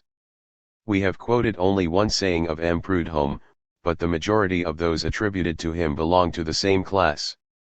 M. Prudhomme is a man of ready-made phrases. And as there are ready-made phrases in all languages, M. Prudhomme is always capable of being transposed, though seldom of being translated. At times the commonplace phrase, under cover of which the absurdity slips in, is not so readily noticeable. "I don't like working between meals," said a lazy lout. There would be nothing amusing in the saying did there not exist that salutary precept in the realm of hygiene: one should not eat between meals. Sometimes, too, the effect is a complicated one. Instead of one commonplace phrase form, there are two or three which are dovetailed into each other. Take, for instance, the remark of one of the characters in a play by Labick: "Only God has the right to kill his fellow creature." It would seem that advantage is here taken of two separate familiar sayings: it is God who disposes of the lives of men, and, it is criminal for a man to kill his fellow creature. But the two sayings are combined so as to deceive the ear and leave the impression of being one of those hackneyed sentences that are accepted as a matter of course. Hence our attention nods, until we are suddenly aroused by the absurdity of the meaning. These examples suffice to show how one of the most important types of the comic can be projected in a simplified form on the plane of speech. We will now proceed to a form which is not so general. 2. We laugh if our attention is diverted to the physical in a person when it is the moral that is in question, is a law we laid down in the first part of this work. Let us apply it to language. Most words might be said to have a physical and a moral meaning, according as they are interpreted literally or figuratively. Every word, indeed, begins by denoting a concrete object or a material action, but by degrees the meaning of the word is refined into an abstract relation or a pure idea. If, then, the above law holds good here, it should be stated as follows: a comic effect is obtained whenever we pretend to take literally an expression which was used figuratively, or, once our attention is fixed on the material aspect of a metaphor, the idea expressed becomes comic. In the phrase, tous les arts sont frères, all the arts are brothers, the word frère, brother, is used metaphorically to indicate a more or less striking resemblance. The word is so often used in this way, that when we hear it we do not think of the concrete, the material connection implied in every relationship. We should notice it more if we were told that tous les arts sont cousins, for the word cousin is not so often employed in a figurative sense, that is why the word here already assumes a slight tinge of the comic. But let us go further still, and suppose that our attention is attracted to the material side of the metaphor by the choice of a relationship which is incompatible with the gender of the two words composing the metaphorical expression, we get a laughable result. Such is the well-known saying, also attributed to M. Prudhomme, tous les arts, masculine, sont seurs, feminine. He is always running after a joke, was said in Bouffler's presence regarding a very conceited fellow. Had Bouffler's replied, he won't catch it, that would have been the beginning of a witty saying, though nothing more than the beginning, for the word catch is interpreted figuratively almost as often as the word run, nor does it compel us more strongly than the latter to materialize the image of two runners, the one at the heels of the other. In order that the rejoinder may appear to be a thoroughly witty one, we must borrow from the language of sport an expression so vivid and concrete that we cannot refrain from witnessing the race in good earnest. This is what Boufflers does when he retorts, "I'll back the joke." We said that wit often consists in extending the idea of one's interlocutor to the point of making him express the opposite of what he thinks and getting him, so to say, entrapped by his own words. We must now add that this trap is almost always some metaphor or comparison the concrete aspect of which is turned against him. You may remember the dialogue between a mother and her son in the Faubourg Homs, "My dear boy, gambling on change is very risky. You win one day and lose the next. Well, then, I will gamble only every other day." In the same play too we find the following edifying conversation between two company promoters: "Is this a very honorable thing we are doing? These unfortunate shareholders, you see, we are taking the money out of their very pockets. Well, out of what do you expect us to take it?" An amusing result is likewise obtainable whenever a symbol or an emblem is expanded on its concrete side, and a pretense is made of retaining the same symbolical value for this expansion as for the emblem itself. In a very lively comedy we are introduced to a Monte Carlo official, whose uniform is covered with medals, although he has only received a single decoration.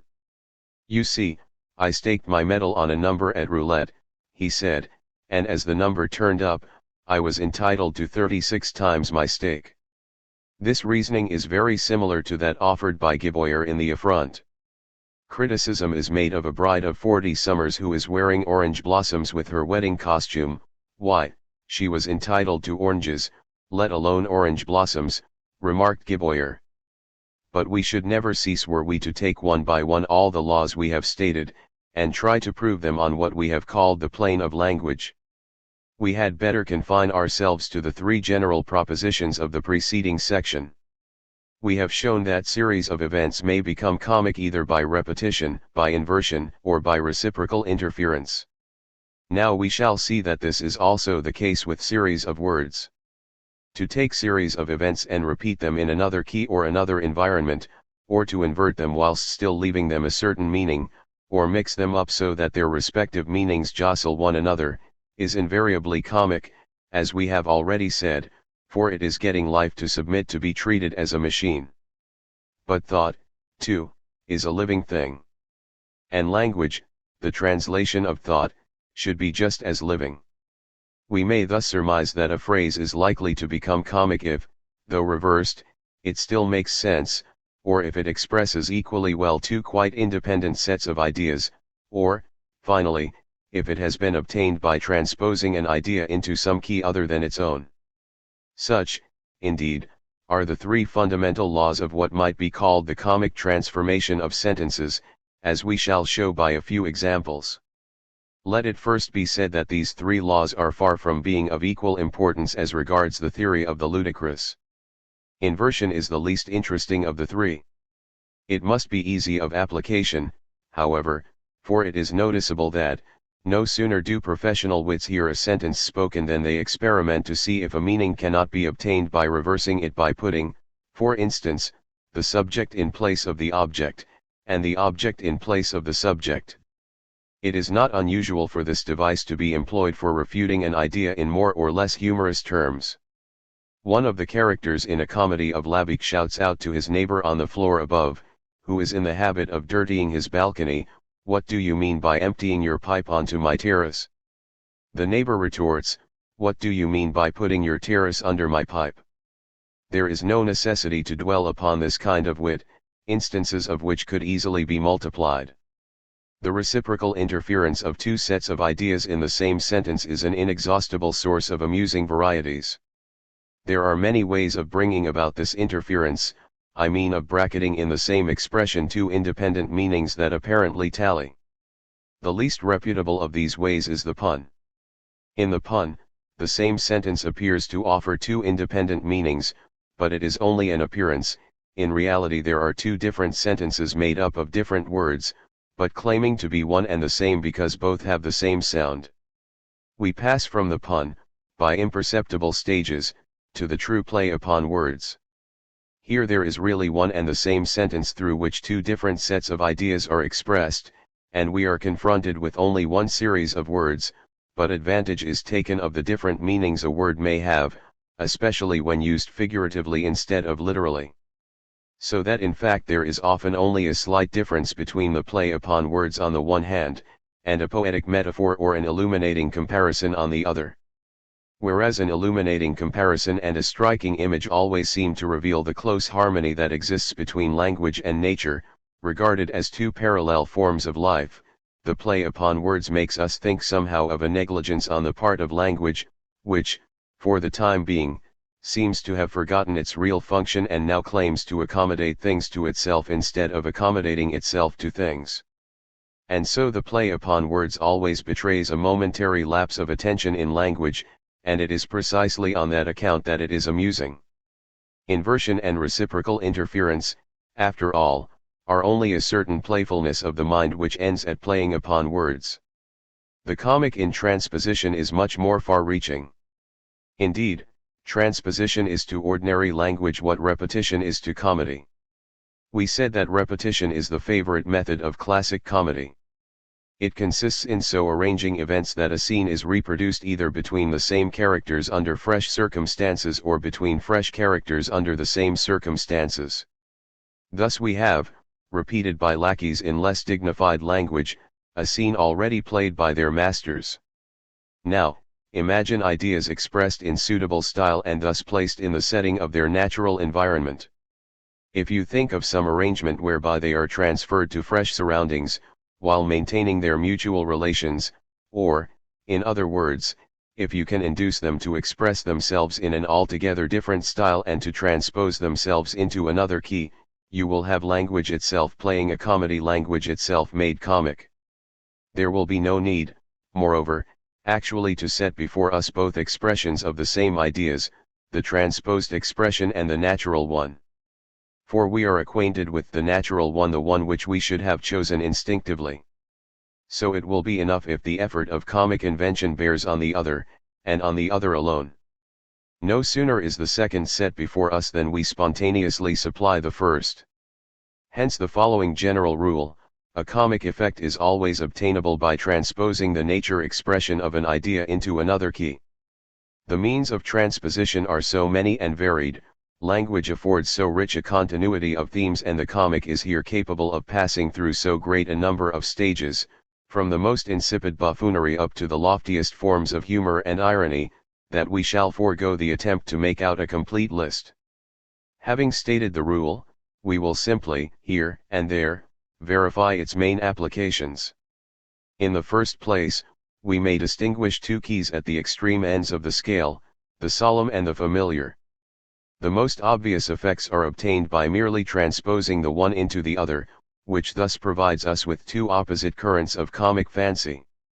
Transpose the solemn into the familiar and the result is parody.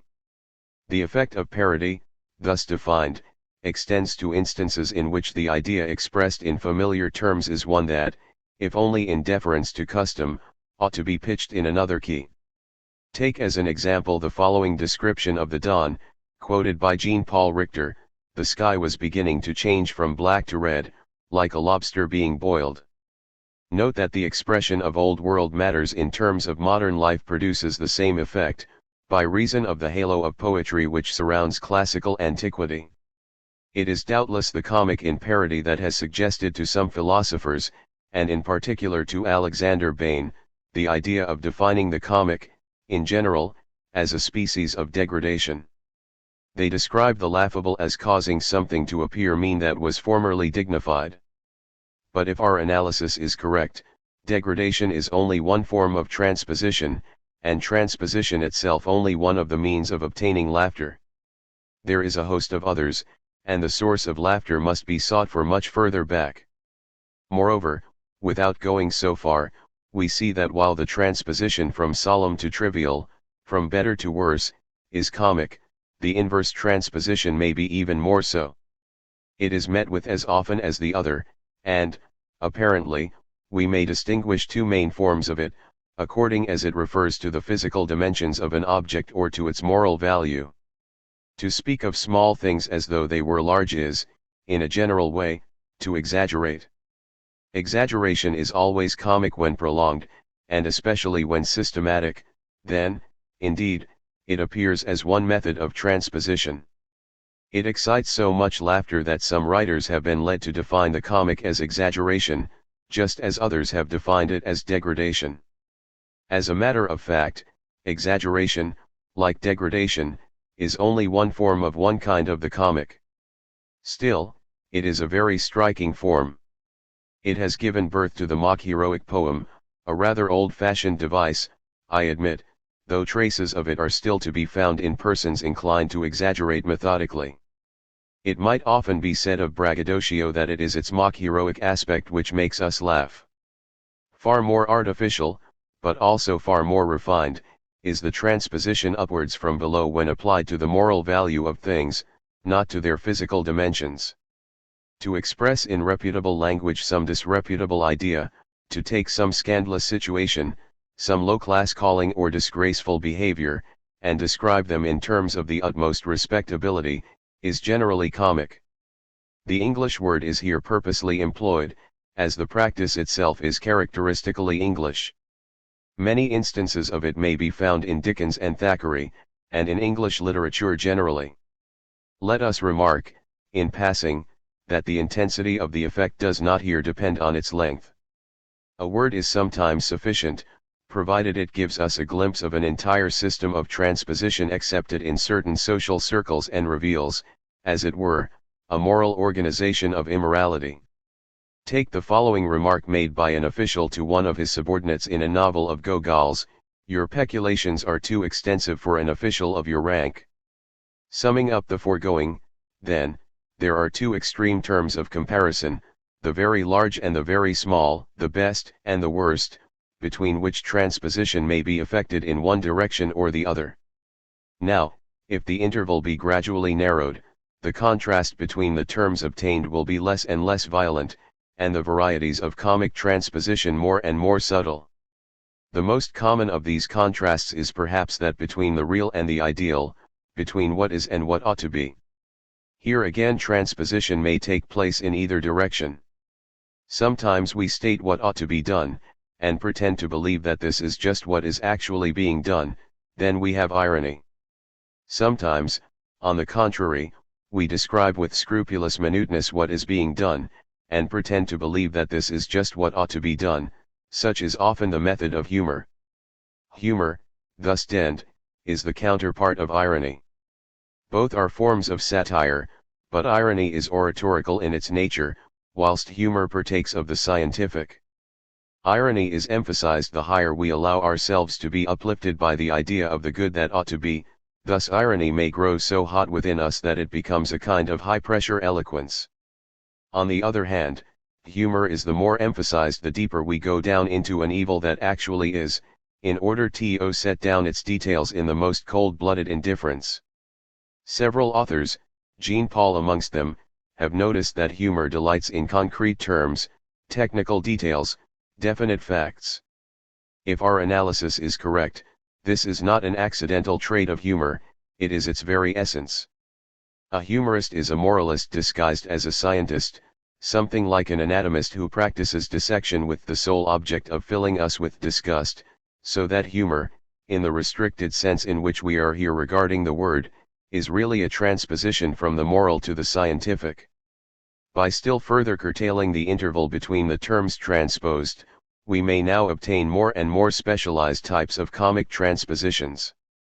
Thus, certain professions have a technical vocabulary. What a wealth of laughable results have been obtained by transposing the ideas of everyday life into this professional jargon. Equally comic is the extension of business phraseology to the social relations of life. For instance, the phrase of one of Labic's characters in allusion to an invitation he has received, "Your kindness of the third ultimate," thus transposing the commercial formula, "Your favor of the third instant." This class of the comic, moreover, may attain a special profundity of its own when it discloses not merely a professional practice, but a fault in character. Recall to mind the scenes in the Faubourg and the Famille Benoît, where marriage is dealt with as a business affair, and matters of sentiment are set down in strictly commercial language. Here, however, we reach the point at which peculiarities of language really express peculiarities of character, a closer investigation of which we must hold over to the next chapter. Thus, as might have been expected and may be seen from the foregoing, the comic in words follows closely on the comic in situation and is finally merged, along with the latter, in the comic in character. Language only attains laughable results because it is a human product, modeled as exactly as possible on the forms of the human mind.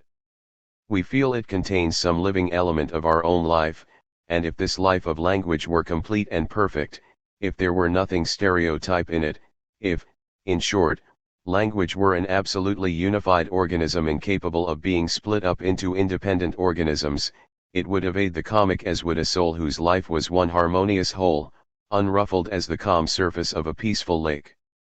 There is no pool, however, which has not some dead leaves floating on its surface, no human soul upon which there do not settle habits that make it rigid against itself by making it rigid against others, no language, in short, so subtle and instinct with life, so fully alert in each of its parts as to eliminate the ready-made and oppose the mechanical operations of inversion, transposition, etc., which one would fain perform upon it as on some lifeless thing. The rigid, the ready-made, the mechanical, in contrast with the supple, the ever-changing, and the living, absent-mindedness in contrast with attention, in a word, automatism in contrast with free activity, such are the defects that laughter singles out and would fain correct. We appealed to this idea to give us light at the outset, when starting upon the analysis of the ludicrous. We have seen it shining at every decisive turning in our road. With its help, we shall now enter upon a more important investigation, one that will, we hope, be more instructive. We purpose, in short, studying comic characters, or rather determining the essential conditions of comedy in character, while endeavoring to bring it about that this study may contribute to a better understanding of the real nature of art and the general relation between art and life. Chapter 3. The Comic in Character. We have followed the comic along many of its winding channels in an endeavor to discover how it percolates into a form, an attitude, or a gesture, a situation, an action, or an expression. The analysis of comic characters has now brought us to the most important part of our task. It would also be the most difficult, had we yielded to the temptation of defining the laughable by a few striking and consequently obvious examples, for then, in proportion as we advanced towards the loftiest manifestations of the comic, we should have found the facts slipping between the overwide meshes of the definition intended to retain them. But, as a matter of fact, we have followed the opposite plan, by throwing light on the subject from above.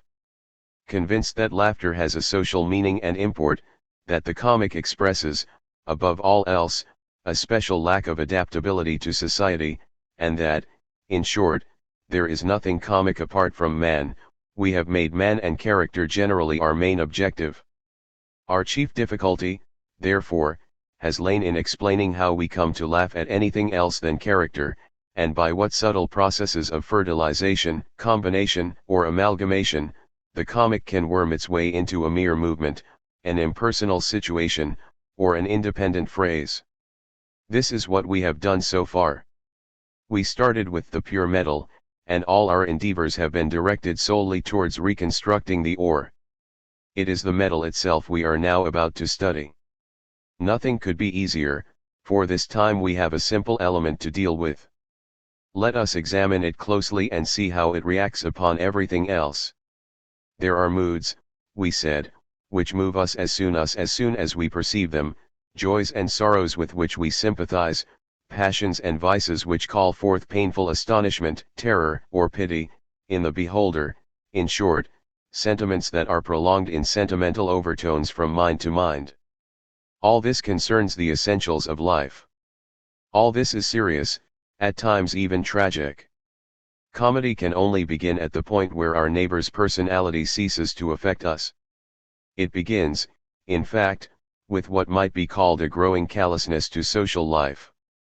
Any individual is comic who automatically goes his own way without troubling himself about getting into touch with the rest of his fellow beings.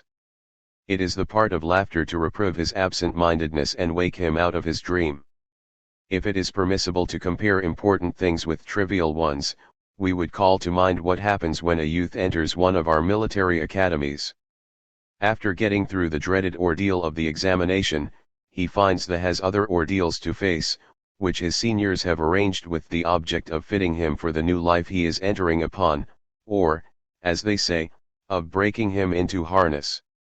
Every small society that forms within the larger is thus impelled, by a vague kind of instinct, to devise some method of discipline or breaking in, so as to deal with the rigidity of habits that have been formed elsewhere and have now to undergo a partial modification. Society, properly so called, proceeds in exactly the same way. Each member must be ever attentive to his social surroundings, he must model himself on his environment, in short, he must avoid shutting himself up in his own peculiar character as a philosopher in his ivory tower. Therefore society holds suspended over each individual member, if not the threat of correction, at all events the prospect of a snubbing, which, although it is slight, is none the less dreaded. Such must be the function of laughter. Always rather humiliating for the one against whom it is directed, laughter is, really and truly, a kind of social ragging. Hence the equivocal nature of the comic. It belongs neither altogether to art nor altogether to life. On the one hand, characters in real life would never make us laugh were we not capable of watching their vagaries in the same way as we look down at a play from our seat in a box. They are only comic in our eyes because they perform a kind of comedy before us. But, on the other hand, the pleasure caused by laughter, even on the stage, is not an unadulterated enjoyment. It is not a pleasure that is exclusively aesthetic or altogether disinterested. It always implies a secret or unconscious intent, if not of each one of us, at all events of society as a whole. In laughter we always find an unavowed intention to humiliate, and consequently to correct our neighbor, if not in his will, at least in his deed. This is the reason a comedy is far more like real life than a drama is. The more sublime the drama, the more profound the analysis to which the poet has had to subject the raw materials of daily life in order to obtain the tragic element in its unadulterated form.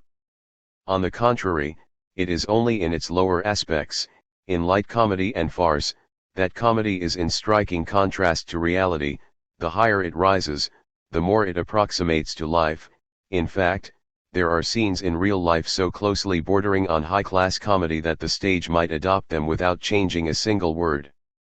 Hence it follows that the elements of comic character on the stage and in actual life will be the same. What are these elements? We shall find no difficulty in deducing them. It has often been said that it is the trifling faults of our fellow men that make us laugh. Evidently there is a considerable amount of truth in this opinion, still, it cannot be regarded as altogether correct. First, as regards faults, it is no easy matter to draw the line between the trifling and the serious. Maybe it is not because a fault is trifling that it makes us laugh, but rather because it makes us laugh that we regard it as trifling, for there is nothing disarms us like laughter. But we may go even farther, and maintain that there are faults at which we laugh, even though fully aware that they are serious. Harpagon's avarice, for instance. And then, we may as well confess, though somewhat reluctantly, that we laugh not only at the faults of our fellow men, but also, at times, at their good qualities. We laugh at Alceste. The objection may be urged that it is not the earnestness of Alceste that is ludicrous, but rather the special aspect which earnestness assumes in his case, and, in short, a certain eccentricity that mars it in our eyes. Agreed, but it is none the less true that this eccentricity in Alceste, at which we laugh, makes his earnestness laughable, and that is the main point. So we may conclude that the ludicrous is not always an indication of a fault, in the moral meaning of the word, and if critics insist on seeing a fault, even though a trifling one, in the ludicrous, they must point out what it is here that exactly distinguishes the trifling from the serious. The truth is, the comic character may, strictly speaking, be quite in accord with stern morality. All it has to do is to bring itself into accord with society. The character of Alceste is that of a thoroughly honest man. But then he is unsociable, and, on that very account, ludicrous. A flexible vice may not be so easy to ridicule as a rigid virtue. It is rigidity that society eyes with suspicion. Consequently, it is the rigidity of Alceste that makes us laugh, though here rigidity stands for honesty. The man who withdraws into himself is liable to ridicule, because the comic is largely made up of this very withdrawal. This accounts for the comic being so frequently dependent on the manners or ideas, or, to put it bluntly, on the prejudices, of a society. It must be acknowledged, however, to the credit of mankind, that there is no essential difference between the social ideal and the rule, that it is the faults of others that make us laugh, provided we add that they make us laugh by reason of their unsociability rather than of their immorality. What, then, are the faults capable of becoming ludicrous, and in what circumstances do we regard them as being too serious to be laughed at? We have already given an implicit answer to this question. The comic, we said, appeals to the intelligence, pure and simple. Laughter is incompatible with emotion. Depict some fault, however trifling, in such a way as to arouse sympathy, fear, or pity, the mischief is done, it is impossible for us to laugh. On the other hand, take a downright vice, even one that is, generally speaking, of an odious nature. You may make it ludicrous if, by some suitable contrivance, you arrange so that it leaves our emotions unaffected. Not that the vice must then be ludicrous, but it may, from that time forth, become so. It must not arouse our feelings, that is the sole condition really necessary, though assuredly it is not sufficient. But, then, how will the comic poet set to work to prevent our feelings being moved? The question is an embarrassing one. To clear it up thoroughly, we should have to enter upon a rather novel line of investigation, to analyze the artificial sympathy which we bring with us to the theater, and determine upon the circumstances in which we accept and those in which we refuse to share imaginary joys and sorrows. There is an art of lulling sensibility to sleep and providing it with dreams, as happens in the case of a mesmerized person. And there is also an art of throwing a wet blanket upon sympathy at the very moment it might arise, the result being that the situation, though a serious one, is not taken seriously. This latter art would appear to be governed by two methods, which are applied more or less unconsciously by the comic poet. The first consists in isolating, within the soul of the character, the feeling attributed to him, and making it a parasitic organism, so to speak, endowed with an independent existence. As a general rule, an intense feeling successively encroaches upon all other mental states and colors them with its own peculiar hue. If, then, we are made to witness this gradual impregnation, we finally become impregnated ourselves with a corresponding emotion. To employ a different image, an emotion may be said to be dramatic and contagious when all the harmonics in it are heard along with the fundamental note. It is because the actor thus thrills throughout his whole being that the spectators themselves feel the thrill. On the contrary, in the case of emotion that leaves us indifferent and that is about to become comic, there is always present a certain rigidity which prevents it from establishing a connection with the rest of the soul in which it has taken up its abode. This rigidity may be manifested, when the time comes, by puppet-like movements, and then it will provoke laughter, but, before that, It had already alienated our sympathy. How can we put ourselves in tune with a soul which is not in tune with itself? In Molière's Elaboré we have a scene bordering upon drama. It is the one in which the borrower and the usurer, who have never seen each other, meet face to face and find that they are son and father. Here we should be in the thick of a drama, if only greed and fatherly affection, conflicting with each other in the soul of Harpagon, had effected a more or less original combination. But such is not the case. No sooner has the interview come to an end than the father forgets everything. On meeting his son again he barely alludes to the scene, serious though it has been. "You, my son, whom I am good enough to forgive your recent escapade," etc. Greed has thus passed close to all other feelings absent-mindedly, without either touching them or being touched. Although it has taken up its abode in the soul and become master of the house, none the less it remains a stranger. Far different would be avarice of a tragic sort. We should find it attracting and absorbing, transforming and assimilating the divers energies of the man, feelings and affections, likes and dislikes, vices and virtues, would all become something into which avarice would breathe a new kind of life. Such seems to be the first essential difference between high-class comedy and drama. There is a second, which is far more obvious and arises out of the first. When a mental state is depicted to us with the object of making it dramatic, or even merely of inducing us to take it seriously, it gradually crystallizes into actions which provide the real measure of its greatness. Thus, the miser orders his whole life with a view to acquiring wealth, and the pious hypocrite, though pretending to have his eyes fixed upon heaven, steers most skillfully his course here below. Most certainly, comedy does not shut out calculations of this kind. We need only take as an example the very machinations of Tartuffe. But that is what comedy has in common with drama, and in order to keep distinct from it, to prevent our taking a serious action seriously, in short, in order to prepare us for laughter, comedy utilizes a method, the formula of which may be given as follows: instead of concentrating our attention on actions, comedy directs it rather to gestures. By gestures we here mean the attitudes, the movements, and even the language by which a mental state expresses itself outwardly without any aim or profit, from no other cause than a kind of inner itching. Gesture, thus defined, is profoundly different from action. Action is intentional or, at any rate, conscious. Gesture slips out unawares, it is automatic. In action, the entire person is engaged; in gesture, an isolated part of the person is expressed, unknown to, or at least apart from, the whole of the personality. Lastly, and here is the essential point, action is in exact proportion to the feeling that inspires it. The one gradually passes into the other, so that we may allow our sympathy or our aversion to glide along the line running from feeling to action and become increasingly interested. About gesture, however, there is something explosive, which awakes our sensibility when on the point of being lulled to sleep and, by thus rousing us up, prevents our taking matters seriously.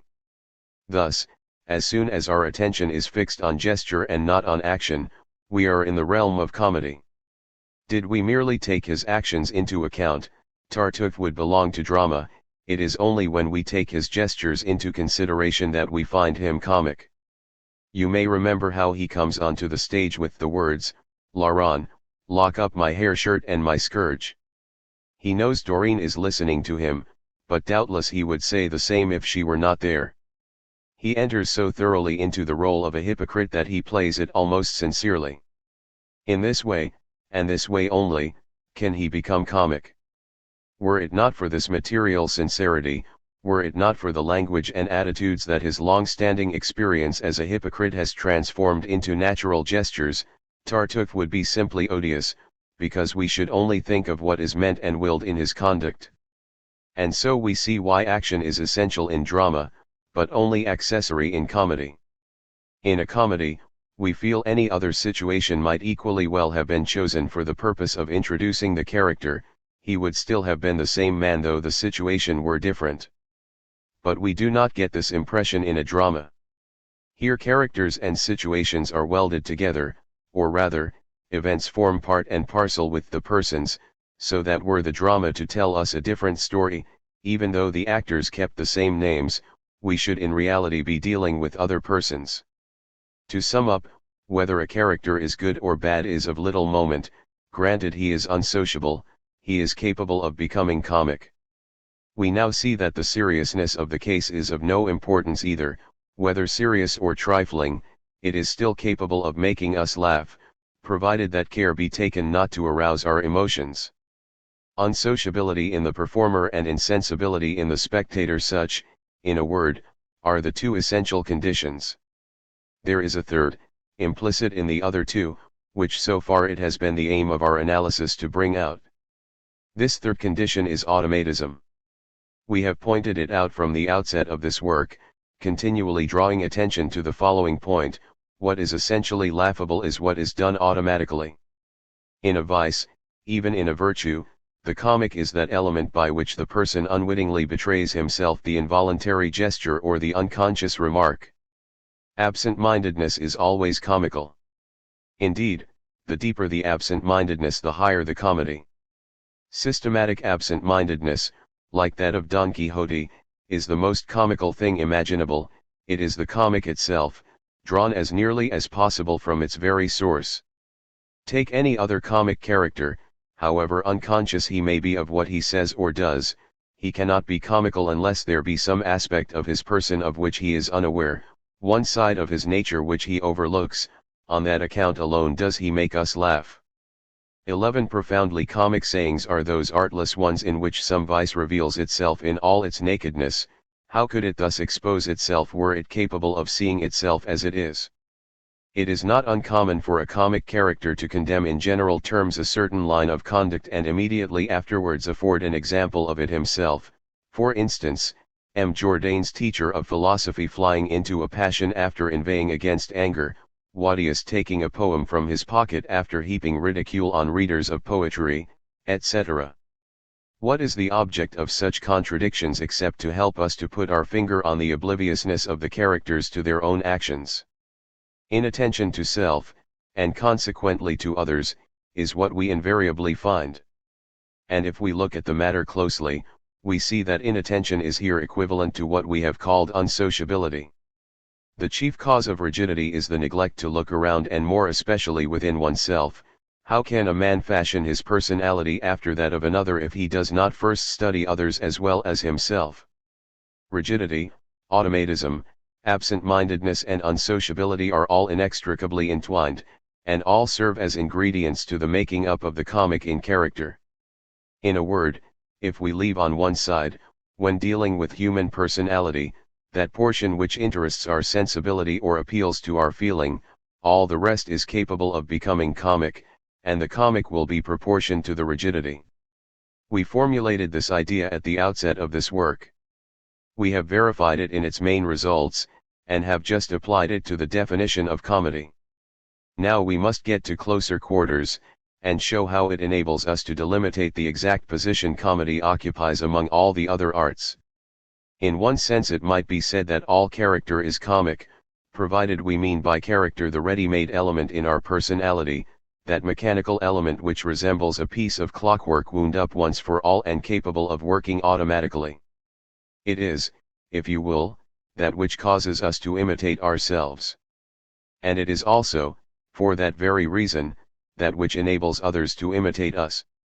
Every comic character is a type. Inversely, every resemblance to a type has something comic in it. Though we may long have associated with an individual without discovering anything about him to laugh at, still, if advantage is taken of some accidental analogy to dub him with the name of a famous hero of romance or drama, he will in our eyes border upon the ridiculous, if only for a moment. And yet this hero of romance may not be a comic character at all. But then it is comic to be like him. It is comic to wander out of one's own self. It is comic to fall into a ready-made category. And what is most comic of all is to become a category oneself into which others will fall, as into a ready-made frame. It is to crystallize into a stock character. Thus, to depict characters, that is to say, general types, is the object of high-class comedy. This has often been said. but it is as well to repeat it, since there could be no better definition of comedy. Not only are we entitled to say that comedy gives us general types, but we might add that it is the only one of all the arts that aims at the general, so that once this objective has been attributed to it, we have said all that it is and all that the rest cannot be. To prove that such is really the essence of comedy, and that it is in this respect opposed to tragedy, drama, and the other forms of art, we should begin by defining art in its higher forms. Then, gradually coming down to comic poetry, we should find that this latter is situated on the border line between art and life, and that, by the generality of its subject matter, it contrasts with the rest of the arts. We cannot here plunge into so vast a subject of investigation, but we needs must sketch its main outlines, lest we overlook what, to our mind, is essential on the comic stage. What is the object of art? Could reality come into direct contact with sense and consciousness, could we enter into immediate communion with things and with ourselves, probably art would be useless, or rather we should all be artists, for then our soul would continually vibrate in perfect accord with nature. Our eyes, aided by memory, would carve out in space and fix in time the most inimitable of pictures. Hewn in the living marble of the human form, fragments of statues, beautiful as the relics of antique statuary, would strike the passing glance. Deep in our souls we should hear the strains of our inner life's unbroken melody, a music that is oft-times gay, but more frequently plaintive and always original. All this is around and within us, and yet no whit of it do we distinctly perceive. Between nature and ourselves, nay, between ourselves and our own consciousness a veil is interposed, a veil that is dense and opaque for the common herd, thin, almost transparent, for the artist and the poet. What fairy wove that veil? Was it done in malice or in friendliness?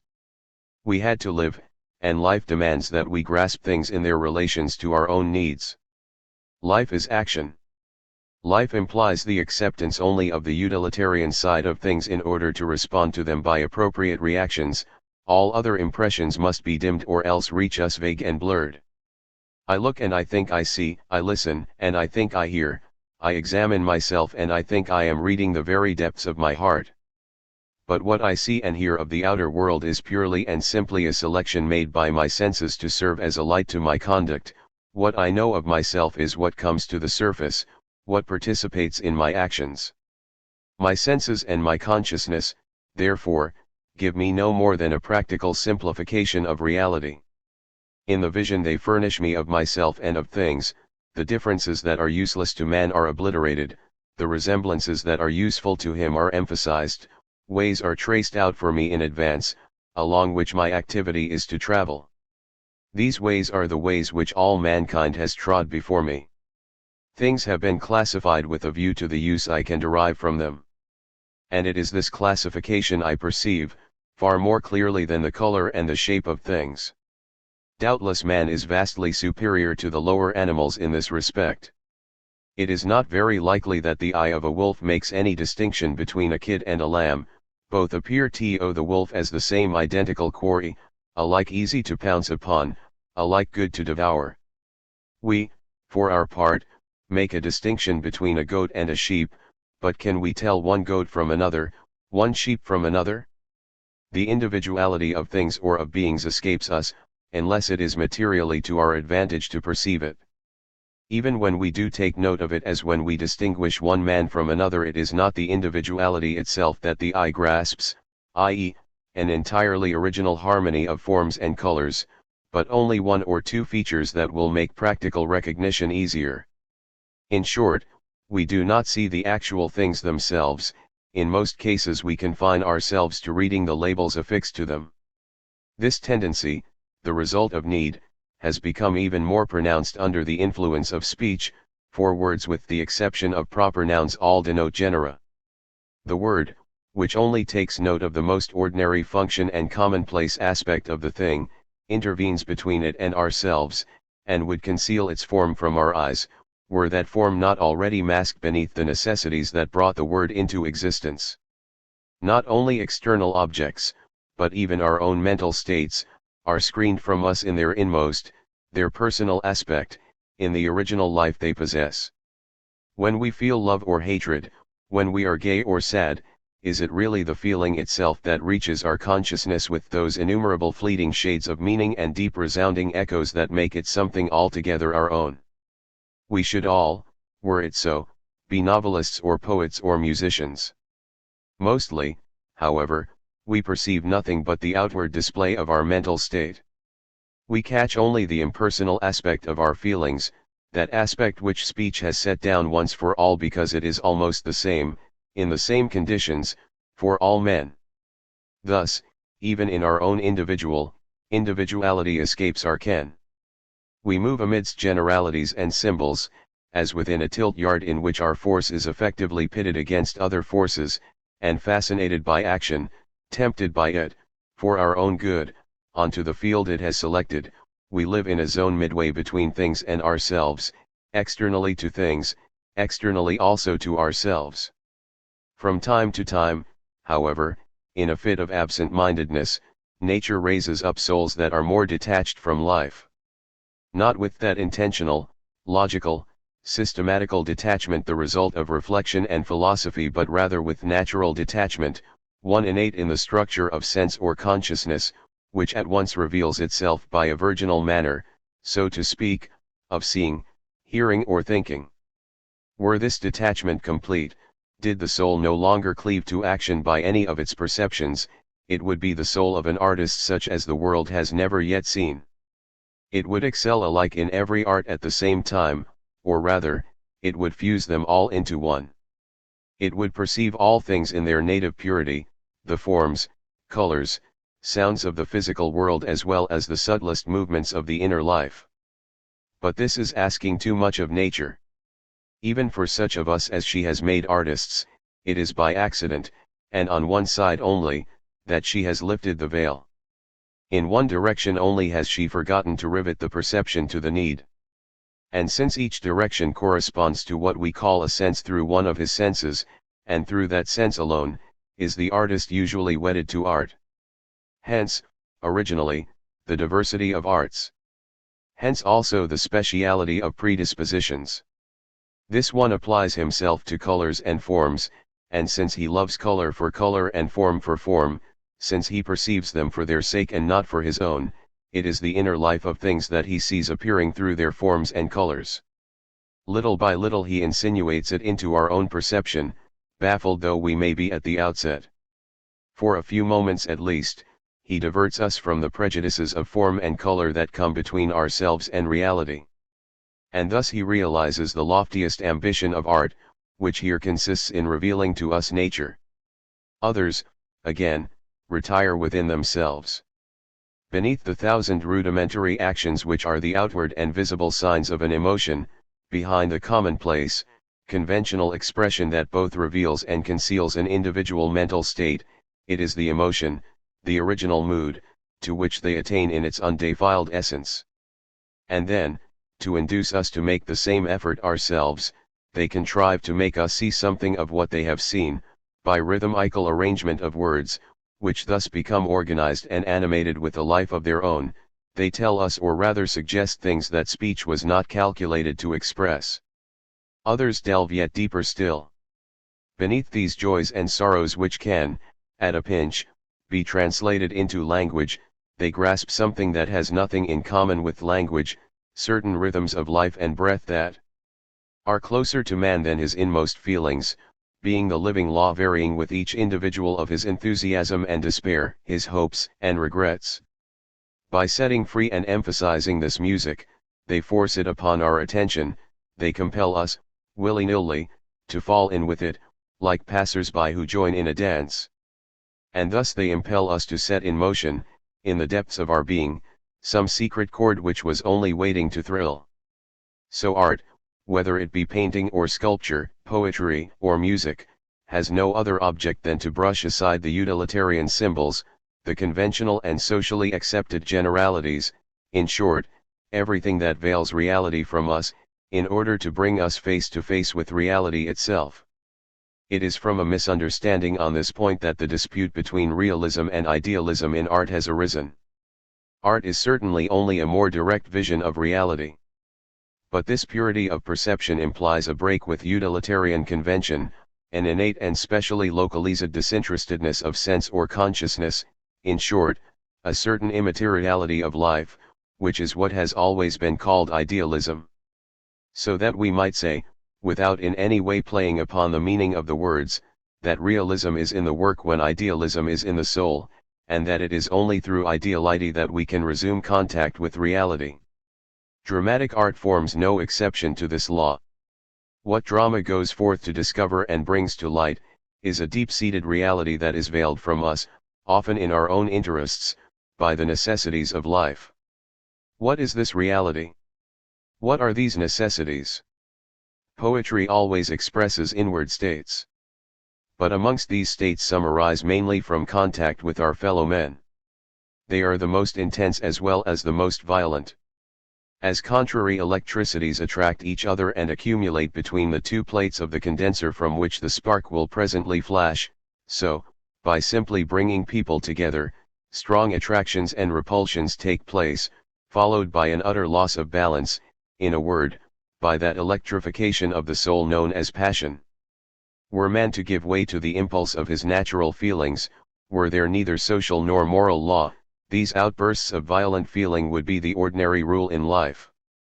But utility demands that these outbursts should be foreseen and averted. Man must live in society, and consequently submit to rules. And what interest advises, reason commands, duty calls, and we have to obey the summons. Under this dual influence has perforce been formed an outward layer of feelings and ideas which make for permanence, aim at becoming common to all men, and cover, when they are not strong enough to extinguish it, the inner fire of individual passions. The slow progress of mankind in the direction of an increasingly peaceful social life has gradually consolidated this layer, just as the life of our planet itself has been one long effort to cover over with a cool and solid crust the fiery mass of seething metals. But volcanic eruptions occur. And if the earth were a living being, as mythology has feigned, most likely when in repose it would take delight in dreaming of these sudden explosions, whereby it suddenly resumes possession of its innermost nature. Such is just the kind of pleasure that is provided for us by drama. Beneath the quiet humdrum life that reason and society have fashioned for us, it stirs something within us which luckily does not explode, but which it makes us feel in its inner tension. It offers nature her revenge upon society. Sometimes it makes straight for the goal, summoning up to the surface, from the depths below, passions that produce a general upheaval. Sometimes it effects a flank movement, as is often the case in contemporary drama, with a skill that is frequently sophistical. It shows up the inconsistencies of society, it exaggerates the shams and shibboleths of the social law, and so indirectly, by merely dissolving or corroding the outer crust, it again brings us back to the inner core. But, in both cases, whether it weakens society or strengthens nature, it has the same end in view, that of laying bare a secret portion of ourselves, what might be called the tragic element in our character. This is indeed the impression we get after seeing a stirring drama. What has just interested us is not so much what we have been told about others as the glimpse we have caught of ourselves, a whole host of ghostly feelings, emotions, and events that would fain have come into real existence, but, fortunately for us, did not. It also seems as if an appeal had been made within us to certain ancestral memories belonging to a faraway past, memories so deep-seated and so foreign to our present life that this latter, for a moment, seems something unreal and conventional, for which we shall have to serve a fresh apprenticeship.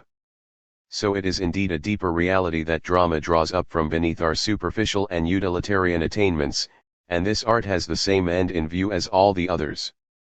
Hence it follows that art always aims at what is individual.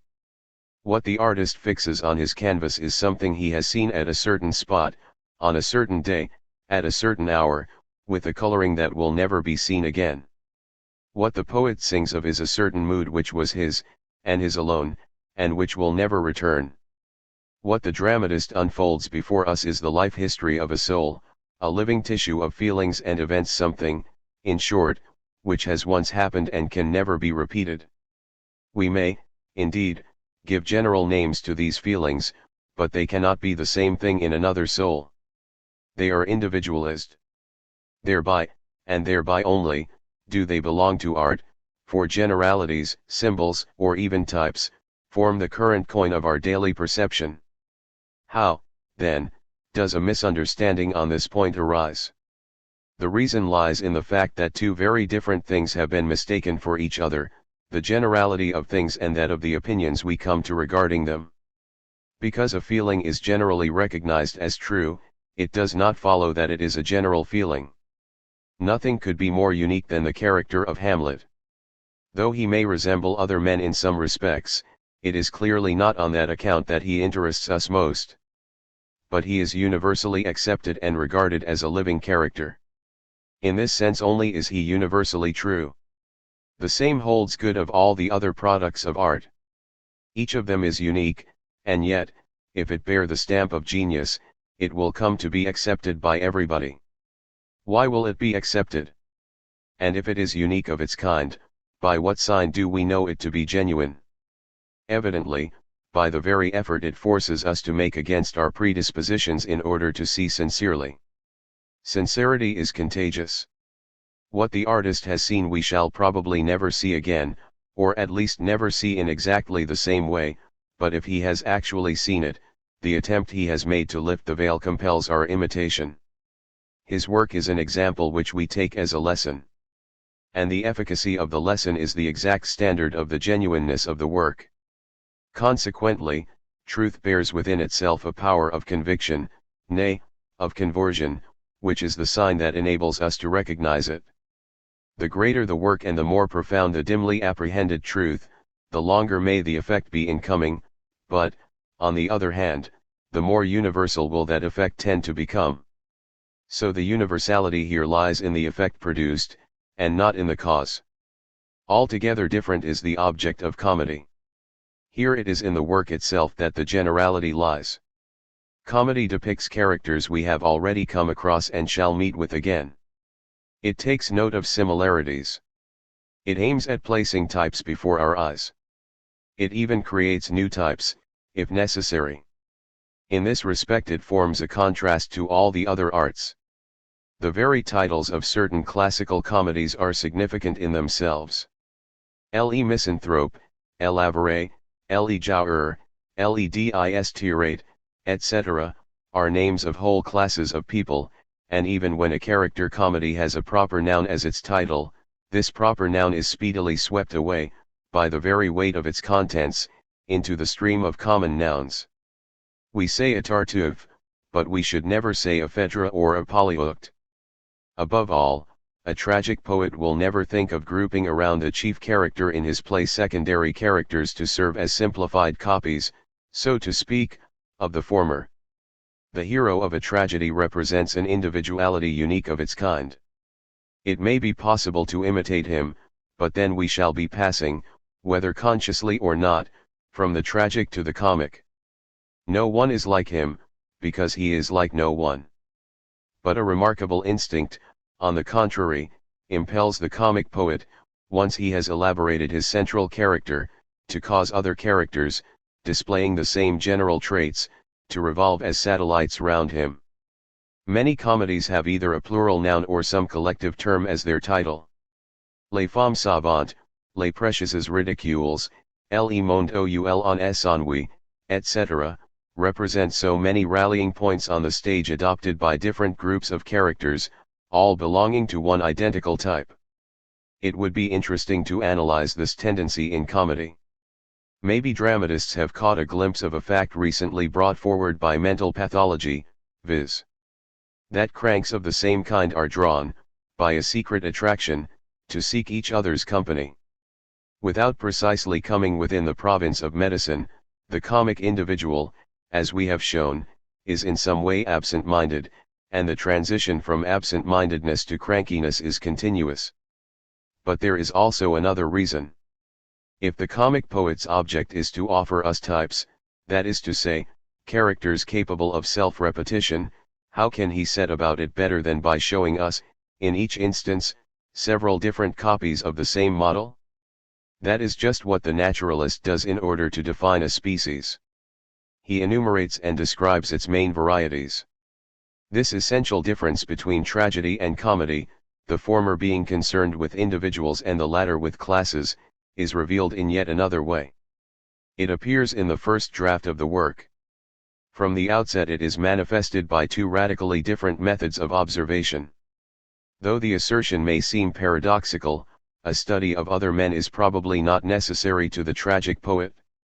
We find some of the great poets have lived a retiring, homely sort of life, without having a chance of witnessing around them an outburst of the passions they have so faithfully depicted. But, supposing even they had witnessed such a spectacle, it is doubtful whether they would have found it of much use. For what interests us in the work of the poet is the glimpse we get of certain profound moods or inner struggles. Now, this glimpse cannot be obtained from without. Our souls are impenetrable to one another. Certain signs of passion are all that we ever apperceive externally. These we interpret, though always, by the way, defectively only by analogy with what we have ourselves experienced. So what we experience is the main point, and we cannot become thoroughly acquainted with anything but our own heart, supposing we ever get so far. Does this mean that the poet has experienced what he depicts, that he has gone through the various situations he makes his characters traverse, and lived the whole of their inner life? Here, too, the biographies of poets would contradict such a supposition. How, indeed, could the same man have been Macbeth, Hamlet, Othello, King Lear, and many others? But then a distinction should perhaps here be made between the personality we have and all those we might have had. Our character is the result of a choice that is continually being renewed. There are points, at all events there seem to be all along the way, where we may branch off, and we perceive many possible directions, though we are unable to take more than one. To retrace one's steps, and follow to the end the faintly distinguishable directions, appears to be the essential element in poetic imagination. Of course, Shakespeare was neither Macbeth, nor Hamlet, nor Othello. Still, he might have been these several characters if the circumstances of the case on the one hand, and the consent of his will on the other, had caused to break out into explosive action what was nothing more than an inner prompting. We are strangely mistaken as to the part played by poetic imagination, if we think it pieces together its heroes out of fragments filched from right and left, as though it were patching together a harlequin's motley. Nothing living would result from that. Life cannot be recomposed, it can only be looked at and reproduced. Poetic imagination is but a fuller view of reality.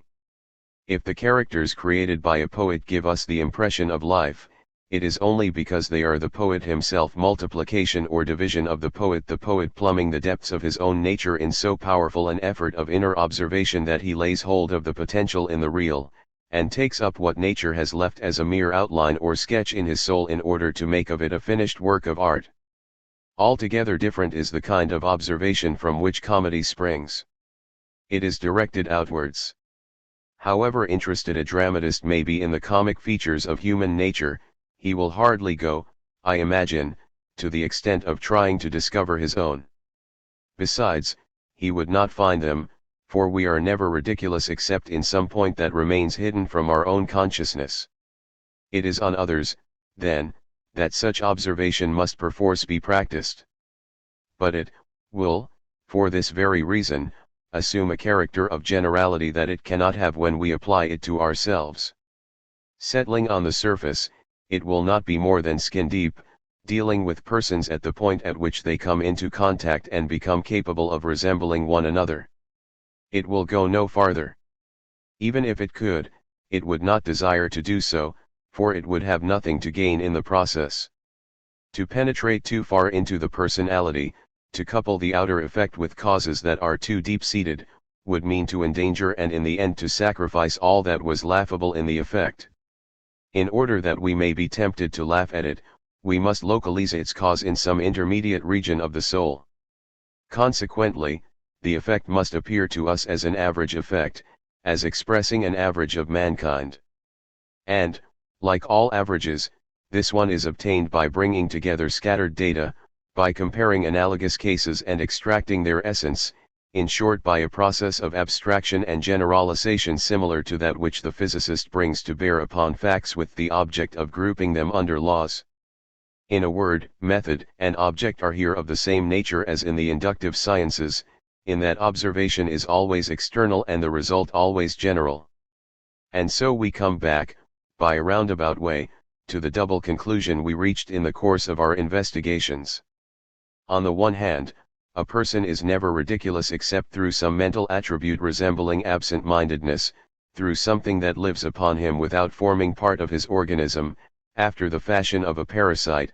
That is the reason this state of mind is observable from without and capable of being corrected.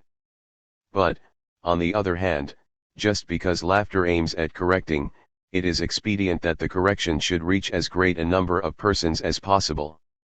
This is the reason comic observation instinctively proceeds to what is general. It chooses such peculiarities as admit of being reproduced and consequently are not indissolubly bound up with the individuality of a single person, a possibly common sort of uncommonness, so to say peculiarities that are held in common. By transferring them to the stage, it creates works which doubtless belong to art in that their only visible aim is to please, but which will be found to contrast with other works of art by reason of their generality and also of their scarcely confessed or scarcely conscious intention to correct and instruct. So we were probably right in saying that comedy lies midway between art and life. It is not disinterested as genuine art is. By organizing laughter, comedy accepts social life as a natural environment, it even obeys an impulse of social life. And in this respect it turns its back upon art, which is a breaking away from society and a return to pure nature. 2. Now let us see, in the light of what has gone before, the line to take for creating an ideally comic type of character, comic in itself, in its origin, and in all its manifestations. It must be deep-rooted, so as to supply comedy with inexhaustible matter, and yet superficial, in order that it may remain within the scope of comedy, invisible to its actual owner, for the comic ever partakes of the unconscious, but visible to everybody else, so that it may call forth general laughter, extremely considerate to its own self, so that it may be displayed without scruple, but troublesome to others, so that they may repress it without pity, immediately repressible, so that our laughter may not have been wasted, but sure of reappearing under fresh aspects, so that laughter may always find something to do, inseparable from social life, although insufferable to society, capable in order that it may assume the greatest imaginable variety of forms of being tacked on to all the vices and even to a good many virtues. Truly a goodly number of elements to fuse together. But a chemist of the soul, entrusted with this elaborate preparation, would be somewhat disappointed when pouring out the contents of his retort. He would find he had taken a vast deal of trouble to compound a mixture which may be found ready-made and free of expense, for it is as widespread throughout mankind as air throughout nature. This mixture is vanity. Probably there is not a single failing that is more superficial or more deep-rooted. The wounds it receives are never very serious, and yet they are seldom healed. The services rendered to it are the most unreal of all services, and yet they are the very ones that meet with lasting gratitude.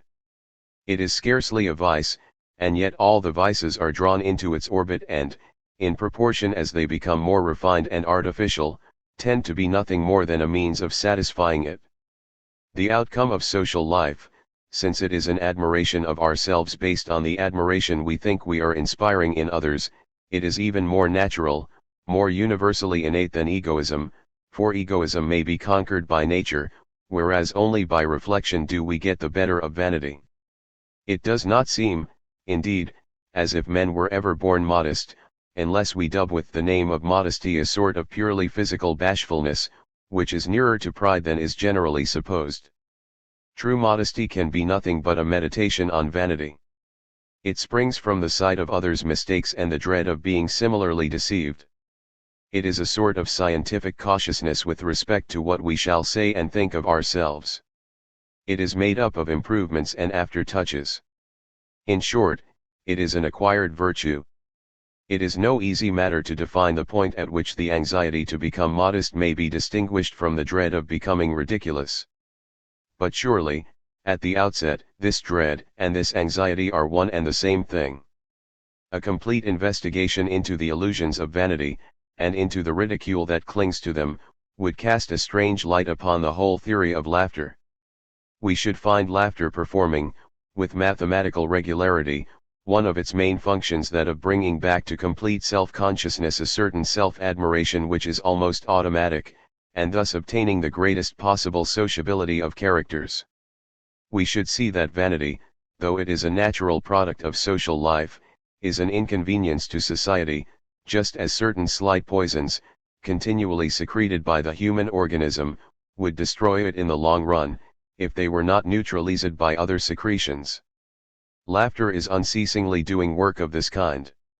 In this respect, it might be said that the specific remedy for vanity is laughter, and that the one failing that is essentially laughable is vanity. While dealing with the comic in form and movement, we showed how any simple image, laughable in itself, is capable of worming its way into other images of a more complex nature and instilling into them something of its comic essence. Thus, the highest forms of the comic can sometimes be explained by the lowest. The inverse process, however, is perhaps even more common, and many coarse comic effects are the direct result of a drop from some very subtle comic element. For instance, vanity, that higher form of the comic, is an element we are prone to look for, minutely though unconsciously, in every manifestation of human activity. We look for it if only to laugh at it. Indeed, our imagination often locates it where it has no business to be. Perhaps we must attribute to the source the altogether coarse comic element in certain effects which psychologists have very inadequately explained. By contrast, a short man bowing his head to pass beneath a large door, two individuals, one very tall the other a mere dwarf, gravely walking along arm in arm, etc. By scanning narrowly this latter image, we shall probably find that the shorter of the two persons seems as though he were trying to raise himself to the height of the taller, like the frog that wanted to make itself as large as the ox. 3. It would be quite impossible to go through all the peculiarities of character that either coalesce or compete with vanity in order to force themselves upon the attention of the comic poet. We have shown that all failings may become laughable, and even, occasionally, many a good quality. Even though a list of all the peculiarities that have ever been found ridiculous were drawn up, comedy would manage to add to them, not indeed by creating artificial ones, but by discovering lines of comic development that had hitherto gone unnoticed. Thus does imagination isolate ever fresh figures in the intricate design of one and the same piece of tapestry. The essential condition, as we know, is that the peculiarity observed should straightway appear as a kind of category into which a number of individuals can step. Now, there are ready-made categories established by society itself, and necessary to it because it is based on the division of labor. We mean the various trades, public services, and professions. Each particular profession impresses on its corporate members certain habits of mind and peculiarities of character in which they resemble each other and also distinguish themselves from the rest. Small societies are thus formed within the bosom of society at large. Doubtless they arise from the very organization of society as a whole. And yet, if they held too much aloof, there would be a risk of their proving harmful to sociability. Now, it is the business of laughter to repress any separatist tendency. Its function is to convert rigidity into plasticity, to readapt the individual to the whole, in short, to round off the corners wherever they are met with. Accordingly, we here find a species of the comic whose varieties might be calculated beforehand. This we shall call the professional comic. Instead of taking up these varieties in detail, we prefer to lay stress upon what they have in common. In the forefront we find professional vanity. Each one of M. Jourdain's teachers exalts his own art above all the rest. In a play of Labique there is a character who cannot understand how it is possible to be anything else than a timber merchant. Naturally he is a timber merchant himself.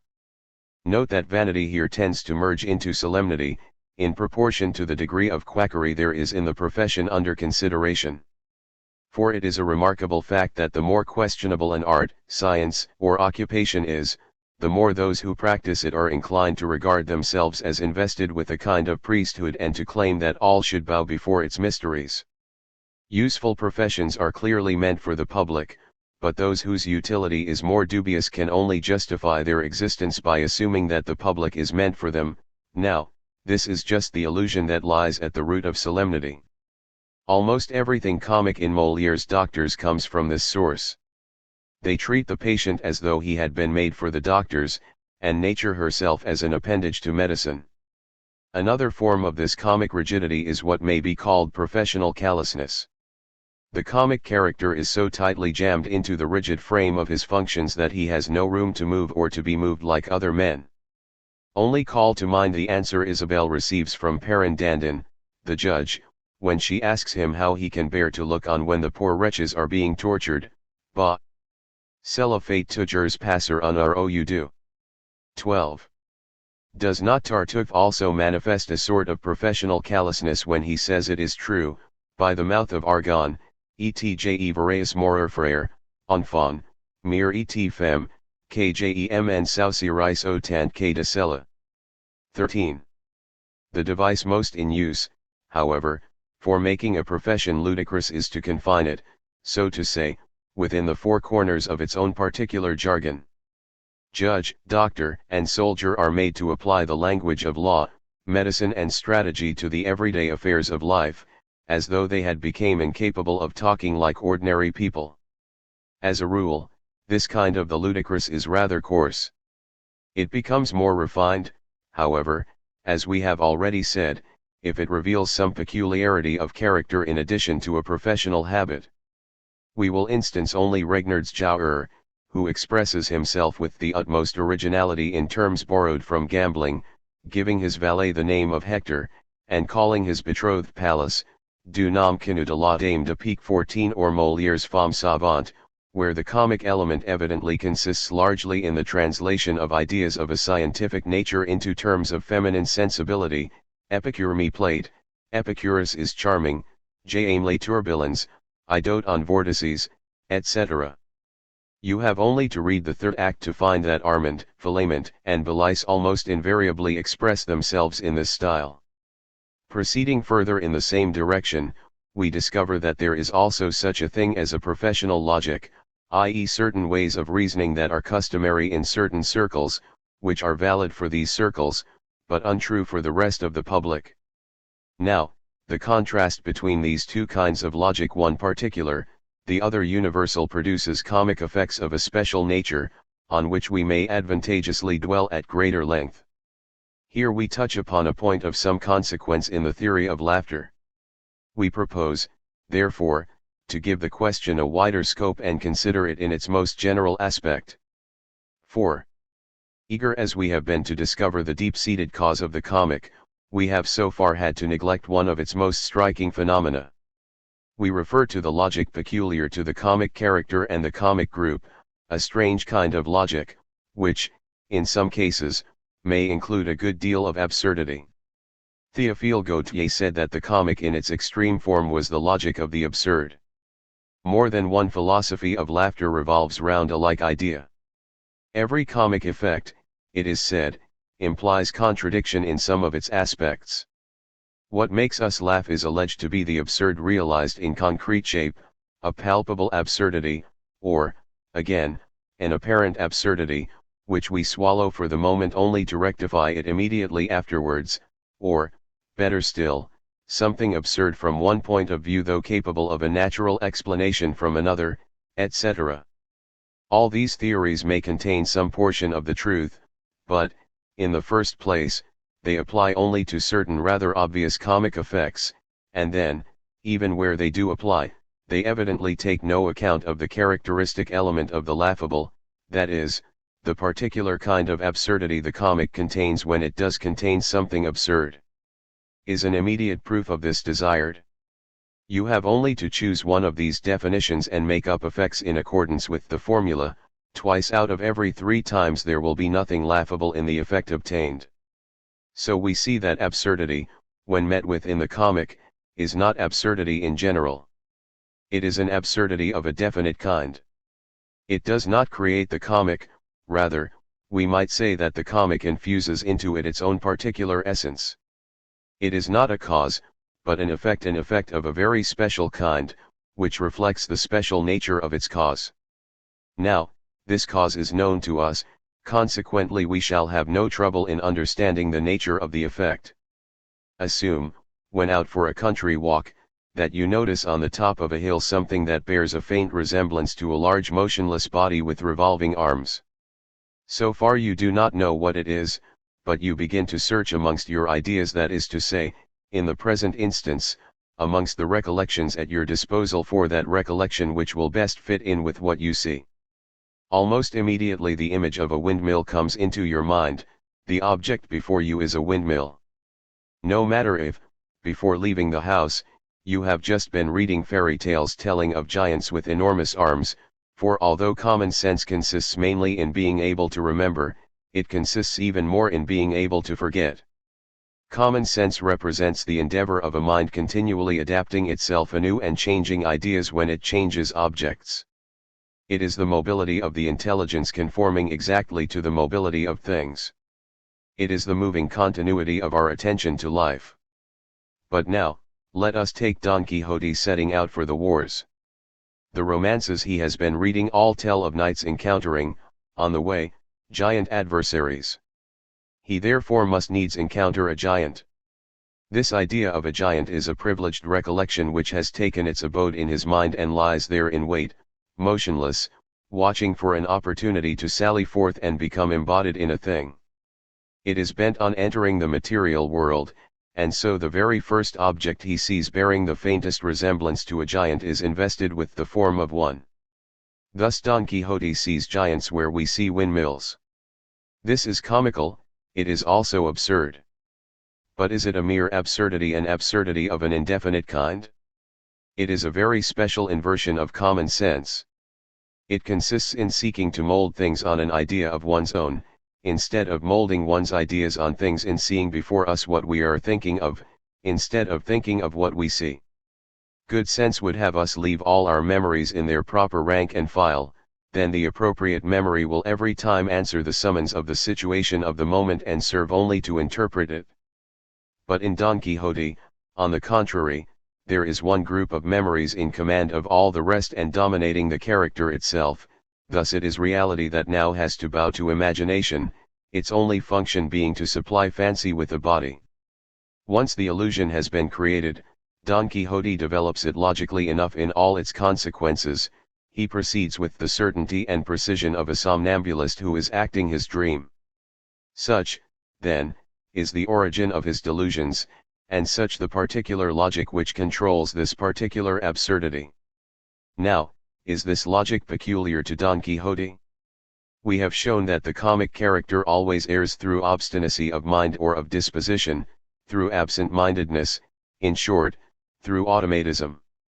At the root of the comic there is a sort of rigidity which compels its victims to keep strictly to one path, to follow it straight along, to shut their ears and refuse to listen.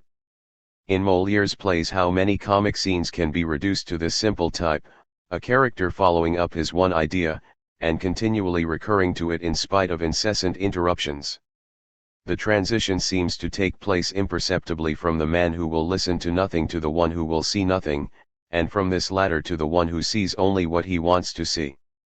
A stubborn spirit ends by adjusting things to its own way of thinking, instead of accommodating its thoughts to the things. So every comic character is on the high road to the above-mentioned illusion, and Don Quixote furnishes us with the general type of comic absurdity. Is there a name for this inversion of common sense? Doubtless it may be found, in either an acute or a chronic form, in certain types of insanity. In many of its aspects it resembles a fixed idea. But neither insanity in general, nor fixed ideas in particular, are provocative of laughter, they are diseases, and arouse our pity. Laughter, as we have seen, is incompatible with emotion. If there exists a madness that is laughable, it can only be one compatible with the general health of the mind, a sane type of madness, one might say.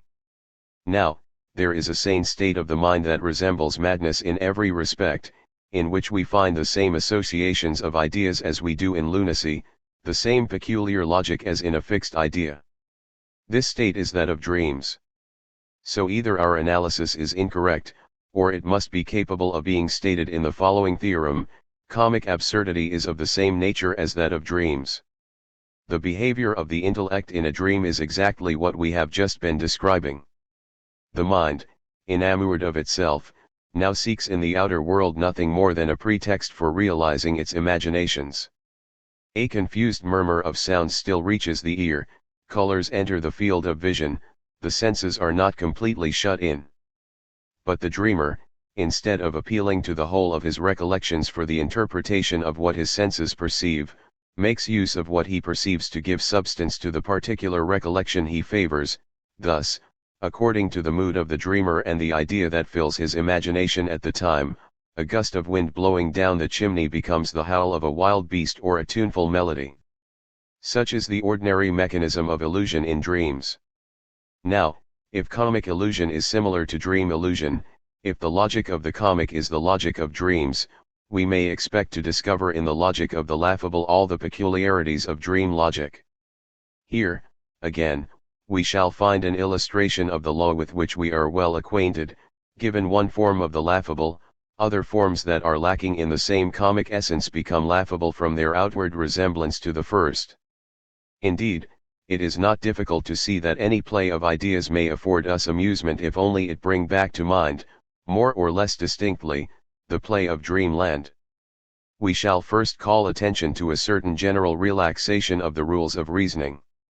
The reasonings at which we laugh are those we know to be false, but which we might accept as true were we to hear them in a dream. They counterfeit true reasoning just sufficiently to deceive a mind dropping off to sleep. There is still an element of logic in them, if you will, but it is a logic lacking in tension and, for that very reason, affording us relief from intellectual effort. Many witticisms are reasonings of this kind, considerably abridged reasonings, of which we are given only the beginning and the end. Such play upon ideas evolves in the direction of a play upon words in proportion as the relations set up between the ideas become more superficial. Gradually we come to take no account of the meaning of the words we hear, but only of their sound. It might be instructive to compare with dreams certain comic scenes in which one of the characters systematically repeats in a nonsensical fashion what another character whispers in his ear. If you fall asleep with people talking round you, you sometimes find that what they say gradually becomes devoid of meaning, that the sounds get distorted, as it were, and recombine in a haphazard fashion to form in your mind the strangest of meanings, and that you are reproducing between yourself and the different speakers the scene between Petit Jean and the prompter. 15. There are also comic obsessions that seem to bear a great resemblance to dream obsessions. Who has not had the experience of seeing the same image appear in several successive dreams, assuming a plausible meaning in each of them, whereas these dreams had no other point in common? Effects of repetition sometimes present this special form on the stage or in fiction.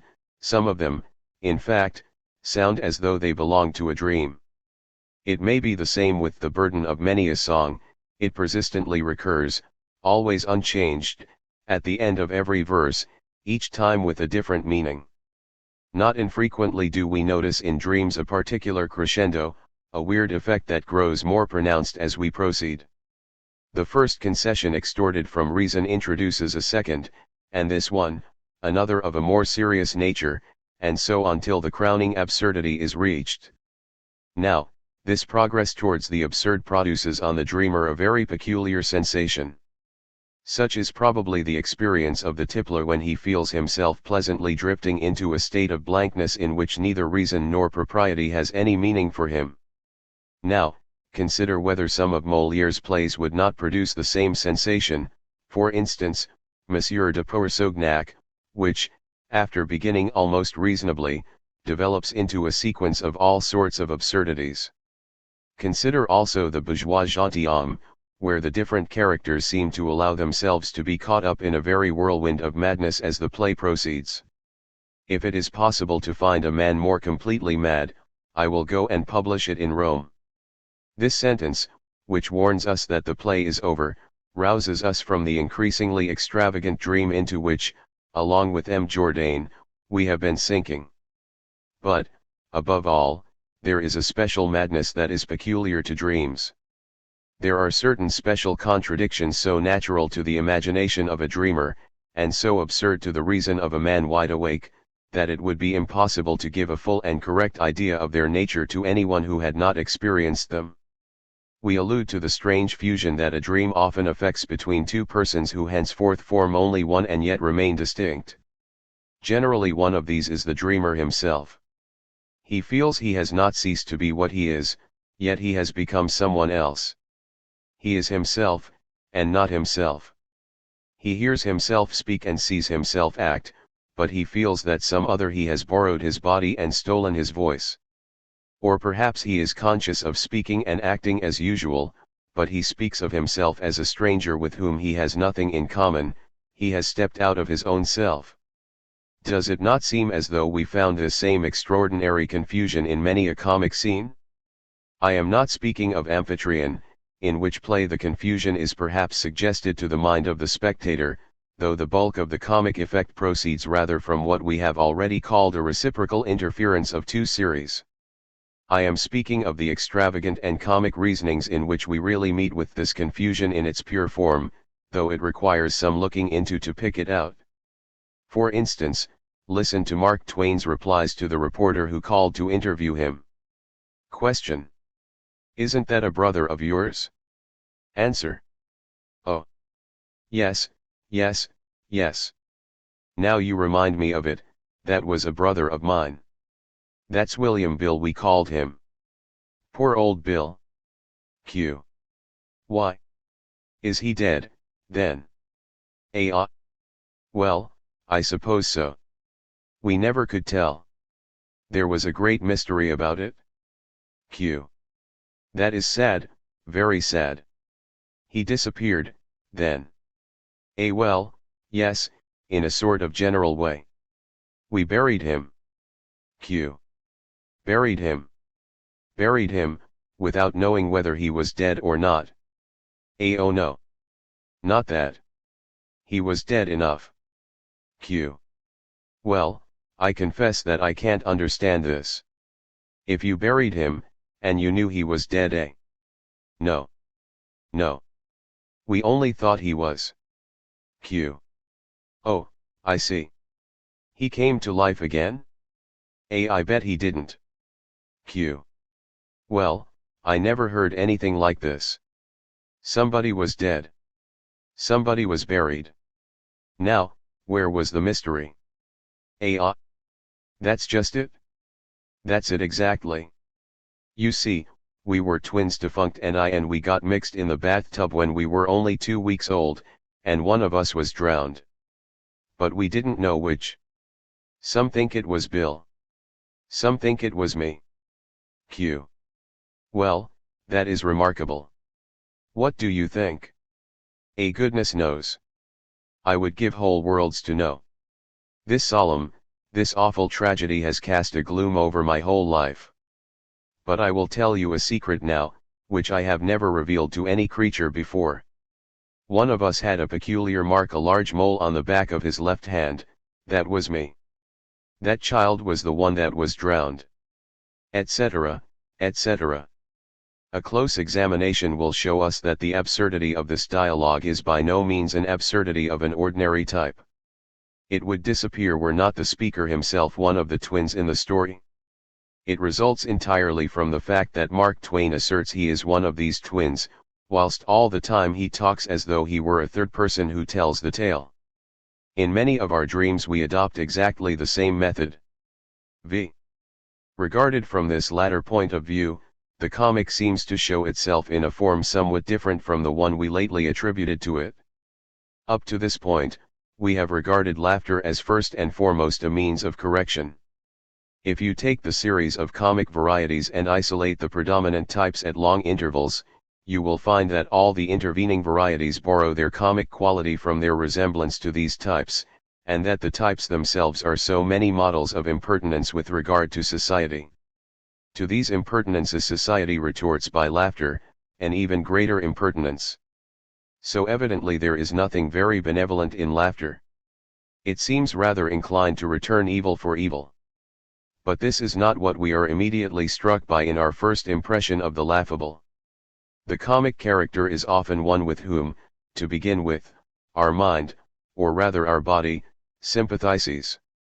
By this is meant that we put ourselves for a very short time in his place, adopt his gestures, words, arid actions, and, if amused by anything laughable in him, invite him, in imagination, to share his amusement with us. In fact, we treat him first as a playmate. So, in the laugher we find a hail fellow well met spirit as far, at least, as appearances go, which it would be wrong of us not to take into consideration. In particular, there is in laughter a movement of relaxation which has often been noticed, and the reason of which we must try to discover. Nowhere is this impression more noticeable than in the last few examples. In them, indeed, we shall find its explanation. When the comic character automatically follows up his idea, he ultimately thinks, speaks, and acts as though he were dreaming. Now, a dream is a relaxation. To remain in touch with things and men, to see nothing but what is existent and think nothing but what is consistent, demands a continuous effort of intellectual tension. This effort is common sense. And to remain sensible is, indeed, to remain at work. But to detach oneself from things and yet continue to perceive images, to break away from logic and yet continue to string together ideas, is to indulge in play or, if you prefer, in dolce far niente. So, comic absurdity gives us from the outset the impression of playing with ideas. Our first impulse is to join in the game. That relieves us from the strain of thinking. Now, the same might be said of the other forms of the laughable. Deep-rooted in the comic, there is always a tendency, we said, to take the line of least resistance, generally that of habit. The comic character no longer tries to be ceaselessly adapting and redapting himself to the society of which he is a member. He slackens in the attention that is due to life. He more or less resembles the absent-minded. Maybe his will is here even more concerned than his intellect, and there is not so much a want of attention as a lack of tension. Still, in some way or another, he is absent, away from his work, taking it easy. He abandons social convention, as indeed in the case we have just been considering he abandoned logic. Here, too, our first impulse is to accept the invitation to take it easy.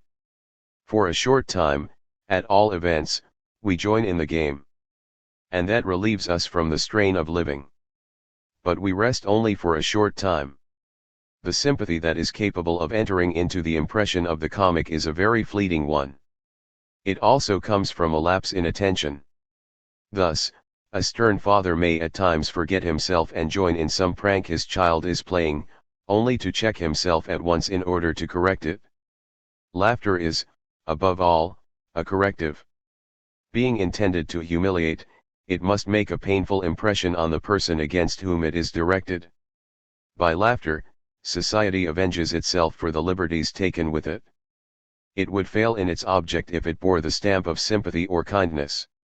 Shall we be told that the motive, at all events, may be a good one, that we often punish because we love, and that laughter, by checking the outer manifestations of certain failings, thus causes the person laughed at to correct these failings and thereby improve himself inwardly? Much might be said on this point. As a general rule, and speaking roughly, laughter doubtless exercises a useful function. Indeed, the whole of our analysis points to this fact. But it does not therefore follow that laughter always hits the mark or is invariably inspired by sentiments of kindness or even of justice. To be certain of always hitting the mark, it would have to proceed from an act of reflection. Now, laughter is simply the result of a mechanism set up in us by nature or, what is almost the same thing, by our long acquaintance with social life. It goes off spontaneously and returns tit for tat. It has no time to look where it hits. Laughter punishes certain failings somewhat as disease punishes certain forms of excess, striking down some who are innocent and sparing some who are guilty, aiming at a general result and incapable of dealing separately with each individual case. And so it is with everything that comes to pass by natural means instead of happening by conscious reflection. An average of justice may show itself in the total result, though the details, taken separately, often point to anything but justice. In this sense, laughter cannot be absolutely just. Nor should it be kind-hearted either. Its function is to intimidate by humiliating. Now, it would not succeed in doing this, had not nature implanted for that very purpose, even in the best of men, a spark of spitefulness or, at all events, of mischief. Perhaps we had better not investigate this point too closely, for we should not find anything very flattering to ourselves. We should see that this movement of relaxation or expansion is nothing but a prelude to laughter, that the laugher immediately retires within himself, more self-assertive and conceited than ever, and is evidently disposed to look upon another's personality as a marionette of which he pulls the strings. In this presumptuousness we speedily discern a degree of egoism and, behind this latter, something less spontaneous and more bitter, the beginnings of a curious pessimism which becomes the more pronounced as the laugher more closely analyzes his laughter. Here, as elsewhere, nature has utilized evil with a view to good. It is more especially the good that has engaged our attention throughout this work. We have seen that the more society improves, the more plastic is the adaptability it obtains from its members, while the greater the tendency towards increasing stability below, the more does it force to the surface the disturbing elements inseparable from so vast a bulk, and thus laughter performs a useful function by emphasizing the form of these significant undulations. Such is also the truceless warfare of the waves on the surface of the sea, whilst profound peace reigns in the depths below. The billows clash and collide with each other, as they strive to find their level. A fringe of snow-white foam, feathery and frolicsome, follows their changing outlines. From time to time, the receding wave leaves behind a remnant of foam on the sandy beach. The child, who plays hard by, picks up a handful, and, the next moment, is astonished to find that nothing remains in his grasp but a few drops of water, water that is far more brackish, far more bitter than that of the wave which brought it. Laughter comes into being in the self-same fashion. It indicates a slight revolt on the surface of social life. It instantly adopts the changing forms of the disturbance. It, also, is afroth with a saline base. Like froth, it sparkles. It is gaiety itself. But the philosopher who gathers a handful to taste may find that the substance is scanty, and the aftertaste bitter. The meaning of the war. Life and matter in conflict. Introduction by H. Wilden Carr. Introduction. This little volume contains the discourse delivered by M. Bergson as president of the Académie des Sciences Morales et Politiques at its annual public meeting on December 12, 1914. It is the address which preceded the announcement of the prizes and awards bestowed by the Academy. It is now issued in book form with the consent of the author, and his full appreciation of the object, to give it the widest circulation. Although it is brief, it is a message addressed directly to the heart of our people in the crisis of war. To it is added a short article on the same theme, contributed to the Bulletin d'Armes de la République, November 4, 1914. It has been said that war, with all its terrible evils, is the occasion of at least one good which humanity values as above price. It inspires great poetry. On the other hand, it seems to crush philosophy. Many may think that in this message it is poetry to which M. Bergson is giving expression. It is, however, from the depth of his philosophy that the inspiration is drawn. The full significance of the doctrines he has been teaching, and their whole moral and political bearing, are brought into clear light, focused, as it were, on the actual present struggle. Yet is there no word that breathes hatred to any person or to any race. It is by the triumph of a spiritual principle that philosophy may hope to free humanity from the oppression of a materialist doctrine. The opposing principle has had, and still has, philosophers to defend it, and they belong to no particular nation or race. One of its most brilliant and influential exponents was a Frenchman, the diplomatist, Comte Joseph Arthur de Gobineau, 1816–1882. A brief word on this remarkable man may help the reader to understand the mention of his name on page 30. His essay Sur l'inégalité des races humaines, 1855, was the first of a series of writings to affirm, on ethnological grounds, the superiority of the Aryan race, and its right and destiny by reason of that superiority to rule all other races as bondsmen. He was the friend of Wagner, and also of Nietzsche. Madame Forster Nietzsche in her biography of her brother has spoken of the almost reverent regard which he entertained for Gobineau, and it may be that from him Nietzsche derived the idea which he developed into his doctrine of the non-morality of the Superman.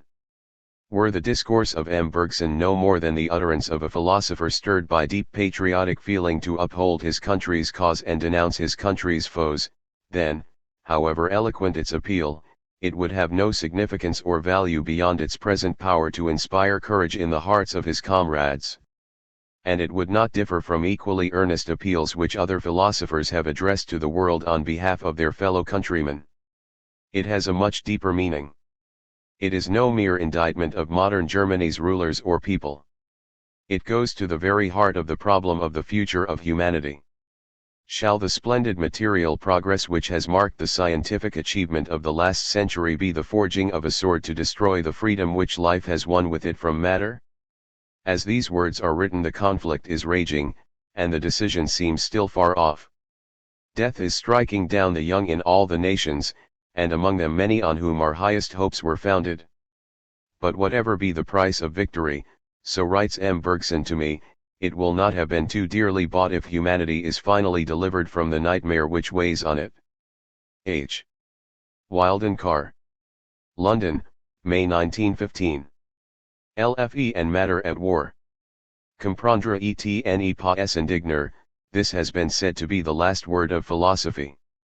I believe none of it, and, had I to choose, I should much prefer, when in presence of crime, to give my indignation rein and not to understand. Happily, the choice has not to be made. On the contrary, there are forms of anger which, by a thorough comprehension of their objects, derive the force to sustain and renew their vigor. Our anger is of that kind. We have only to detach the inner meaning of this war, and our horror for those who made it will be increased. Moreover, nothing is easier. A little history, and a little philosophy, will suffice. For a long period Germany devoted herself to poetry, to art, to metaphysic. She was made, so she said, for thought and imagination. She had no feeling for the reality of things. It is true that her administration had defects, that she was divided into rival states, that anarchy at certain times seemed beyond remedy. Nevertheless, an attentive study would have revealed, beneath this disorder, the normal process of life, which is always too rank at the first and later on prunes away its excess, makes its choice and adopts a lasting form. From her municipal activity there would have issued at length a good administration which would have assured order without suppressing liberty. From the closer union of the confederated states that unity in diversity, which is the distinguishing mark of organized beings, would have arisen. But time was needed for that, as it always is needed by life, in order that its possibilities may be realized. Now, while Germany was thus working out the task of her organic self-development, there was within her, or rather by her side, a people with whom every process tended to take a mechanical form. Artificiality marked the creation of Prussia, for she was formed by clumsily sewing together, edge to edge, provinces either acquired or conquered. Her administration was mechanical, it did its work with the regularity of a well-appointed machine. Not less mechanical, extreme both in precision and in power, was the army, on which the attention of the Hohenzollerns was concentrated. Whether it was that the people had been drilled for centuries to mechanical obedience, or that an elemental instinct for conquest and plunder, absorbing to itself the life of the nation, had simplified its aims and reduced them to materialism, or that the Prussian character was originally so made, it is certain that the idea of Prussia always evoked a vision of rudeness, of rigidity, of automatism, as if everything within her went by clockwork, from the gesture of her kings to the step of her soldiers. A day came when Germany had to choose between a rigid and ready-made system of unification, mechanically superposed from without, and the unity which comes from within by a natural effort of life.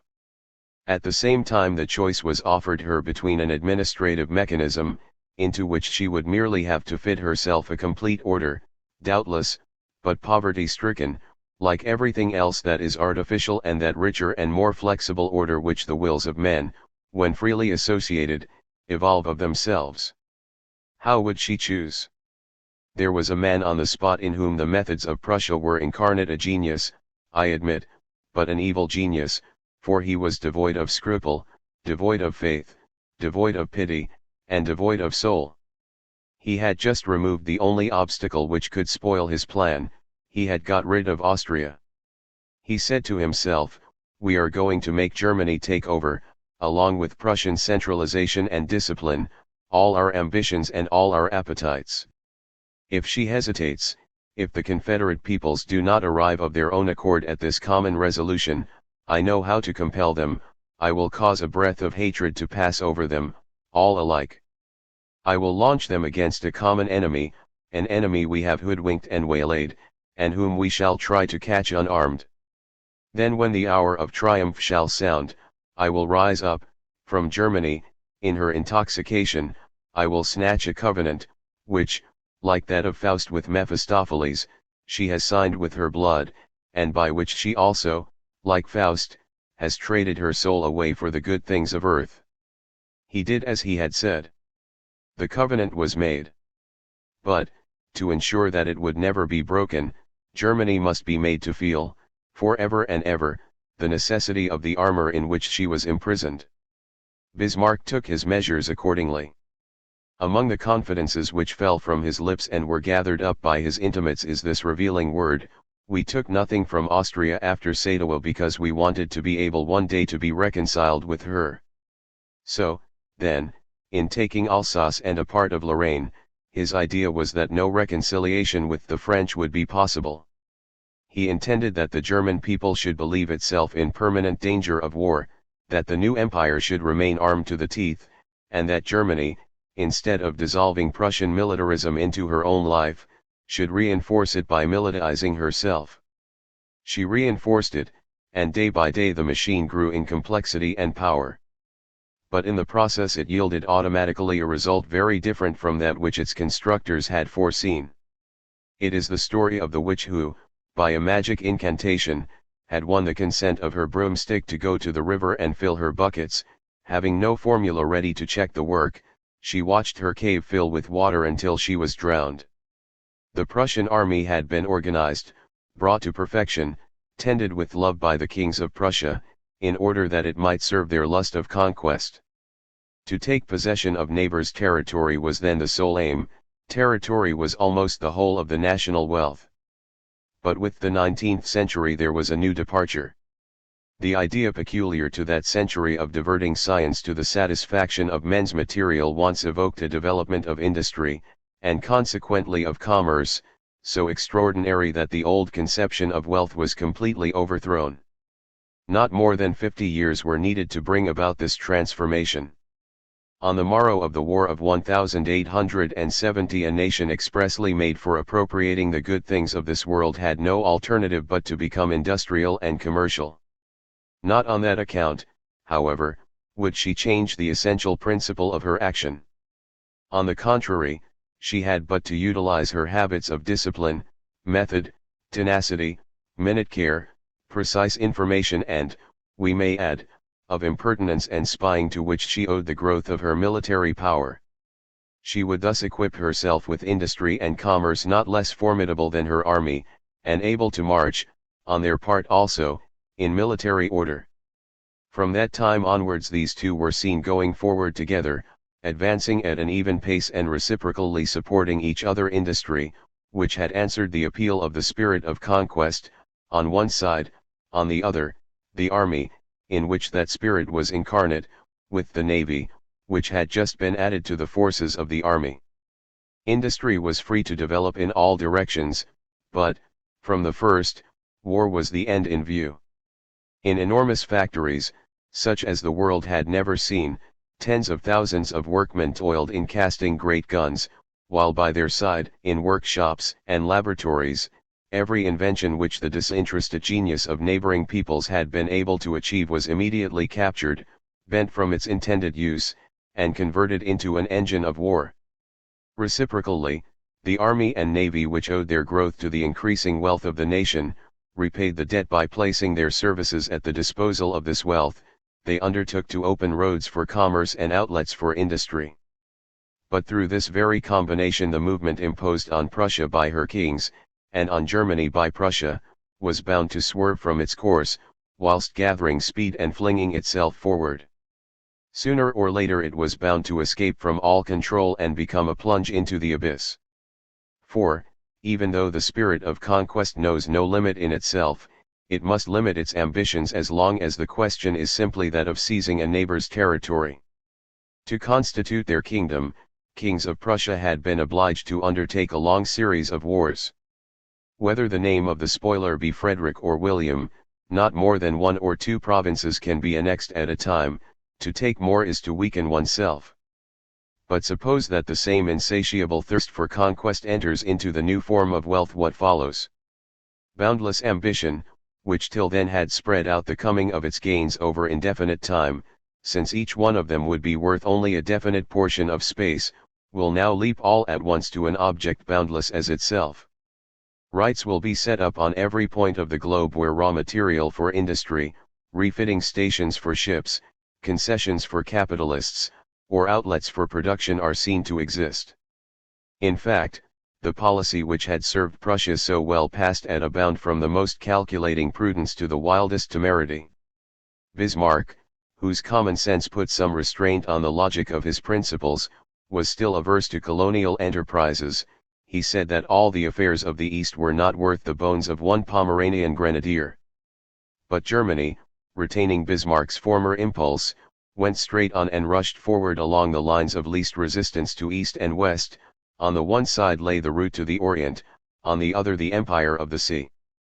But in so doing she virtually declared war on the nations which Bismarck had managed to keep allied or friendly. Her ambition looked forward to the domination of the world. Moreover, there was no moral restraint which could keep this ambition under control. Intoxicated by victory, by the prestige which victory had given her, and of which her commerce, her industry, her science even, had reaped the benefit, Germany plunged into a material prosperity such as she had never known, such as she would never have dared to dream of. She told herself that if force had wrought this miracle, if force had given her riches and honor, it was because force had within it a hidden virtue, mysterious, nay, divine. Yes, brute force with its train of trickery and lies, when it comes with powers of attack sufficient for the conquest of the world, must needs be in direct line from heaven and a revelation of the will of God on earth.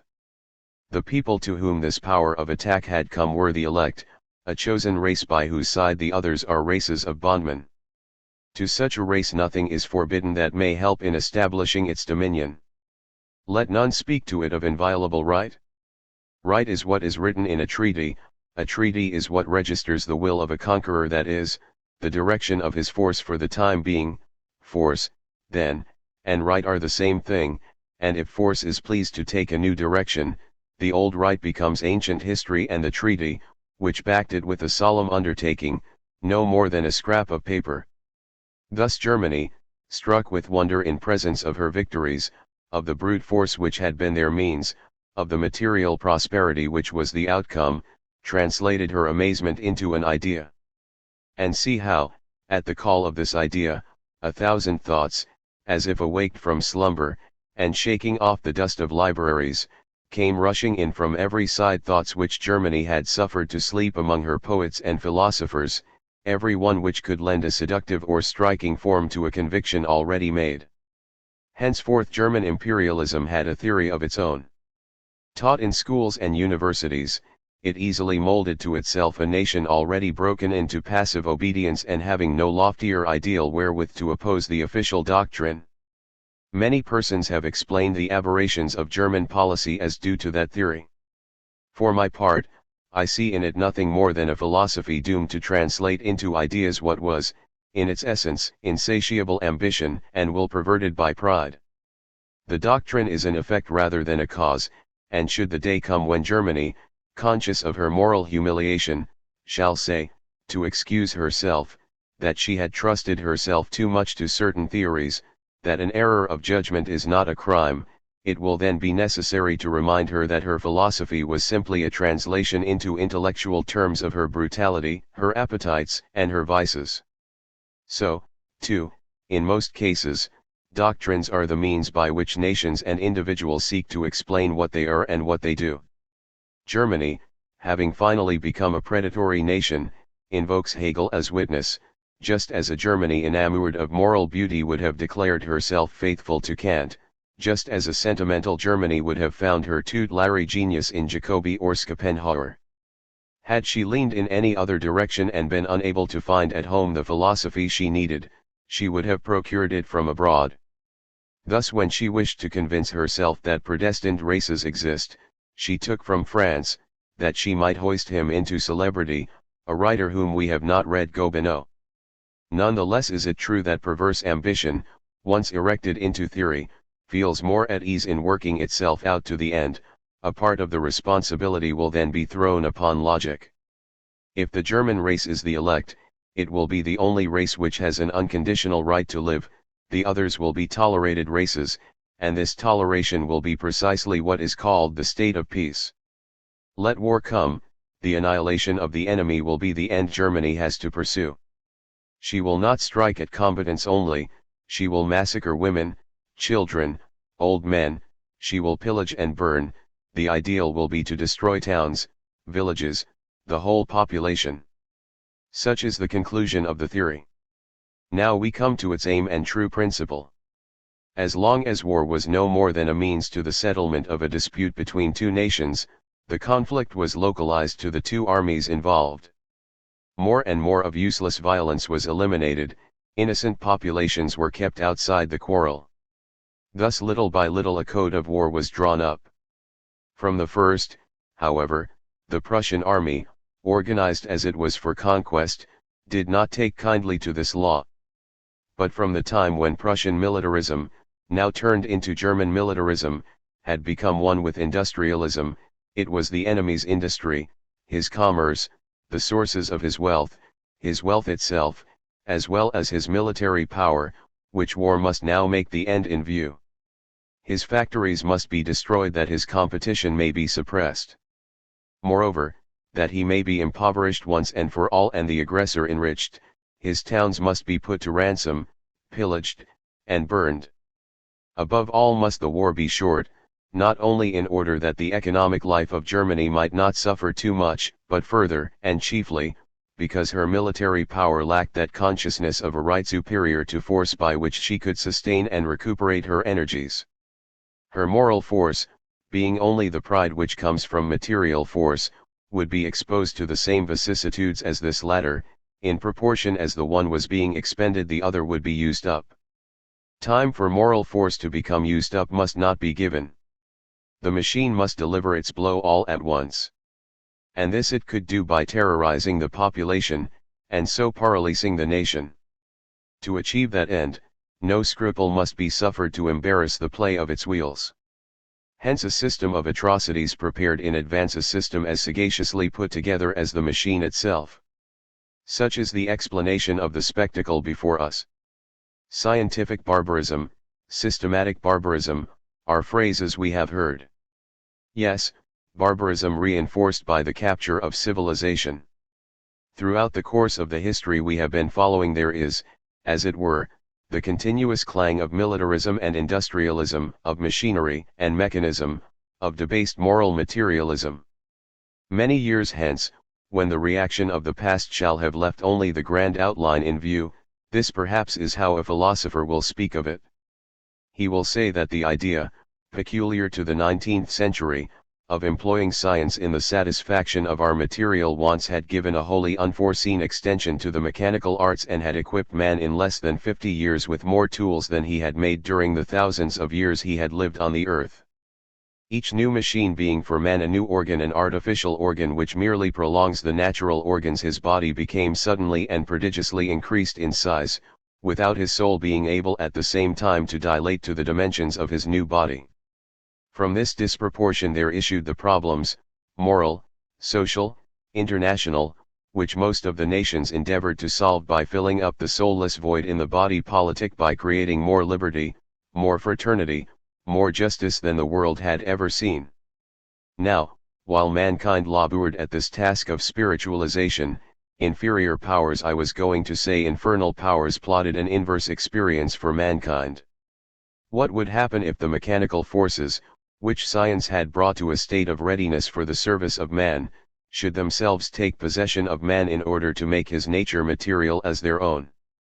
What kind of a world would it be if this mechanism should seize the human race entire, and if the peoples, instead of raising themselves to a richer and more harmonious diversity, as persons may do, were to fall into the uniformity of things?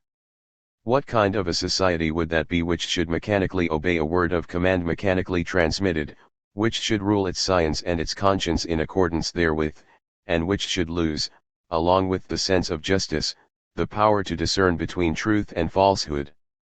What would mankind be when brute force should hold the place of moral force? What new barbarism, this time final, would arise from these conditions to stifle feeling, ideas, and the whole civilization of which the old barbarism contained the germ? What would happen, in short, if the moral effort of humanity should turn in its tracks at the moment of attaining its goal, and if some diabolical contrivance should cause it to produce the mechanization of spirit instead of the spiritualization of matter?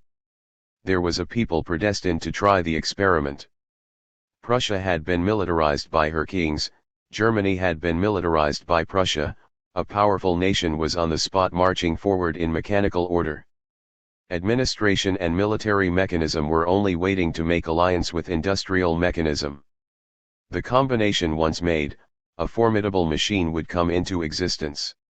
A touch upon the starting gear and the other nations would be dragged in the wake of Germany, subjects to the same movement, prisoners of the same mechanism. Such would be the meaning of the war on the day when Germany should decide upon its declaration.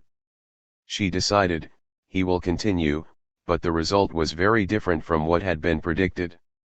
For the moral forces, which were to submit to the forces of matter by their side, suddenly revealed themselves as creators of material force.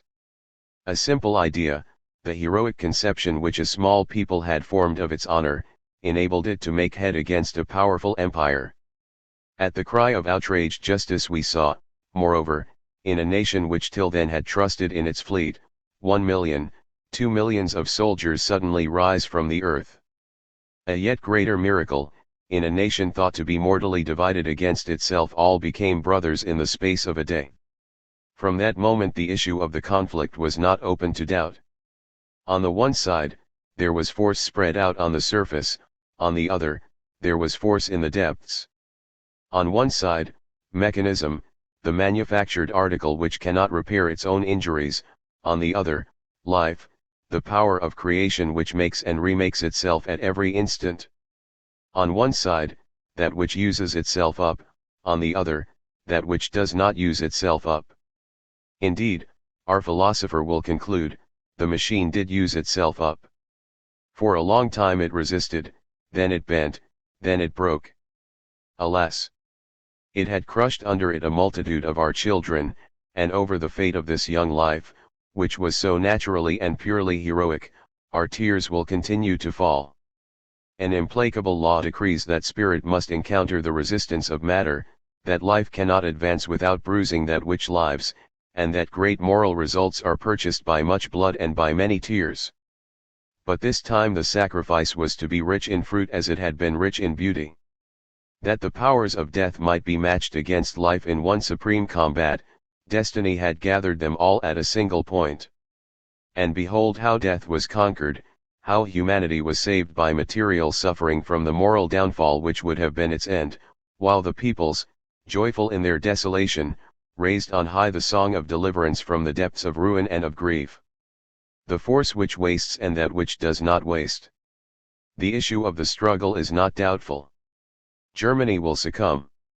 Material force and moral force, all which is sustaining her, will end by failing her, because she is living on provision she has accumulated, is spending it, and has no way of renewing it. Of her material resources all is known. She has money, but her credit is falling, and one does not see where she is to borrow. She needs nitrates for her explosives, fuel for her motors, bread for her 65 million inhabitants, for all of which she has made provision, but the day will come when her granaries will be empty and her tanks dry. How will she refill them? War, as she practices it, makes frightful havoc of her warriors. Yet here again replenishment is impossible, no aid will come from without, because an enterprise launched with the object of imposing German rule, German culture, German products only interests and ever will only interest what is already German. Such is the situation of Germany confronted by a France who is keeping her credit intact and her ports open, who is procuring herself victual and munitions as she pleases, who reinforces her armies with all that her allies bring to her support, and who can count on the ever more active sympathy of the civilized world because her cause is that of humanity itself. Still this is only material force, the force which is seen. What can we say of moral force, the force which is not seen, which yet matters most since it can in a certain degree make good what is lacking of the other, and without which the other is worthless? The moral energy of nations, as of individuals, is only sustained by an ideal higher than themselves, and stronger than themselves, to which they cling firmly when they feel their courage waver. Where is the ideal of the Germany of today? The time when her philosophers proclaimed the inviolability of right, the eminent dignity of the person, the duty of mutual respect among nations, is no more. Germany, militarized by Prussia, has cast aside those noble ideas, ideas she received for the most part from the France of the 18th century and of the Revolution. She has made for herself a new soul, or rather she has meekly accepted the soul Bismarck has given her. To him has been attributed the famous maxim "might is right." But in truth Bismarck never pronounced it, for he had well guarded himself against a distinction of right from might. Right was simply in his view what is willed by the strongest, what is consigned by the conqueror in the law he imposes on the conquered. In that is summed up his whole morality. Germany today knows no other. She, too, worships brute force. And because she believes herself the strongest, she is altogether absorbed in self-adoration. Her energy comes from her pride. Her moral force is only the confidence which her material force inspires in her.